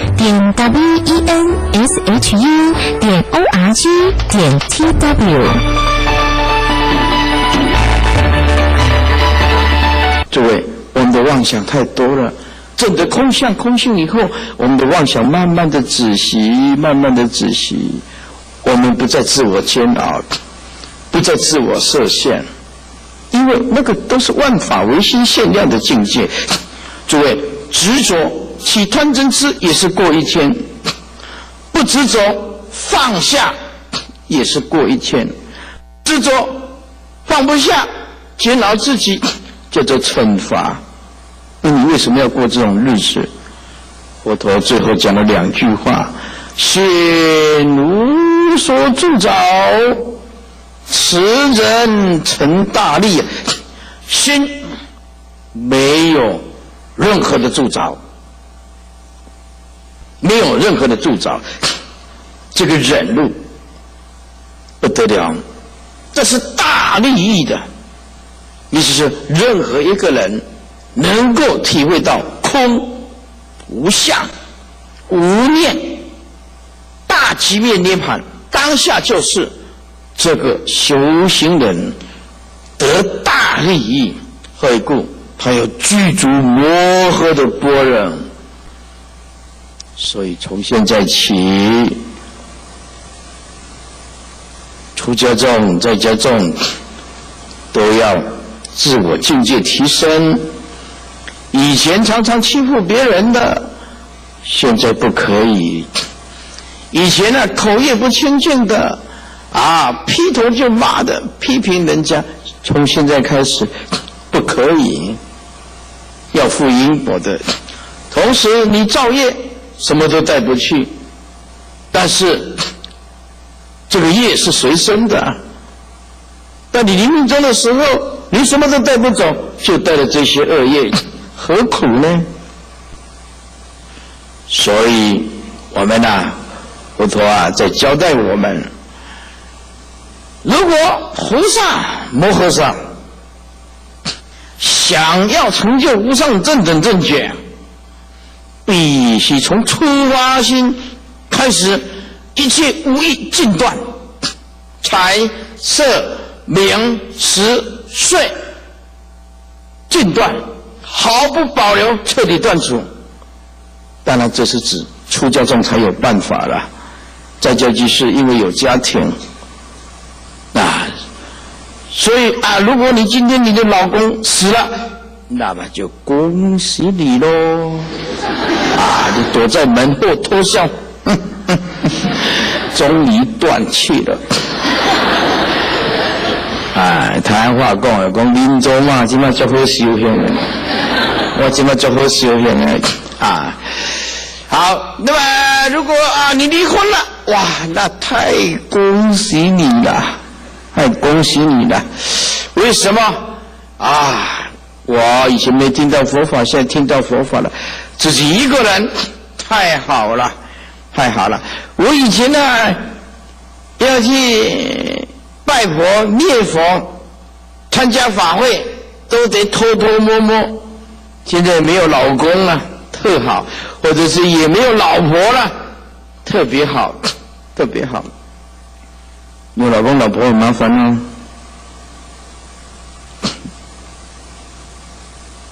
有一个居士生了几个女儿这个男孩子做什么？信佛，很虔诚的信佛。她老公拿香的，半夜都有听到他老婆在磨刀子。你个民族嘛，走去出家试看卖，我来将这贵族囝拢甲扑好好死，我才家己自杀，就听着唰唰唰，都无好做来啦。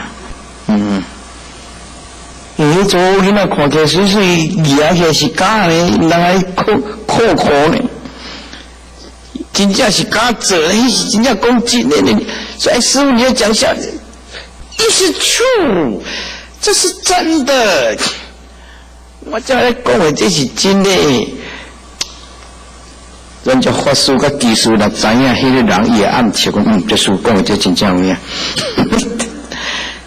真的要杀掉全家，所以这个老公就不敢想到说我要什么剃度出家，不敢的，不敢的。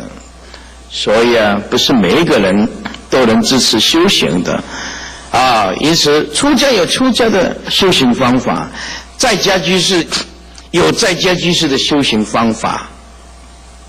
诸位，如果我们菩萨精进落入生灭，这个就变成世间相，是有漏法。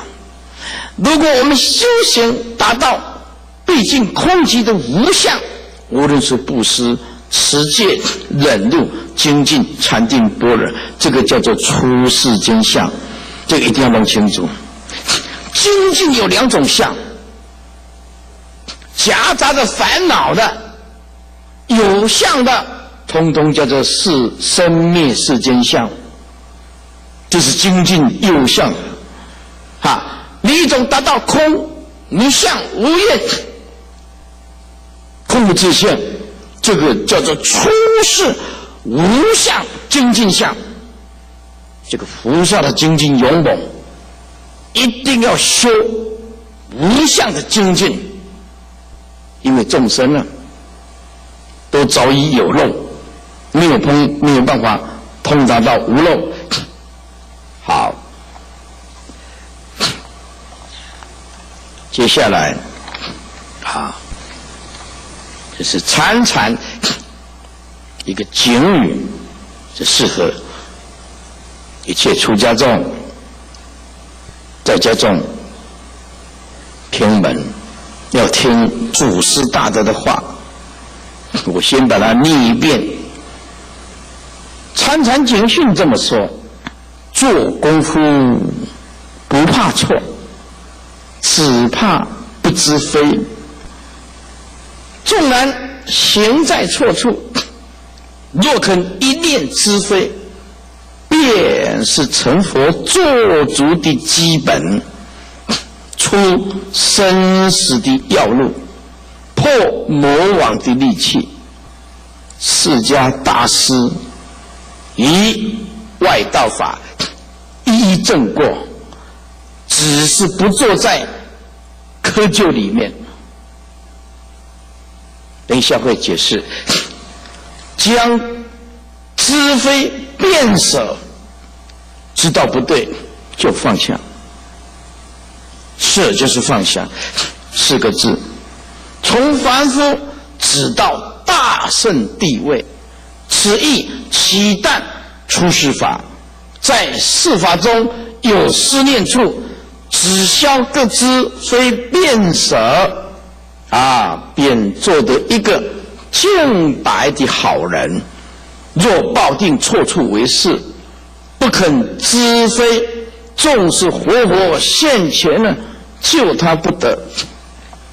这个参禅警语将警惕我们，说我们今天呢，我用白话文呢解释一下，我们今天修行做功夫，诸位不怕错，只怕不知道错在哪里，只怕不知非。纵然行在错误，就算以前的修行走过冤枉路、错路，若肯一念知非，如果我们肯一念知道以前都不对，用过了那么多年没得到消息，越走越远，距离佛越遥远。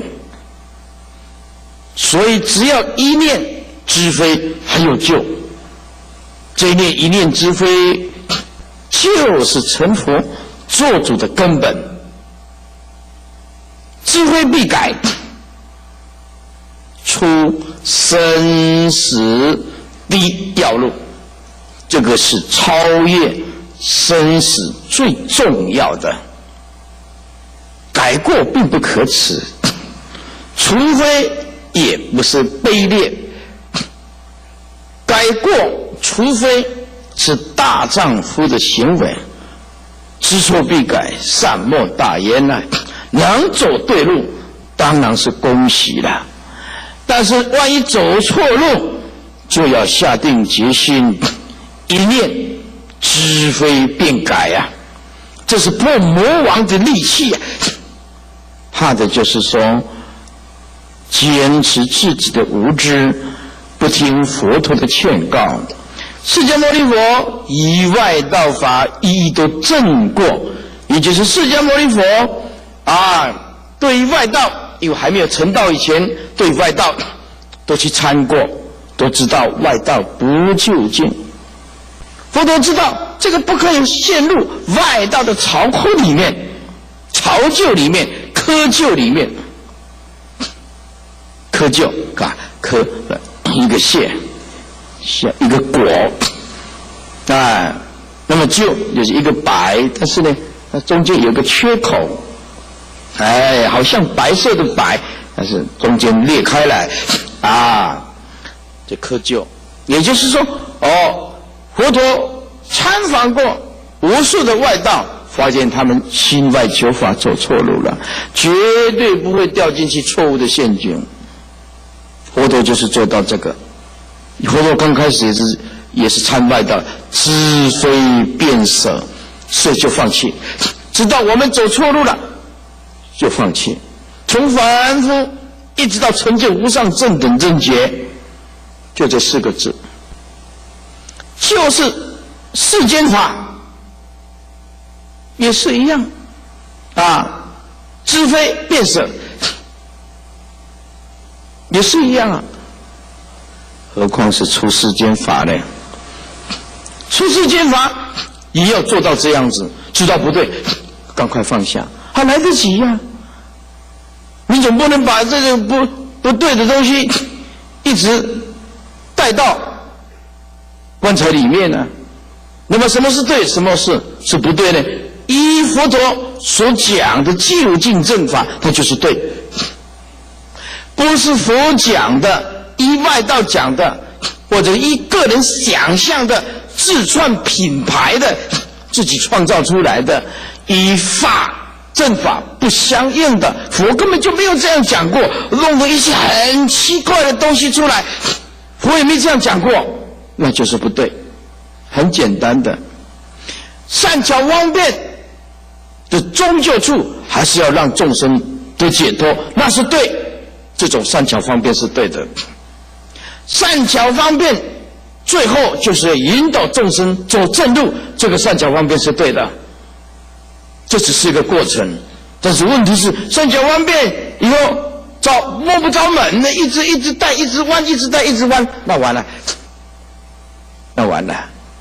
如果说呀，祖师这么说，这不是我讲的，这是禅禅经语里面讲的祖师釜底抽薪的，要解决众生的迷茫，大慈悲心讲出来的话。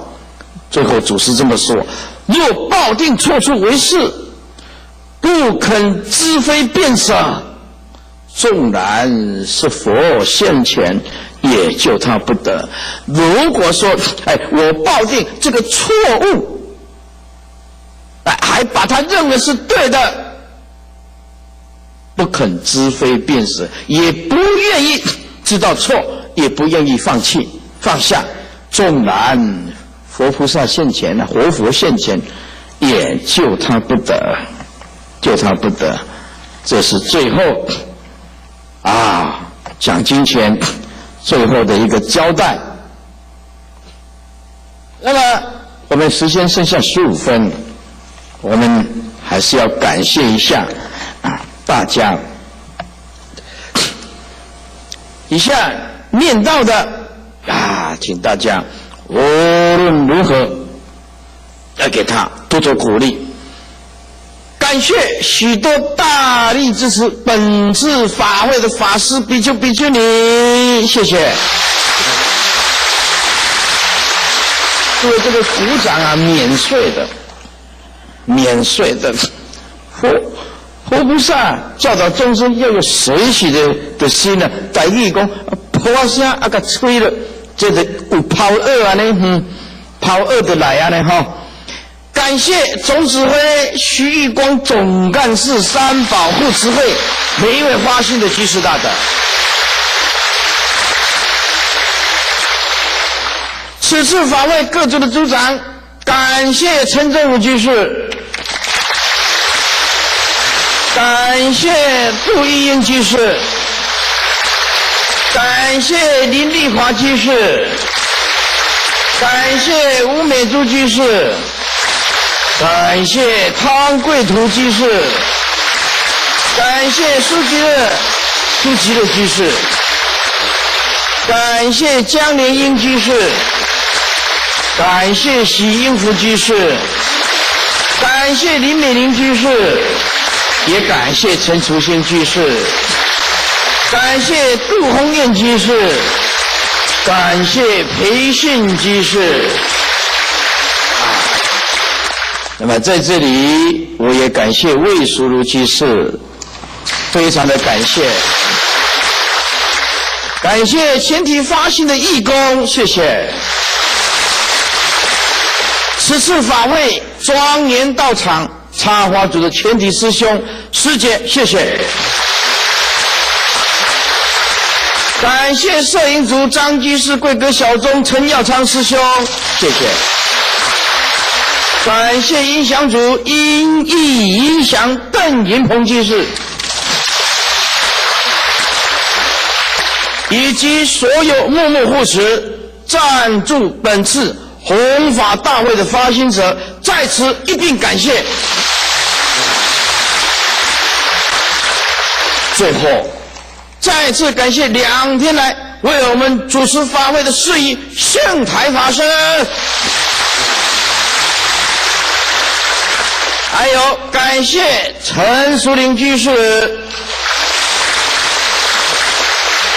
以及百忙当中拨空在这2天中午以及精彩的佛曲演奏供养大众的明海法师，非常的感谢。最后我们一定要特别的大声，最后感谢租借场地给我们的联合大学和校长，谢谢校长，谢谢联合大学，谢谢他们对大家的关照，让我们很大的方便，谢谢啊。那么我们弘法进入尾声，最后我们唱三宝歌，到5点我们就会结束，师父就直接回高雄。你们有什么遗言要交代的吗？啊，对，如果你们今天这2天接着法喜充满，来一点掌声。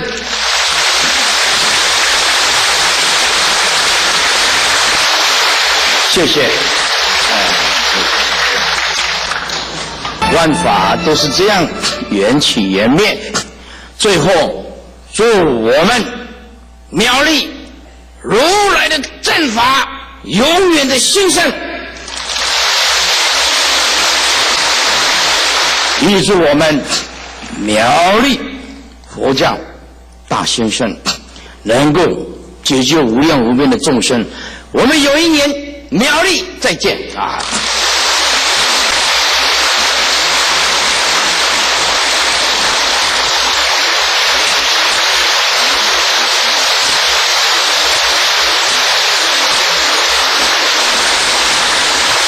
我们再次用热烈的掌声，感谢善会下律法师大演佛法，让法音宣流，普周法界，并使人心有所感悟。时间总会过去的，终于来到讲座的尾声。法师对讲经书法总不遗余力，常奔波于海内外。让我们再以掌声感谢慧律法师。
您想要有同样的电话铃声吗？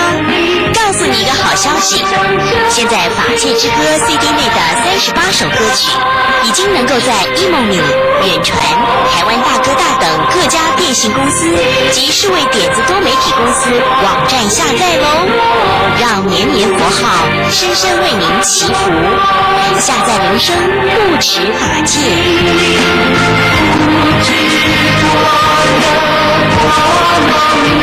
身体清洁的沐浴圣品，发界山楂的花，洗发精肤黑亮丽，柔顺好梳理；沐浴乳洁净肌肤，光滑细致；乳液深层滋润，白皙保湿。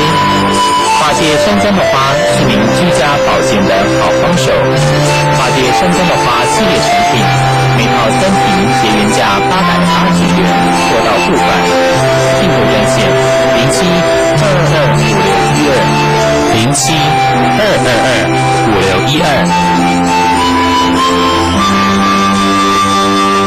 台湾物影有好山好水，无农药、无重金属，新鲜一粒粒无毒的有机青梅啊，全部用古早传统天然的方法来制作，无添加任何化学香料甲糖精，浸泡发酵提炼，吸收在自然的精华，修复成的毛巾，让你找到的健康青春。从今日开始，花心新城市健康送给你，通过成功大厦有机认证甲 SGS 检验合格，品质有保证，请安心使用，请上网搜寻松虎门巾。会港户控电话：0722266522230574。万法柔心造，如规划成形；六凡四圣皆心化，诸佛当初也众生。发界客服专线0722265207222652。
电视机前的观众朋友，大家好！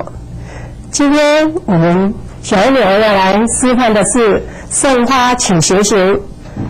首先，我们来看我们的花旋图。首先，我们来看平面图。平面图它的形状主枝从这边往左边，副枝在它的后面，那客枝在它这边。一般我们的形成它中间枝的插的范围是三角形里面可以插上我们的中间枝。再来，我们来看我们的正面图。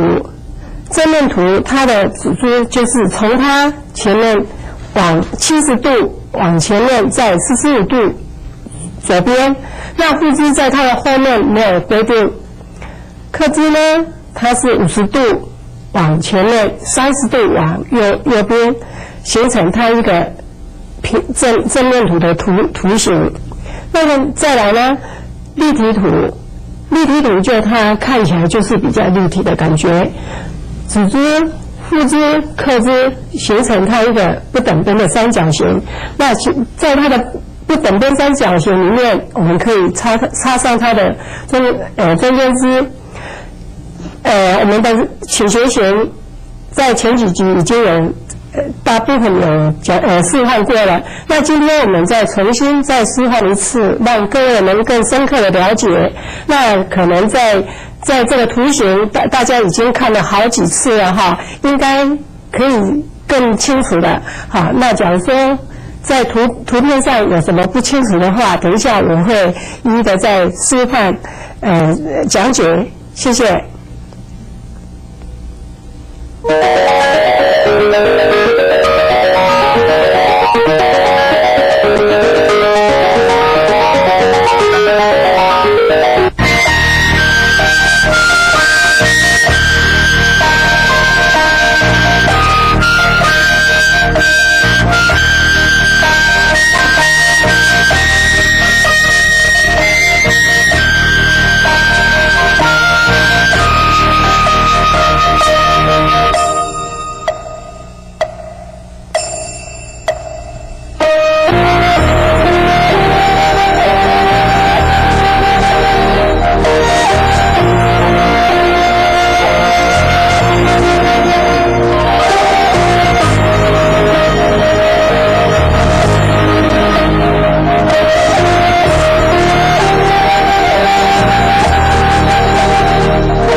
我们所要示范的发型是倾斜型。那今天我们用的材料是木黄麻，木黄麻它的线条很可爱，它的果实也是很有趣味性的感觉。首先，我们拿起这个材料，一定先看我们的线条，取上它最漂亮的线条。尤其果实今天我觉得太多了哈，所以必须先取掉一些，看起来才不会觉得太杂乱的感觉。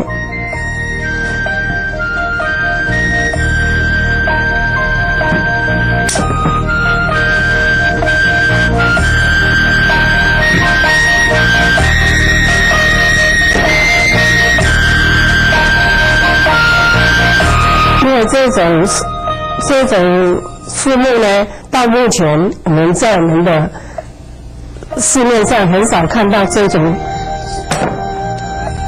东西了。觉得很多的果实，我们再把它去掉一些。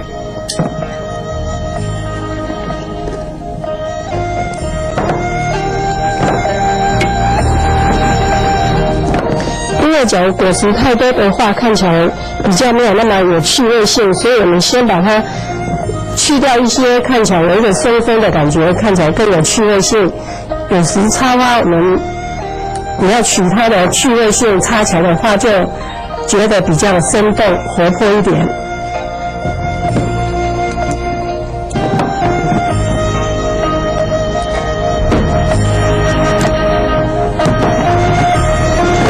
好，首先我们先把它的枝干跟果实去掉了一些，那接下来我们就要取它的线条。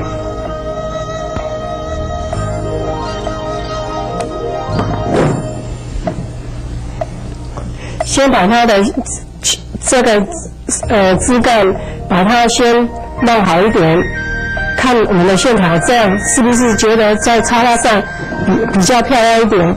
那首先我们来量它的长度，长径，一直我在强调，就是它的长度一定我们在量的尺寸，一定要先留下一点点的这个线才来量它的正确的尺寸，长径加它的高，差不多是这样的长度。那假如在它这边的看起来就比较杂乱的感觉，我们可以再取掉一些。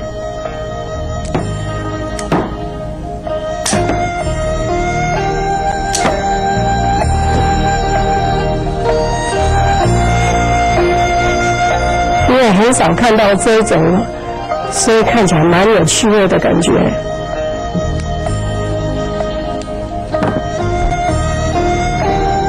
好，差不多把果实差不多留了这么一点点。那假如说一般我们拿到像这种枝干的话，因为在插上尖山的时候可能会比较不好插，或者比较不好固定。首先我们在它的这个地方打一个十字形的，这样子在插的时候比较容易固定。那今天刚才我们在花形图里面有看到的，往前70到80，可以再这样子再往50度。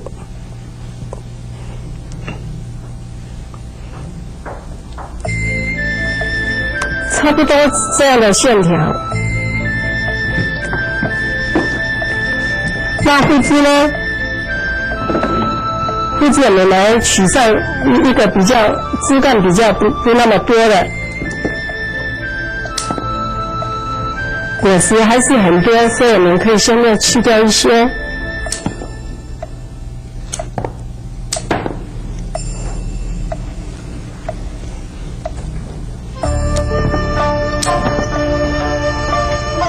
有时插花要看起来不那么的那么的正的感觉，所以必须把果实剪剩一点点，比较看起来比较轻松的感觉。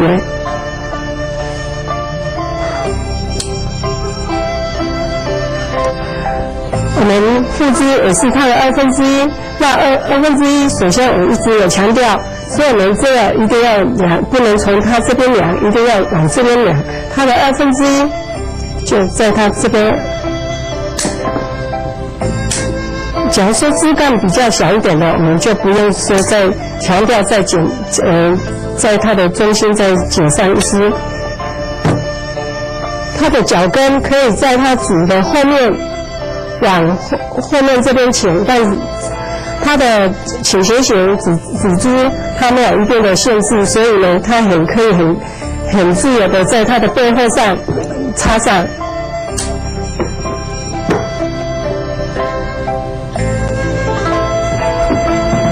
记得上次我们插过倾斜的时候已经讲过了，在倾斜它的中间枝比它的副枝重要，所以首先一定你在取材方面一定要先把它的中心点先取出，因为中间高比副枝在它的前面更突出，所以我们先把中间枝先取出来。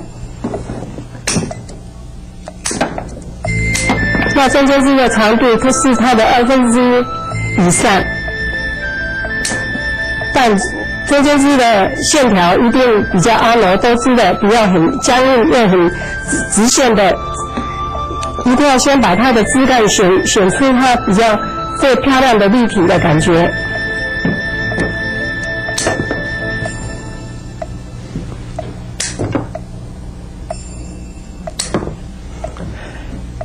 因为中间高它不能留下很多的果实，所以我们把它弄得对它的线条很漂亮的呈现出来，它的线条很重要。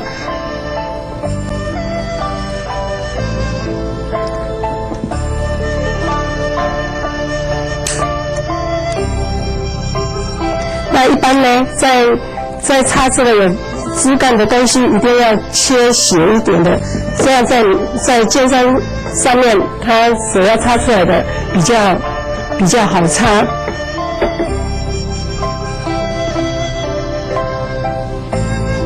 那一般现在我们植护中间高已经出来了，但是我们觉得植跟护的中心点这边好像有一点点的空洞，所以我们必须再找一枝来补助它的中心，让它们有一个连续的感觉。那这枝的线条或者它的果实有多少都无所谓，只要它有看起来跟它有一个连贯的感觉就可以了。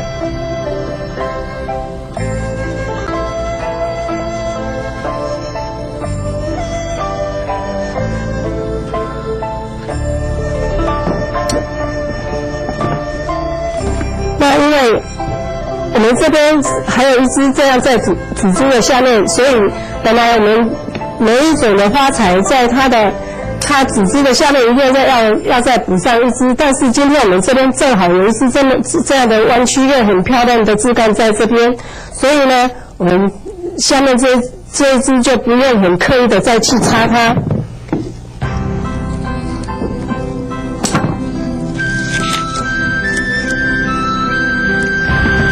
因为要插每一种的花型，一定先把它每一个都要把它整理一下，因为太多的叶子反而看起来就比较密集的感觉，所以稍微让它有一个空间，呼吸的空间。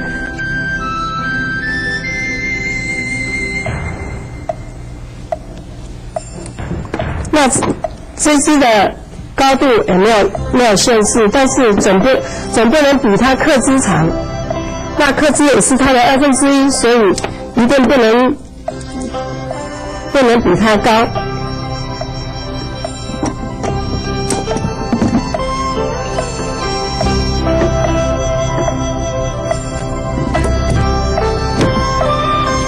再来，我们先来选刻枝。那一般呢，刻枝，假如说今天我准备的是三个鸡冠花。那首先我们必须要先把最漂亮的当刻叶子，因为鸡冠花的叶子吸水力好像也不大好，所以呢，我们在插花的时候必须先把这些不漂亮的把它去掉。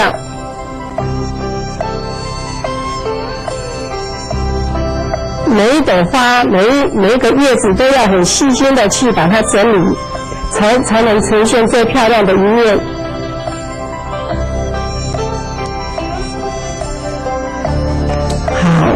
这支鸡冠花是它的1/2，腐的1/2一样，也是在从它这边量。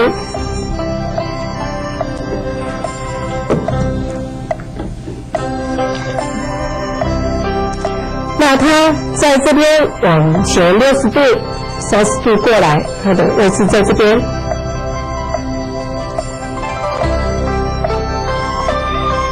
所以它形成一个主副客，它一个不等边三角形的平面，所以在它这个中间里面，我们可以插上它的中间枝。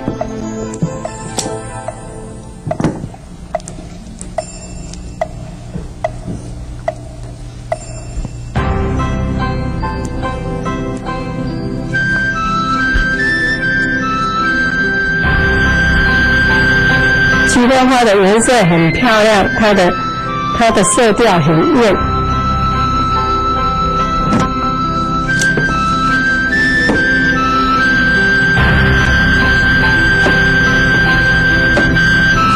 在它的刻枝下面也补上一枝。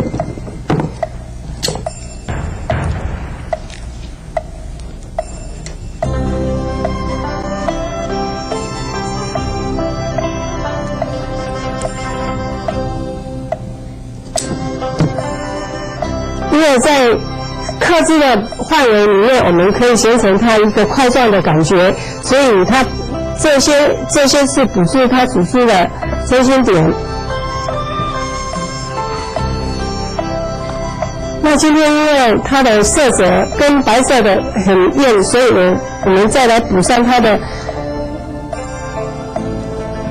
黄色的色调。台湾草它本身也是一个很漂亮的颜色，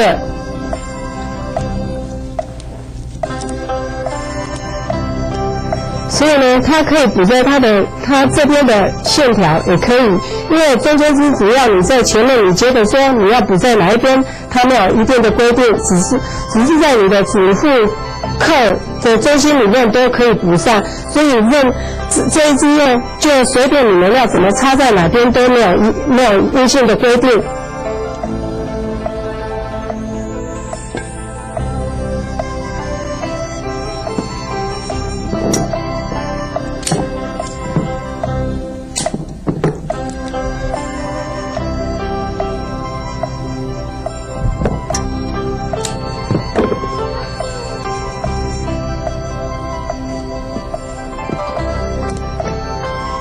所以插花最重要的在它的中心点，一定要把它擦出它最有立体感的感觉。这一点在插花上是一定要注意的。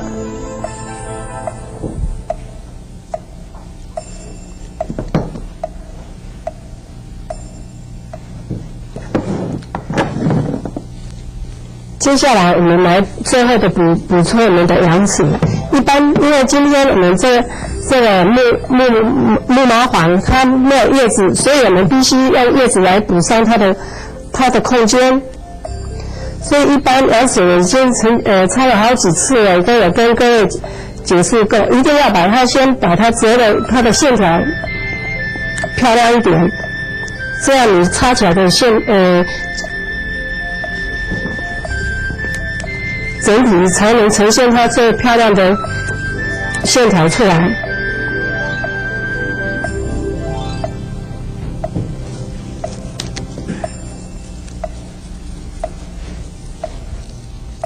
因为它这边蛮空洞的感觉，所以尽量补在它的空间。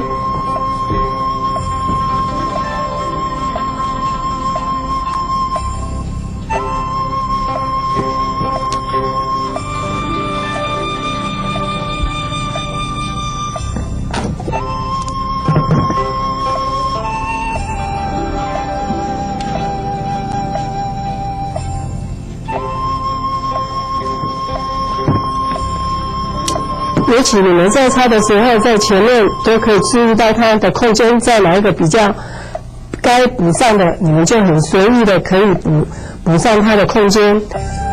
尤其它空间都没有硬性规定，只要你觉得说它补在哪边漂亮，你就可以直接补上它。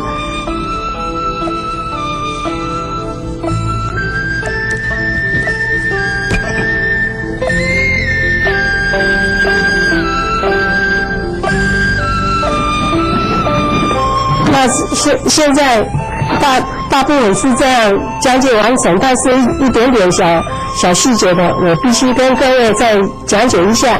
因为呢，在插花水也是在我们插花水是一个材料的部分，跟花器也是一个部分。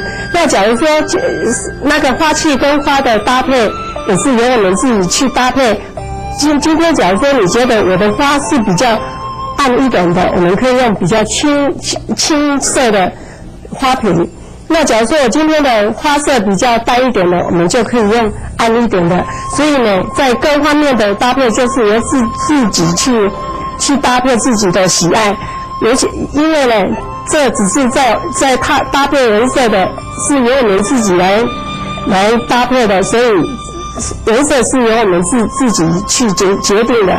但是最重要的是水方面，假如说在擦的时候都不能让叶子或者杂物摆在里面，因为插花里面水也是一个很重要的一部分哈。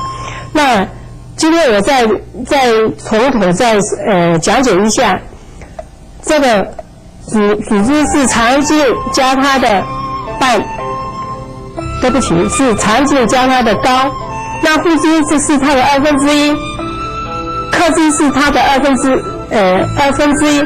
所以形成它一个不等边的三角形里面。那在它不等边三角形里面呢，我们插上它的中间枝，尽量就是在它的这个三角形里面的范围里面。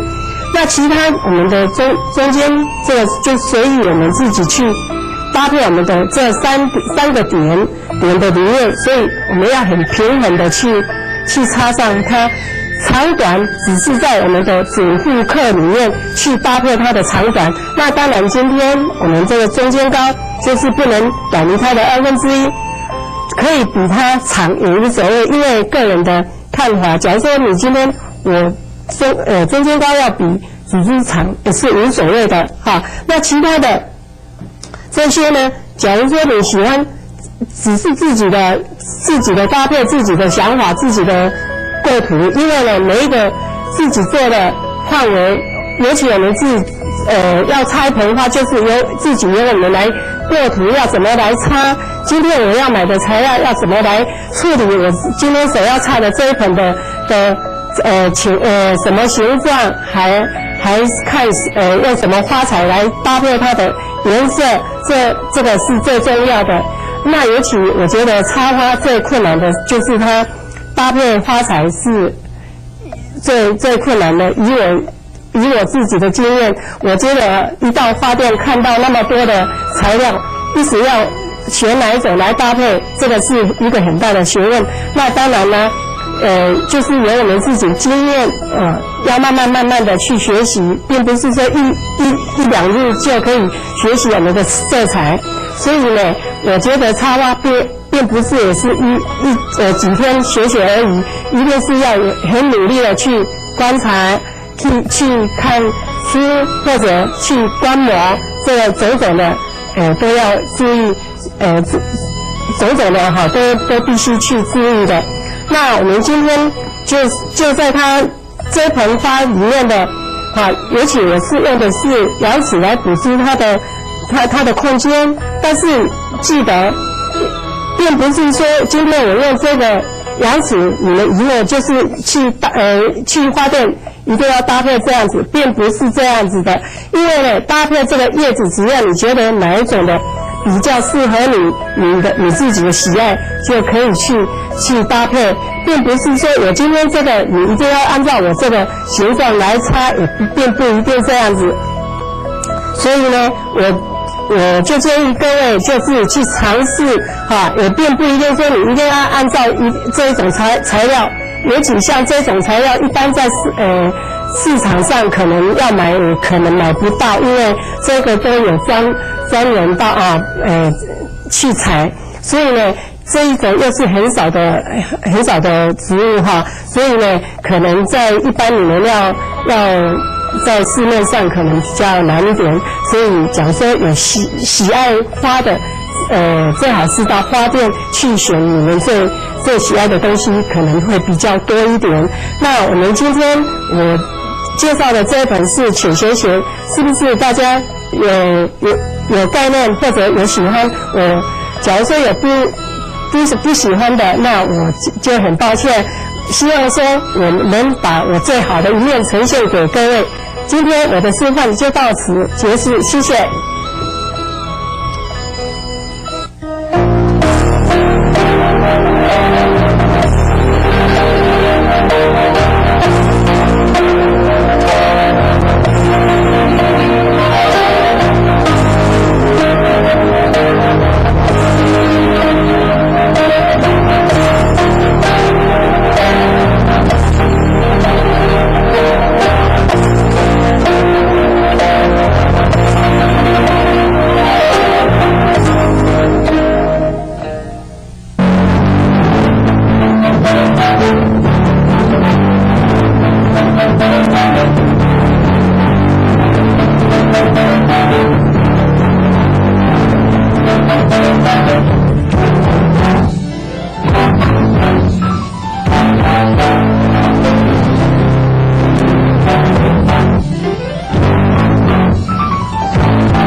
时光源巩固时光正，您的花厅布置让正法有序。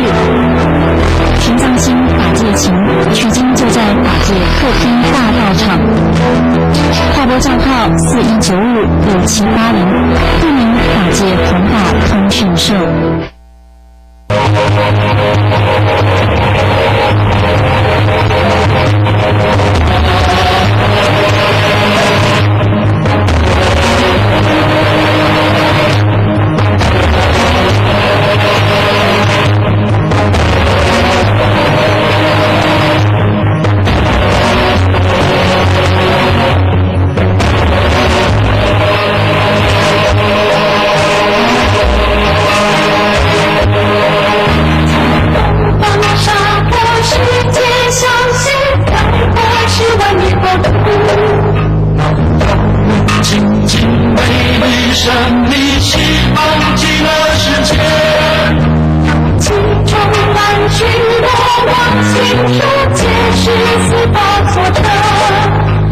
持，道路河水充满其中。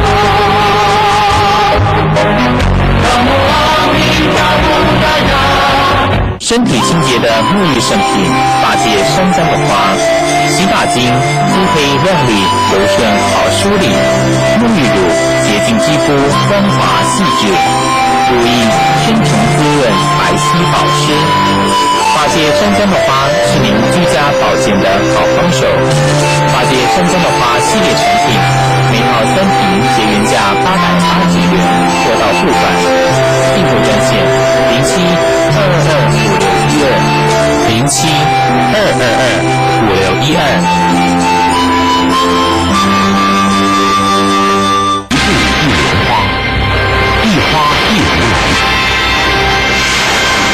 卫星重新更名，以最先进的科技、最专业的技术，开展弘法新气象，让您共修皆圆满。法界众生们聆听高僧的智慧言，佛法万象尽在法界，立足台湾，跨越全球。时序与地球早晚温差大，天气在变，关怀的心永远不变。法界卫星关心您。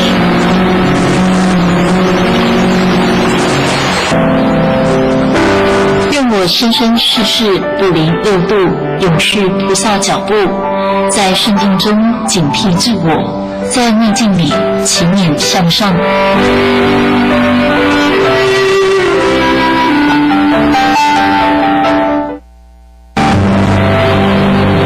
法界客服专线07-222-5612，07-222-5612。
非常高兴的又在这里跟各位见面了哈。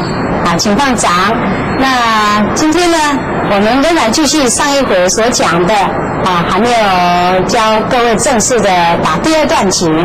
那我们提到第二段锦的名称，它是左右开弓四射雕。那么这一段锦上回有跟各位提到假使说你要睡觉之前呢，或是因为起烦恼心里不安，有焦虑的感觉没有办法入睡，可以在你的床头或是找个空间的地方，空气流通的地方做这个第二段锦。所以呢，在第二段锦，它就是可以控制我们的脑神经，加上给予我们肺跟心脏的一种力量那它到底要怎么做呢？怎么做？就是说，上一回我请各位说，你先把你的什么脚步先练习，对不对？那就是先蹲马步，蹲马步，它就是练你的腰跟脚，就是膝盖的力量那你蹲的时候，记得这个身子呢不动。正好你如果还没有习惯的时候，你前面有一个镜子，那你就对着镜子来做这个动作。你蹲下去的时候呢，那你看着镜子，然后手现在先比划一下动作，来，现在先比划动作，手伸过去，先左边，然后拉平，然后头也弯过去看它，弯到底，就是把脖子转到底那这个时候好，你们停下来看我这里。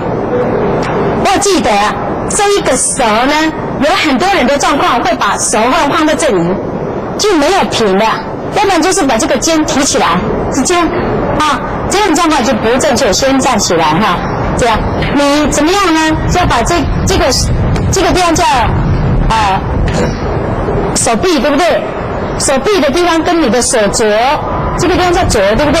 手肘跟手腕这个地方保持平行，平的，你不要下来，不要下来，就是平的。那这个肩不能提起来，就是把这个肘翘起来，肘拉平，肘平起来的，你不能太高，就是跟肩一样高，那手就是提这样。好，人需要提看，好，来这样不是故意把这个肩膀翘起来，不是，肩膀不这样对这样跟这样不一样这样就是有紧张的状况之中了，这样的话你做起来运动就不舒服，所以你先放，先放，好，来手提起来看看，很自然提起来，对，很自然提起来是不是平的？然后好，你现在呢感觉你握紧它握紧，是不是力量出来的？就是那如果说你不懂得要领，你可能会把这个肩翘起来，那翘起来效果就不一样了。所以呢，我们这个地方要注意到一定不能够翘肩，这样提起来，先提起来就好，然后到这里，这样所以另外一只手呢是这样伸过去的就这样拉过来，现在是没有用力，对不对？